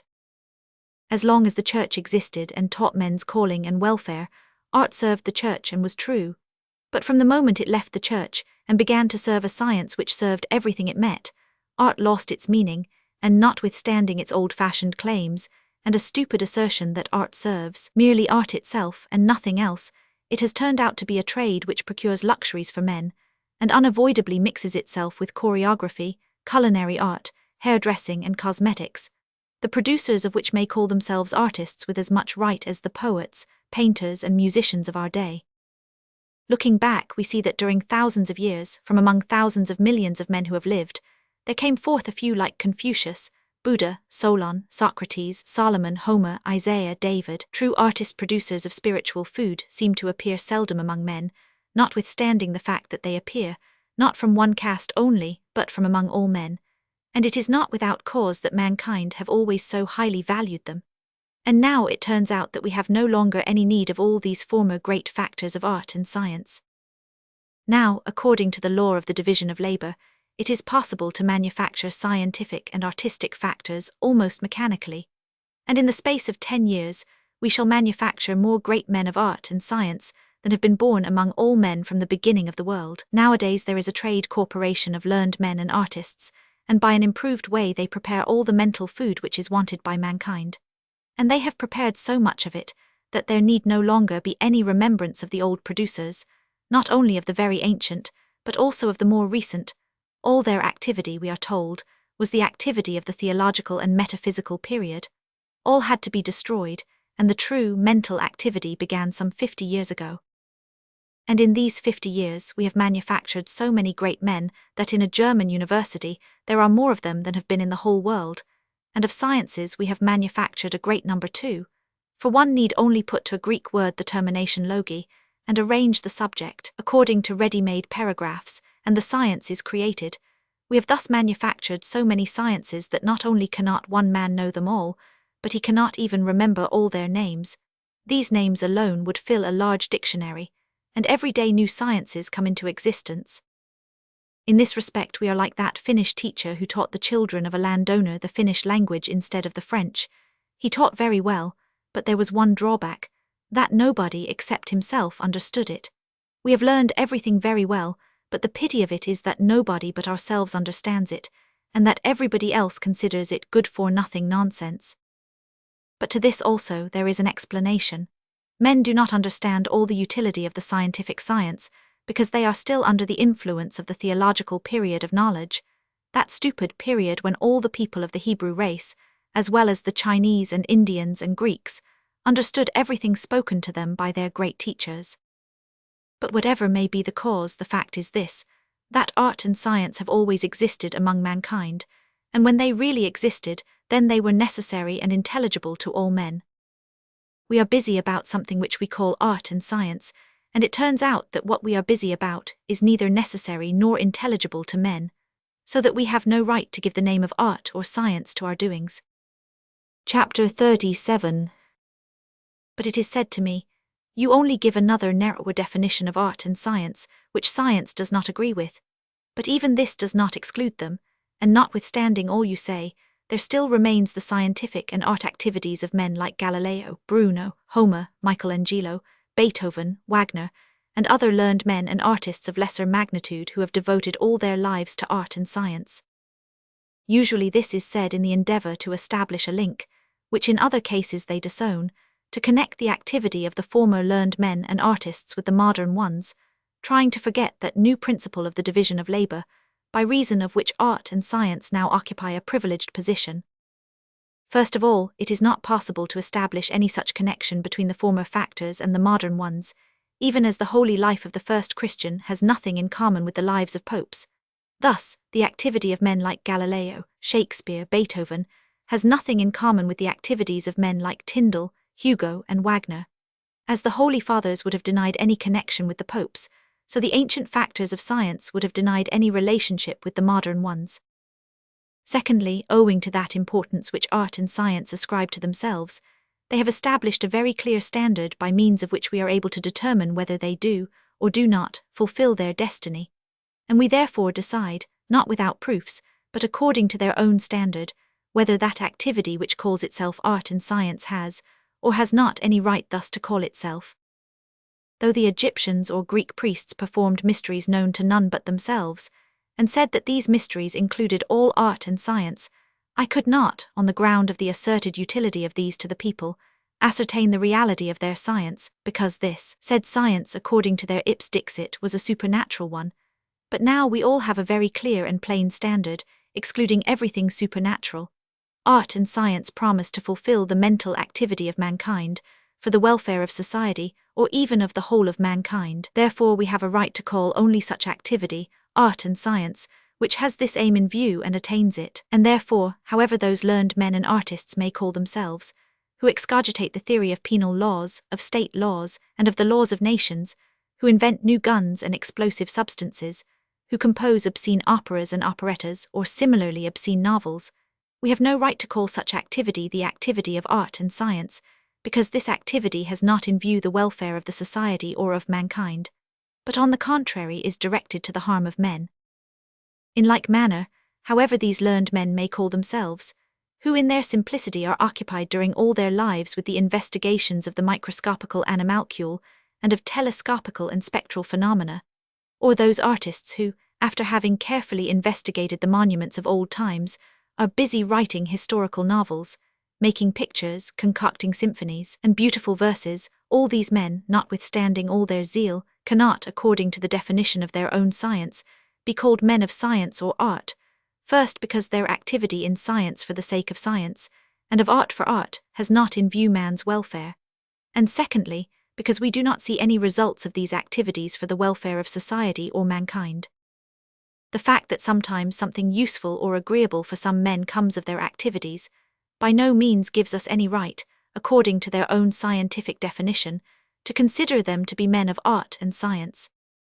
In like manner, however those men may call themselves who excogitate the application of electricity to lighting, heating, and motion, or who invent some new chemical combinations, producing dynamite or fine colors, men who correctly play Beethoven's symphonies, who act on the stage or paint portraits well, domestic pictures, landscapes, and other pictures, who compose interesting novels the object of which is merely to amuse rich people, the activity of these men cannot be called art and science, because this activity is not directed, like the activity of the brain in the organism, to the welfare of the whole, but is guided merely by personal gain, privileges, money, which one obtains for the inventing and producing of so-called art. Therefore this activity cannot possibly be separated from other covetous personal activity, which adds agreeable things to life, as the activity of innkeepers, jockeys, milliners, prostitutes, and so on, because the activity of the first, the second, and the last do not come under the definition of art and science, on the ground of the division of labor,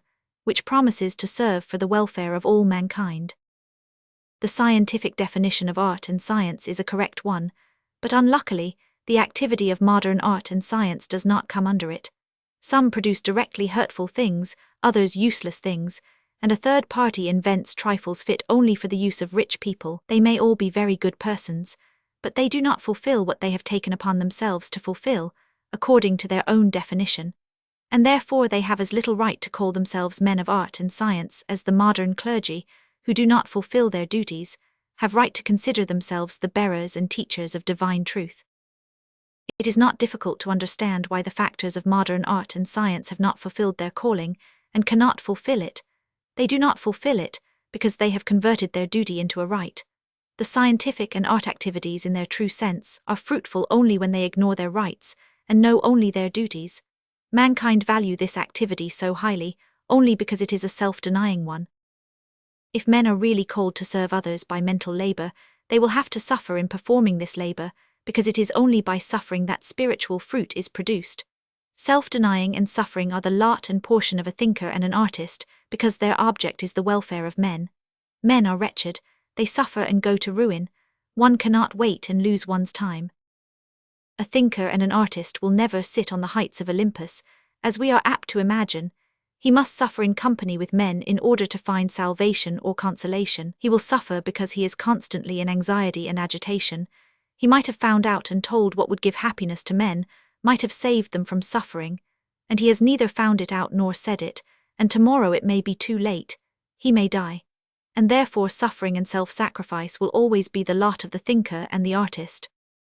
He who is brought up in an establishment where learned men and artists are created, but in reality they create only destroyers of art and science, and who obtains a diploma and is well provided for life will not become a thinker or an artist, but he who would gladly abstain from thinking, and from expressing that which is engrafted in his soul, but which he dare not overlook, being drawn to it by two irresistible powers, his own inward impulse and the wants of men. Thinkers and artists cannot be sleek fat men, enjoying themselves in self-conceit. Spiritual and mental activity and their expressions are really necessary for others, and are the most difficult of men's callings, a cross, as it is called in the Gospel. The only one certain characteristic of the presence of a calling is this self-denying, the sacrifice of one's self in order to manifest the power engrafted in man for the benefit of others. To teach how many insects there are in the world, and to observe the spots on the sun, to write novels and operas, can be done without suffering. But to teach men their welfare, which entirely consists in self-denial and in serving others, and to express this teaching powerfully, cannot be done without self-denial. The Church existed in her purity as long as her teachers endured patiently and suffered, but as soon as they became fat and sleek, their teaching activity ended. Formerly, say the people, priests were of gold and chalices of wood, now chalices are of gold and priests of wood. It was not in vain that Jesus Christ died on a cross, it is not in vain that sacrifice and suffering conquer everything. As for our art and sciences, they are provided for, they have diplomas, and everybody only thinks about how to provide still better for them, that is, to make it impossible for them to serve men. A true art and a true science have two unmistakable characteristics. The first, an interior one, that a minister of art or science fulfills his calling, not for the sake of gain but with self-denial. And the second, an exterior one, that his productions are intelligible to all men, whose welfare he is aiming at. Whatever men may consider to be their destiny and welfare, science will be the teacher of this destiny and welfare, and art the expression of this teaching. The laws of Solon of Confucius are science, the teachings of Moses of Christ are science, the temples in Athens, the psalms of David, church worship are art, but finding out the fourth dimension of matter and tabulating chemical combinations, and so on, have never been and never will be science. The place of true science is occupied in our time by theology and law.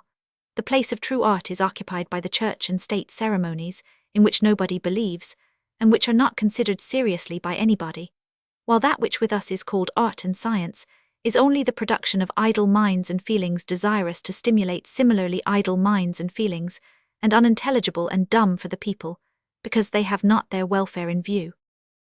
Since we have known the lives of men, we have always and everywhere found a ruling false doctrine, calling itself science, which does not show men the true meaning of life, but rather hides it from them. So it was among the Egyptians, the Indians, the Chinese, and partially among the Greek sophists, and among the mystics, Gnostics, and Kabbalists, in the Middle Ages in theology, scholasticism, alchemy, and so on down to our days. How fortunate indeed we are to be living in such a peculiar time, when that mental activity which calls itself science is not only free from errors, but we are assured is in a state of peculiar progress. Does not this good fortune come from the fact that man cannot and will not see his own deformities? While of the sciences of theologians, and that of Kabbalists, nothing is left but empty words, why should we be so particularly fortunate? The characteristics of our times and of former times are quite similar. There is the same self-conceit and blind assurance that we only are on the true way, and that only with us true knowledge begins.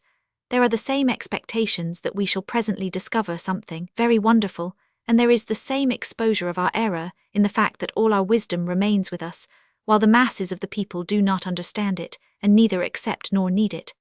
Our position is a very difficult one, but why should we not look it in the face?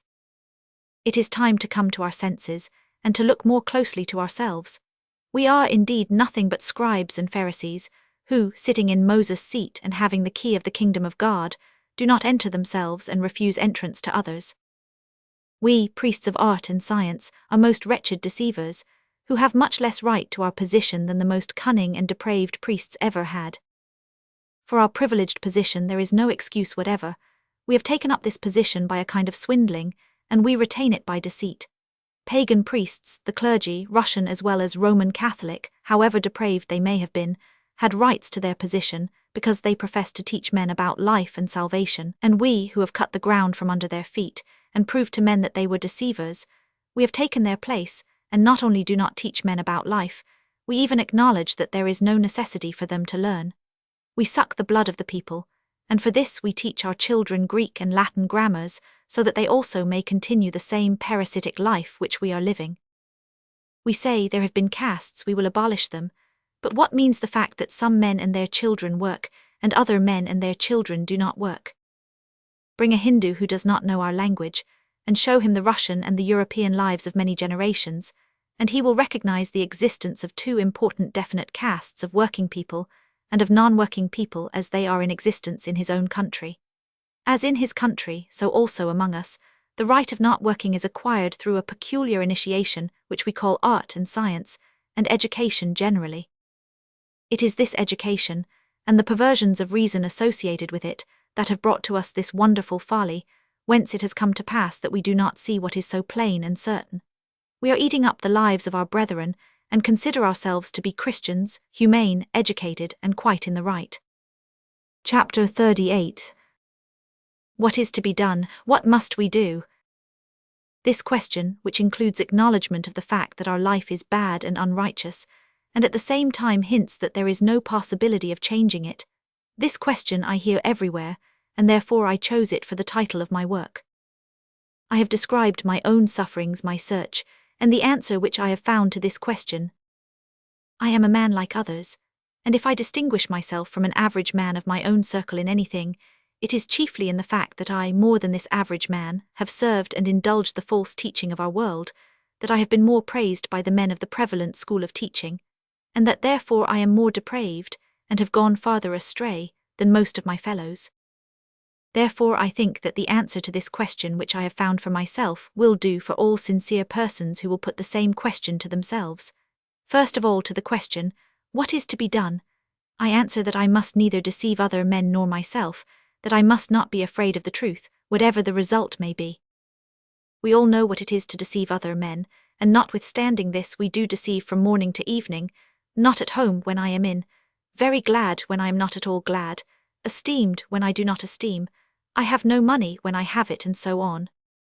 We consider the deception of others to be evil, particularly a certain kind of deception, but we are not afraid to deceive ourselves.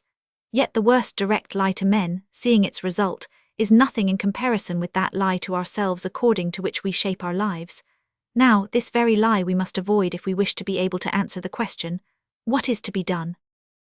Indeed, how am I to answer the question as to what is to be done, when everything I do all my life is based upon a lie, and I carefully give out this lie to others and to myself as truth? Not to lie in this sense means to be not afraid of truth, not to invent excuses, and not to accept excuses invented by others, in order to hide from oneself the deductions of reason and conscience, not to be afraid of contradicting all our surroundings, and of being left alone with reason and conscience, not to be afraid of that condition to which truth and conscience lead us.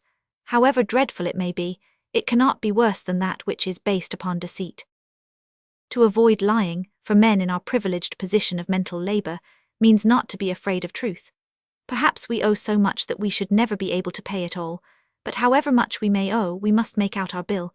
However far we have gone astray, it is better to return than to continue straying. Lying to our fellows is always disadvantageous. Every business is always more directly done by truth than by lies, and more quickly too. Lying to other men makes matters only more complicated and retards the decision, but lying to oneself, which is given out to be the truth, entirely ruins the life of man. If a man considers a wrong road to be a right one, then his every step leads him only farther from his aim. A man who has been walking for a long time on a wrong road may find out for himself, or be told by others, that his road is a wrong one. But if he, being afraid of the thought how far he has gone astray, tries to assure himself that he may, by following this wrong course, still come across the right one, then he will certainly never find it. If a man becomes afraid of the truth, and on seeing it will not acknowledge it, but accepts falsehood for truth, then this man will never learn what is to be done. We, not only rich men, but men in privileged position, so-called educated men, have gone so far astray that we require either a firm resolution or very great sufferings on our false way to bring us to our senses again, and to recognize the lie by which we live. I became aware of the lie of our life, thanks to those sufferings to which my wrong road led me, and having acknowledged the error of the way on which I was bent, I had the boldness to go, first in theory, then in reality, wherever my reason and conscience led me, without any deliberation as to whither they were tending. I was rewarded for this boldness. All the complex, disjointed, intricate, and meaningless phenomena of life surrounding me became of a sudden clear, and my position among these phenomena, formerly so strange and vile, became of a sudden natural and easy. In this new position my activity has exactly determined itself, but it is quite a different activity from that which appeared possible to me before. It is a new activity, far more quiet, affectionate, and joyous. The very thing which frightened me before now attracts me. Therefore, I think that everyone who sincerely puts to himself the question, "What is to be done?" and in answering this question, does not lie or deceive himself, but goes wherever his reason and conscience may lead him, that man has already answered the question. If he will only avoid deceiving himself, he will find out what to do, where to go, and how to act. There is only one thing which may hinder him in finding an answer, that is too high an estimate of himself and of his own position. So it was with me, and therefore the second answer to the question, "What is to be done?"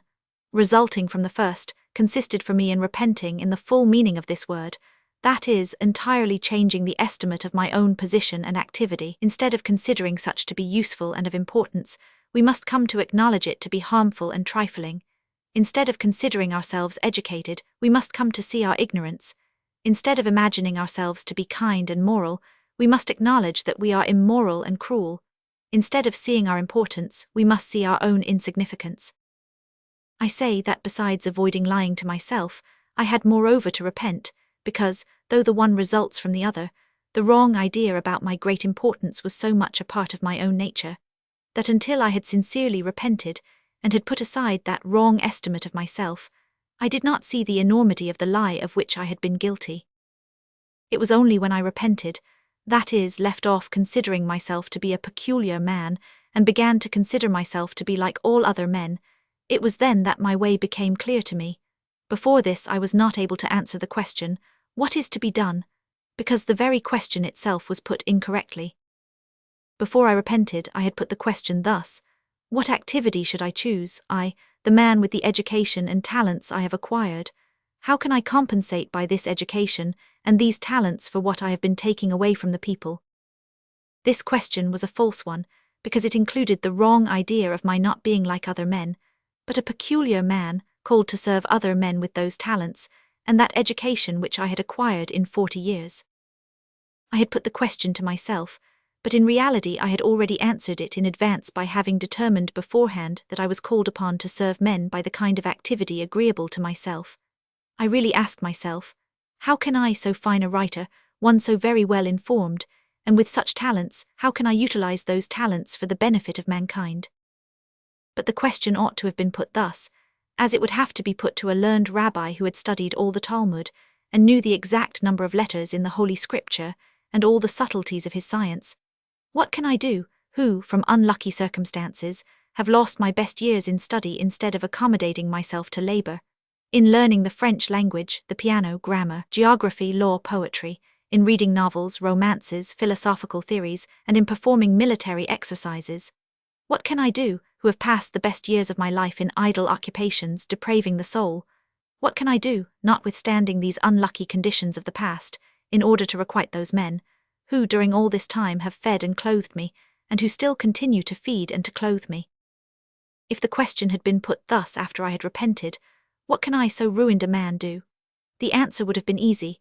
First of all, I must try to get my living honestly, that is, learn not to live upon the shoulders of others, and while learning this and after I have learned it, to try on every occasion to be of use to men with my hands and with my feet, as well as with my brain and my heart, and with all of me that is wanted by men.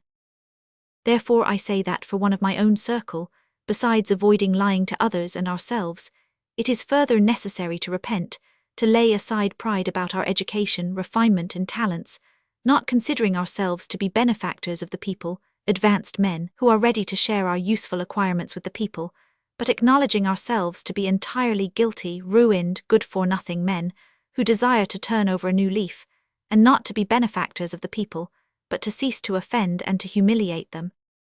Very often good young people, who sympathize with the negative part of my writings, put to me the question, "What must I do then?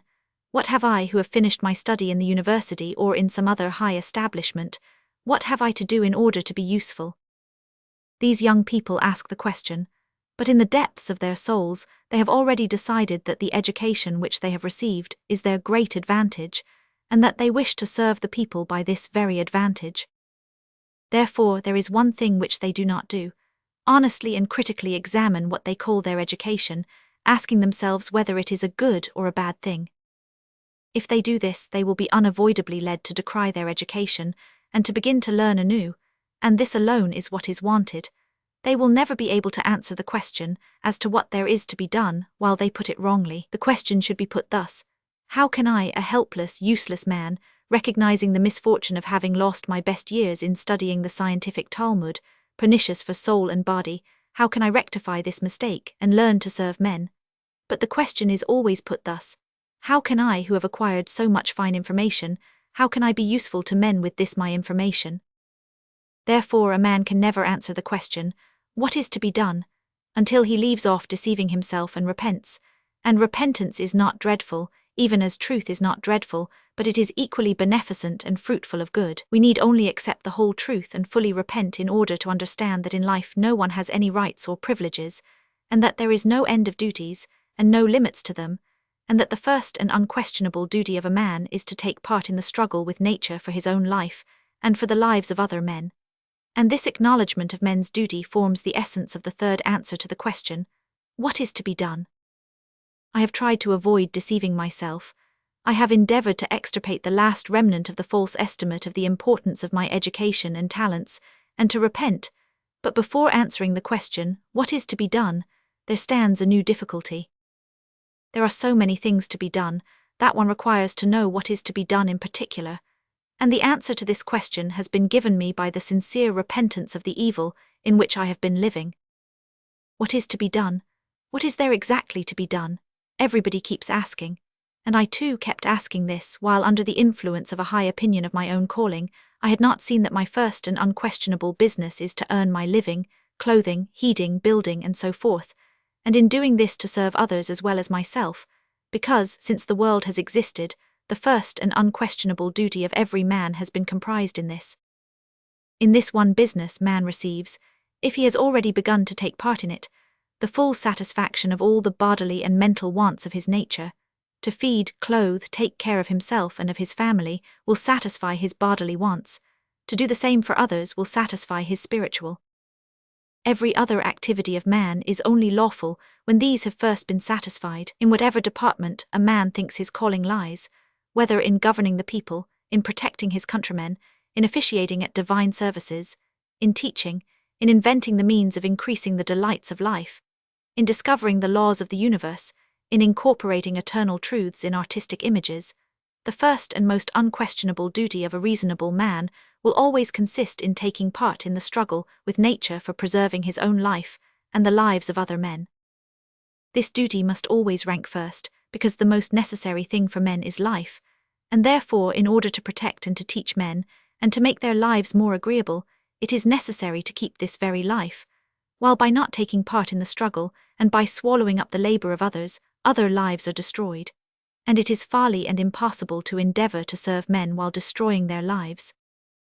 Man's duty to acquire the means of living through the struggle with nature will always be unquestionably the very first of all duties, because it is the law of life, the violation of which unavoidably brings with it a punishment by destroying the bodily or mental life of man. If a man, living alone, free himself from the duty of struggling with nature, he will be at once punished by the perishing of his body. But if a man free himself from this duty by compelling other men to fulfill it for him, in ruining their lives, he will be at once punished by the destruction of his reasonable life, that is, of the life which has a reasonable sense in it.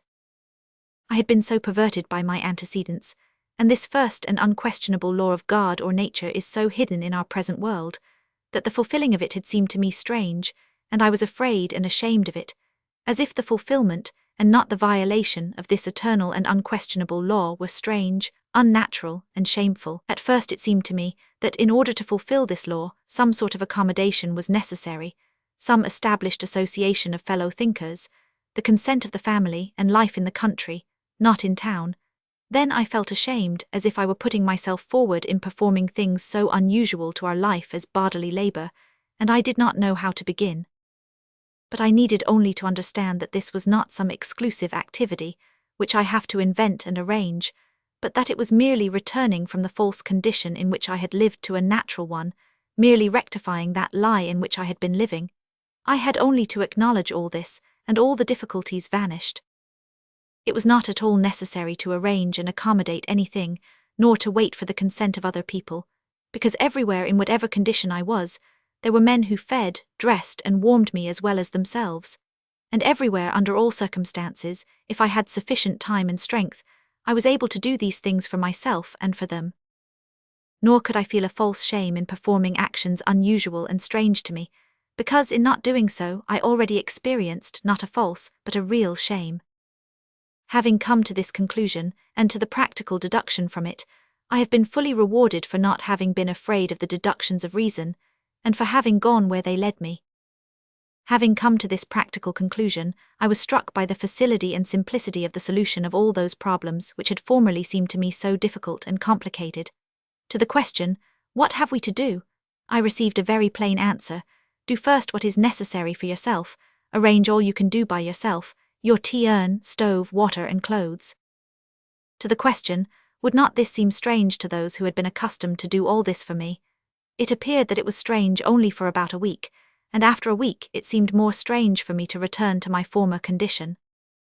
In answer to the question, is it necessary to organize this physical labor, to establish a society in a village upon this basis, it appeared that it was not at all necessary to do all this, that if the labor does not aim at rendering idleness possible, and at utilizing other men's labor, as is the case with men who save up money, but merely the satisfying of necessities, then such labor will naturally induce people to leave towns for the country, where this labor is most agreeable and productive. There was also no need to establish a society, because a working man will naturally associate with other working people. In answer to the question, would not this labor take up all my time, and would it not deprive me of the possibility of that mental activity which I am so fond of, and to which I have become accustomed, and which in moments of doubt I consider to be useful? The answer will be quite an unexpected one. The energy of my mental activity increased in proportion to bodily exercise, being freed from all that was superfluous.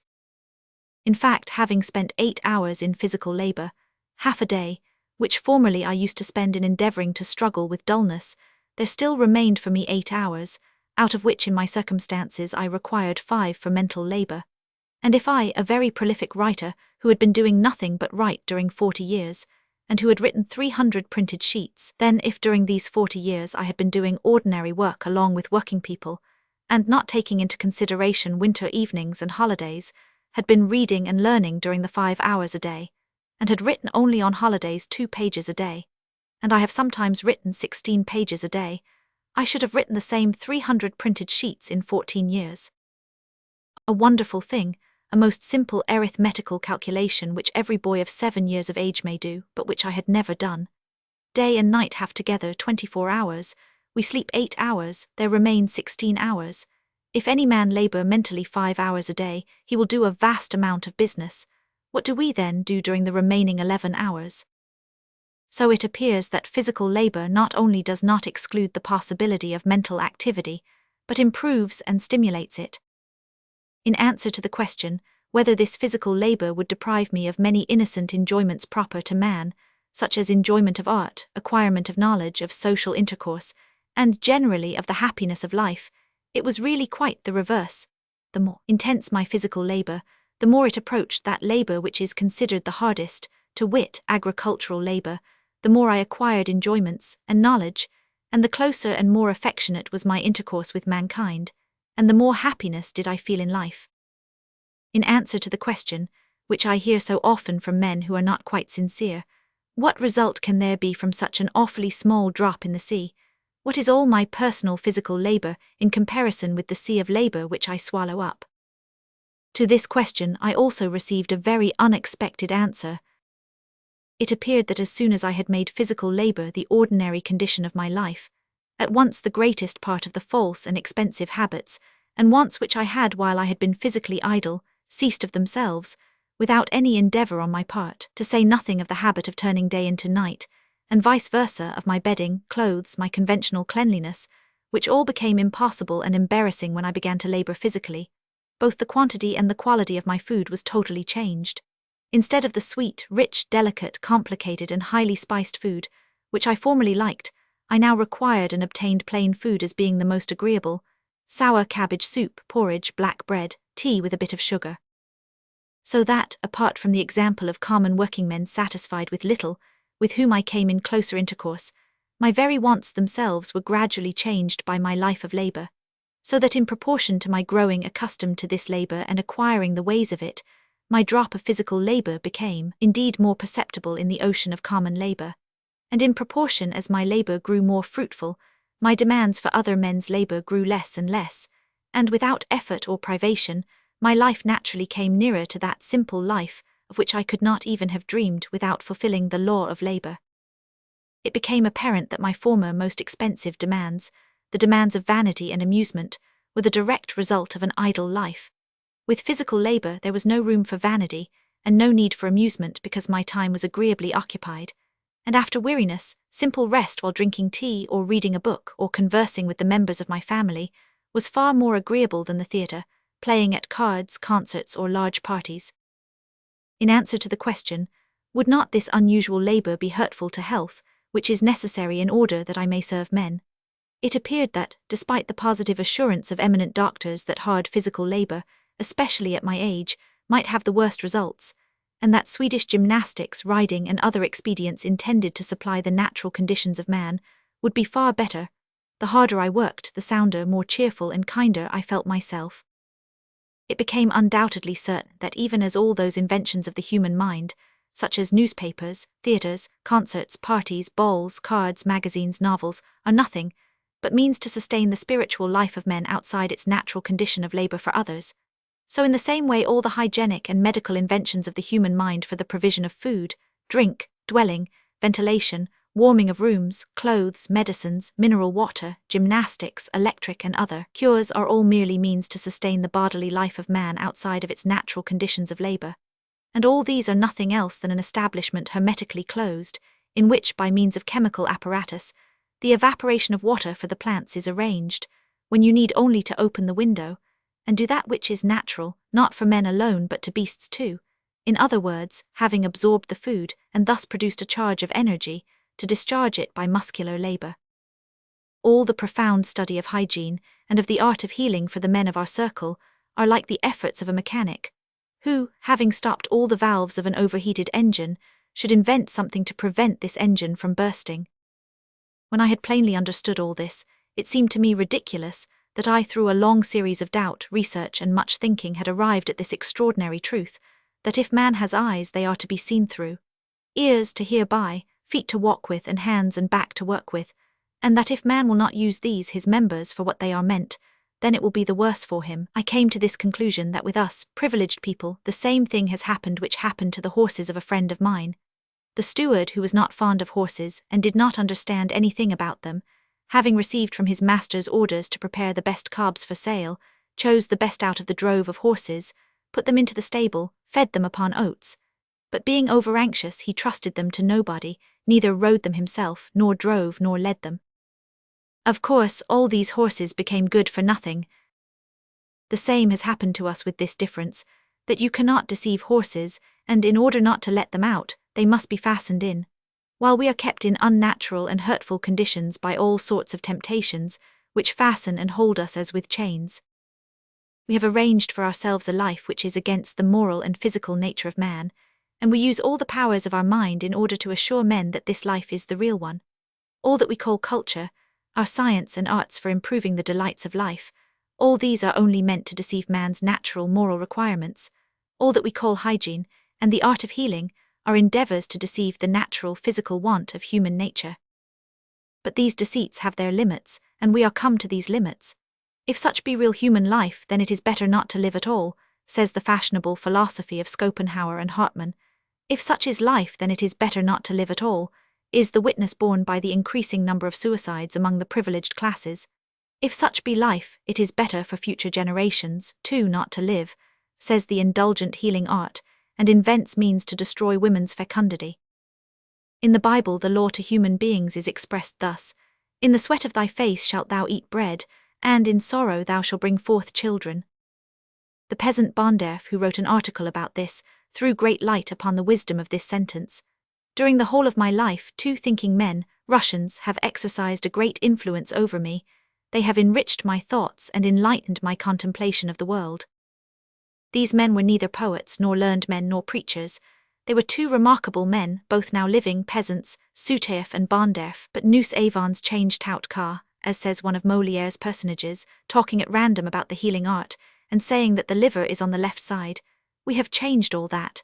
Men need not work, all work will be done by machines, and women need not bring forth children. The healing art will teach different means of avoiding this, for there are already too many people in the world. In the Krapivensky district, there wanders a ragged peasant, who during the war was a purchaser of bread for a commissary of stores. Having become acquainted with this functionary, and having seen his comfortable life, he became mad, and now thinks that he, too, can live as gentlemen do without work being provided for by the emperor. This peasant now calls himself the most serene Marshal Prince Blokhin, purveyor of war stores of all kinds. He says of himself that he has gone through all ranks, and for his services during the war he has to receive from the emperor an unlimited bank account, clothes, uniforms, horses, carriages, tea, servants, and all kinds of provision. When anybody asks him whether he would like to work a little, he only answers, "Thanks, the peasants will attend to all that." When we say to him that the peasants also may not be disposed to work, he answers, "Machines have been invented to ease the labor of peasants. They have no difficulty in their business." When we ask him what he is living for, he answers, "To pass away the time." I always consider this man as a mirror. I see in him myself and all my class. To pass through all ranks in order to live to pass away the time, and to receive an unlimited bank account, while peasants attend to everything and find it easy to do so, because of the invention of machines. This is the exact form of the foolish belief of men of our class. When we ask what have we particularly to do, we are in reality asking nothing, but only asserting, not so sincerely indeed as the most serene Marshal Prince Blokhin, who had passed through all ranks and lost his mind, that we do not wish to do anything. He who has come to his senses cannot ask this, because from one side all that he makes use of has been done, and is being done by the hands of men.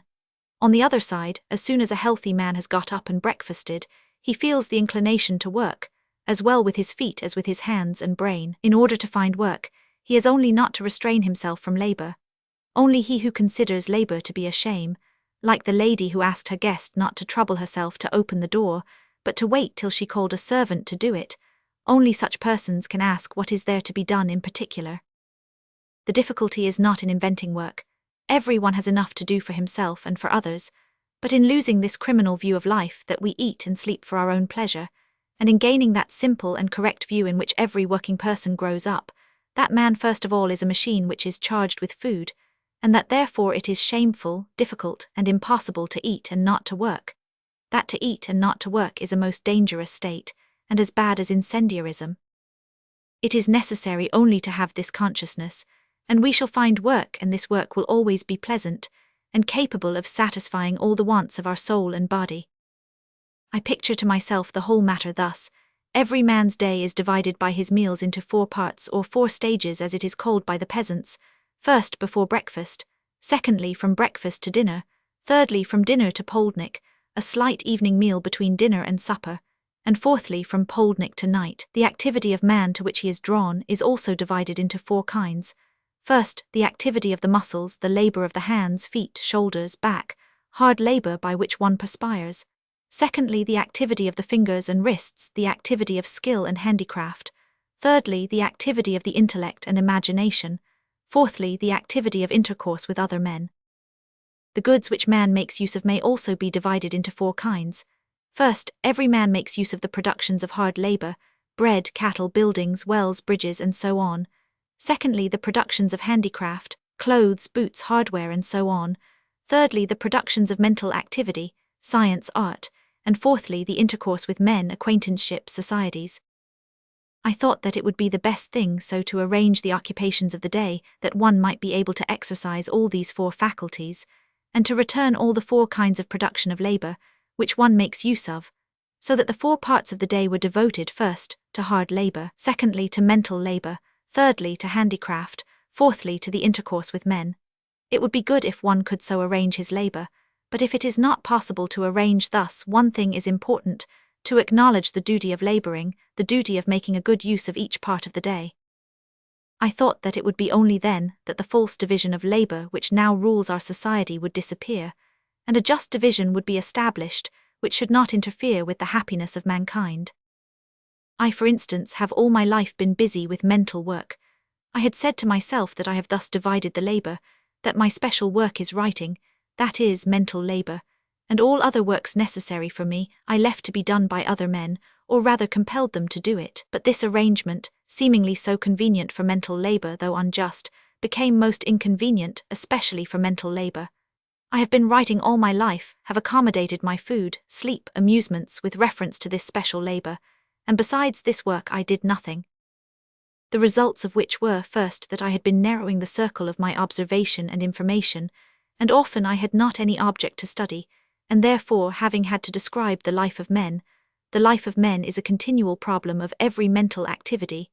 I felt my ignorance, and had to learn, and to ask about such things, which everyone not occupied with a special work knows. Secondly, it happened that when I sat down to write, I often had no inward inclination to write, and nobody wanted my writing for itself, that is, for my thoughts, but people merely wanted my name for profits in the magazines. I made great efforts to write what I could. Sometimes I did not succeed at all, sometimes succeeded in writing something very bad, and I felt dissatisfied and miserable. So often and often weeks passed, during which I would eat, drink, sleep, warm myself, and do nothing, or do something of no use to anybody. I commit the worst and meanest crime, scarcely ever committed by a man of the working class. But since I have acknowledged the necessity of physical labor as well as hard labor, and also that of handicraft, everything is quite different. My time is occupied, however humbly, but certainly in a useful way, and pleasantly and instructively for me. Therefore I, for the sake of my speciality, leave off this undoubtedly useful and pleasant occupation, only when I feel an inward want, or see a direct demand for my literary work. And this caused the quality, and therefore the usefulness and pleasantness, of my special labor to improve. Thus it has happened that my occupation with those physical works, which are necessary for me as well as for every man, not only do not interfere with my special activity, but are a necessary condition of the utility, quality, and pleasantness of this activity. A bird is so created that it is necessary for it to fly, to walk, to peck, to consider, and when it does all this it is satisfied and happy, then it is a bird. Exactly so with a man when he walks, turns over heavy things, lifts them up, carries them, works with his fingers, eyes, ears, tongue, brain, then only is he satisfied, then only is he a man. A man who has come to recognize his calling to labor will be naturally inclined to that change of labor which is proper for him for the satisfying of his outward and inward wants, and he will reverse this order only when he feels an irresistible impulse to some special labor, and when other men require this labor from him. The nature of labor is such that the satisfying of all men's wants requires that very alternation of different kinds of labor, which renders labor easy and pleasant. Only the erroneous idea that labor is a curse could lead men to free themselves from some kinds of labor, that is, to seize other men's labor, requiring from other men that forced occupation with a special labor, which is called nowadays the division of labor. We have become so accustomed to our false conception of the arrangement of labor that it seems to us that for a bootmaker, a machinist, a writer, a musician, it would be better to be freed from the labor proper to man, where there is no violence over other men's labor, nor a false belief in the pleasure of idleness. No man will for the sake of his special labor free himself from physical labor necessary for the satisfying of his wants, because special occupation is not a privilege, but a sacrifice to a man's inclination, and for the sake of his brethren. A bootmaker in a village, having torn himself from his usual pleasant labor in the field, and having begun his labor of mending or making boots for his neighbors, deprives himself of a pleasant, useful labor in the field for the sake of others, only because he is fond of sewing, and knows that nobody will do it better than he does, and that people will be thankful to him. But he cannot wish to deprive himself of the pleasant alternation of labor for all his life. The same with the starosta, the machinist, the writer, the learned man. It is only to our perverted ideas that it seems, when the master sends his clerk to be a peasant, or government sentences one of its ministers to deportation, that they are punished and have been dealt with hardly. In reality they have had a great good done to them, that is, they have exchanged their heavy special work for a pleasant alternation of labor. In a natural society all is different. I know a commune where the people earn their living themselves. One of the members of this community was more educated than the rest, and they require him to deliver lectures, for which he has to prepare himself during the day, that he may be able to deliver them in the evening. He does it joyfully, feeling that he is useful to others and that he can do it well. but he grows tired of the exclusive mental labor, and his health suffers accordingly. The members of the community therefore pity him and ask him to come and labor in the field again. For men who consider labor to be the essential thing and the joy of life, the ground, the basis of it will always be the struggle with nature, not only in agricultural labor, but also in that of handicraft, mental work, and intercourse with men. The divergence from one or many of these kinds of labor and specialities of labor will be performed only when a man of special gifts, being fond of this work, and knowing that he performs it better than anybody else, will sacrifice his own advantage in order to fulfill the demands which others put directly to him. Only with such a view of labor and the natural division of labor resulting from it, will that curse disappear which in our imagination we have put upon labor, and every labor will always be a joy, because man will do either an unquestionably useful, pleasant, and easy work, or will be conscious that he makes a sacrifice by performing a more difficult special labor for the good of others. But the division of labor is, it is said, more advantageous. Advantageous for whom? Is it more advantageous to make with all speed as many boots and cotton prints as possible? But who will make these boots and cotton prints? Men who from generation to generation have been making only pinheads. How then can it be more advantageous for people? If the object were to make as many cotton prints and pins as possible, it would be so. But the question is how to make people happy. The happiness of men consists in life, and life is in labor. How then can the necessity of painful, oppressing work be advantageous for men? If the question were only for the advantage of some men without any consideration of the welfare of all, then it might be most advantageous for some men to eat others. They say it is savory. The thing most advantageous for all men is what I wish for myself, the greatest welfare and the satisfying of all my wants which are engrafted in me, those of body as well as those of soul, of conscience, and of reason. Now for myself I have found that for my welfare and for the satisfying of these wants, I need only to be cured of the folly in which I, as well as the Krapivensky madman, have lived, consisting in the idea that gentlefolk need not work, and that all must be done for them by others, and that producing nothing, I have to do only what is proper to man, satisfy my own wants. Having discovered this, I became persuaded that this labor for the satisfying of my own wants is divisible into various kinds of labor, each of which has its own charm, and is not only no burden, but serves as rest after some other labor. I have roughly divided labor, not in the least insisting on the propriety of such a division, into 4 parts parallel to the 4 parts of the laborer's day's work, divided by his meals, and thus I try to satisfy my wants. These are then the answers to the question, what shall we do, which I have found for myself. First, not to lie to myself. However far I have gone astray from that road of life which my reason shows to me, I must not be afraid of the truth. Secondly, to renounce my own righteousness, my own advantages, peculiarities, distinguishing me from others, and to own my guilt.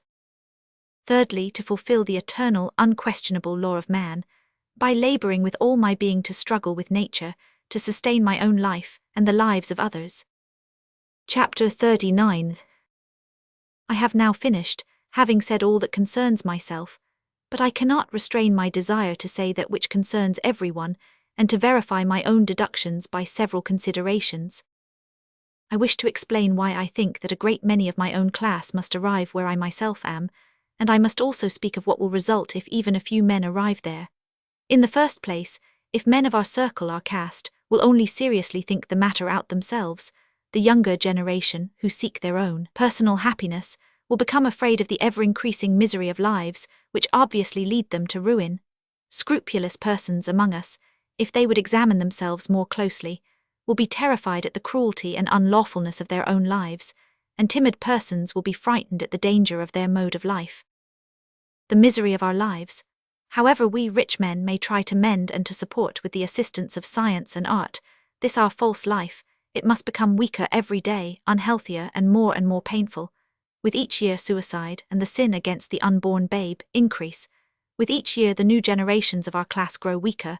With each year we feel more and more the increasing misery of our lives. It is obvious that on this road, with all its increase of the comforts and delights of life, of cures, artificial teeth and hair, and so on, there can be no salvation. This truth has become such a truism that in newspapers advertisements are printed about stomach powder for rich people, under the title Blessings of the Poor, where they say that only poor people have a good digestion and the rich need help, and among other things this powder. You cannot ameliorate this matter by any kind of amusements, comforts, powders, but only by turning over a new leaf. The contradiction of our life with our conscience.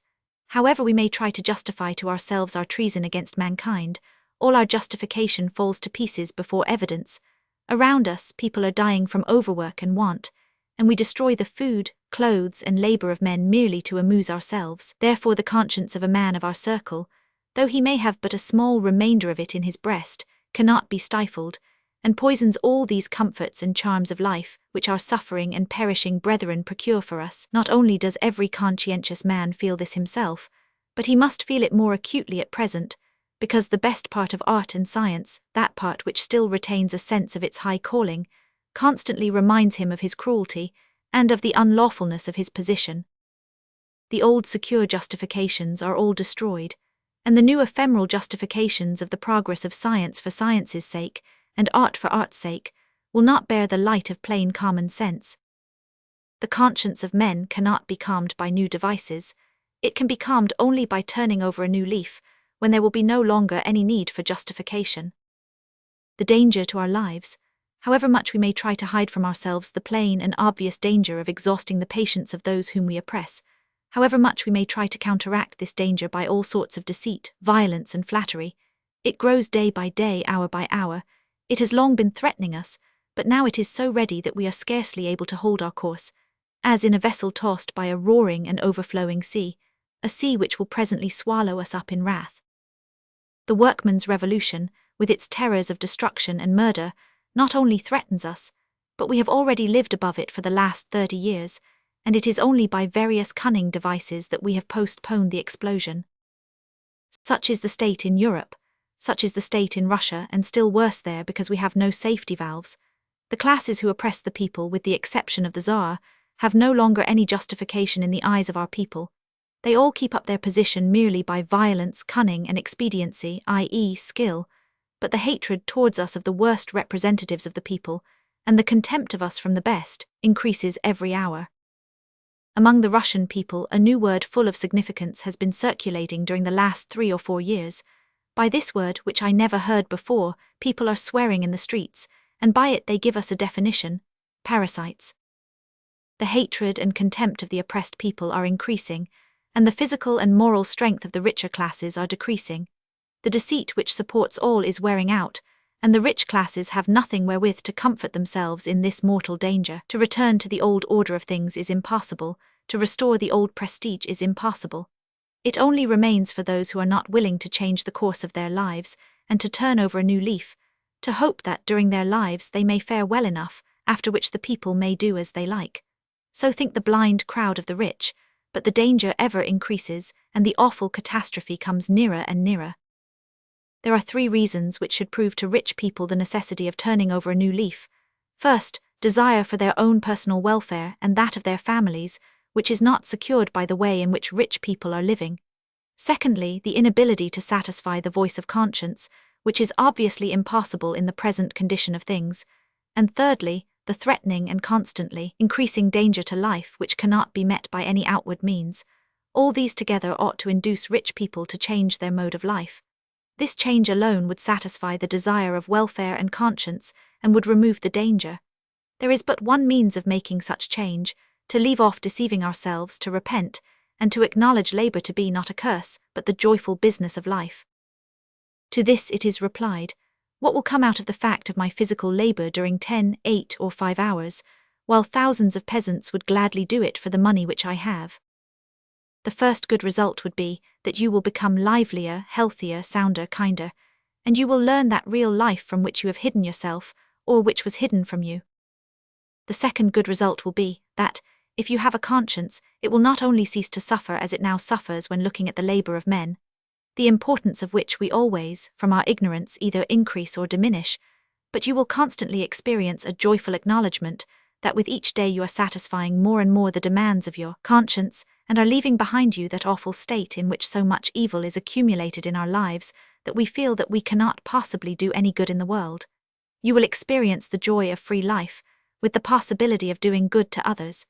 You will open for yourself a way into regions of the world of morality which have hitherto been shut to you. The third good result will be this, that instead of constant fear of revenge upon your evil deeds, you will feel that you are saving others from this revenge, and are principally saving the oppressed from the cruel feeling of rancor and resentment. But it is generally said that it would be ridiculous if we, men of our stamp, with deep philosophical, scientific, political, artistic, ecclesiastical, social questions before us, we, state ministers, senators, academists, professors, artists, singers, we whose quarter hours are valued so highly by men should spend our time in doing, what? Cleaning our boots, washing our shirts, digging, planting potatoes, or feeding our chickens and cows, and so on, in business which not only our house porter or our cook, but thousands of men besides who value our time, would be very glad to do for us. But why do we dress, wash, and comb our hair ourselves? Why do we walk, hand chairs to ladies, to our guests, open and shut the door, help people into carriages, and perform hundreds of actions which were formerly performed for us by our slaves? Because we consider that such may be done by ourselves, that they are compatible with human dignity, that is, human duty. The same holds good with physical labor. Man's dignity, his sacred duty, is to use his hands, his feet for the purpose for which they were given him, to spend the swallowed food in work, which produces the food, and not to be wasted by disuse, not merely that he may wash and clean them, and use them only for the purpose of stuffing food and cigarettes into his mouth. Such is the meaning of physical labor for every man in every society. But in our class, with the divergence from this law of nature came the misery of a whole circle of men, and for us, physical labor receives another meaning, the meaning of a preaching and a propaganda which divert the terrible evil which threatens mankind. To say that for an educated man, physical labor is a trifling occupation, is the same as to say, in the building of a temple, what importance can there be in putting each stone exactly in its place? Every great act is done under the conditions of quietness, modesty, and simplicity. One can neither plough, nor feed cattle, nor think, during a great illumination, or amid thundering of guns, nor while in uniform. Illumination, the roar of cannon, music, uniforms, cleanliness, brilliancy, which we usually connect with the idea of the importance of any act, are, on the contrary, tokens of the absence of importance in that act. Great, true deeds are always simple and modest. Such is also the greatest deed which is left to us to do, the solution of those awful contradictions in which we are living. The acts which solve these contradictions are modest, imperceptible, seemingly ridiculous acts, such as helping ourselves by physical labor, and, if possible, helping others too. This is what we rich people have to do, if we understand the misery, wrong, and danger of the position in which we live. What will result from the circumstance that I and another and a third and a 10th man do not despise physical labor, but consider it necessary for our happiness, for the calming of our consciences, and for our safety? This will result from it, that 1, 2, 3, 10 men, coming into conflict with no one, without violence either of government or of revolution, will solve for themselves the problem which is before all the world, and which has appeared unsolvable. And they will solve it in such a way that life will become for them a good thing, their consciences will be calm, and the evil which oppresses them will cease to be dreadful to them. Another effect will be this. Other men, too, will see that the welfare which they have been looking for everywhere is quite near them, that seemingly unsolvable contradictions between conscience and the order of the world are solved in the easiest and pleasantest way, and that instead of being afraid of the men surrounding them, they must have intercourse with them and love them. The seemingly unsolvable economical and social questions are like the problem of Kryloff's casket. The casket opened of itself without any difficulty, but it will not open until men do the simplest and most natural thing, that is, open it. The seemingly unsolvable question is the old question of the utilizing some men's labor by others. This question, in our time, has found its expression in property. Formerly, other men's labor was used simply by violence, by slavery. In our time it is being done by the means of property. In our time, property is the root of all evil and of the sufferings of men who possess it, or are without it, and of all the remorse of conscience of those who misuse it, and of the danger from the collision between those who have it, and those who have it not. Property is the root of all evil, and at the same time property is that towards which all the activity of our modern society is directed, and that which directs the activity of the world. States and governments intrigue, make wars for the sake of property, for the possession of the banks of the Rhine, of land in Africa, China, the Balkan Peninsula. Bankers, merchants, manufacturers, landowners, laborers use cunning, torment themselves, torment others for the sake of property. Government functionaries, artisans struggle, deceive, oppress, suffer for the sake of property. Courts of justice and police protect property. Penal servitude, prisons, all the terrors of so-called punishments, all is done for the sake of property. Property is the root of all evil, and now all the world is busy with the distribution and protecting of wealth. What then is property? Men are accustomed to think that property is something really belonging to man, and for this reason they have called it property. We speak indiscriminately of our own house and our own land, but this is obviously an error and a superstition. We know, and if we do not, it is easy to perceive, that property is only the means of utilizing other men's labor. And another's labor can by no means belong to me. It has nothing in common with the conception of property, a conception very exact and precise. Man has been, and will always call his own that which is subject to his own will, and joined with his own consciousness. As soon as a man calls his own something which is not his body, but which he should like to be subject to his will as his body is, then he makes a mistake and gets disappointment and suffering, and compels other people to suffer as well. Man calls his wife his own, his children, his slaves, his belongings his own too, but the reality always shows him his error, and he must either get rid of this superstition or suffer and make others suffer. Now we, having nominally renounced the possessing of slaves owing to money, and to its exactment by the government, claim our right also to money, that is, to the labor of other men. But as to our claiming our wives as our property, or our sons, our slaves, our horses, this is pure fiction contradicted by reality, and which only makes those suffer who believe in it. Because a wife or a son will never be so subject to my will as my body is, therefore my own body will always remain the only thing I can call my true property. So also money, property, will never be real property, but only a self-deception and a source of suffering, and it is only my own body which will be my property, that which always obeys me, and is connected with my consciousness. It is only to us, who are so accustomed to call other things than our body our own, that such a wild superstition can appear to be useful for us, and without evil results.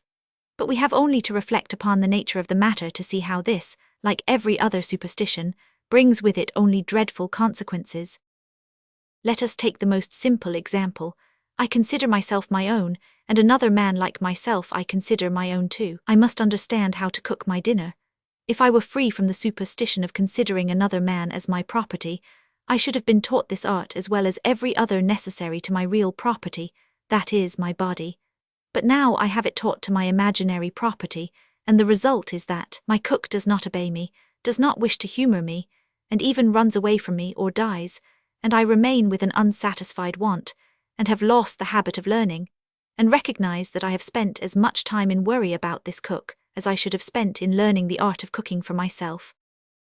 The same is the case with property in buildings, clothes, wares, with property in the land, with property in money. Every imaginary property calls forth in me a non-corresponding want which cannot always be gratified, and deprives me of the possibility of acquiring for my true and sure property, my own body, that information, that skill, those habits, improvements which I might have acquired. The result is always that I have spent without gain to myself, to my true property, strength, sometimes my whole life on that which never has been and never could be my property. I provide myself with an imaginary, private library, a private picture gallery, private apartments, clothes, acquire my own money in order to purchase with it everything I want, and the matter stands thus, that I, being busy about this imaginary property which is not and cannot be my property however I may call it, and which is no object for activity, leave quite out of sight that which is my true property, upon which I may really labor, and which really may serve me, and which always remains in my power. Words have always a definite meaning, until we purposely give them a false signification. What does property mean? Property means that which is given to me alone, which belongs to me alone exclusively, that with which I may always do everything I like, which nobody can take away from me, which remains mine to the end of my life, and which I ought to use in order to increase and to improve it. For every man such property is only himself. It is in this very sense that imaginary property is understood, that very property for sake of which, making it impossible for this imaginary property to become a real one, all the sufferings of this world exist, Wars, executions, judgments, prisons, luxury, depravity, murders, and the ruin of mankind. What then will result from the circumstance that 10 men plough, hew wood, make boots, not from necessity, but in acknowledgement that man needs work, and that the more he works, the better it will be for him? This will come out of it, that 10 men, or even one single man, by thought and in deed, will show men that this fearful evil from which they are suffering is not the law of their destiny, nor the will of God, nor any historical necessity, but is a superstition not at all strong or overpowering, but weak and null, which one need only leave off believing in, as in idols, in order to get rid of, and to destroy it even as a frail cobweb is swept away.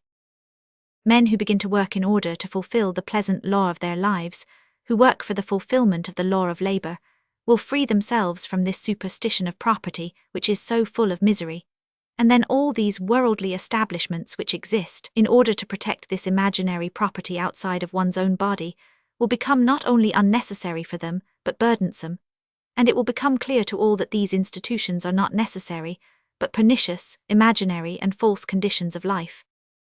For a man who considers labor not a curse, but a joy, property outside his own body, that is, the right or possibility of utilizing other men's labor, will be not only useless but an impediment. If I am fond of cooking my dinner and accustomed to do it, then the fact that another man will do it for me will deprive me of my usual business, and will not satisfy me so well as I have satisfied myself. And further, the acquirement of imaginary property will not be necessary for such a man. A man who considers labor to be his very life fills up all his life with it, and therefore requires less and less the labor of others, in other words, as property to fill up his unoccupied time and to embellish his life. If the life of a man is occupied by labor, he does not require many rooms, much furniture, various fine clothes. He does not require so much expensive food, or locomotion, or amusements.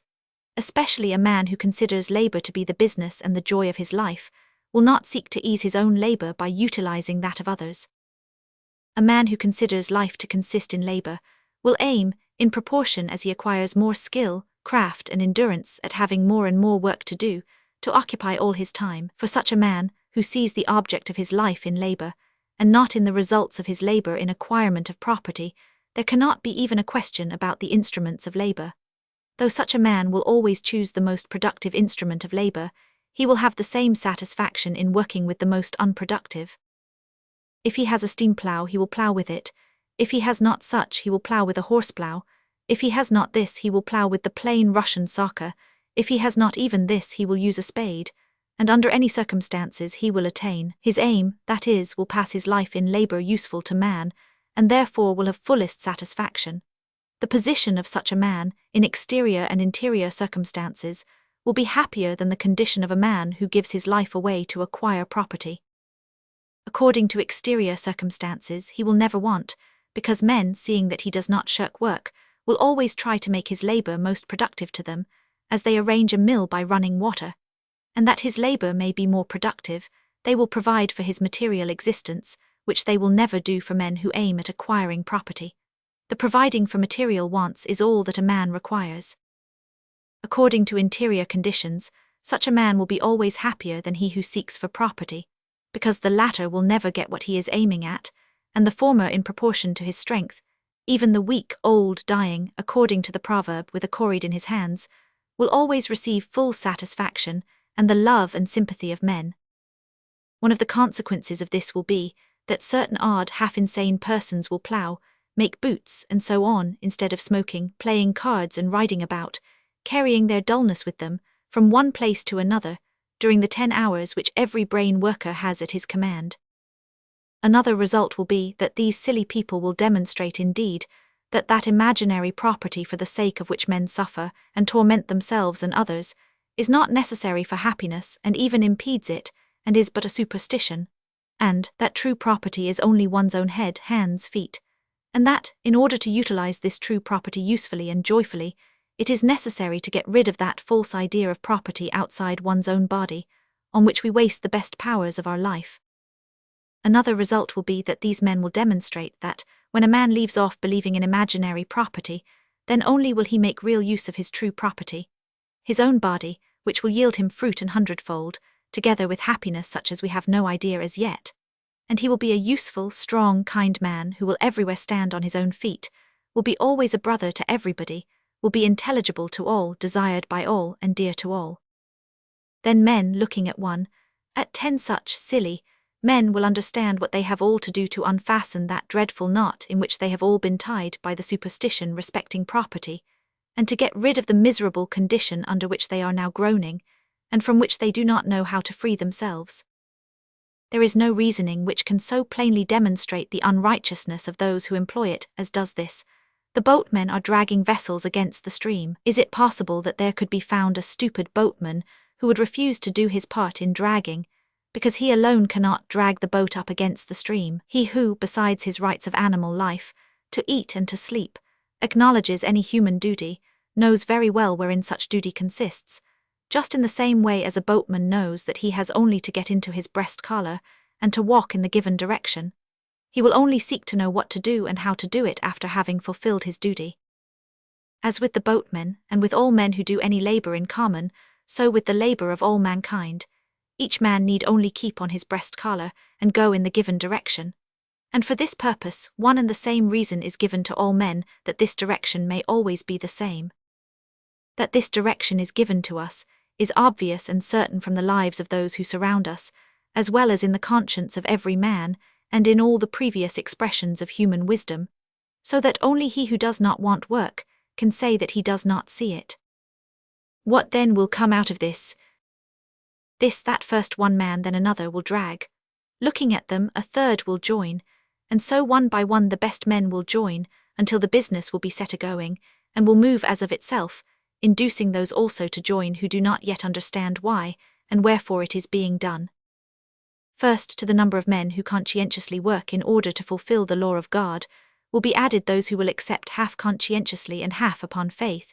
Then to these a still greater number of men, only upon faith in the foremost men, and lastly the majority of people, and then it will come to pass that men will cease to ruin themselves, and will find out happiness. This will happen, and it will happen soon, when men of our circle, and after them all the great majority of working people, will no longer consider it shameful to clean sewers, but will consider it shameful to fill them up in order that other men, our brethren, may carry their contents away. They will not consider it shameful to go visiting in common boots, but they will consider it shameful to walk in galoshes beside barefooted people. They will not think it shameful not to know French nor about the last novel, but they will consider it shameful to eat bread, and not to know how it is prepared. They will not consider it shameful not to have a starched shirt or a clean dress, but that it is shameful to wear a clean coat as a token of one's idleness. They will not consider it shameful to have dirty hands, but shameful not to have calluses on their hands. All this will come to pass when public opinion demands it. Public opinion will demand it when men get rid of those snares which hide the truth from them. Great changes in this direction have taken place within my memory. These changes occurred only as public opinion changed. Within my memory has happened this, that whereas rich men were ashamed if they could not drive out with a team of 4 horses, with 2 men servants, and that it was considered shameful not to have a manservant or a maid, to dress one, wash one, attend the chamber, and so on. Now of a sudden it has become shameful not to dress and to wash oneself without help, or to drive out with men servants. All these changes have been accomplished by public opinion. Can we not see the changes which public opinion is now preparing? 25 years ago it sufficed to destroy the snare which justified serfdom, and public opinion changed its attitude as to what is praiseworthy, and what is shameful, and life changed. It would suffice to destroy the snares justifying the power of money over men, and public opinion will change its view concerning things praiseworthy and things shameful, and life will change. But the destroying of the snare justifying the power of money, and the change of public opinion in this direction is already quickly taking place. This snare is already transparent, and but slightly veils the truth. One needs only to look more attentively to see clearly that change of public opinion, which not only must take place, but which has been already accomplished, only not yet consciously acknowledged, not yet named. Let a slightly educated man of our time think of the consequences ensuing from those views he holds concerning the universe, and he will see that the unconscious estimate of good and evil, of praiseworthy and shameful, by which he is guided in life, directly contradicts all his conceptions of life. Let a man of our times dismiss himself, if only for a minute, from his own inert life, and looking at it as an outsider, subject it to that very estimate resulting from his conception of life, and he will stand aghast before the definition of his life, which results from his conception of the world. Let us take as an example, a young man. In young people the life energy is stronger, and the self-consciousness is more vague of the wealthy classes, and of any shade of opinions. Every decent youth considers it a shame not to help an old man, a child, a woman. He considers it a shame to risk the life and health of another in common work, while avoiding the danger for himself. Everybody considers it shameful and barbarous to do what Schuyler tells about the Kirghiz, who during storms sent out their wives and old women to hold the corners of the tent, while they remained inside drinking their kumis. Everybody considers it a shame to force a weak man to work for him, and still more shameful when in such danger as, say, on a ship on fire, for the strongest to push aside the weak and go first into the lifeboat, and so on. Men consider all this shameful, and would by no means act so under certain exceptional circumstances. But in everyday life the same actions, and even worse, being hidden by snares, are constantly committed by them. One need only think of it earnestly to recognize the horror of it. A young man changes his shirts daily. Who washes them? A woman, whatever her state may be, very often old enough to be his mother or grandmother, often unwell. How would this young man call another who, out of whim, changes his clean shirt and sends it to be washed by a woman old enough to be his mother? A young man, that he may be smart, provides himself with horses, and an old man, fit to be his father or grandfather, is set to training them, thus endangering his very life, and the young man rides on the horse when danger is over. What would the young man say about a man who, avoiding a dangerous situation for himself, puts another into it, and for his pleasure allows such a risk? Yet the whole life of the well-to-do classes consists of a chain of such actions. The overtaxing labor of old men, children and women, and work connected with danger to life done by others, not to help us to work but to satisfy our whims, these fill up our life. The fisherman gets drowned while catching fish for us, the washerwomen catch colds and die, the smith grows blind, those who work in factories get ill and injured by machinery, woodcutters are crushed by falling trees, workmen fall from roofs and are killed, needlewomen pine away. All real work is done with waste and danger to life. To hide this and refuse to see it is impossible. There is one salvation, one issue out of this situation, to wit, that if a man of our time is not to be obliged, according to his own principles, to call himself a scoundrel and a coward, who burdens others with work and danger to life, he must take from men only what is necessary for his life, and submit himself also to true labor associated with waste and danger to life. Within my memory, more striking changes have taken place. I remember that at table, a servant stood with a plate behind each chair. Men made visits accompanied by 2 footmen. A Cossack boy and a girl stood in a room to give people their pipes, and to clean them, and so on.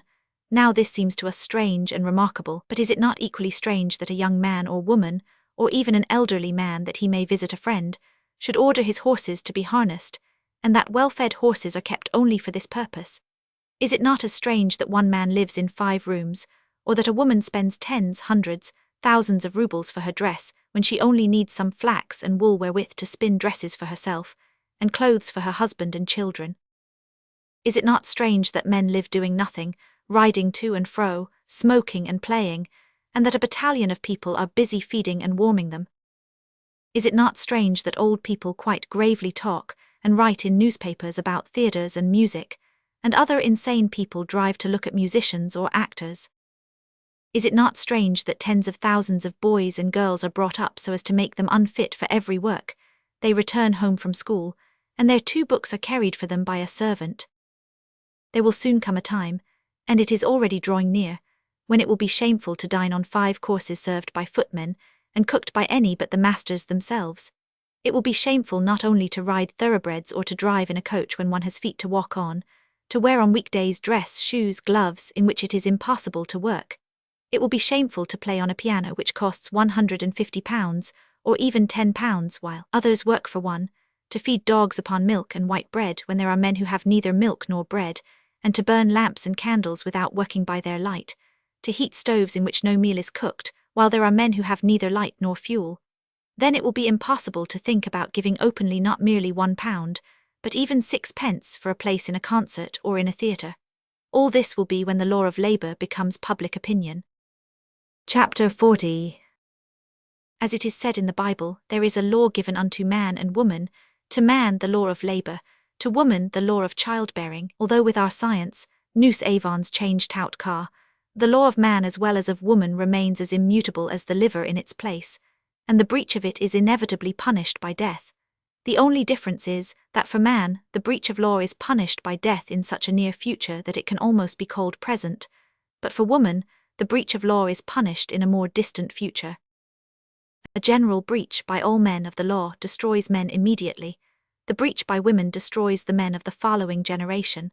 The evasion of the law by a few men and women does not destroy the human race, but deprives the offender of rational human nature. The breach of this law by men began years ago in the classes which could use violence with others, and spreading on its way, it has reached our day and has now attained madness. The ideal contained in a breach of the law, the ideal expressed by Prince Blokhin, and shared by Renan and the whole educated world. Work will be done by machines, and men will be bundles of nerves enjoying themselves. There has been scarcely any breach of the law by women. It has only manifested itself in prostitution, and in private cases of crime destroying progeny. Women of the wealthy classes have fulfilled their law, while men did not fulfill theirs, and therefore women have grown stronger and have continued to govern, and will govern men who have deviated from their law, and who, consequently, have lost their reason. It is generally said that women, the women of Paris, especially those who are childless, have become so bewitching, using all the means of civilization, that they have mastered man by their charms. This is not only wrong, but it is just the reverse of the truth. It is not the childless woman who has mastered man, it is the mother, the one who has fulfilled her duty, while man has not fulfilled his. As to the woman who artificially remains childless, and bewitches man by her shoulders and curls, she is not a woman mastering man, but a woman corrupted by him, reduced to the level of the corrupted man, who as well as he has deviated from her duty, who as well as he has lost every reasonable sense of life. This mistake also produces the astounding nonsense which is called woman's rights. The formula of these rights is as follows. You men, says woman, have deviated from your law of true labor, and want us to carry the load of ours. No, if so, we also, as well as you, will make a pretense of labor, as you do in banks, ministries, universities, and academies.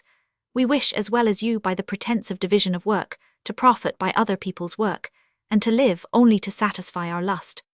They say so, and indeed show that they can make that pretense of labor not at all worse, but even better than men do it. The so-called question of women's rights arose, and could only arise, among men who had deviated from the law of real labor.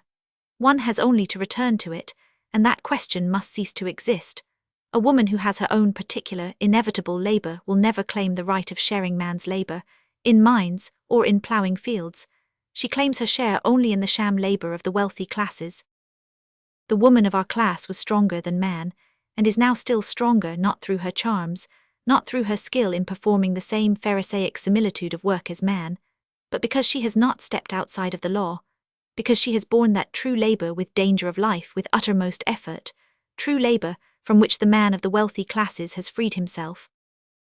But within my memory has begun also the deviation from the law by woman, that is to say, her fall, and within my memory it has proceeded farther and farther. A woman who has lost the law believes that her power consists in the charms of her witchery, or in her skill at a Pharisaic pretense of intellectual labor. Children hinder the one and the other. Therefore, with the help of science, science is always helpful to everything wicked. Within my memory it has come to pass that among the wealthy classes, scores of means of destroying progeny have appeared, and these means become a common attribute of the toilet. And behold, women mothers, some of them of the wealthy classes, who held their power in their hands, let it slip away, and placed themselves on a level with women of the street. The evil has spread far and spreads farther every day, and will soon grasp all the women of the wealthy classes, and then they will be on a level with the men, and together with them will lose every reasonable sense of life. There will be no return for this class then, but there is yet time, for there still remain more women than men who accomplish the law of their life, therefore there are still reasonable beings among them, and thus some of the women of our class hold in their hands the possibility of salvation. If only women would understand their worth, their power, and would use these for the work of salvation of their husbands, brothers, and children, the salvation of all men. Women, mothers of the wealthy classes, in your hands is the salvation of men of our world from the evils from which it suffers. not those women who are occupied by their figures, bustles, head dresses, and their charms for men, and who, against their will, by accident and in despair, bear children, and then give them over to wet nurses, nor yet those who go to different lectures and talk of psychometrical centers of differentiation, and who also try to free themselves from bearing children, not to hinder their folly, which they call development, but those women and mothers who, having the power of freeing themselves from childbearing, hold strictly and consciously to that eternal, immutable law, knowing that the weight and labor of that submission is the aim of their life. These women and mothers of our wealthy classes are those in whose hands, more than in any others, lies the salvation of the men of our sphere in life, from the calamities which oppress them. You women and mothers who submit consciously to the law of God, you are the only ones who, in our miserable, mutilated circle, which has lost all semblance of humanity, know the whole true meaning of life according to the law of God, and you are the only ones who, by your example, can show men the happiness of that submission to God's law, of which they rob themselves. You are the only ones who know the joy and happiness which takes possession of one's whole being, the bliss which is the share of every man who does not deviate from God's law. You know the joy of love to your husband, a joy never ending, never destroyed like all other joys, but forming the beginning of another new joy, love to your child. You are the only ones, when you are simple and submissive to God's law, who know not the farcical pretense of labor, which men of your world call labor, but that true labor which is imposed by God upon men, and you know the rewards for it, the bliss which it gives. You know it when, after the joys of love, you expect with emotion, fear, and hope, the torturing state of pregnancy, which makes you ill for 9 months, and brings you to the brink of death and to unbearable sufferings and pains. You know the conditions of true labor, when with joy you expect the approach and increase of the most dreadful sufferings, after which comes the bliss, known to you only. You know it when, directly after those sufferings, without rest, without interruption, you undertake another series of labors and sufferings, those of nursing, for the sake of which you subjugate to your feeling and renounce the strongest human necessity, that of sleep, which according to the saying is sweeter than father and mother. For months and years you do not sleep 2 nights running, and often you do not sleep whole nights, walking alone to and fro, rocking in your wearied arms an ailing baby, whose sufferings tear your heart. When you do all this unapproved and unseen by anybody, not expecting any praise or reward for it, when you do this not as a great deed, but as the laborer of the gospel parable who came from the field, considering that you are only doing your duty, you know then what is false, fictitious labor, for human fame, and what is true labor, the fulfillment of God's will, the indication of which you feel in your heart. You know, if you are a true mother, that not only has nobody seen and praised your labor, considering that it is only what ought to be, but even those for whom you toiled are not only ungrateful to you, but often torment and reproach you. With the next child you do the same. Again you suffer, again you bear unseen, terrible toil, and again you do not expect any reward from anybody, and feel the same satisfaction. If you are such, in your hands must lie the power over men, and in your hands lies the salvation. Your number is decreasing every day. Some, busy with practicing their charms over men, become prostitutes. Others are engaged in competition with men in their artificial, ludicrous occupations. The third, who have not yet renounced their vocation, begin to repudiate it in their minds. They perform all the deeds of women and mothers, but accidentally, with grumblings and envy of the free women, not bearing children, and so deprive themselves of the only reward for them, the inner consciousness of the fulfillment of God's will, and instead of being satisfied they suffer from what is really their happiness. We are so confused by our false life, we men of our circle, have all of us so utterly lost the sense of life, that we do not differ from one another. Having loaded others with all the burdens and dangers of life, we dare not call ourselves by the true names deserved by those who force others to perish in providing life for them, scoundrels, cowards. But among women a distinction still exists. There are women, human beings, women, presenting the highest manifestation of a human being, and there are women prostitutes. This discrimination will be made by succeeding generations, and we, too, cannot help making it. Every woman, however she dresses, however she calls herself, however refined she may be, if being married she abstains from bearing children, is a prostitute. However low a lost woman may be, if she consciously devotes herself to bearing children, she does the best and highest work of life in fulfilling the will of God, and she has no superior. If you are such, you will not say after 2 or after 20 children that you have borne children enough. As a 50-year-old workman will not say that he has worked enough, while he still eats and sleeps, and his muscles demand work. If you are such, you will not cast the trouble of nursing and care on a strange mother, any more than a workman will give the work which he has begun and nearly finished to another man, because in that work you put your life, and because the more you have of that work, the fuller and happier is your life. But when you are like this, and happily for men there are yet such women, the same law of fulfillment of God's will by which you guide your own life, you will also apply to the life of your husband, of your children, and of men near to you. If you are such, and if you know by experience that only self-denied, unseen, unrewarded labor with danger of life, and uttermost effort for the life of others, is the mission of man which gives satisfaction, you will claim the same from others, you will encourage your husband to do the same labor, you will value and appreciate the worth of men by this same labor, and for it you will prepare your children.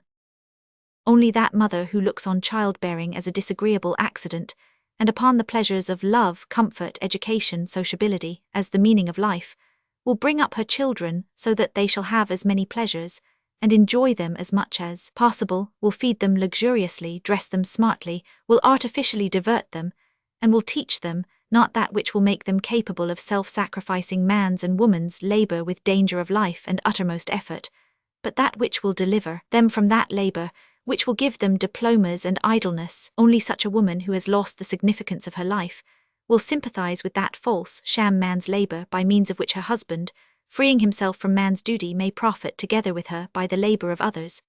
Only such a woman will choose a similar husband for her daughter, and will value men not for what they are in themselves, but for what is attached to them, position, money, the art of profiting by the labor of others. A true mother who really knows God's law will prepare her children for the fulfillment of it. For such a mother it will be suffering to see her child overworked, pampered, overdressed, because all this, she knows, will hinder it in the fulfillment of God's law, experienced by herself. Such a woman will not teach that which will give her son or daughter the possibility of delivering themselves from labor, but that which will help them to bear the labor of life. She will not want to ask what to teach her children, or for what to prepare them, knowing what it is and in what consists the mission of men, and consequently knowing what to teach her children, and for what to prepare them. Such a woman will not only discourage her husband from false, sham labor, the only aim of which is to profit by other people's work, but will view with disgust and dread an activity that will serve as a double temptation for her children. Such a woman will not choose her daughter's husband according to the whiteness of his hands, and the refinement of his manners, but knowing thoroughly what is labor and what deceit, will always and everywhere, beginning with her husband, respect and appreciate men, in claiming from them true labor with waste and danger of life, and will scorn that false, sham labor which has for its aim the delivering of one's self from true labor. And let not those women say, who, while renouncing the vocation of women, desire to profit by its rights, that such a view of life is impossible for a mother, that a mother is too intimately connected by love to her children to deprive them of sweets, smart dresses or entertainments, or not to fear their being unprovided for, if the husband has no fortune or secure position, or not to be afraid for the future of the marrying daughters and sons, who have not got an education. All this is a lie, a burning lie. A true mother will never say this. You cannot keep yourself from the desire to give them sweets, toys, to take them to the circus. But surely you don't give them poisonous berries to eat, you do not let them go out alone in a boat, you do not take them to a café chantant. Why then can you restrain yourselves in this case and not in that? Because you do not tell the truth. You say that you love the children so much that you fear for their life, you are so afraid of hunger and cold, and that is why you appreciate so much the security which your husband's position provides for you, though you consider it unlawful. You are so afraid of future eventualities, calamities for your children which are very distant and doubtful, and you therefore encourage your husband to do things unjustifiable in your opinion. But what are you doing now to secure your children in their present conditions of life from the unfortunate eventualities of the present life? Do you spend much of your time during the day with your children? You do well if you spend 1/10 of the day. The remaining time they are under the care of strangers, hired people, often taken from the street, or they are in institutions, open to the dangers of moral and physical infection. Your children eat, they are nourished. Who cooks their dinner and what from? Mostly you know nothing about it. Who instills moral principles into them? Neither do you know that. Then do not say that you are suffering evil for the good of your children. It is not true. You do evil because you like it. A true mother, the one who in bearing and bringing up children sees her self-sacrificing vocation of life, and the fulfillment of God's will not say it. She will not say it, because she knows it is not her business to make of her children what she herself or current opinions require. She knows that children, i.e., the following generations, are the greatest and most sacred thing which is given to men to behold in reality, and to serve with all her being. This sacred cause is her life. She knows herself, being constantly between life and death and ever rearing the feebly flickering life, that life and death are not her business is to serve life, and she will not therefore search for distant paths of this service, but will only endeavor not to avoid the near one. Such a mother will bring forth and nurse her children herself, and above all things else will feed and provide for them, will work for them, wash and teach them, will sleep and talk with them, because she makes that her life work. Only such a mother will not seek for her children external security through her husband's money, or her children's diplomas, but she will exercise in them the same capacity of self-sacrificing fulfillment of God's will which she knows in herself, the capacity for bearing labor with waste and danger of life, because she knows that only in that lie the security and welfare of life. Such a mother will not have to ask others what is her duty. She will know everything and will fear nothing, for she will always know that she has done what she was called to do. If there can be doubts for a man or for a childless woman about the way to fulfill God's will, for a mother that way is firmly and clearly drawn. And if she fulfills it humbly with a simple heart, standing on the highest point of good, which it is only given to a human being to attain, she becomes the guiding star for all men, tending to the same good. Only a mother can before her death say to him who sent her into this world, and to him whom she has served by bearing and bringing up children, beloved by her more than herself. Only she can peacefully say, after having served him in her appointed service, "Now lettest thou thy servant depart in peace." And this is that highest perfection, to which as to the highest good men aspire. Such women who fulfill their mission are those who reign over reigning men and serve as a guiding star to humanity, those who prepare new generations of men and form public opinion, and therefore in the hands of these women lies the highest power of men's salvation from the existing and threatening evils of our time. Yes, women, mothers, in your hands, more than in those of any others, lies the salvation of the world. Note to Chapter XL. The vocation of every man and woman is to serve other people. With this general proposition, I think all who are not immoral people will agree. The difference between men and women in the fulfillment of that vocation is only in the means by which they attain it, that is to say, by which they serve men. Man serves others by physical work, procuring food, by intellectual work, studying the laws of nature in order to master it, and by social work, instituting forms of life and establishing mutual relationships between people. The means of serving others are various for men. The whole activity of mankind, with the exception of bearing children and rearing them, is open for his service to men. A woman, in addition to the possibility of serving men by all the means open to man, is, by the construction of her body, called and inevitably attracted to serve others by that which alone is accepted from the domain of the service of man. The service of mankind is divided into two parts: one, the augmentation of the welfare of mankind; the other, the continuation of the race. Men are called chiefly to the first, as they are deprived of the possibility of fulfilling the second. Women are called exclusively to the second, as they only are fitted for it. This difference one cannot forget or destroy, and it would be sinful to do so. From this difference proceed the duties of each, duties not invented by men, but which are in the nature of things. From the same difference proceeds the estimation of virtue and vice for woman and man, the estimation which has existed in every century, which exists now, and which will never cease to exist while reason exists in men.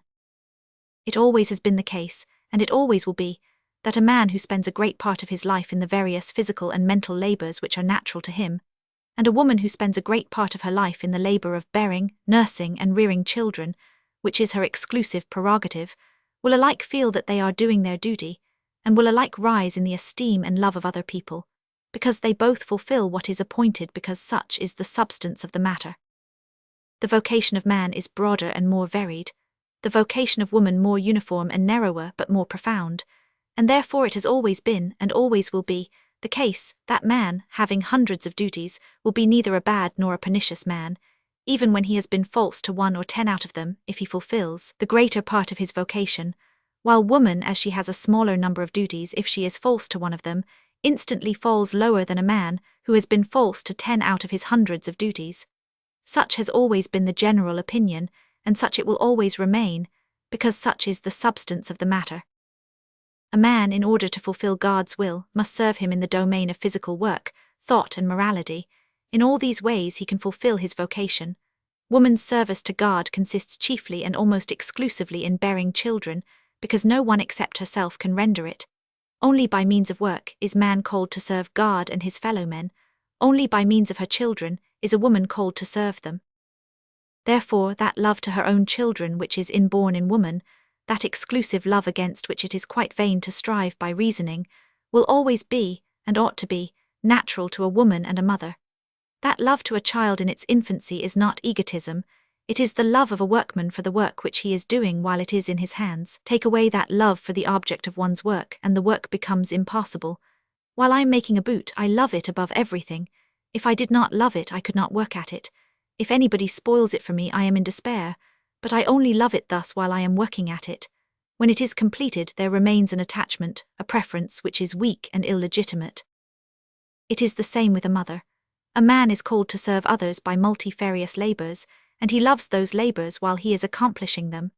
A woman is called to serve others by her children, and she cannot help loving those children of hers while she is rearing them to the age of 3, 7, or 10 years. In the general vocation of serving God and others, man and woman are entirely equal, notwithstanding the difference of the form of that service. The equality consists in the equal importance of one service and of the other, that the one is impossible without the other, that the one depends upon the other, and that for efficient service, as well for man as for woman, the knowledge of truth is equally necessary. Without this knowledge, the activity of man and woman becomes not useful but pernicious for mankind. Man is called to fulfill his multifarious labor, but his labor is only useful, and his physical, mental, and social labor is only fruitful, when it is fulfilled in the name of truth and the welfare of others. A man can occupy himself as zealously as he will to increase his pleasures by vain reasoning and with social activity for his own advantage. His labor will not be fruitful. It will be so only when it is directed towards lessening the suffering of others through want and ignorance, and from false social organization. The same with woman's vocation. Her bearing, nursing, and bringing up children will only be useful to mankind when she gives birth to children not only for her own pleasure, but when she prepares future servants of mankind. When the education of those children is done in the name of truth, and for the welfare of others, that is to say, when she will educate her children in such a manner that they shall be the very best men possible, and the very best laborers for others. The ideal woman, in my opinion, is the one who, appropriating the highest view of life of the time in which she lives, yet gives herself to her feminine mission, which is irresistibly placed in her, that of bringing forth, nursing and educating, the greatest possible number of children, fitted to work for people according to the view which she has of life. In order to appropriate the highest view of life, I think there is no need of visiting lectures. All that she requires is to read the gospel, and not to shut her eyes, ears, and, most of all, her heart. Well, and if you ask what those are to do who have no children, who are not married, or who are widows, I answer that those will do well to share man's multifarious labor. But one cannot help feeling sorry that such a precious tool as woman is, should be bereft of the possibility of fulfilling the great vocation which it is given to her alone to fulfill. Especially as every woman, when she has finished bearing children, if she has strength left, will have time to occupy herself with help in man's labor. Woman's help in that labor is very precious, but it will always be a pity to see a young woman fit for childbearing occupied by man's labor. To see such a woman is the same as to see precious vegetable soil covered with stones as a place of parade or as a walking ground. Still more a pity, because the earth could only produce bread, and a woman could produce that for which there cannot be any equivalent, than which there is nothing higher, man, and only she is able to do this. The end.